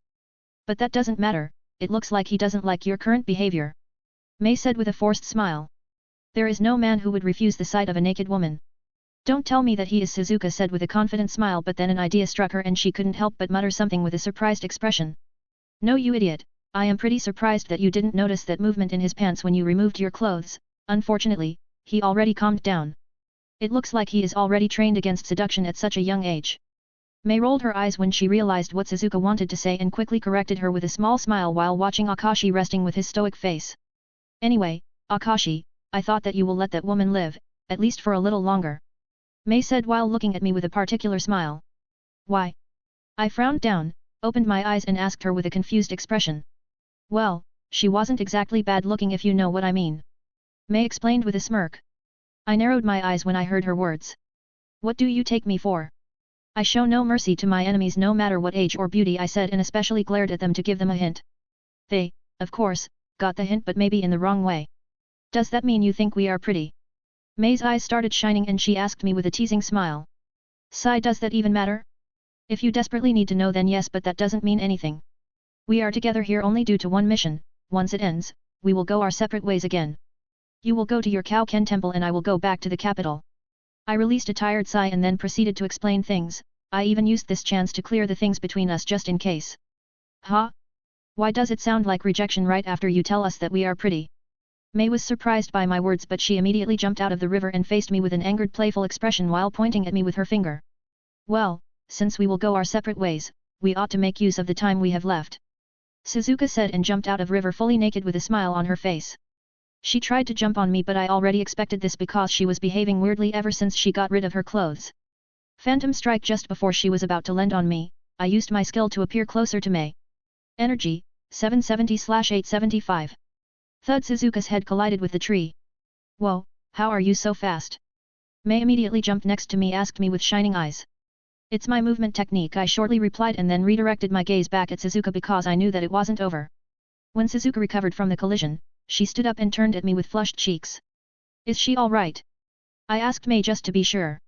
Not really, I have never seen her like this, maybe that fight before wasn't to her satisfaction and only woke her inner demon, haha, Mei said with an amused expression and then laughed aloud. She is really taking this as fun, but Suzuka is behaving really weird right now. What's up with you, Suzuka? I shouted at her from a safe distance. It's your fault, Akashi. Take responsibility. She shouted back and jumped on me again. This time I just jumped backward to avoid her. Those bandits weren't enough to satisfy me. And with Akashi acting so sweet out of nowhere made me feel weird. It's all his fault, I am it right here. Suzuka thought with eyes filled with lust. Mei, help me. Suzuka shouted at Mei, which greatly surprised her since she probably planned to just watch a good show. When I heard this, I glared at Mei. Whistle whistle, she started to whistle and began to ignore both of us. Are you planning to let her do whatever she wants? I asked question directed at Mei. Well, it's fun, we don't get to see such sight in Kao Ken Temple, haha. But don't worry, if she will catch you, I will stop her from going too far. She showed my thumb up together with closed eyes and a big smile, revealing her white teeth. I will knock her out and take her place at that time, so be careful. Mei thought and licked her lips. TCH, Akashi. Be a man and take responsibility. Suzuka shouted at me. You fucking idiots, even though I look at 15 years old, I am still 12. I thought, but at that time, a good idea hit me. Take responsibility? Alright, Suzuka, come to me, I will make you feel really good. I said with a wide crazy smile while cracking my knuckles. Suzuka immediately responded to my words by jumping on me once again. Just a friendly reminder, I have no problem beating up a naked woman. I shouted, and instead of evading her, I jumped forward to meet her head on with a crazy smile. After less than 3 minutes passed by. That was really innovative way how to take responsibility. Mei said with a forced smile while looking at naked Suzuka, who was lying on the ground fully covered in bruises, but instead of having pained expression, she looked like she had her best pleasure in her life. She was fidgeting on the ground while muttering something on regular intervals. Much better than those bandits. And he just used his bare hands, I can't even imagine him using a weapon, hee. Suzuka muttered with a creepy laugh. Hearing this, both I and Mei looked at each other with forced smiles. After Suzuka recovered from her moment, we could finally move out. Thankfully, we left those corpses on the road, it should slow down Estetha's army for long enough. We once again joined the main road and continued our journey. When the sun started falling down, we decided to rejoin with Esteth since we had no idea where they want to create camp. When we rejoined, Esteth just scolded us for not clearing the road of those corpses, but nothing much, meaning that she wasn't aware of us slacking off. Wait, what's up with you? Esteth asked Suzuka, who was smiling all the time without any pause. She is still happy from being able to fight with those bandits. I said with a forced smile and closed eyes. Esteth narrowed her eyes but didn't say anything else, so I and Mei quickly dragged Suzuka away from Esteth. That Suzuka is all trouble, hopefully, she will let me be after what I have done to her. And if not, then I just have to do the same thing, we won't be together for a long time and she won't be able to follow me back to the capital. Everything should be fine. I thought while dragging Suzuka to her tent that soldiers set up for us. And name, Akashi Phoenix, age, 12. Title, King of Sloth. Class, Warrior, LV7, 10 STR, 6 Const, 1 Agi, 1 Cha, 212/640 XP. Special Class, Yato, LV1, 4 STR, 4 Const, 4 Agi, 8/10 SXP. Health, 530/530. Energy, 765/875. Strength, 40, 64. Agility, 40, 60. Intelligence, 32, 41. Constitution, 40, 50. Charisma, 25, 30. Free stat points, 5. Classes, Young Noble, LV4, 5 Cha, 1280 XP. Passive classes, Assassin, LV10, 15 Agi, 9 Int, 6 STR, 4 Cha. Special classes, Fire Monarch, LV9, 18 Cha, 16 Int, 12 Const, 6 STR, 124/2560 BXP. Active skills. Absolute dominance when facing the formidable foe, show no fear, instead show your arrogance. 55% to every stat, fire intensity and explosiveness. Phantom strike, blink towards your enemy, the maximum distance is decided by your agility, 20 energy, assassin. Sun's judgment summons smaller sphere from the sky in the form of a meteor, scorching anything in its path. 150 energy. Overwhelm strengthens the power of your next attack by 40%, 30 energy, warrior. Passive skills. Child of fire, flames love you as its own child. You are protected by the fire itself. Whenever someone uses long-ranged attacks, flames will protect your body from projectiles even without your consciousness, but you can still stop them if you want. This isn't ultimate defense. Contempt for the weak. Whenever you kill a human, your intimidating aura strengthens, making possible for your aura alone to change the temperature and gravity around you.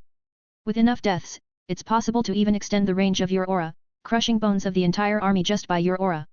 38 As the name suggests, works only on weak or on targets under a huge shock. Gold, 6,710.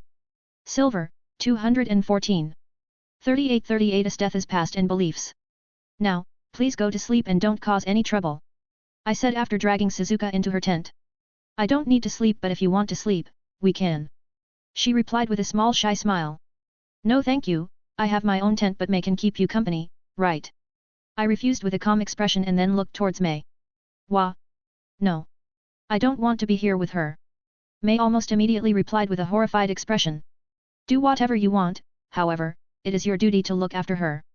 I don't want her to sneak attack me at night, or I will have a word with Esteth and make her send you back to the Kaoken temple.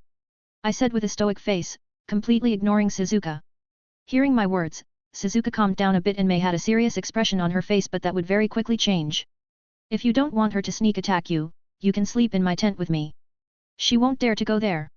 May said with a teasing smile and winked at me. I would actually reconsider that offer of yours if you helped me at that time when Suzuka lost it. I replied with the same teasing smile. Hearing my reply, May's eyes widened and then narrowed while glaring at Suzuka in frustration. Fuck. I shouldn't have treated it as fun, here goes my chance being with Akashi alone. May thought with a frustrated expression while wanting to stomp down, but she would destroy the entire tent if she were to do that. I let May together with Suzuka inside the tent and left. When I wanted to go for a walk outside of our temporary camp, I was stopped by one soldier. Esteth-sama requires your presence in the commanding tent, the soldier said, and quickly left once he left me the message. What does she want? I thought on my way to her tent, which was much bigger than others. Hello. I said when I stopped in front of the tent because I had no idea if I should just walk in because there were no guards at the entrance. It's you, Akashi, right? Come in. I heard Esteth's voice almost instantly. I have got a message that you want to talk to me. I came in and asked her with a calm expression, but that quickly changed to confused when I noticed her wearing lighter clothes that were showing off a bit more of her porcelain skin than her usual military uniform. Yes, I wanted to make sure that those corpses you left on your way were just bandits. She said while sitting at her table without any awkwardness. I asked one woman who was also the last member alive and she said that they are just bandits. Seeing how she wasn't feeling ashamed or anything, I simply recovered my calm expression and explained. She really doesn't feel any fear to wear a nightgown in the camp full of men, but I guess no one would dare to come in without an invitation. Esteth was currently wearing a white open shirt, revealing her flawless pale stomach, and short leggings, revealing almost her entire legs up to her thighs. Good, one more question. What were you doing when you took care of those bandits? You could have informed us about this, but you didn't, so what happened? Not to mention how that black-haired girl was strangely behaving while looking at you. Esteth nodded with closed eyes and then she opened her narrowed eyes while looking at me, observing my expression. Nothing to worry about, we just went to get rid of the blood to a nearby river. I didn't bother to hide that fact and simply revealed it while shrugging my shoulders with a small smile which made her frown down. I don't mind this little fact, but that still doesn't answer why is that girl behaving so weirdly. She crossed her legs and said with a small smile after seeing my honesty. Ugh, please don't make me say it aloud. She is crazy and I had to calm her down, but I don't think it helped at all. Let me give you advice: if you will want to punish her without killing her one day, it's better to gently pat her on her head than torture her. I said with a forced smile. I won't ask for details. Let's change the subject, when will we have our spar? When she heard my words, her expression became slightly weird, but she quickly recovered and changed subject with a smile. We can actually have one right now, but wouldn't our spar wake up most of the people here? I thought for a few seconds before replying to her with a grin. Then let's go far enough away from the camp. I will dress up and we can go. She answered with an excited expression and immediately got up from her seat and went to her bed where her clothes lied. She started to take off her current clothes without minding my presence. Are all women shameless in this world? I thought and turned around to respect her privacy. I am done. Let's go. She said and grabbed my hand from behind, dragging me outside of her tent. We easily sneaked out of the camp and entered the forest to find a suitable place for our spar. Akashi, who trained you?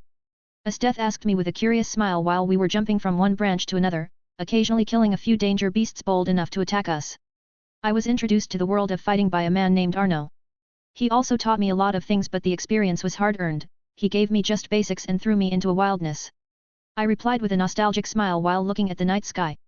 Esteth looked at my nostalgic face without saying anything, just closely observing me. What about you? I heard that you come from Parta's clan. When I finally recovered from my nostalgic moment, I asked her with a smile. I was trained by my father. He was leader of the Parta's clan before our clan was massacred by one of the northern tribes. She said with a calm expression as if she didn't care. Northern tribes, hey? Aren't you angry at them? Don't you want revenge, or are you that type of person who doesn't want to spread chains of hatred? I was slightly surprised by how calm she was, so I asked with a slightly ridiculing tone. We were weak. We deserved to die. She replied shortly without getting angry at my tone. I see, social Darwinism. I muttered with a thoughtful expression. What would you do in such a situation? She asked me a question that I didn't expect, and I suddenly stopped on one of the branches. Akashi. She also stopped and asked with a confused expression. I can't see his entire face. And what's up with this cold wind out of nowhere? Esteth thought while she was looking all around with a cautious expression. When I heard her question, I immediately imagined such a situation with my current parents, Ichika, Kurome, and a few other people from my old world. Sorry, I was too busy imagining such a situation. I finally woke up and started moving once again. Esteth followed right after me and caught up to me, looking at me from the side and waiting for my answer. My family and those close to me are the only people I care about, and if I were to lose them because of some crawling insects, I would slaughter the entire so-called northern tribes without caring who is guilty or not. No one would be spared. I said resolutely while my red eyes started to glow at night. I see, although our beliefs slightly differ from each other, they aren't completely different. And it's not like I don't want to go on a rampage there, but it simply means that I accepted my father's death as his fault for being too weak. Esteth replied with a smile after seeing my cold demeanor. You can't call him weak or strong, there is always someone higher than you. Does that immediately make you weak? You usually say that someone is weak or strong based on your view and not from the view of the other people. You can call someone weak, yet he can be called strong by other millions of people. While someone can even call you weak. I said my thoughts on her view on this matter with a serious expression. But that's how survival of the fittest works. What do you believe in? Esteth asked with a confused expression. Of course I believe in my strength, but even above that, I believe in my absolute and unbreakable will and resolve. Someone might be stronger than me right now, and what? I will play to be weak just to grow 1,000 times stronger than that person in a few years and then squash him like a bug. You need to adapt to the situation, but only those with resolve can become truly strong, like you. You don't have any Taigu to rely on, yet you are on the level where you can easily match those Taigu wielders. You believe in yourself and not in any weapon. I said with a genuine smile while looking at her surprised face. Of course, not just anyone can wield Taigu, and even that person must be strong enough, but if that person succumbs to its power, they will only rely on it and stop improving themselves. Esteth was speechless, and after a while, she recovered and thoughtful expression appeared on her face. We didn't talk any further and simply focused on finding a suitable place, but Esteth was visibly shaken by my words. It was obvious that she was thinking about something really hard. Finally, something decent. We are already a few kilometers away from the camp. If that camp gets ambushed by enemy, we will have a few problems with the Empire. I said with furrowed brows when we finally found some larger place inside the forest, suitable for our spar. It's fine, the camp is in a good position and there are still those 2 girls. Esteth reassured me with a small smile as we jumped down from the branch of the tree at the open field in the middle of the forest. Esteth, I can see in your eyes that you enjoy fighting strong opponents, so I have one suggestion. I raised my voice a bit since we already took some distance from each other. She tilted her head in confusion and gestured to me to continue with a curious face. How about we both turn off and go at it just with our instincts? Simply said, we will go crazy and we won't be using any strategy or anything like that. Just the competition of strength and agility. I said with a smile and closed eyes. Haha, I like it, your belief against my own belief. Let's see whose belief is stronger. She laughed a bit to show how she appreciates my suggestion. Defeat Esteth in a fight and make her doubt her own beliefs. You are prohibited to use any skills registered in the system due to this being competition of pure strength and agility. Bonus, don't use any cunning strategies to defeat your opponent. Reward, 5 free stat points. Bonus reward. We both drew our weapons, my sword and her rapier. We stood at the same place for a few seconds, just looking at each other without any emotion in our faces. Crack crack, both of us bolted forward, leaving dust and a few cracks on the ground. When we were close enough, both of us struck our weapon forward without any intention to defend. Both of us wanted to be on offensive side. Both of us groaned lowly when our front shoulders were pierced by weapons, however they weren't totally pierced through our entire body. Both of us looked at each other's face. On my face immediately appeared a crazy wide smile and my eyes were also wide open, which meant that my title was rendered useless, but I wasn't even sure if it worked before due to restrictions. She also smiled crazily, similar to me. We slowly pulled out our weapons with a crazy smile, and then Esteth tried to pierce my stomach, which I blocked with my bare hand. Splash, my palm was pierced through, but her rapier quickly stopped advancing and further, and I firmly held it, which greatly surprised her as she tried to take it back but couldn't. I released a creepy laugh and she looked at me with a serious expression just to see a sword coming for her head from above. TCH. She let go of her weapon and jumped away from my attack. Crash! My sword only met ground and rubble flew everywhere and my sword was entirely buried in the ground, only the handle was visible on the surface which was enough of display how strong that attack was, strong enough to split Esdeath into two halves. 4 BXP to your special class X2.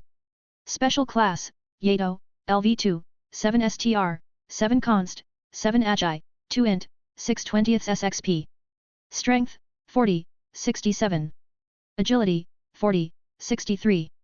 Intelligence, 32, 43.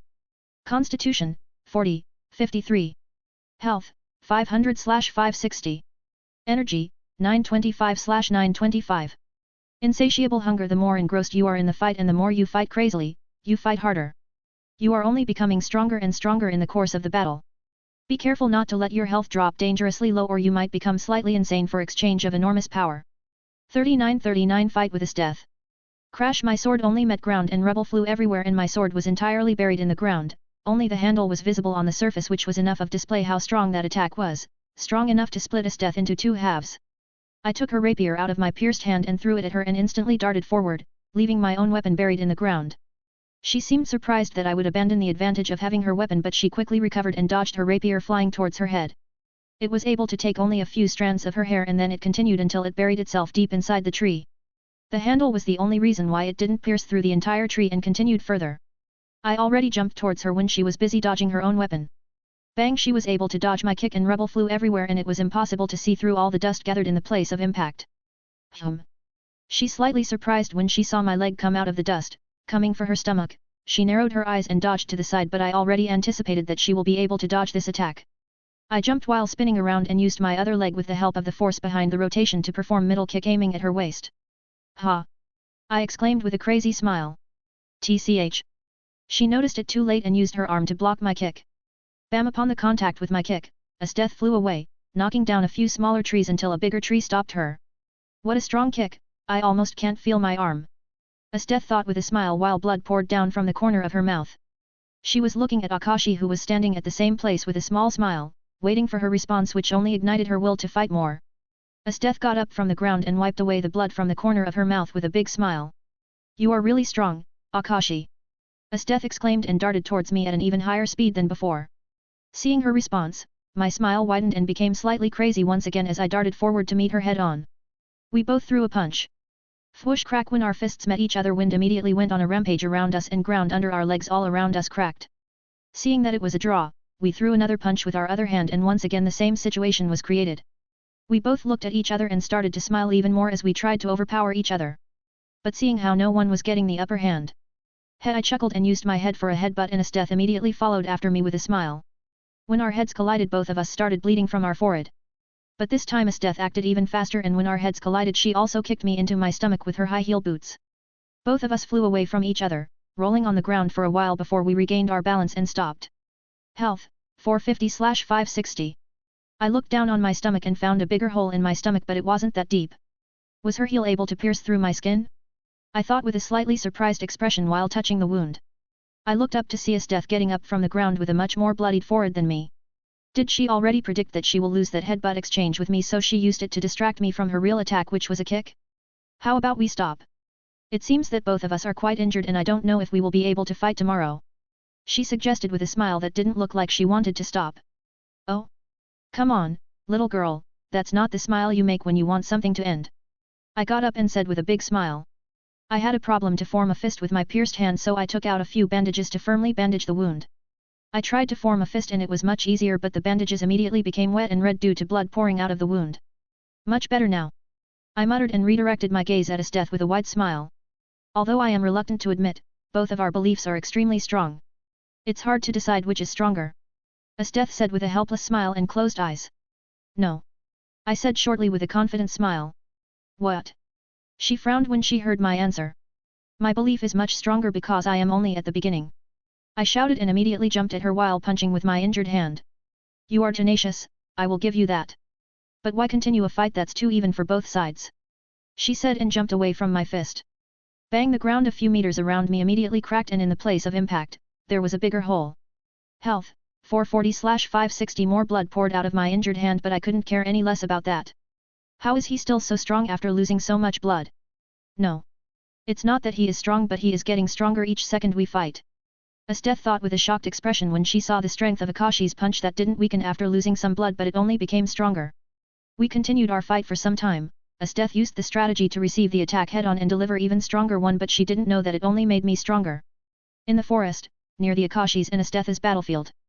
Esteth is losing to that boy, how is that possible? Mara said with a frustrated expression while gritting her teeth. That boy, his physical strength and endurance are really high, it's hard to believe that he is still human. Gilberta commented with an impressed expression. I believe that you are still stronger physically than that boy. Mara said with an irritated tone. I am not sure about that. Gilberta thought with a forced smile while looking at the place of Akashi's battle that was filled with holes in the ground and cracks were visible everywhere. I don't think so. Tycho muttered while observing the fight with her bright green eyes and stoic face. Mara directed questioning gaze at Tycho, but before she could say anything Barbara came forward with her hands behind her back. His aura is only strengthening by each drop of blood he loses. He isn't even using any techniques, he is simply enjoying this fight, as you can judge from his expression and that crazy smile. If he used everything he can, he would win this fight without any major problems. Barbara explained since she was the most experienced member of Orberg clan. Esteth is quite tired and weakened, how about we? Mara redirected her gaze at Esteth and started saying something before she was interrupted. Don't even think of it, I have a good relationship with that boy and as you can see, we will be able to make use of his strength. You must keep your urges in check and if you are desperate, there is always Gilberta around you. Barbara interrupted Mara with a stern tone. When Gilberta heard her words, she immediately blushed while lewd expression appeared on her face. I swore my absolute loyalty to Mara-sama and she even loves me back with everything she got, but I am still quite glad to see that I am not the only one who has abnormal strength, even though my toughness is still much higher than his, even blades have a problem to cause me any deep wounds.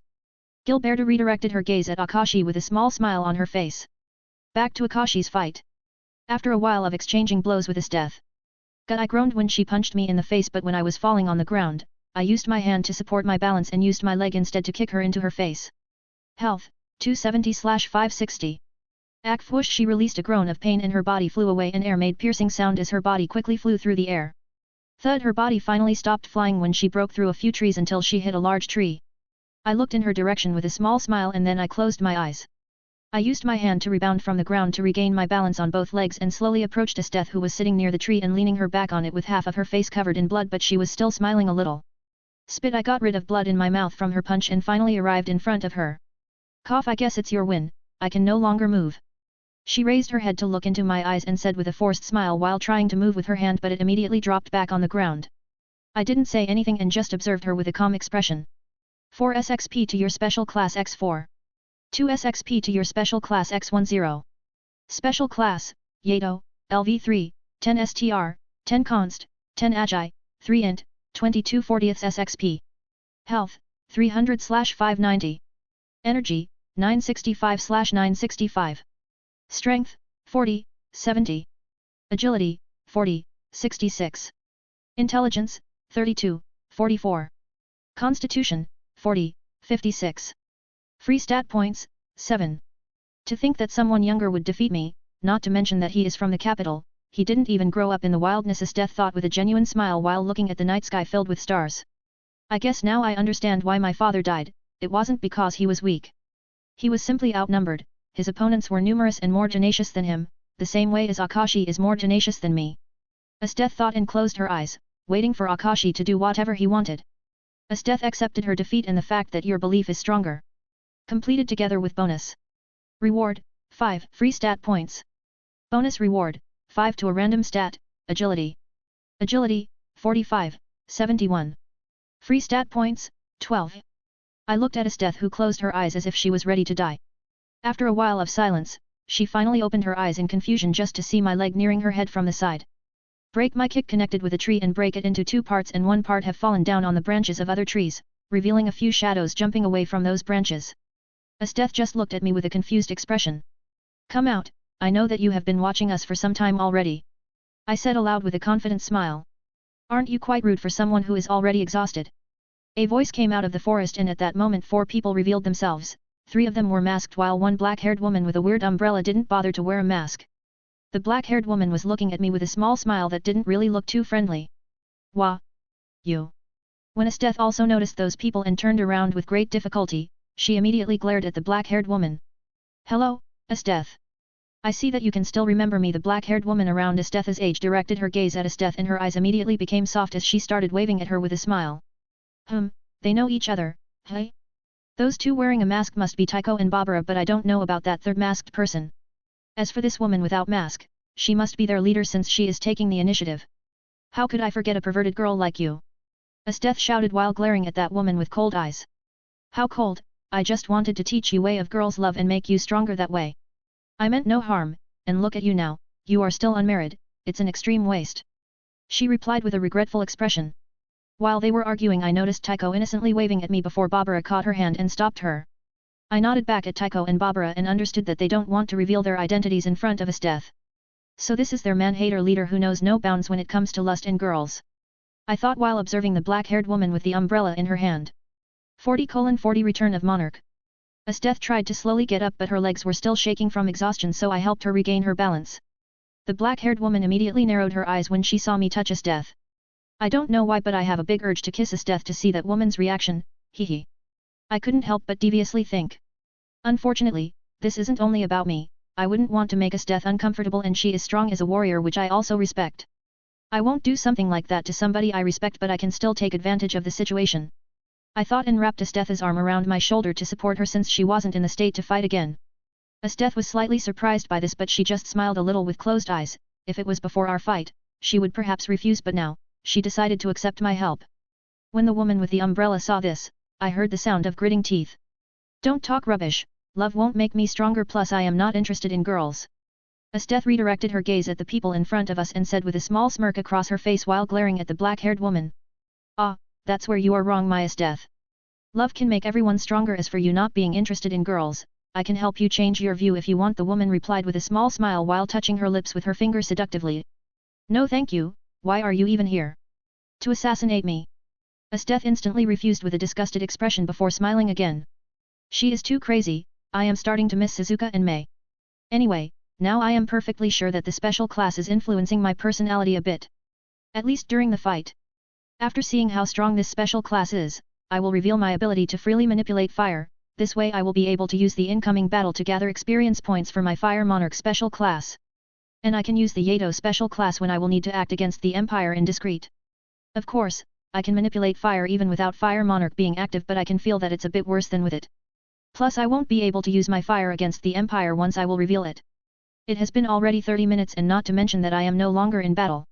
Special class, Fire Monarch, LV9, 18 Cha, 16 Int, 12 Const, 6 STR, 124/2560 BXP.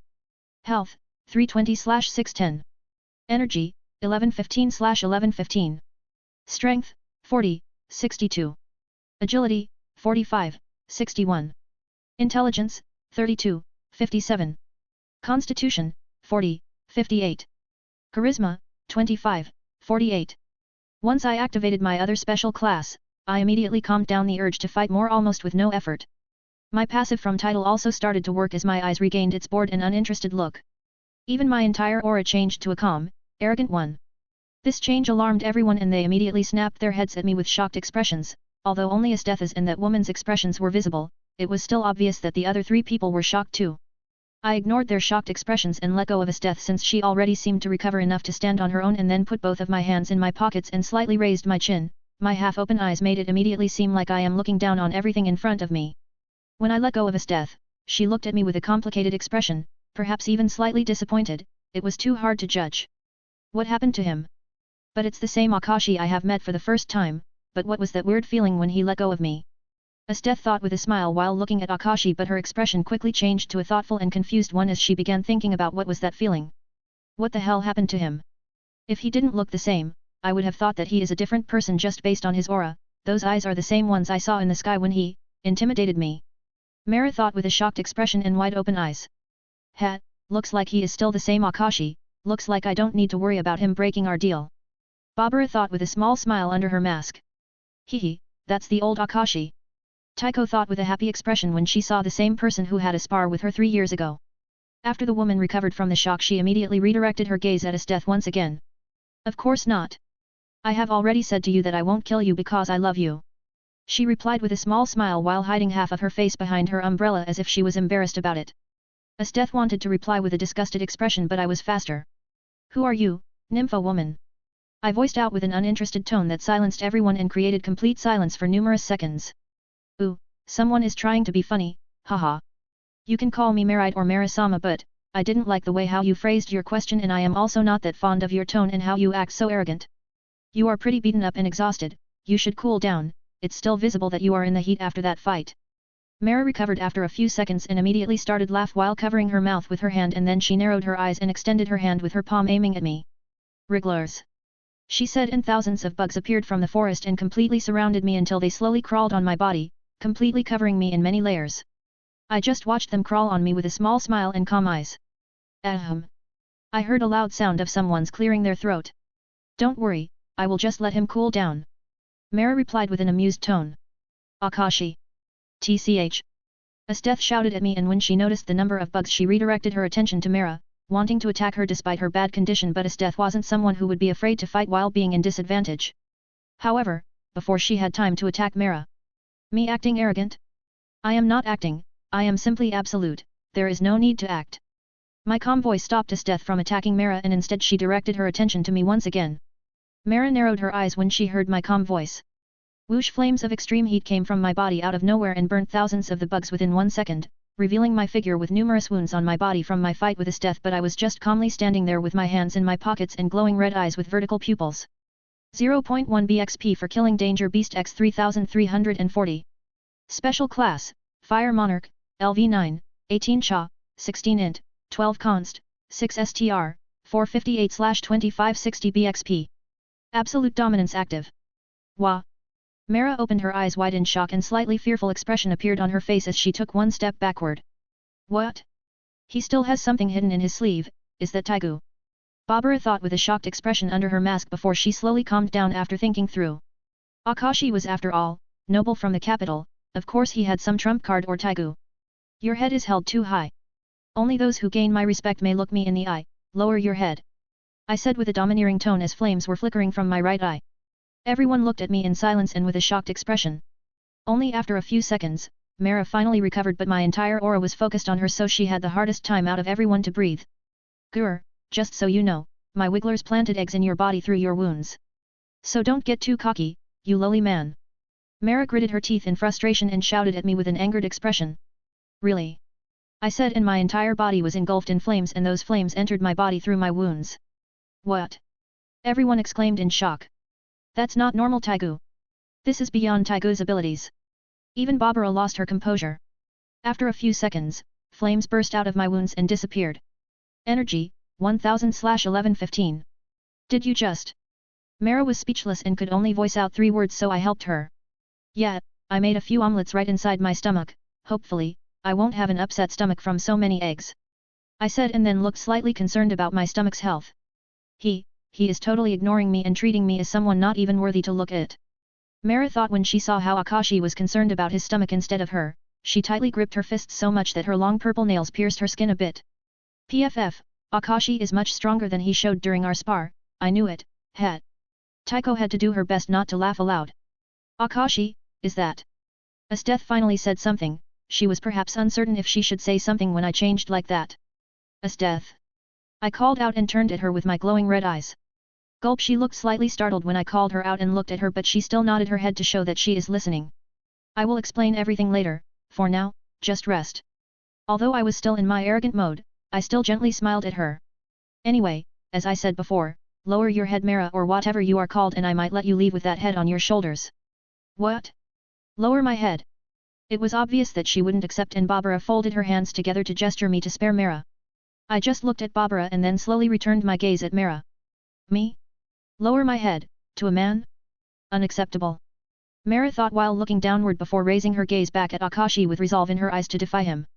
How abio, she started saying something in mocking tone but before she could say anything more. Phantom Strike. Energy, 980/1115. I appeared in front of her and when she felt my aura so close to her she was unable to respond, just to stare at me with wide open eyes. Mara-sama. The third masked person I didn't know shouted and tried to intervene just to get stopped by Barbara. She immediately started shouting at Barbara but I completely ignored them and focused just on Mara standing just in front of me. You have refused my generous offer, lowering your head is no longer enough. I said and put my hand on her shoulder and she immediately shivered upon feeling my touch. Kneel. I just said one simple word with the most domineering tone I could while glaring into her purple eyes. She kept on staring into my eyes without even breathing, so I slowly applied a little pressure on her shoulder and she immediately dropped on her knees with a very complicated expression. There were anger, hate, fear and the most confusion, but there were also signs of some positive feelings which slightly surprised even me. And don't forget, I am absolute. I said while staring down at her, and she just raised her head to see my red glowing eyes with the image of the moon shining above my head.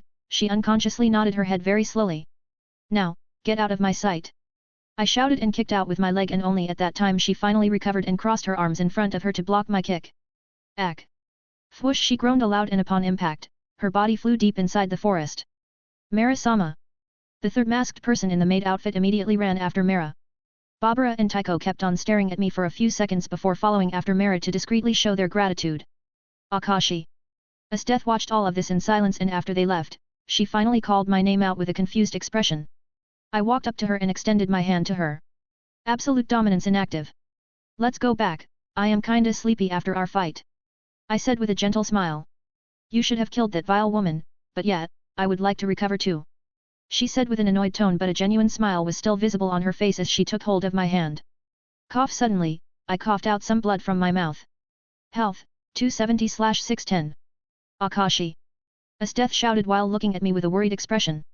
I guess using something like absolute dominance with so many wounds and so low health isn't a very good idea.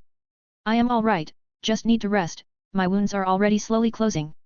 I answered with a calm expression. 41:41 Frightened little kitten. On the Orberga's side. Mara-sama. Are you alright? Gilberta asked, still with her mask on while helping Mara to get up. I am fine, his kick didn't cause any damage. Mara sat up and started rubbing her arm. Sigh, then everything is alright. I don't know what I would do without you. Gilberta sighed in relief and then said with a sad expression. In such a situation, Mara would normally try to cheer her up by sexually harassing her, but yet, she replied with one word while looking into the empty space with a confused expression, still sitting on the ground. What is wrong with Mara-sama? She would normally swear to get revenge and then have some fun with me to cheer herself up. What is going on inside Mara-sama's head right now? Gilberta thought with a shocked expression, because even she was aware of Mara's strangeness. What was that? When he touched me and I could feel his burning hot hand on my shoulder, why didn't I hate it? Mara's mind was in disarray, she had no idea what to think about what just happened. You are safe. Finally, Barbara and Tycho caught up to them, and Barbara immediately commented in relief. What was that? Why did you stop me, Miss Barbara? Gilberta asked with a confused and angered expression. It was necessary, I will explain it later. Maride, do you want to leave or observe them for a little while until they will meet up with the rebel army? Barbara replied and directed her gaze at Mara, who was still sitting with absent-minded expression. This was Barbara's first time seeing Mara in such a state, which definitely surprised her. What is going on with her? It looks like her feelings are in disarray. Don't tell me her lust will also be directed at men after this encounter? No, that's impossible since she really hates them, but it doesn't mean there can't be exceptions. Sigh, it seems this incident will create even more troubles in the future. Barbara thought while very carefully observing Mara. With her experience she was able to more or less guess what she is thinking about. She also didn't forget to cast a quick glance at Tycho standing near her, who just tilted her head in confusion. I want to observe Esteth more, and since we are already here, why not observe their battle till the end? Mara finally woke up from her thoughts and immediately answered. Was I just really thinking about using Akashi to also get nearer to Esteth? Was I thinking about threes? No. No man can touch Esteth. Mara thought after she finally calmed her mind down. However, she wasn't even aware that she called Akashi by his name and not by that man, which already was very strange in her case. And the most ironic thing is that she rejected the idea of Akashi touching Esteth but never mentioned herself. Akashi's side. We are finally returning to the camp through the forest while supporting each other, because even though Esteth recovered to stand on her own and walk, she didn't recover enough to jump around, so we were supporting each other while jumping from one branch to other. Akashi. She called out my name with a slightly curious expression. I glanced at her face, which was only a few inches away, and then returned my gaze in front of me. It's not exactly a taigu. My house worships fire and Fire Lord, but since there are no records of such person, we simply worship just fire. It's something I have been born with. I didn't bother trying to convince her that it's just Taigu's, since my abilities were indeed beyond Taigu's capability. So you worship this Fire Lord? She asked with a curious expression. Me and worship something? Haha, Nat, I just accepted fire as my friend. If I had to worship it to get this power, I wouldn't bother to. I said with an amused expression. If I didn't have any of these powers, I would play it safer and probably tried to join the Orberg clan since they have very nice techniques and I would only be able to survive as a cunning assassin in this world where many people have weapons with powers of nature or body manipulations or other things. You accepted it as your friend? She asked with an absent-minded expression and I just nodded. Shouldn't it be the other way around? Whatever, I still have something in my mind that's bothering me. Esteth thought and prepared herself to ask another question. What that vile woman said before, about the love makes everyone stronger. What do you think about it? Esteth asked me with a curious expression. Her term of love is twisted, it's more like lust for her, but to answer your question, yes, didn't you experience it beforehand in our fight? I have become this strong because I have people I care about and I don't want anything to happen to them. I replied to her with a teasing smile. Then what should I do if I don't have anyone like that left? She instantly asked me a question that surprised me so much that we had to stop for a while. That's very hard question to answer. You can find someone who has the same interests as you and slowly form a friendship with that person, and with passing time, you will discover if he is your true friend or just seeking benefits from you. But let me give you advice, never go finding someone like that if your goal is just to become stronger, that's not how it works. You will become stronger if you will want someone like that because you want to belong somewhere or someone you can talk to. It's very complicated and I am not a suitable person to answer your question. I explained with a thoughtful expression while touching my chin. I see, what about you? Do you have any friends like that? She nodded after a while of thinking about my words and asked another question. I have my servants but I treat them as friends. There is also one girl that I care about. I blurted out without even thinking about my answer. We started to move once again. Do you love that girl? She suddenly asked after a small moment of silence. Cough cough, what? It's not like that, she is even younger than me plus love is still a few years away from me. I coughed when she asked me that question and I couldn't help but remember Kurome's cute face while calling me Nii-sama. She almost made me cough out my lungs. I have never asked you, but how old are you? Esteth frowned when she heard me talking about my age. 12, I said with a poker face. What? You look at 15. Esteth exclaimed with a surprised expression. I lost against someone so young, sigh, Esteth thought with a complicated expression while looking at Akashi's face. I hear that a lot. Let's focus on getting back so we can recover before the battle with rebels. I turned at her and replied with a small smile. Esteth nodded and we stopped talking to save energy. Health, 327/610. I am slowly healing but it will most likely take the entire night to fully heal up.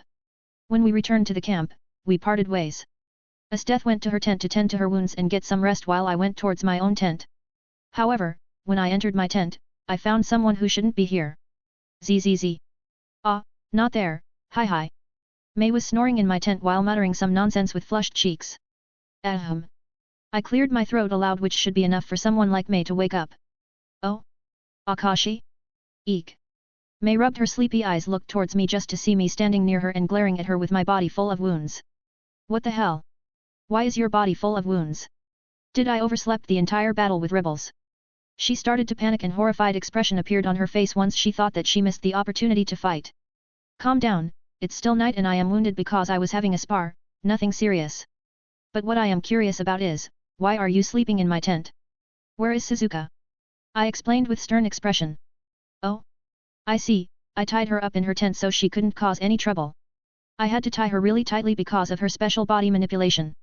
Mei replied with a smile but didn't show any sign of leaving my bed. Good to know, I definitely won't be the first one to enter her tent the next morning. She is probably even enjoying herself right now, knowing her personality. Alright, but you still haven't answered my other question. What are you doing in my tent? I asked with a weird expression. Teehee, she started to scratch back of her head with an embarrassed smile. You see. I wanted to ask you something but when I noticed that you aren't here, I decided to wait for you and guard your things so no one would steal them. She immediately pointed at me with her index finger while looking at me with a serious expression. Yeah, no one stole them, instead it seems that they ate them.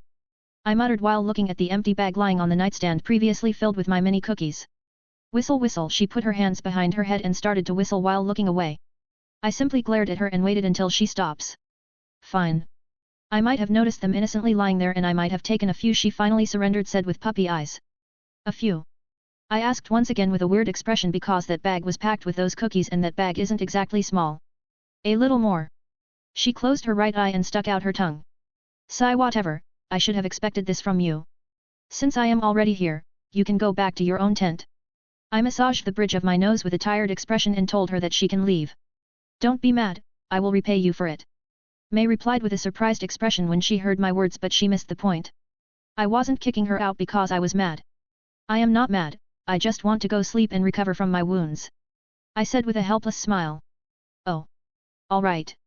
May got up from my bed and gestured me to lie down, which I did, but something was bothering me. Why are you still here? I turned my head at May, who was standing next to my bed, observing me. Since you are injured, I am guarding you, hee, she replied with a big innocent smile. I won't fall asleep if you will keep standing next to my bed like that. I replied with a forced smile, but even I was slowly losing my patience. I see, that's the problem. So will it be alright if I lie down next to you? She leaned forward right above me with a bright smile. Hearing her words, a small vein appeared on my forehead, indicating that my patience ran out. This girl, she is all flirty, but just judging from her childish behavior, it's obvious that she is inexperienced in those things. I wanted to just kick her out, but if I won't teach her a lesson, she will keep trying to tease me. She most likely isn't aware of my age, but even then she should know when to stop. Thankfully, spending time with Roxaya taught me a few things about women, so I am sure that she is just acting. Let's teach her a little lesson. Well, if you want, come here. I said and caught her hand, pulling her on my bed. I climbed up on top of her to immobilize her. Hey! Her green eyes opened wide. She definitely looked surprised by my sudden initiative. I raised her chin with the help of my hand and then brought my face closer to hers. Our mouths were so close that it would take only a small movement forward for us to kiss. Yet despite such a chance, she was unable to move her head up to meet my lips, which only made my smirk wider. Is this what I think it is? I know that I was trying hard to make him take some bold actions, but I am not sure I am prepared for this. May thought with her wide-open green eyes that were constantly shaking as she was looking straight into Akashi's red eyes. I could feel her breathing getting faster and faster, I could even hear her rapidly beating heart. I brought my face next to her to whisper something right into her ear. What is it? She asked with a frightened tone when she noticed this. You look completely different in bed compared to when you are in the battle. You look like a frightened little kitten, but that only makes you cuter, I whispered right into her ear and let my lips touch her ear for a moment. She immediately shivered when she felt my touch together with my words and closed her eyes. I finally sat up and looked at her with a satisfied smirk. You can go, now. I got up from her and told her while adjusting my clothes that I was slowly taking off while I was on top of her. What? She finally opened her eyes when she heard me and her face became immediately fully red, even redder than before. You didn't hear me? I said that you can go. I said with a confused expression, acting as if nothing happened a few seconds before. Her face indicated that she was frightened, but I expected her to fight back a little. I guess she wasn't fully against it, she is just too inexperienced. 42:42 Battlefield. The next morning when I woke up. Health, 610/610. Fully healed, nice. I thought when I took off my shirt to check on my wounds, but I couldn't find even a scratch. Good morning, Akashi. May barged into my tent with the same smile as if nothing happened previous night, but when she saw me without top her cheeks became slightly red even though she tried to hide it. I guess my lesson didn't help and I can't even say can't you knock, due to this being a stupid tent. Good morning, what do you want? You could have greeted me while standing outside of my tent. I asked with a confused expression. Will you help me wake up Suzuka? She asked me with an innocent smile. No. Wake her up yourself since you tied her up and let her like that through the entire night. I said with a resolute expression. I had no intention to even take one step inside Suzuka's tent. I don't want to see in which state she is in. Boo, you are a party pooper. May immediately stuck out her tongue and left my tent with those words since she noticed that I am aware of her plan. I shook my head and dressed up. Thankfully, I took some spare clothes with me since the clothes I wore yesterday are full of holes from my spar with his death. I will have to ask Aiko to fix them later. But I have to be careful, this is the last uniform I have with me. When I was ready, I exited my tent and approached Estetha's tent. Since she was the commander of this operation, she had the biggest tent. Hey, it's that kid from Phoenix House, I thought they would send someone stronger or more people and not just one kid. When I walked through the camp full of soldiers and other nobles, they instantly started to gossip when they saw me. Hey, kid. Be careful not to run into anyone, this isn't a playground. Somebody even dared to shout at me, which almost made me even smile, but I kept my calm and uninterested expression. Regular soldiers immediately looked away and ignored us since they didn't want to have any problems with me. I glanced towards the person who shouted at me and saw a big muscled man with a beard, but what caught my attention was his insignia on his shoulder. A blue dragon, hey? It seems like fate. They keep on making trouble with me. I thought and returned my gaze in front of me and completely ignored him. Hey? Hey? What was that look in your eyes, brat? He shouted at me with an angered expression. Is he stupid? Isn't he aware that I was part of that scouting group? Maybe he thinks that Mei and Suzuka protected me since their identities as Rakshasa demons are well known. I thought and shook my head with a tired sigh and continued walking toward the Astetha's tent while ignoring him. Asteth. I called out when I arrived in front of her tent. Although I should call her Commander or Commander Asteth, I didn't since no one was around her tent. Akashi?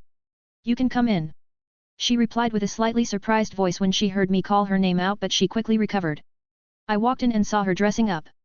Well, she already had most of the clothes on, she was just finishing getting ready. Are your injuries all right? I asked her with a forced smile. Some of them have yet to completely heal, but they definitely won't obstruct my mobility. I have grown up in the wilderness, so I heal quickly and I am tougher. What about you? She explained and showed me her injury on her shoulder caused by my sword, which was bandaged, but it didn't look as serious as before. She then proceeded to ask me with an inquiring expression. She is indeed right, there are not even bruises from our fight, just more serious wounds are visible, but all of them are under her clothes so no one will notice anything. She is really amazing. I am completely fine. I replied with a small smile. Really? She asked with a thoughtful expression while looking at my upper body. Sai, you can take a look, here. I noticed what she wanted to do, so I took off my upper clothes to show her that my wounds already healed. There isn't even a scar. You have a wondrous body. She looked shocked for a few seconds before she calmed down and praised with a nod. I guess she meant my regeneration and not the body in a physical outer form. Anyway, can you help me assemble soldiers? I will be out in 10 minutes and I want to resume our march in 20 minutes, so could you tell them to use those 10 minutes to break down this entire camp and hide the tents? She asked me with a helpless smile. All right, I will inform everyone. I told her and prepared to leave. Thank you, Akashi. She thanked me with a smile before I left, so I turned around and nodded with a small smile. After 10 minutes passed, everyone was ready to resume the march. Good, it seems that everything is ready. Asteth looked around the former camp and nodded her head in satisfaction. Everyone, be prepared for battle, we are already quite close to where the rebel army's camps should be located. Yes. Everyone shouted with serious faces. Since we were already close, Asteth decided against sending any scouting party ahead. Aik. The screams resonated through large plains surrounded by small hills. We already found out locations of 2 camps that were built on top of those small hills. What's most surprising is that they didn't let us attack their camps, which would put them in an advantageous position, but they instead decided to meet us head on the large plains. Although they had more soldiers than us, their weapons weren't of the same quality, and even if they have confidence to win in head-on battle, they will still lose many soldiers. This is a very reckless action. I commend them for actually starting an attack, which slightly surprised us, but Asteth was fast enough to calm down and arrange the soldier to meet the rebels. Aik. Bang, there were already many casualties, but most of them were on the rebels' side. The biggest casualties we received were during the surprise attack, and after we calmed down soldiers, we began having an advantage. I, Suzuka, Mei, and Asteth were overlooking the battlefield from the back of our horses. Why can't we go join them? Mei complained to Asteth with an annoyed expression. Sigh, because their leaders have yet to take any big actions. If any flank loses its advantage due to the rebels' leaders taking any big actions, another flank will instantly also lose. We need to be ready to counter-attack those situations. I sighed with a tired face and answered in Asteth's stead. At least Suzuka is able to sit quietly, but her expression is really frightening while she is looking at those soldiers getting cut down. At least try to hide your excitement and your flushed cheeks. Asteth glanced at Mei before she returned to observing the battlefield. It's exactly as Akashi said, so quietly sit down and observe the fight. I imagine you don't even want to fight weak opponents, so you can wait until their leaders show up. Asteth said while looking at the battlefield with a calm expression. Firearms to the right flank. Asteth shouted at the soldiers who were at the back waiting for additional orders. She pointed at the right flank with a stern expression and they immediately run there like rabbits. Yes, even in this world, there are firearms. Although their mechanism is different from the guns in my old world, they still fire bullets. I would have never thought that guns would follow me even to this life. I never liked to use them, but in this world, I at least have reason to not use them since they aren't that strong unless they are especially taiga or magical artifact. As for Asteth, not only is she strong individually, but she is also a great leader and strategist. I thought when I looked more closely at the right flank and noticed some of our men getting pushed back, perhaps due to exhaustion. She was able to see that much earlier than me, maybe she even predicted it just from observing the battlefield. I have never participated in such a big battle involving 2 sides with more than 2,000 soldiers, and definitely not as commander, so I have absolutely no experience compared to Asteth. Aik. What the hell is that? Although the entire battlefield was loud, we still picked up unusual loudness on both right and left flank. When I looked at the right flank, I immediately noticed how our men kept on charging at one lonely man just to get cut into pieces by the thin air. Is he using some kind of metal wires? I can't tell from such a distance. I thought with a slightly curious expression. Esteth instantly frowned when she noticed the disturbances on both flanks. You two go help left flank. Esteth ordered to Mei and Suzuka with a stern expression. Humph. Finally. Mei snorted and got off from her horse and stormed to the left flank with Suzuka. Akashi, we will take care of right flank. She said and wanted to ride her horse there but I stopped her. No, you go help the girls. They are strong but there are only 2 stronger individuals on the right flank while there are more than 4 of them on the left flank. They won't be able to stop any further casualties alone so it will be better if you will help them, I will take care of the right flank. I tried to convince her and she froze for not even a second before she nodded her head. All right. Good luck. She said and followed after Mei and Suzuka. What a quick decision making, she is really something else. I thought while riding my horse to the right flank. I got off my horse a small distance away from the battlefield. Okay, go back Roach and don't you dare run off. I said and gently slapped Roach's butt and she ran back. By the way, that's how I named my horse after spending the entire day with it. I leisurely walked inside our ranks and started to clap aloud while I also released a bit pressure on everyone thanks to my aura combined with my passive contempt for the weak. Although it isn't strong enough to have any strong effect on the enemy, they would still feel uncomfortable. Clap clap clap. Even though the battlefield was overwhelmed with the screams and clanging sounds of weapons meeting each other, my clapping was still louder than those sounds. Both sides stopped fighting and retreated a few meters from each other while vigilantly looking at each other. When I finally get into the first row, I took one step forward to show that I am the one who is commanding this flank right now. Hey kid. The other slightly stronger man wielding a 2-bladed axe muttered with a weird expression. Don't drop your guard down. The man who was previously cutting our soldiers into pieces in mysterious ways advised the other man with narrowed eyes. Lord Phoenix. The soldier behind me muttered with a confused expression. Well, it looks like you are having fun here but Commander isn't very pleased by our losses. I said while looking at the man who was previously shouting at me. He was the one responsible for this flank. We have everything under control. Kids don't belong on the battlefield. Men, follow me, let's avenge our comrades. He replied with a dark face and then shouted at the soldiers while rushing towards that mysterious man without any weapon in his hand. Most of our soldiers wanted to follow him but anyone who will break the formation and follow that fool will be executed right here, right now. I said with a cold tone and stoic face. What? What do you mean? One of the soldiers stepped forward next to me to question my words but before he could finish, his head slid off his shoulders. Thud, his body has fallen down and my sword absorbed the blood so there was no need to clean it. Sigh, I warned you. I said with closed eyes and a tired sigh. Everyone was shocked by this and the enemy side wasn't an exception. I thought that he is just a normal kid but it doesn't seem like that, he killed his own man without any hesitation, as expected of the Empire. The man wielding axe thought while glaring at Akashi with narrowed eyes. Why do you look like that at me? Don't tell me you feel sorry for your enemy. He broke the military order which is punishable by death and I even specified that anyone will be executed if they will break my order. I am sure everyone understands it, right? I said to the man wielding an axe and then I turned around at my own men. Gulp, everyone instantly nodded. Ack. I heard a scream coming from the man who was picking a fight with me so I turned in that direction just to see his limbs being cut off by very thin metal wires. Well, as I expected.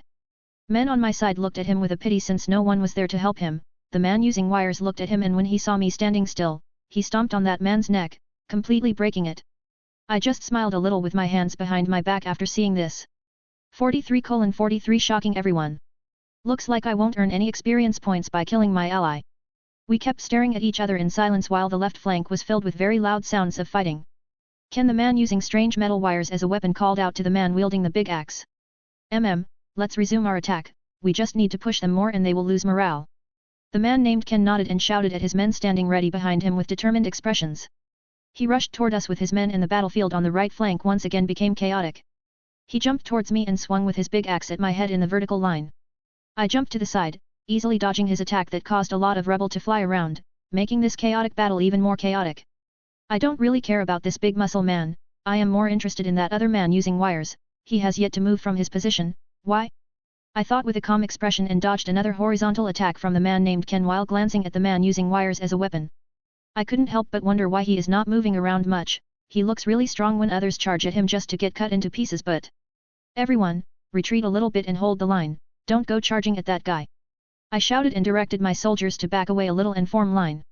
They quickly followed my order after that incident. The wire guy narrowed his eyes when he heard my order. Has he figured it out? The guy using wires thought with a dark expression. Can. The wire guy shouted at his colleague with an urgent tone. I know. He shouted back while gritting his teeth as he swung his axe at me once again, and I once again jumped away. He is deliberately making me retreat towards that guy, so my guess must be right. He must have set up those metal wires before the battle, but he can't control them to the extent to freely move around with them. When Ken once again swung his axe at me in a horizontal line, instead of dodging, I blocked his attack with my sword and used the impact behind it to help me kick off the ground at a much higher speed. Adol. You have him there. Ken shouted with a confident smile when he saw me flying towards the wire guy named Adol. Ha, good job. Leave the rest to me. Adol shouted and stretched his arms to me, and immediately 2 wires from both sides attacked me at the same time, closing in on me. They are really thin and also be extremely sharp. They must be made from a special danger beast. It's also most likely fur, but it definitely isn't Taigu, judging from how he has to set them up to perfectly control them, and even then, he can't freely move around. Thankfully, I can easily see them from such a close distance. I raised my head and looked at the guy named Adol just to show him a little smile. Hey! He looked confused by my smile but didn't stop his attack. Swish! The edge of my red blade gleamed before I swept my sword in a wide arc, cutting both wires attacking me from both sides. Wah! Shit! Adol had shocked expression when he saw this, but he quickly recovered and swung his right arm up. Crack! He even hit his wires underground. Hey! I thought with a slightly surprised expression when I noticed a wire come out of the ground while I have yet to recover my stance after that full swing. Humph! I snorted and once again smiled. Phantom Strike. Energy, 1095/1115. By blinking in front of him I dodged the wire coming out of the ground. What? He widened his eyes when he suddenly saw me appear in front of him with my calm expression together with a small smile. Ha, what are you smiling about? You should be aware that the spot where you currently are in, is the most dangerous. He instantly smiled and formed fists and then pulled both of his arms back to him. Yes. Ken shouted in his mind when he saw this, although he was surprised by Akashi's speed and sharpness of his weapon to be able to cut through those wires, it was still for naught. As long as he would get too near Adol, he would seal his own fate. Instantly the moment Adol pulled his arms back to him, numerous wires appeared behind me, coming back to Adol at extreme speed. He is pretty good to react so fast. Unfortunately, his wires aren't that good and durable. If it was Taigu, I would perhaps need to retreat. I thought with a smile and swung my sword without worrying about those approaching wires. He looked slightly surprised by my decision, but he ended up smiling since the wires were faster than my sword. However, when his wires got too near me, they immediately melted away by the flames that appeared all around me. Wah! He widened his eyes after seeing this, but before he could say anything, his head was already rolling on the ground. 20 XP for killing your enemy. Class, Warrior, LV7, 10 STR, 6 Const, 1 Agi, 1 Cha, 232/640 XP. Adol. You little brat. Ken immediately jumped at me, trying to split me in half with his axe, so I hold my sword above my head with only one hand. Bam! Crack! When his axe met my sword, the impact immediately made my legs sink a bit into the ground and the ground itself cracked all around us. The strength of this attack was much higher than before. I guess it's due to the rage he is currently feeling. I thought when I felt my hand go a little bit numb after receiving his attack. Everyone already stopped fighting and retreated a few meters from each other when I killed one of their commanders, and when they saw me blocking Ken's ferocious attack only with my sword and one hand, everyone's jaw immediately dropped down. Grr, who the hell are you? He shouted at me with angered expression while he was trying to overpower me with his axe held in 2 hands, but I didn't let him push my sword even an inch closer to me. There is no need to tell you my name, because... I answered with a stoic expression and steady hand holding my sword while his 2 hands were horribly trembling. Every one of you will die here. I said and used my free hand to point at his heart with my index and middle finger put together. Hey? Cough. He looked confused when I pointed at him, but before he could ask anything or retreat, a spear of flames came out of my 2 fingers and pierced his heart, making him cough out blood with a shocked expression. He managed to look down at his body where I pierced him before he lost the light in his eyes. Thud. 20 XP for killing your enemy. Class, Warrior, LV7, 10 STR, 6 Const, 1 Agi, 1 Cha, 252/640 XP. Energy, 1045/1115. 50 energy for such a move is quite overboard, but I guess it was required to change Spear's attribute from the explosive one to a sharp one. I am still training to use it the most efficient way, so it's only given that it will take a lot of energy at the beginning. Everyone was surprised how easily I killed him, and even more surprised by the flame that appeared out of nowhere. Well, there are pretty lot of people here, it's gonna take some time to kill everyone one by one.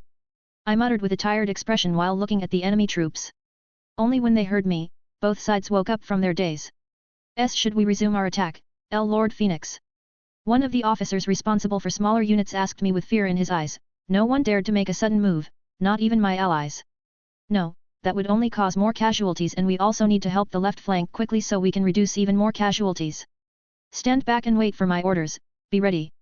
I told them and took a few steps toward the enemy front line before I stopped a few meters away from them. Most of them were looking at me with fear in their eyes, and some of them tried to hide it, but their shaky hands still showed that they are uncertain. TCH. Don't fear, it's just one person.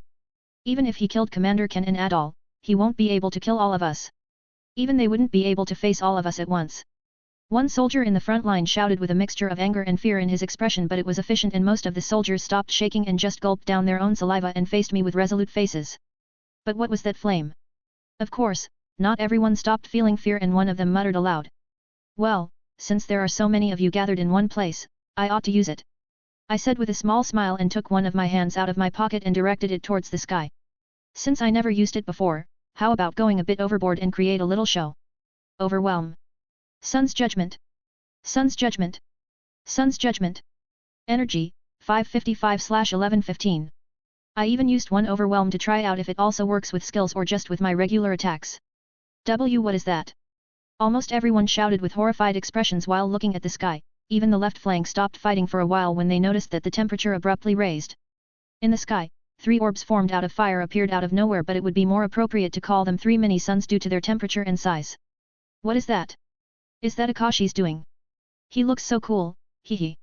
Mei thought with an excited expression. She didn't even care if it was Taigu's ability or not. Oh. Such a high temperature, yet it is so far away from us.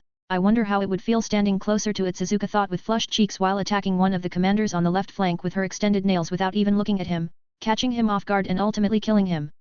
Haha, never take your eyes off your opponent. Esteth also used this opportunity and kicked off the head of one of the commanders while he was busy observing the situation, and once she killed him, she also directed her eyes at the show on the right flank. Looks like Akashi wants to end it sooner, I won't lose to him again. Esteth was shocked by the sight before her, but instead of staring at it in awe, she immediately went ahead to kill more soldiers and commanders, not wanting to appear slow in comparison with Akashi. Enjoy the bath, don't worry, it won't hurt. I said with a small smirk and swung my arm down, making 3 mini-suns in the sky fall down on the enemy's heads. Bang bang bang! Upon the impact with the ground, they made smaller explosions, but as I said before, it didn't hurt since there were no screams, only a few of them after those explosions ended, since they could cause burns but not entirely death if one was far enough from the place of impact. But for those who met those mini-suns head-on, they didn't feel anything. Ack! It burns! One of the soldiers who survived screamed while he was trying to take off his armor that was slowly melting. The worst thing was that his helmet was also melting. What an unlucky guy, I thought, and picked up from the ground Ken's axe and threw it at the guy who was trying his best to take off his armor, splitting his head into 2 halves. There you go, am I generous to even bother with him? Retreat. There is no chance we can win against that monster. The surviving enemy immediately started retreating. What are you staring at? Go after them, and after you are done with them, go help left flank by cutting off their escape routes. I shouted at my own soldiers who were just standing and staring with absent-minded expressions. When they heard my shout, they finally woke up and started to pursue the retreating enemy.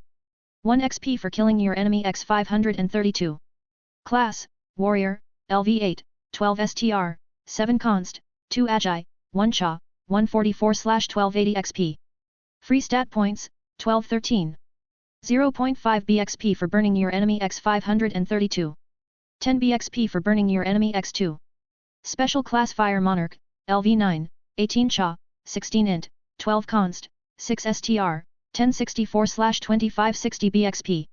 Sigh, getting this special class to level 10 will be a real hassle. It seems that I am getting experience points only for decent opponents. It seems that burning. I thought with a helpless expression while looking at the scorched earth in multiple places. I am also feeling slightly tired. I guess using 490 energy at once is very straining, even though it is less than half of my maximum energy. And name, Akashi Phoenix, age, 12. Title, King of Sloth. Class, Warrior, LV8, 12 STR, 7 Const, 2 Agi, 1 Cha, 204/1280 XP. Special Class Fire Monarch, LV9, 18 Cha, 16 Int, 12 Const, 6 STR, 1064/2560 BXP. Health, 610/620. Energy, 555/1125.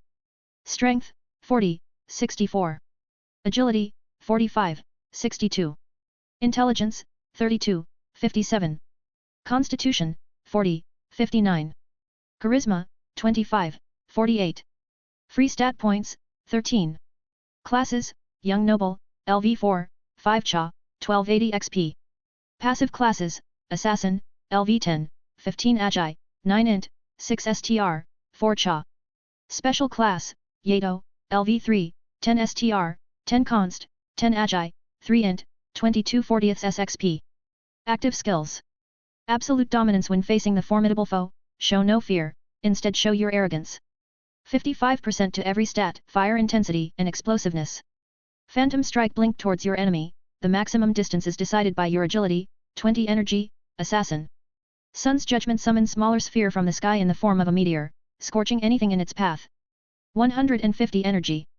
Overwhelm strengthens the power of your next attack by 40%, 30 energy, warrior. Passive skills. Child of fire flames love you as its own child. You are protected by the fire itself. Whenever someone uses long-ranged attacks, flames will protect your body from projectiles even without your consciousness, but you can still stop them if you want. This isn't the ultimate defense. Works best with Fire Monarch special class. Contempt for the weak. Whenever you kill a human, your intimidating aura strengthens, making possible for your aura alone to change the temperature and gravity around you. With enough deaths, it's possible to even extend the range of your aura, crushing bones of the entire army just by your aura. 572 slash. As the name suggests, works only on weak or on targets under a huge shock. Insatiable hunger. The more engrossed you are in the fight and the more you fight crazily, you fight harder. You are only becoming stronger and stronger in the course of the battle. Be careful not to let your health drop dangerously low or you might become slightly insane for exchange of enormous power. Works best with Yato special class. Gold, 6710. Silver, 214. 44:44 gaining valuable things for free. Job well done, Akashi. Asdeath said to me once we finished taking care of all the enemies. How are the casualties? I nodded and asked while glancing at our soldiers. We lost around 100 soldiers and another 100 is injured, most of it was on our left flank. We underestimated their leaders too much. But overall, I think it was still very good considering that they had twice more soldiers than us. Asdeath said with a serious expression and closed eyes to honor the deaths of her soldiers. So we lost around 1/10 of our soldiers. I wouldn't call it overwhelming victory, but as Asdeath said, considering their number advantage, it is indeed very good. Akashi. What was that? It was totally cool. You have to tell me what was that. Mei and Suzuka joined us and Mei immediately exclaimed with a surprised expression when she saw me standing calmly near Asdeath.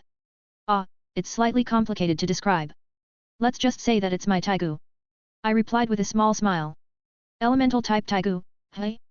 Anyway, it was really cool how everyone completely disappeared without any trace, haha. Mei muttered with a thoughtful expression before she started laughing when she recalled the scene of my 3 mini suns in the sky. I have heard that elemental type Taigu are the hardest to control and one needs enormous willpower to control it or he will turn insane. You are pretty amazing, Akashi, hehe. Suzuka said with a creepy laugh. Thanks for the praise, but I won't use it the other way than on my enemies. I resolutely said with closed eyes since I knew what she was hinting on. Let's stop talking, we need to retreat and treat injured or our death count will be even higher. Asdeath just glanced at those two and then directed her gaze at me while saying this. Agreed, but can you go ahead without me? I still have somewhere to go and it's close by, so I said to myself, why not stop there now since I have time? I said with a helpless smile and explained the situation. What? You will leave us, Akashi? Mei asked with a disappointed expression. Alright, will you return directly to the capital or should we wait for you? Asdeath ignored Mei's comment and instead looked at me, and after seeing that I have not acquired any injuries, she agreed with a small nod and asked me. Well, I guess I will return directly to the capital so you can go back without me. I replied after a second of thinking with a small smile across my face. Alright, everyone. Take injured back to the temporary camp and those with serious injuries will be quickly treated right now and wait until we reach the camp to fully heal. Asdeath shouted at everyone attending to the injured ones and to those who are collecting loot from enemies. Yes. Everyone shouted back and started helping injured ones to their legs, even those who were collecting loot stopped and immediately started helping. Asdeath turned around and slowly walked away from us toward our previous camp's direction while directing the soldiers on the way. Sigh, I guess this will be the last time we see each other for some time. Mei released a sad sigh and even her expression was overly serious and sad. We only know each other for around 2 days, why are they both like that? What's up with those faces, both of you? We only know each other for a few days, there is no need to be so sad. I asked with a confused expression and one raised eyebrow. Maybe it's like that for you, Akashi. But we are always locked up inside Ken Temple and this was one of the few missions we could go out. We had a lot of fun together with you so we wanted to last it for a bit longer. Mei shook her head and explained with a small sad smile. Even Suzuka nodded to show that she agrees with Mei's words. Sigh, I was also locked up inside my mansion for a few years but I guess it's different when they train you solely to be the Empire's executioners yet unable to even go outside and use their training in practice. I see, then do your best to survive so we can see each other in the future. I said with a small smile. Hopefully, it won't be as enemies but I am sure none of us would show any mercy to any side so it's alright. But I guess Suzuka wouldn't mind us being enemies. Humph. Who do you think you are talking to? Mei snorted in playful way and flexed her petite arm to show her biceps to me. I can't even say to her to be careful not to break those sticks since she is able to break a giant tree in two with her fist alone. How about some parting gift? Suzuka asked with a bright smile and I immediately knew what she wanted. Hat. Sure, come here.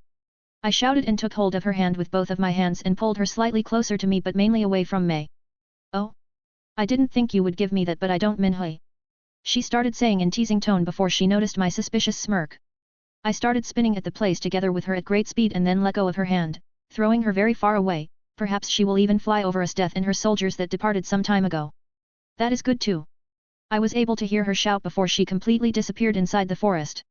Geez, she is an annoying one. I muttered while scratching my head with a slightly irritated expression. Hehe, that's pretty normal. What about me? Mei chuckled and then asked me with expecting shining eyes. Hey. I turned at her with a confused expression. You gave Suzuka parting gift so what about me? You must be fair. She said with a strict expression while pointing at me with her index finger. Sigh, what am I to give you? You already ate my cookies so I would say it's fair enough already. Alright, here you go. I said after a while of thinking and started ruffling through her hair, totally messing up her bangs. Hey! What are you doing? She shrieked, trying to recover her previous hairstyle but there was still a satisfied smile on her face. You should go back. I replied with a small smile. Humph. Alright, see you, later she said and quickly followed after Suzuka. After Mei finally left, I was able to start my purification plan. I started burning all dead bodies on the battlefield and by the end. Energy, 280/1125. 0,2 BXP for burning your enemy x1600. Special class Fire Monarch, LV9, 18 Cha, 16 Int, 12 Const, 6 STR, 1384/2560. Why such a small amount? Is it because I didn't kill them myself? I also remember that they were mostly looted so it could also be the reason. When I burned the weapon used by those men named Adol and Ken, they gave me pretty good experience points, most likely due to good quality material. Anyway, my energy is really low and even I am starting to feel exhaustion. Usually, it never took energy when burning corpses but I guess on such a large scale it's different. I decided to sit down on the near small boulder and rest a bit but I wasn't only resting. I was also waiting for someone. After more than 5 minutes. Energy, 353/1125. Two masked figures suddenly jumped in front of the boulder I was sitting on. Just the two of you? I guess your leader kinda hates me now, I said with a small smile. Hi, Akashi. Taiko exclaimed and started waving at me. Hi, Taiko. Long time no see if you don't count that encounter, just by looking at you, I can see that you have improved a lot. I returned the greeting with a genuine smile. Barbara. I directed my gaze at the other person and nodded at her. Thank you for not creating any bigger conflict back then, Akashi. She said in a grateful tone and also nodded her head. No need to thank me. I owed you that much. I said with a smirk. Wait, you don't mean Barbara noticed the true meaning inside my words. Well, your leader's life is pretty valuable, isn't it? But I happen to be in need of something so I might take just that as repayment instead of the favor I owe you. I said with a sly smile while resting my chin on my hands. Haha, you are really interesting, not only you are strong but you are also so smart at such a young age. I don't mind at all, please, speak your mind. Barbara observed me in silence and the serious atmosphere appeared around us before she started laughing aloud, completely erasing the serious atmosphere. I knew you would understand me. I would have asked for those danger beasts but I am aware that it's something you can't give me personally. As a clan, you should have some secret prescriptions for a healthy mixture of herbs or other things as fruits or even blood of danger beasts. I said with a smile and when Barbara heard my words she immediately fell into silence. You really know a lot, I wonder how you are aware of it. She asked with a tired tone. I was never aware of it, I had just guessed, but even if you told me that you have nothing, it would be hard for me to believe you after you have given me a few vials of that liquid that can heal wounds almost instantly. I replied with a calm smile. I guess it wasn't that hard to guess, but I must warn you, the materials are quite expensive and they don't really strengthen your physical body. Of course, after a while of using them, you will notice some significant changes, but it will take a lot of time and money. They are more suitable for soothing one's mind and spirit. Some of them also improve health, and extended usage can apparently lead to a longer lifespan, but don't get your hopes too high. She resigned and completely explained what they have in store. Although he said that he wants this as a payment for not killing Maride, but just the fact that I will go along with his whim will make him at least slightly grateful or make him have a better opinion of us. And I really want to keep someone so young yet so strong close to our clan. That move he used to erase more than 500 people, even I would have a problem evading that large-scale attack. Barbara thought with her own sly smile behind the mask. That sounds good enough, you are really helpful. I said with a grateful smile, but I was able to see through Barbara's intentions. However, I don't mind it as long as they are useful. I can write a few main ingredients on the paper here, but I will have to return back to the clan to actually send you the process of making those medicines and everything else. But those prescriptions are really valuable, so I will also have to talk with the leader, but there shouldn't be any problem. Barbara said to highlight how valuable those prescriptions are to her clan, and I couldn't help but smile seeing her intentions. She then took out a piece of paper and quickly wrote something on it before giving it to me. When I had the paper in my hand and looked over it, I was slightly surprised to see honey as one of the many main ingredients. Ugh, honey is extremely expensive in this world, but she indeed said that it will be expensive. Thank you for this, I will be awaiting the rest once I return to the capital. I said with a grateful nod and smile. Akashi. Taiko, who was quiet the entire time, called out to me once I have jumped down from the boulder, intending to leave. I am sorry, Taiko, we can't have our spar right now, but I believe that you would have given me much greater challenge than the entire army I was facing against. Never stop improving yourself even if you will think that you hit your peak. I said with an apologetic smile because I knew what she wanted, and then gave her a small advice with a genuine smile. Well, it was more like a cheer than advice, but guessing from how firmly she nodded her head, she gratefully accepted it. See you later. We said our goodbyes and parted ways. With these prescriptions, I will be able to make Kurome even stronger, and probably even myself. I will have to try it out to be sure if it will work on me too. 45:45 Smithing. Orberg clan's hideout. Barbara, what did that man want? Mara asked with an irritated expression, sitting on the couch while hugging Gilberta out of frustration. Well, he wants our secret prescriptions, Barbara answered with a forced smile. What? And you agreed? Mara immediately stood up from her seat and exclaimed with a shocked expression. Yes, I did. You have seen for yourself what he is capable of at such a young age. Plus he wanted to use my favor for not killing you, so I had to compromise with him. Barbara said with a slightly annoyed tone. He just caught me off guard, nothing more. Sigh, but I understand, do as you wish, just always inform me of what you are about to give him. Mara muttered with an annoyed expression before releasing a defeated sigh and sitting back on her seat. Akashi's POV. Class, Warrior, LV8, 12 STR, 7 Const, 2 Agi, 1 Cha, 311/1280 XP. Special Class, Fire Monarch, LV9, 18 Cha, 16 Int, 12 Const, 6 STR, 1397/2560.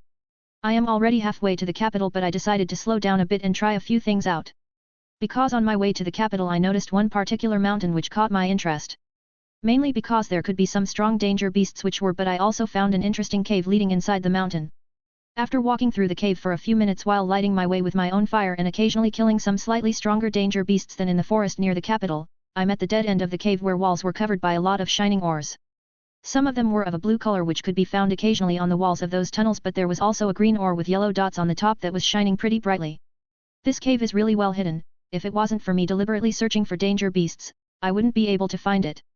I don't have any backpacks to carry so much ore back with me, and I don't even know how valuable it is, so there is only one thing remaining to do. I thought and went outside of the cave to gather some wood and also skin those stronger danger beasts roaming on the mountain. When I was finally done with everything, I took everything I could carry and went back inside the cave. I set up a little campfire so I didn't have to actively use my flames. Let's try out a little experiment. I dug 2 small holes inside the ground and put the green ore into one and the blue ore into another.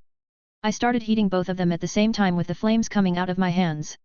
I have never seen such metals and I have no idea how many impurities they have inside, but I should learn at least something by melting both of them at the same time. After around 1 minute passed by, the blue ore was already melted. However, the green one has yet to start melting, which slightly surprised me.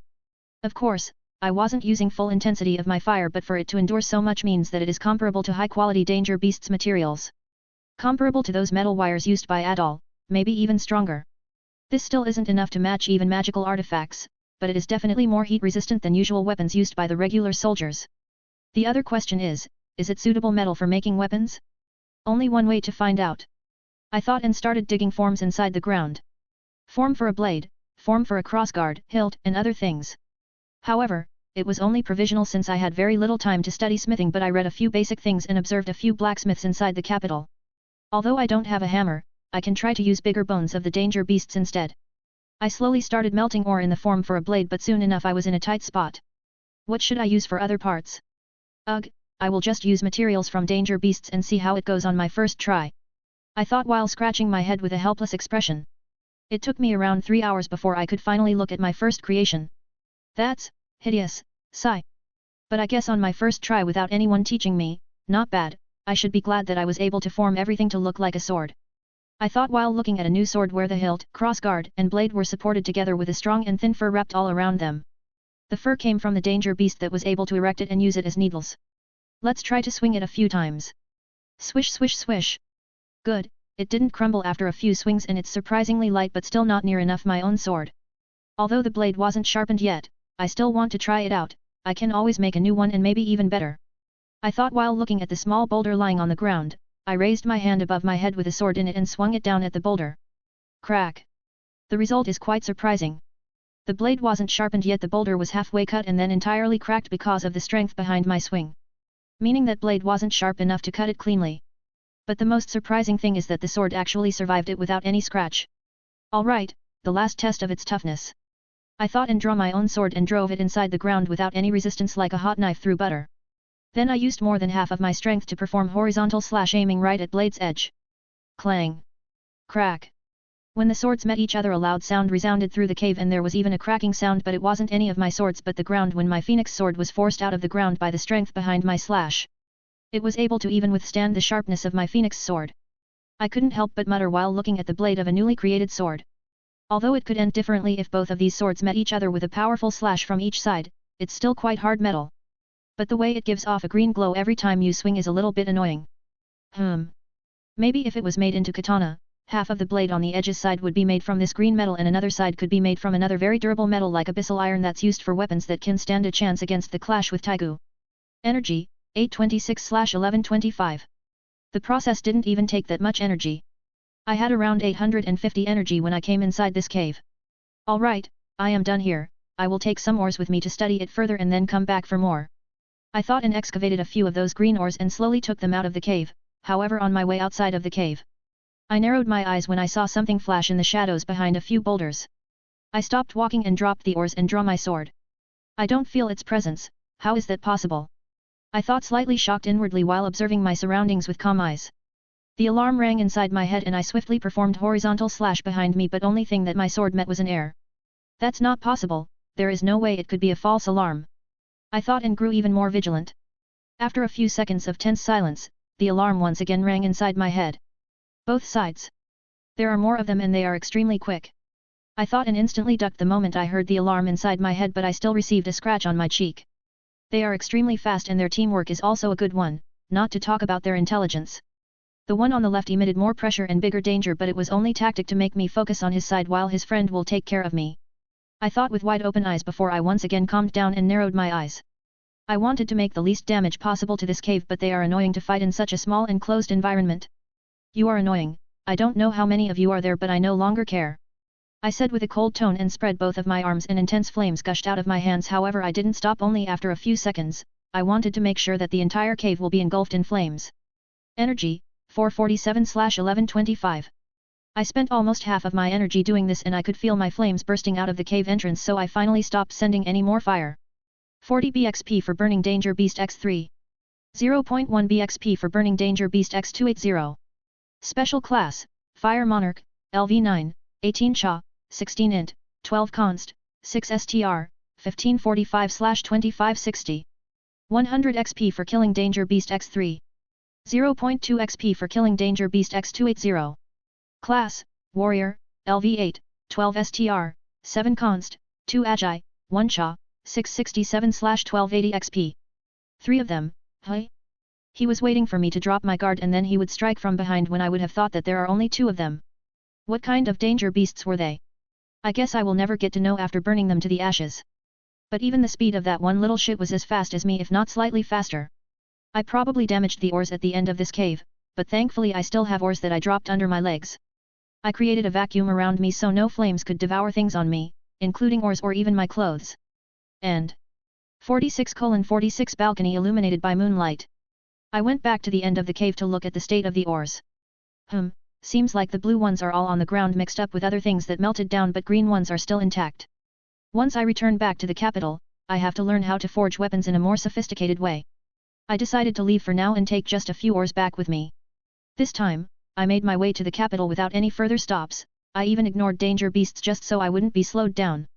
Of course, if I found some exceptionally strong danger beast, I wouldn't decline the meal, but since all I have met were weak ones, there was no need to bother with them. I was able to arrive at the capital's gate at dead of night. The gate was illuminated by lights and a few guards were guarding it while nodding off. Hey! Hey, you there, stop! One of the guards, who was swaying from side to side, only his spear was supporting his balance, shouted at me and pointed at me with his spear that was earlier stuck in the ground. I didn't say anything and just stopped walking while looking at them with a tired expression. Go search his backpack and ask for his identity. One of the guards ordered to his colleague. They were pretty loud and I noticed that a few other soldiers who were resting on the side, leaning against the wall, finally woke up and looked around with sleepy expressions. Wait. Is that you, Lord Phoenix? One of the soldiers noticed me and after a while of focusing his sight at me, he finally shouted at the guards before turning to me with a respectful and maybe slightly fearful expression. I see, they are from our expedition. Yes, can I go in without being searched? I am pretty tired. I replied and said with a tired tone. Alright, you can go in, sorry for wasting your time. One of the guards looked back at the soldiers waiting for me and then back at me before bowing down to me. It's alright, at least you do your job, but I recommend not to stab your spear's head into the ground, use the other end to support your balance if you need to doze off a bit. I waved my hand that it's alright and then teased him about what he was doing a few minutes before he spotted me. Haha. You must jest, I wouldn't dare to doze off on my duty. Guard released an awkward laugh and then said with a forced smile while adjusting his helmet. Yeah, good luck. I said and entered the city and the soldiers who were waiting for me followed right after me. What are you doing here? I asked them with a slightly confused expression. Commander Esteth wanted us to relay you a message and also escort you back to your home. One of them replied, and when he mentioned word escort he staggered a bit. Gulp. All of them looked extremely nervous as they were walking behind me. Bulletin. I abruptly turned around and shouted at them while making my entire figure be illuminated by a small flame I created on my palm. Two of them took step back with slightly afraid expressions. Eek! And the last one exclaimed and quickly hid behind his colleague. PFFF. Nice escort, haha. Both of them glared at the last one who was scared the most. Tell me the message, you don't need to escort me, I have been living in this city for many years. I made the flame disappear and then said to them with a stoic face. Alright, Commander Esteth wants to meet up with you, Lord Phoenix, next morning at training grounds to discuss something. Apparently, it is an extremely important matter. Please be safe on your way back. One of them said, and then they all bowed to me before walking away. Was her intention to discover where I live? But that shouldn't be any problem now that she knows my full name. Strange. Anyway, I will have to meet with her the next morning, but for now, I should just go back to my room and my bed. I thought and then made my way towards our part of the city, and when I arrived near our mansion I immediately noticed guards diligently standing in front of the gate, observing the surroundings with stern looks on their faces. They are completely different from Capital's usual guards. I thought with a small smile while observing them from the shadows. I moved in the shadows and jumped over the numerous meters high fences. There aren't many guards here, but no one knows about this fact, but our maids are also highly trained warriors. All of them are much stronger than usual soldiers. I carefully circulated around the entire mansion to find a good spot to sneak in until I noticed a figure of someone I knew very well standing on the balcony, staring longingly at the moon. What is she doing? I thought with furrowed brows while looking at Ichika standing there all alone, wearing only her black nightgown. Let's surprise her, she seems to be spacing out. I decided to give her a small surprise, so I started slowly and discreetly climbing up. After I climbed up at the roof of our mansion, I quietly descended on the balcony right behind Ichika, who had absolutely no idea about my presence. It's even easier to hide your presence when you don't mean any harm to that person, but she must be spacing out really hard if she can't notice me so close to her. Hehe, your back is wide open, Ichika. I quickly wrapped my left hand around her right under her chest and put my palm near her neck, acting as if it was a dagger. She immediately woke up and tried to hit me into my nose with the back of her head, but I dodged and held her even firmly, not letting her attack me anymore. How could have I spaced so much to let someone sneak up behind me? But, this kind of warmth is somehow familiar. Ichika was surprised that Akashi dodged her sudden attack without any motion before it happened, but she stopped struggling for a while when she sensed familiar warmth coming out of Akashi's hand wrapped around her body. Isn't your guard too lax for a bodyguard, Miss Ichika? And what kind of welcome was that? Did you want to break my nose as a welcome? I said with a teasing tone and a small smile on my face while forcing her head to turn at me. Why, young lord? Ichika's eyes widened when she saw my face being illuminated by the moonlight, and even tears started to slowly pour down. Yes, that's me. I let go of her and took one step back to spread my arms and to fully show myself to her. Young lord! She exclaimed with wet eyes and jumped on me, tightly hugging me and pressing her breasts against me. I didn't expect such a reaction. Was she that worried? But she looked completely fine when I left. On the other hand, Kurome was quite sad. Did she perhaps just act like she wasn't worried, trying to set a good example for Kurome? I thought with a slightly surprised expression. Yeah, I am back. Don't you have any confidence in me? I returned the hug, and only when I put my hands around her, she stopped putting so much strength to her hug. Haha, I know how strong young lord is, but the battlefield is a chaotic place and anything can happen there, not to mention that Taiko user could have been there too. It is said that once two Taiko users meet each other in battle, only one can leave alive, and sometimes even both will perish. It was hard to recognize if she was laughing or crying, maybe both at the same time. One thing was definite, she was crying because she was relieved and happy to see me. I wanted to follow young lord, but I was aware that I would be discovered by young lord's abnormal awareness. And when I calmed down, I also recalled that I have to look after Kurome-chan and talk to her about the thing that happened in the warehouse. Then I realized that young lord would be extremely displeased with my performance if I decided to follow and abandon my duties regarding Kurome. She started explaining, and amidst of her explanation, she was starting to calm down. I would have never thought that it would be like this to such an extent. This goes beyond her duties as a bodyguard to care about me like that. It's the truth that we spent with each other numerous years while being most of the day together. After seeing her reaction, hearing her rapidly beating heart, feeling her shaky hands, feeling her tears slowly wetting my clothes, I can finally say it for sure. Ichika is definitely between those people I must definitely protect. This interaction reminded me of that fact. I need to start training even Ichika, or she won't be able to keep up with me, and then even Kurome will overcome her. You have done well, Ichika. You should go rest for now. I said with a genuine smile while gently patting her head. Yes, suddenly I am feeling quite tired. She let go of me and took one step back while wiping away her tears together with flushed cheeks and a big smile. Let me help you, I said, and without waiting for her response, I took her into a princess carry while looking at the enormous moon in the sky with a small smile. Wah! Young lord! She didn't protest, but she looked at me with a confused expression. Look at this beautiful moon for the last time, after that I will carry you to your bed. I glanced at Ichika while saying this with a smile before returning my gaze at the moon.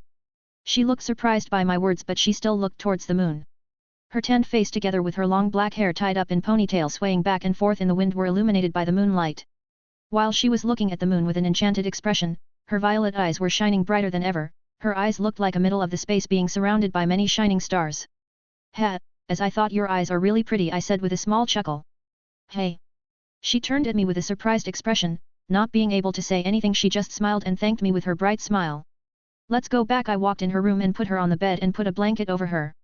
Then I went back towards the balcony to close the doors and put curtains down to block any light from coming to her room. While I was doing that, young lord is really charming. He would be able to charm any girl with his looks and gentle disposition.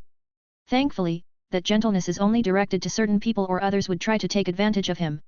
I am glad that he can be ruthless while also kind. These kinds of people are rarest in this world. Ichika thought while holding her blanket over half of her face to hide her blushing cheeks. When I was done, I made my way toward the door leading to the hallway inside the mansion. Young lord! Ichika called out to me while hiding half of her face with her blanket. I put my hand on the handle of the door and then turned at her with a smile and waited for her to continue. Thank you, for everything. She said after a little pause. No need to do that, you can always depend on me. Good night, Ichika, may you have only beautiful dreams. I said with a small smile and then quietly left her room through the door. Thankfully my room is very close to Ichika's, or I would have to sneak around many maids still working, but in truth, they are just guarding the mansion. When I got into my room, I immediately noticed that Kurome's bed was empty. I looked around with a confused expression and then I finally understood. She is sleeping on my bed. Should I wake her up and greet her or? Zzz, nii-sama, Nei-san, Kurome was muttering in her sleep while she was sleeping in the curled up position, looking like a little kitten. The blanket wasn't covering her at all and it was visible that she was wearing only her underwear. What kind of sleep do you need to have to completely kick away the blanket? Anyway, I should not wake her up, I will wait until the morning and give her a different form of surprise. I took off my military uniform and got into my bed right next to her and covered her with my blanket. I guess she will serve as an alarm if she will wake up earlier than me, het. I thought with a smile and closed my eyes. 47:47 Ayenda. The next morning. I slowly opened my eyes once I felt sun rays piercing through the windows of my room right into my eyes. Ugh, I groaned since I have slept only for a few hours, not to mention that I always tend to oversleep, so this is really unusual situation even for me.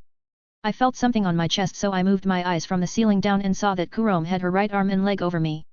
I thought that she would be the one waking me up and not the other way around, not to mention this weird position. Whatever, I need to catch up on my sleep. I moved my face away from sun rays and once again closed my eyes. After a few hours. Hi Nii ma. I was suddenly woken up by someone's shout, so I slowly opened my eyes and Kin Kurom sitting in the cross-legged position on my bed right next to me while looking at me with a shocked expression. Oh. Good morning, Kurom-chan, I said with a teasing smile but acted as if nothing was wrong. Akashi Nii-sama. You are back. Kurom exclaimed with a happy expression and jumped on me, wrapping her arms around my neck. What? Was waiting for me for a few days such torture? I jokingly asked with a smirk. Why yes, Ichika Oni-chan was really sad, so when I confronted her about it, she said that there is a chance that you will face some difficulties, so I started worrying too. She replied with a slightly sad expression. Have more confidence in me. How was your training those few past days when I was gone? I told her and ruffled her hair and then asked her without stopping messing with her hair. It was all good, but I have made a big mistake during that mission with the warehouse. She answered with a bright smile before downcast expression appeared on her face. Ichika didn't tell her that I already know about her mistake? So be it. No need to tell me, if you have realized it then everything is alright, plus you can also trust Ichika and not just me. I stopped her from saying any more with my hand and then said with a small smile. We continued talking for a while before she finally calmed down her excitement. I got up from my bed and dressed up in my usual clothes. Ichika, can you give this paper to my father? There is important information together with a few things that I require. I said and put my hand up with the paper in grasp. Yes, young lord. Ichika's cheerful voice resounded right next to me as she took the paper from my hand and slowly left the room. Kurom, I need to go somewhere, do you want to go with me? I asked Kurom, who was studying at the desk while I was hiding the ores I found in that cave. Oh. Are we going out? She snapped her head at me with a wide happy smile. We can stop at the bakery and buy some cookies on our way back. I said with a small smile while getting ready to leave. That's not it. She puffed out her cheeks when she heard my teasing. We made our way towards the palace. Whoa, it looks big from the distance but it looks more enormous from up close. Kurom exclaimed while observing the entire palace area with open mouth. Let's go, we need to meet up with someone and then we can go back. I smiled at her current expression and resumed walking. The guards at the gate instantly spotted us, however instead of stopping us, they bowed to us, or more like to me. Looks like the information already spread among the palace guards and higher ups. I thought while glancing at the guards we just walked past by. I had no idea where to find us death, so I simply went towards the same room where the meeting was held. When I arrived, I could already hear two women talking to each other inside the room. One voice belongs to Esteth, but who is that second woman who is talking to Esteth on equal standing? Only one way to find out. Knock knock. I knocked 2 times and after they stopped talking, I opened the door and walked in before closing it behind me and Kurom once again. Akashi. Esteth smiled at me before she looked at Kurom with a slightly curious expression. The other woman was just quietly observing me while I nodded at Esteth. Short silver hair with a long braided low ponytail, purple eyes. Black suit with a silver belt and small skirt ending in the middle of her thighs. Hi. I have heard that you helped my new colleague not so long ago and apparently you are extremely strong for your age. My name is Nayinda, one of the generals of the empire, nice to meet you. The woman moved closer to me and Kurom's eyes narrowed a bit while keeping her hand on her katana's hilt. The woman who introduced herself as Nayinda didn't mind Kurom's act and completely ignored her. She extended her hand to me. You most likely already know my name from Esteth, but I am Akashi, nice to meet you too. I replied and accepted the handshake. She applied a bit of strength to her grip, so I simply followed her, which made a smile appear on her face. She said, a new colleague, hey? So does that make Esteth one of the generals? Anyway, who is your overly protective friend, perhaps your girlfriend, haha. Nayinda let go of my hand and asked with a teasing tone. Kurom didn't mind her comment and just stood next to me and from time to time screeched at people approaching me too close like a cat. It was kind of funny seeing Kurom act like that. However, Even if she didn't mind it and her expression didn't change a bit, her cheeks still became slightly red. Haha, Nayenda laughed after seeing this. Her name is Kurom and she is, new bodyguard in training. I introduced Kurom to Esteth and Nayenda and she nodded her head at both of them. I see, nice to meet you, Kurom. However, if she is still a new bodyguard and still in training then why is she here with you? Nayenda asked with a sly smile. I think she doesn't mean any harm but what should I say? I can't say that she is my sister because she doesn't resemble me in anything.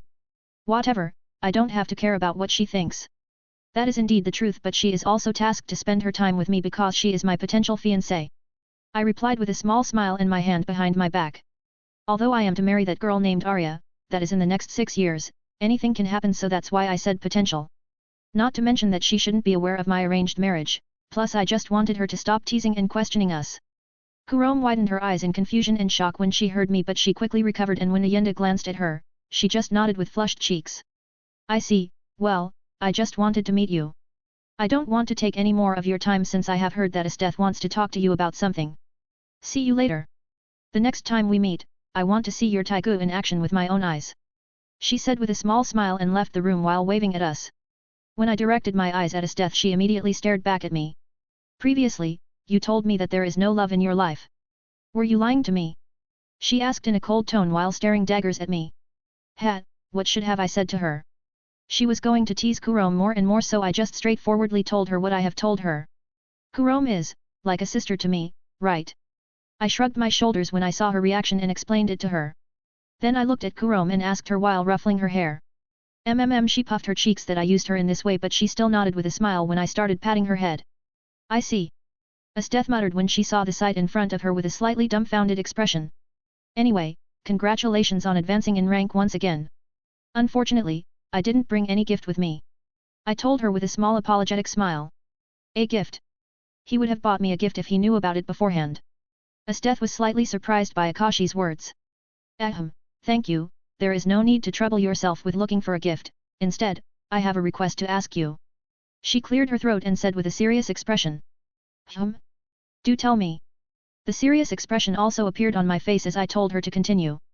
Well, since I have been promoted, I have the right to choose Taigu from the Empire's secret treasure vault. I would like you to be there at that time when I choose one. It's around 1 month from now on. She explained with a serious expression. That's it. I thought and wanted to look at her with a weird expression. I don't mind, as long as I won't have to meet with the Emperor. I am bad with royalty, I hope you can understand that. I explained with hidden meaning and judging from Esteth's expression, she probably recalled our meeting with that woman named Mira. And don't forget, I am absolute. Esteth recalled Akashi's words and immediately understood why he doesn't want to meet Emperor. She herself doesn't care about politics and just until a few days ago, the Empire was just her new hunting grounds, nothing more. But after the talk she had with Akashi, she is starting to slowly look for more meanings and reasons why to become stronger and live life without any regrets. She is slowly starting to perceive the world itself rather than looking at the world only as hunting grounds. Don't worry, only one required to come with me is the Prime Minister. She explained with a small smile. Alright, then I will attend your ceremony to choose a suitable Taigu for yourself. If that's all, we will be going back, we still have something to attend. I replied and nodded with a smile and got ready to leave together with Kurom. Ah yes, that's all, have a nice day, Akashi, and you too, Kurom. Esteth extended her hand to me as if she wanted to say more but when I turned at her with a confused expression she said that it's all she wanted to say. Have a nice day, too. I said with a smile and waved at her before leaving the room, but even Kurom waved a little at Esteth before we left the room. Now, the prescriptions from Barbara should arrive in 1 week so I can start gathering the main ingredients so I will be more ready once it arrives. I also need to observe the blacksmiths at their work, I guess this month will be very busy for me. I also plan to create a new underground faction in the capital. Only the poor would be part of it and they would serve as my spies, this way I would have the entire city covered and no rumors would get past me. Of course, I would need someone capable and loyal to be the leader and he would be the only one connected to me. 48:48 upgrade for special class? After we left the palace, we made a quick stop at the bakery near the shopping district to buy some cookies. Then we returned home and Kurom started her daily training while I went back to my room just to discover numerous books lying on my desk. Nice, looks like father already took care of what I have asked from him. I thought and went to sit down and look through all the books on my desk. After 3 days spent being locked up inside the room, reading books. Yawn finally done. I hate books. I muttered when I closed the last book and started stretching my arms. You have done well, young master. Aiko, who was standing next to my chair, immediately praised me and poured me a tea into my teacup with a bright smile on her face. You don't need to praise me for something like that, it's only embarrassing. Thank you, Aiko. You have been here with me for the past few days from the early morning till the late at night, you should get some rest. I thanked her for tea and suggested her to rest a bit. No need, young master. Observing you is never tiring or boring. Plus, if you would no longer require my services, I would be without a job. She said with a smile, but it felt more like she was begging me. I only want you to take 1 or a few days off, you won't lose your job. Sigh. Alright, for the rest of the month, I will dedicate myself to practical blacksmithing. I already know a lot of theory, but I also need to practice. I guess I won't have any time to go hunt any danger beasts until Asthetha's ceremony to select her Taigu. Aiko, I will be going out for a few next days in a row and I will come back quite late too. I said with a smile as I stood up from my seat. Oh? Understood. I will inform your father and mother. Aiko seemed a bit disappointed, but in the end, she nodded her head with a smile. Alright, the prescriptions from Barbara already arrived and I let Ichika take care of everything. I told her to not buy anything on big scales, we need to be as discreet as possible. Plus it's something I will be using only for myself, Ichika, Kurome, my parents, and that should be all for now. When I will have a stable income of money I will start using it also on our other loyal guards, but not now, I will have a problem sustaining it only for 5 people, not to mention more than 20. I disguised myself in some rags and went to the different part of the city just to make sure no one recognizes me. I also used coal to make my face a bit dirty. Hey mister, don't you need any helper? I asked with a little forced smile. Clang clang. Hey? Piss off kid, I am indeed in need of helper, but I don't want just hands to help around. I need someone who knows a few things about blacksmithing.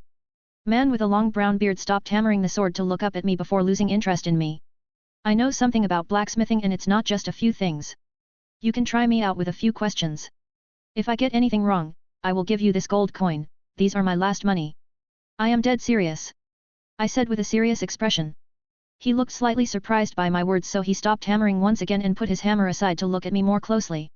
He looked at the golden coin in my hand and immediately gestured me to hide it away. Are you nuts, kid? Don't go taking out money like it's nothing. And what you are doing is pretty stupid, I could just trick you and take your money. He whispered to me while looking around and then shook his head. I have a good eye when it comes to someone in need of help. You would rather take capable helper instead of 1 gold coin, isn't that right? I said with a silly smile. Haha, you are really nuts, but you have guts, I have to give it to you. I am indeed in big need of help, I have a contract with a few Empire's soldiers, but I am not capable enough to make it in time all alone. You are really interesting kid, and you also look hardworking, so I will give you just a few easy questions. He laughed aloud and stopped whispering, he explained the situation with a forced smile. I nodded my head with a determined expression. Kid, tell me what is slag? Leftovers from the smelting process. I instantly responded. Good. Now, tell me, what would you do if I told you to quench something? He nodded his head with closed eyes and then asked another question. I would rapidly cool it in some kind of liquid, depending on what. I responded while staring at him with strong eyes. Good, at least you aren't a complete idiot, and since you look interesting and confident, I can accept you as my helper. Do you need a place to sleep or do you already have a place to stay? He said with an appreciative nod and then asked with a small smile. Yes, I have place to stay at. I replied with a grateful nod and smile. We started discussing my pay and other things until we spent more than 1 hour of talking. When he noticed how long we were talking, he wanted to pluck out all of his hair, but unfortunately, he was already bald and the only thing he could pluck out was his beard. And like that, I started helping that man every day in his shop. Jack, can you sharpen that sword for me?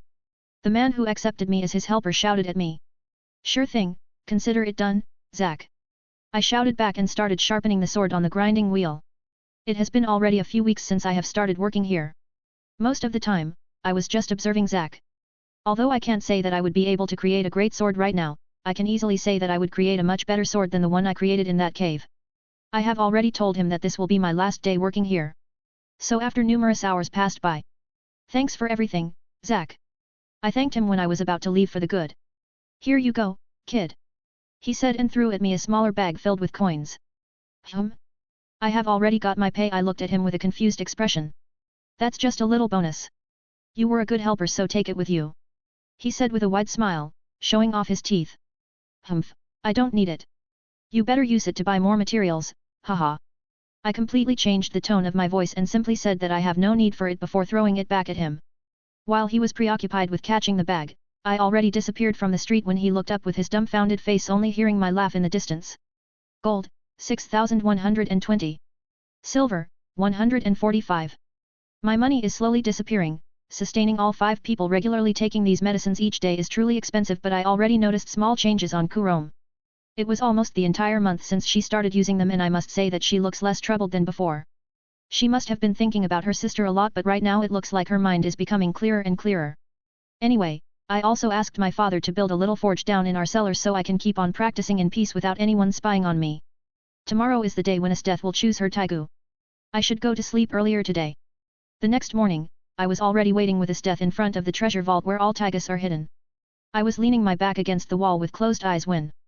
Ho ho, you are earlier here. Esteth and. You must be Akashi of Phoenix House, right? It's nice to finally meet you, haha. I am the Prime Minister Honest. Honest, the current Prime Minister said without extending his hand since his hands were full of food. I abruptly opened my eyes and glared at him before smiling a little. We aren't earlier, you are just late, you stupid pig. It seems that my reputation precedes me. It's nice to meet you too, Prime Minister Honest. I replied with a polite smile but didn't stop leaning against the wall, which would look extremely offending if it wasn't for my background. Prime Minister. Esteth nodded at Honest. Ho ho, let's not keep you waiting any longer, shall we? He said and opened the vault by dropping a drop of blood on the small altar standing next to the doors leading to the vault. Creak creak. Thick metal doors slowly opened in front of us and revealed an enormous room with a lot of weapons being restricted in chains, but one could still easily touch them. However, taking them away was impossible. All 3 of us walked in and Esteth started looking around, trying to feel attraction towards any weapon, but to her disappointment. Even after 5 minutes of walking around the enormous room, looking at many different weapons, she looked disappointed. Until she directed her gaze at the middle of the room. I noticed that it was the first time she looked somewhere so attentively, so I decided to follow her gaze and noticed the transparent container being wrapped around by the chains. All of that was done just to seal inside a small urn. This looks similar to the goblet I found back in my old world. But I can feel that it's not as strong as what I have found. I want that one. Esteth said with a determined face while pointing at the container. If it is her, she might be able to tame it. But if not, there is still that kid who is said to be quite strong. Although I don't know where he has got that fire-type Taigu, he can stop her in case she loses it. Honest thought when he saw what Esteth wanted. Alright, I will open it for you. Honest said and removed the chains and carefully opened the container. This is the Demon's Extract, an elemental type Taigu that gives its user the ability to manipulate ice. The amount of blood you drink will determine how strong it will be. Honest explained and slowly handed the urn with black blood within it to Esteth. I will go out of the vault since I am not allowed to eat inside by the Emperor's orders. Shout at me once you are done. He said with a small smile and then went toward the doors. What the fuck are you talking about? Weren't you eating just when we walked in? He probably thinks that Esteth won't be able to tame it. What a coward. However, I must say that it slightly attracts me, but I am not sure if it would give me any benefit. After all, I can feel that what I have consumed was of much higher purity and density. It was definitely something much stronger. The more I consume, the stronger I will get. Esteth ignored Honest's absence and muttered while looking at the black blood with an absent-minded expression. Maybe if I will consume it entirely, I will be able to perform the similar things to what Akashi has done. Esteth thought and started gulping down all of the blood. Is she crazy? She truly doesn't fear anything. I thought with a small smirk while glancing at her. I noticed that she was easily devouring it until the time for the last swallow. She opened her eyes wide in shock and it looked as if she was unable to swallow the remaining drops of blood in her mouth. Are you okay? Even I was confused after seeing this. It didn't look like she was in pain or anything, but she simply couldn't swallow. Spit it out. I said with a slightly confused expression, but she shook her head. However, it wasn't her playing stubborn but more like she couldn't spit it out either. What the hell is going on? I understand the fact that she can't swallow the rest, but why can't she spit it out? I was totally confused by this situation. Suddenly, Esteth caught her head with both of her hands as if she had headache, which I was already expecting that, but her expression didn't say that she was having a headache, more like she was confused by something. After a few seconds, she stopped holding her head and snapped her head at me. I frowned when I saw that, but I waited for her to do what she wants. She suddenly put her hands on my cheeks and I finally realized what she was trying to do. Is she trying to give it to me? It looks like her only remaining plan since she is completely helpless right now. That small amount of blood won't cause me anything, not so mention that I can even evaporate it if it will cause me any problems. Her hands are extremely cold. If it wasn't for my affinity with fire, just her touch would hurt me. Anyway, I should help her with this small thing. I might even gain something good or I won't gain anything. Either way, I won't lose anything. Esteth saw that I understood her intention and she brought her face closer to me and sealed our lips together. Both of us opened our mouths a little and I could feel extremely cold liquid pouring down in my throat, but it wasn't uncomfortably cold. After a small moment, our lips slowly parted ways, but they were still connected by our saliva. I quickly used my flame to get rid of it. Esteth breathed in and out very deeply. It seems that she was having a problem with breathing while the blood was stuck inside her mouth. Ding! Congratulations, you have unlocked the chance to upgrade your special class, Fire Monarch. Upgrade can be done only once your special class hits level 10. Hey? 49:49 5 years. Upgrade, hey? Anyway, that doesn't matter right now. How is Esteth doing? I thought and looked at her kneeling on the ground, catching her breath. Blue aura was slowly gathering around her and she suddenly firmly clenched her head and the aura around her suddenly went violent. The air in the room started to become colder, so I stepped in and released my own aura together with my fire attribute, which made blue and red aura clash together. My red aura slowly overpowered Esteth's blue aura. However, it didn't look like the end. She was still clenching her head. I slowly approached her and put my hand on her shoulder and slowly started to send warm energy towards her heart and brain. Her entire being was like ice, but I was able to wrap her heart and brain with my own energy, slowly warming it. When I wrapped her brain, she immediately stopped clenching her head and looked around with a confused expression, just to see me standing next to her. I nodded at her with a serious expression. She closed her eyes and started to truly tame the Taigu inside her. It took less than 1 minute before the blue aura around her burst all around the room away from her body and her body regained normal body temperature. After everything was done, she started unbuttoning the top of her uniform to look at her chest, which slightly confused me, but I realized that she must have some kind of reason. When she was done, her cleavage revealed a black tattoo on her chest. Well, mostly the black tattoo, the line closer to her heart was glowing in red color. Is that my doing?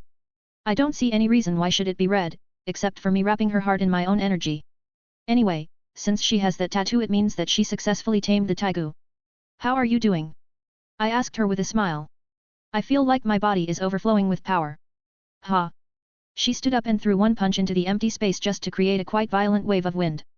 Judging just from this light punch, if I battled her right now, I would perhaps lose with only using my Yato special class, but then again, I also have cheats like absolute dominance and not to mention insatiable hunger from Yato special class, so it's hard to say who is stronger. But if I used everything, I believe that she wouldn't stand a chance. Of course, she is still not accustomed to her new strength. However, I find it quite interesting that elemental type Taigu also enhanced her physical strength. Maybe it is also my doing? It is hard to determine, but either way, it means that I have one more strong ally to recruit or strong opponent to fight with. I don't see any negative, hehe. I am glad to hear that. I said with a genuinely happy smile for her being stronger. Hehe. She also noticed the meaning behind my smile, so she returned the same smile while looking gratefully into my red eyes. Thank you very much, Akashi. Although I don't know what you have done, I can feel that I am much stronger than if I absorbed it without your help. Also thank you for helping me earlier and sorry about that kiss. She thanked me with a grateful expression while gripping her fist and then apologized with a slightly ashamed expression. I am pretty sure that I would be able to tame it without Akashi's help, but I feel much lighter and my mind is clearer, so it's a good thing that he decided to help me. Esteth thought with closed eyes and a grateful expression on her face. It's alright, why would I be here if I wouldn't even decide to help if I could? I shook my head to show that I don't mind it at all. You know, this tattoo appeared right after I successfully tamed the Taigu, but didn't you consume some of its blood too? Esteth muttered and then started checking me out, trying to find a similar tattoo on me, but when she found nothing, she seemed a bit disappointed. I guess it wasn't enough to cause, and I was interrupted by Esteth bringing her face closer to me while staring deeply into my eyes. What is it? I took one step back and asked her with a confused expression. Your eye, or more like your pupils, were they always so dark? They always seemed to have usual black color, but right now, it feels like I am staring into the abyss. She slowly explained what was bugging her before she backed away from me to think more about it. Anyway, we shouldn't talk here, let's go back. I said, and Esteth nodded her head with a thoughtful expression. Oh? You are finally back. It was starting to get cold here. Was it you, General Esteth? Honest looked slightly surprised to see us walking out of the room so quickly, however when he saw Esteth's new tattoo he immediately addressed her General Esteth with a happy smile. Yes, I am sorry for the inconvenience. She nodded her head with closed eyes. Well, if there is nothing more, I will be going out. Have a nice day, Esteth, Prime Minister Honest. I said and started slowly leaving while waving behind me. Have a nice day, Akashi. Esteth put her hands on her hips and said her goodbye with a genuine smile. I glanced behind me just to see that sight and I couldn't help but smile. Honest just on the other hand just waved at me while having problems carrying all the food only in his other hand alone. What a woman, she is ruthless, cold but she can also show her warm side. These types of women are either extremely poisonous or the best one can find. Judging from her devilish body, I would categorize her into the poisonous kind, But I can't judge just from that. Anyway, that kiss was kinda nice, too bad I am too young to actually enjoy it. It already felt weird as it is, but considering circumstances, we had no choice, or more like she had no choice. They are quite close, if I remember correctly. He is to be married to the noblewoman named Arya once he hits his 18th birthday, but now that I think about it, maybe it would be good to get these two freaks together. But on the other hand, there is no way I can bring up such matter in front of Esteth. Honest was slightly surprised when he saw the interaction between Akashi and Esteth. 5 years later, I was fighting enormous turtle-like danger beast and something that looked similar to a chimera. Roar! Both of them roared at us. There was also Ichika and Kurome standing next to me. I was already 17 years old and Kurome was approaching 15 years old. Thanks to the prescription handed to me by Barbara, she looked completely different, not exactly physically, but there are indeed big changes on her body too. One of the things is that the medicine that was supposed to improve her health and potentially expand her lifespan, instead of making her look younger or keeping her appearance, it made her develop faster. Right now she easily looks 16 years old, but not only physically, even her entire temperament is completely different when she is in the fight.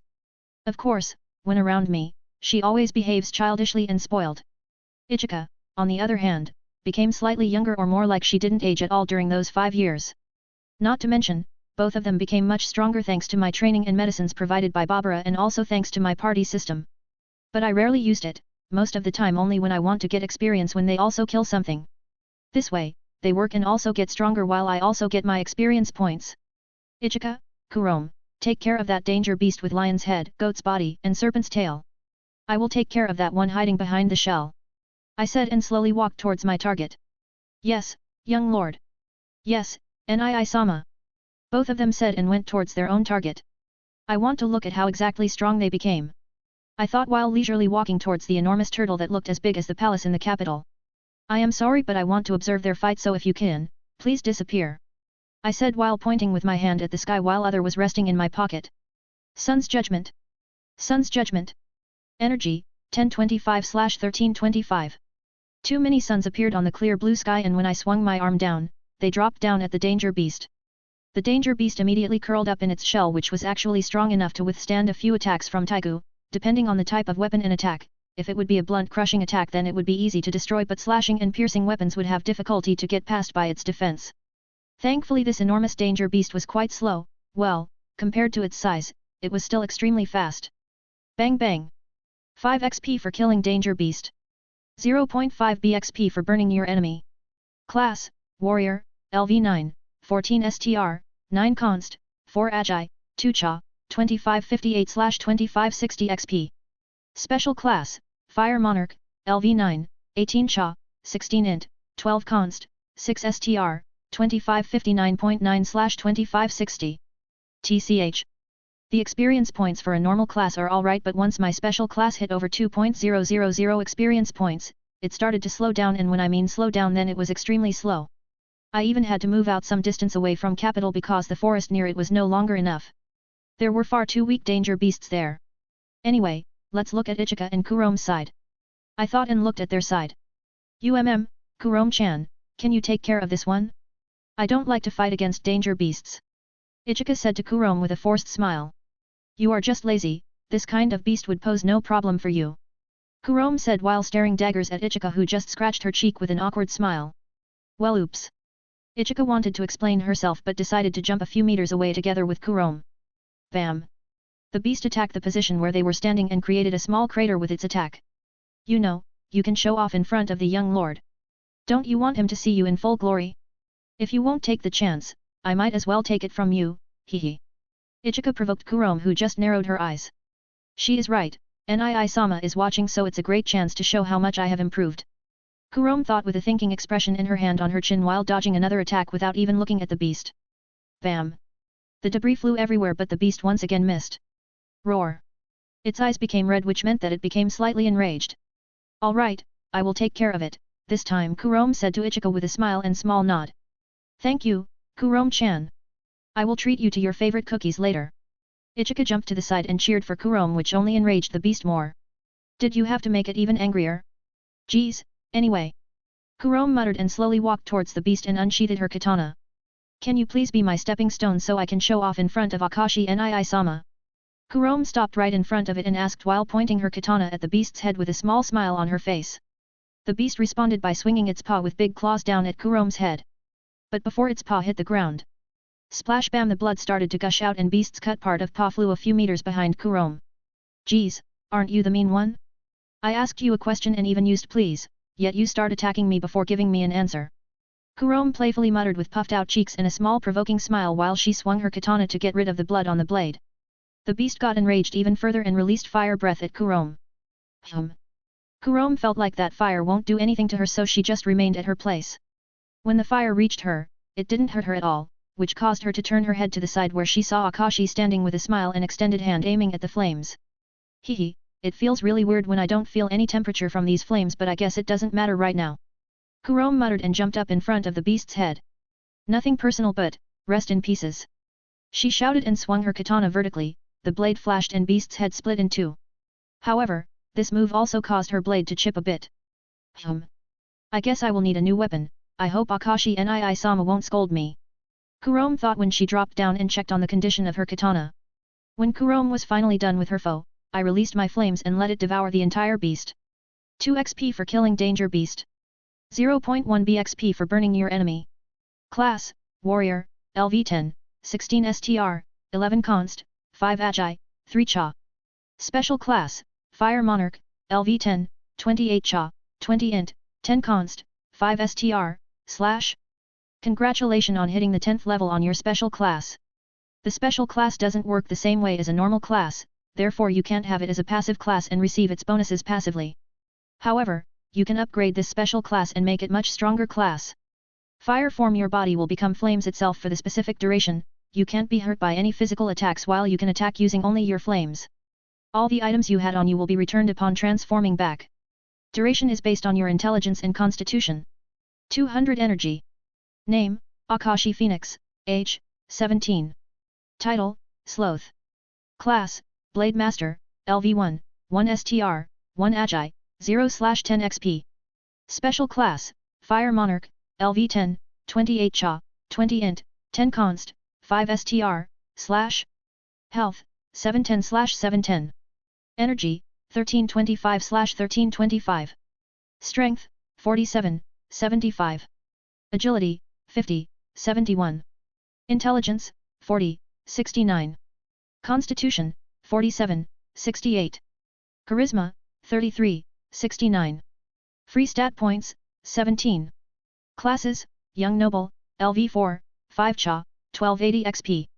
Passive classes, Assassin, LV10, 15 Agi, 9 Int, 6 STR, 4 Cha. Class, Warrior, LV10, 16 STR, 11 Const, 5 Agi, 3 Cha. Special Class, Yato, LV3, 10 STR, 10 Const, 10 Agi, 3 Int, 22/40 SXP. Active Skills. Absolute Dominance when facing the formidable foe, show no fear, instead show your arrogance. 60% to every stat, Fire Intensity and Explosiveness. Phantom Strike, blink towards your enemy, the maximum distance is decided by your agility, 20 energy, Assassin. Sun's Judgment, summon smaller sphere from the sky in the form of a meteor, scorching anything in its path. 150 energy. Fire form, your body will become flames itself for the specific duration. You can't be hurt by any physical attacks while you can attack using only your flames. All the items you had on you will be returned upon transforming back. Duration is based on your intelligence and constitution. 200 energy. Overwhelm strengthens the power of your next attack by 40%, 30 energy, Warrior. Passive skills. Child of Fire, flames love you as its own child. You are protected by the fire itself. Whenever someone uses long-ranged attacks, flames will protect your body from projectiles even without your consciousness, but you can still stop them if you want. This isn't the ultimate defense. Works best with Fire Monarch special class. Contempt for the weak. Whenever you kill a human, your intimidating aura strengthens, making possible for your aura alone to change the temperature and gravity around you. With enough deaths, it's possible to even extend the range of your aura, crushing bones of the entire army just by your aura. 947/. As the name suggests, works only on weak or on targets under a huge shock. Insatiable hunger. The more engrossed you are in the fight and the more you fight crazily, you fight harder. You are only becoming stronger and stronger in the course of the battle. Be careful not to let your health drop dangerously low or you might become slightly insane for exchange of enormous power. Works best with Yato Special Class. Gold, 3210. Silver, 68. When I turned 15 my title changed just to Sloth and now it gives me 75% regeneration while resting and also 15% regeneration while in a fight without being even in my half-sleep mode. Anyway, I wonder why was it so hard to get even warrior class to level 10, was it due to my raising age and stats? Even though I was killing much stronger beasts than previously, it is the truth that it was extremely hard to find beast that was equal in strength to me. It could also be because assassin was my first class so I could have gotten some kind of bonus speed, whatever. I should focus on that upgrade thing. It looks like I can't use my special classes passively, but maybe it will change once I will upgrade it. 50, not a chapter. I see that a lot of people are having a problem with the last chapter so I want to resolve it while I still can. First of all it's not nerf, he didn't get any weaker and if you are aware, people don't work the way that they grow stronger at the same speed. The start is always faster and then it only drops down. At least that's how I think it works because when I started to go to the gym. When I started, I could squat only 50 kilograms and after 4 months of training I could squat 100 kilograms, however, after another 4 months I improved only to 105 kilograms. Do you understand what I am trying to say here? That's also one of the reasons why I stopped going there, slow progress but that's the limitation of the human body and MC is still human too, ___. Of course, he has the system, however, you must realize that each higher level of class requires more experience and is also slower to level up if you are killing weaker opponents than you. MC has a problem finding really strong opponents, he can almost insta-kill everything with his flames because it is either too slow to dodge and if it is an agile beast then it has bad defenses which means he can finish it off with his sword. You don't seriously expect opponents that you can insta-kill to give you large amount of experience. This system doesn't take MC's level, v, imaginary level of your opponent, it takes MC's stats, v, strength of the opponent, OFC the level of the current class also matters, for example, the level 1 class would get 100 XP for killing that turtle opponent MC killed previously but level 9 class would get much less. He has to kill the strong opponents but they are hard to find. Previously he was leveling fast because his stats were low and every opponent was around his level or slightly weaker.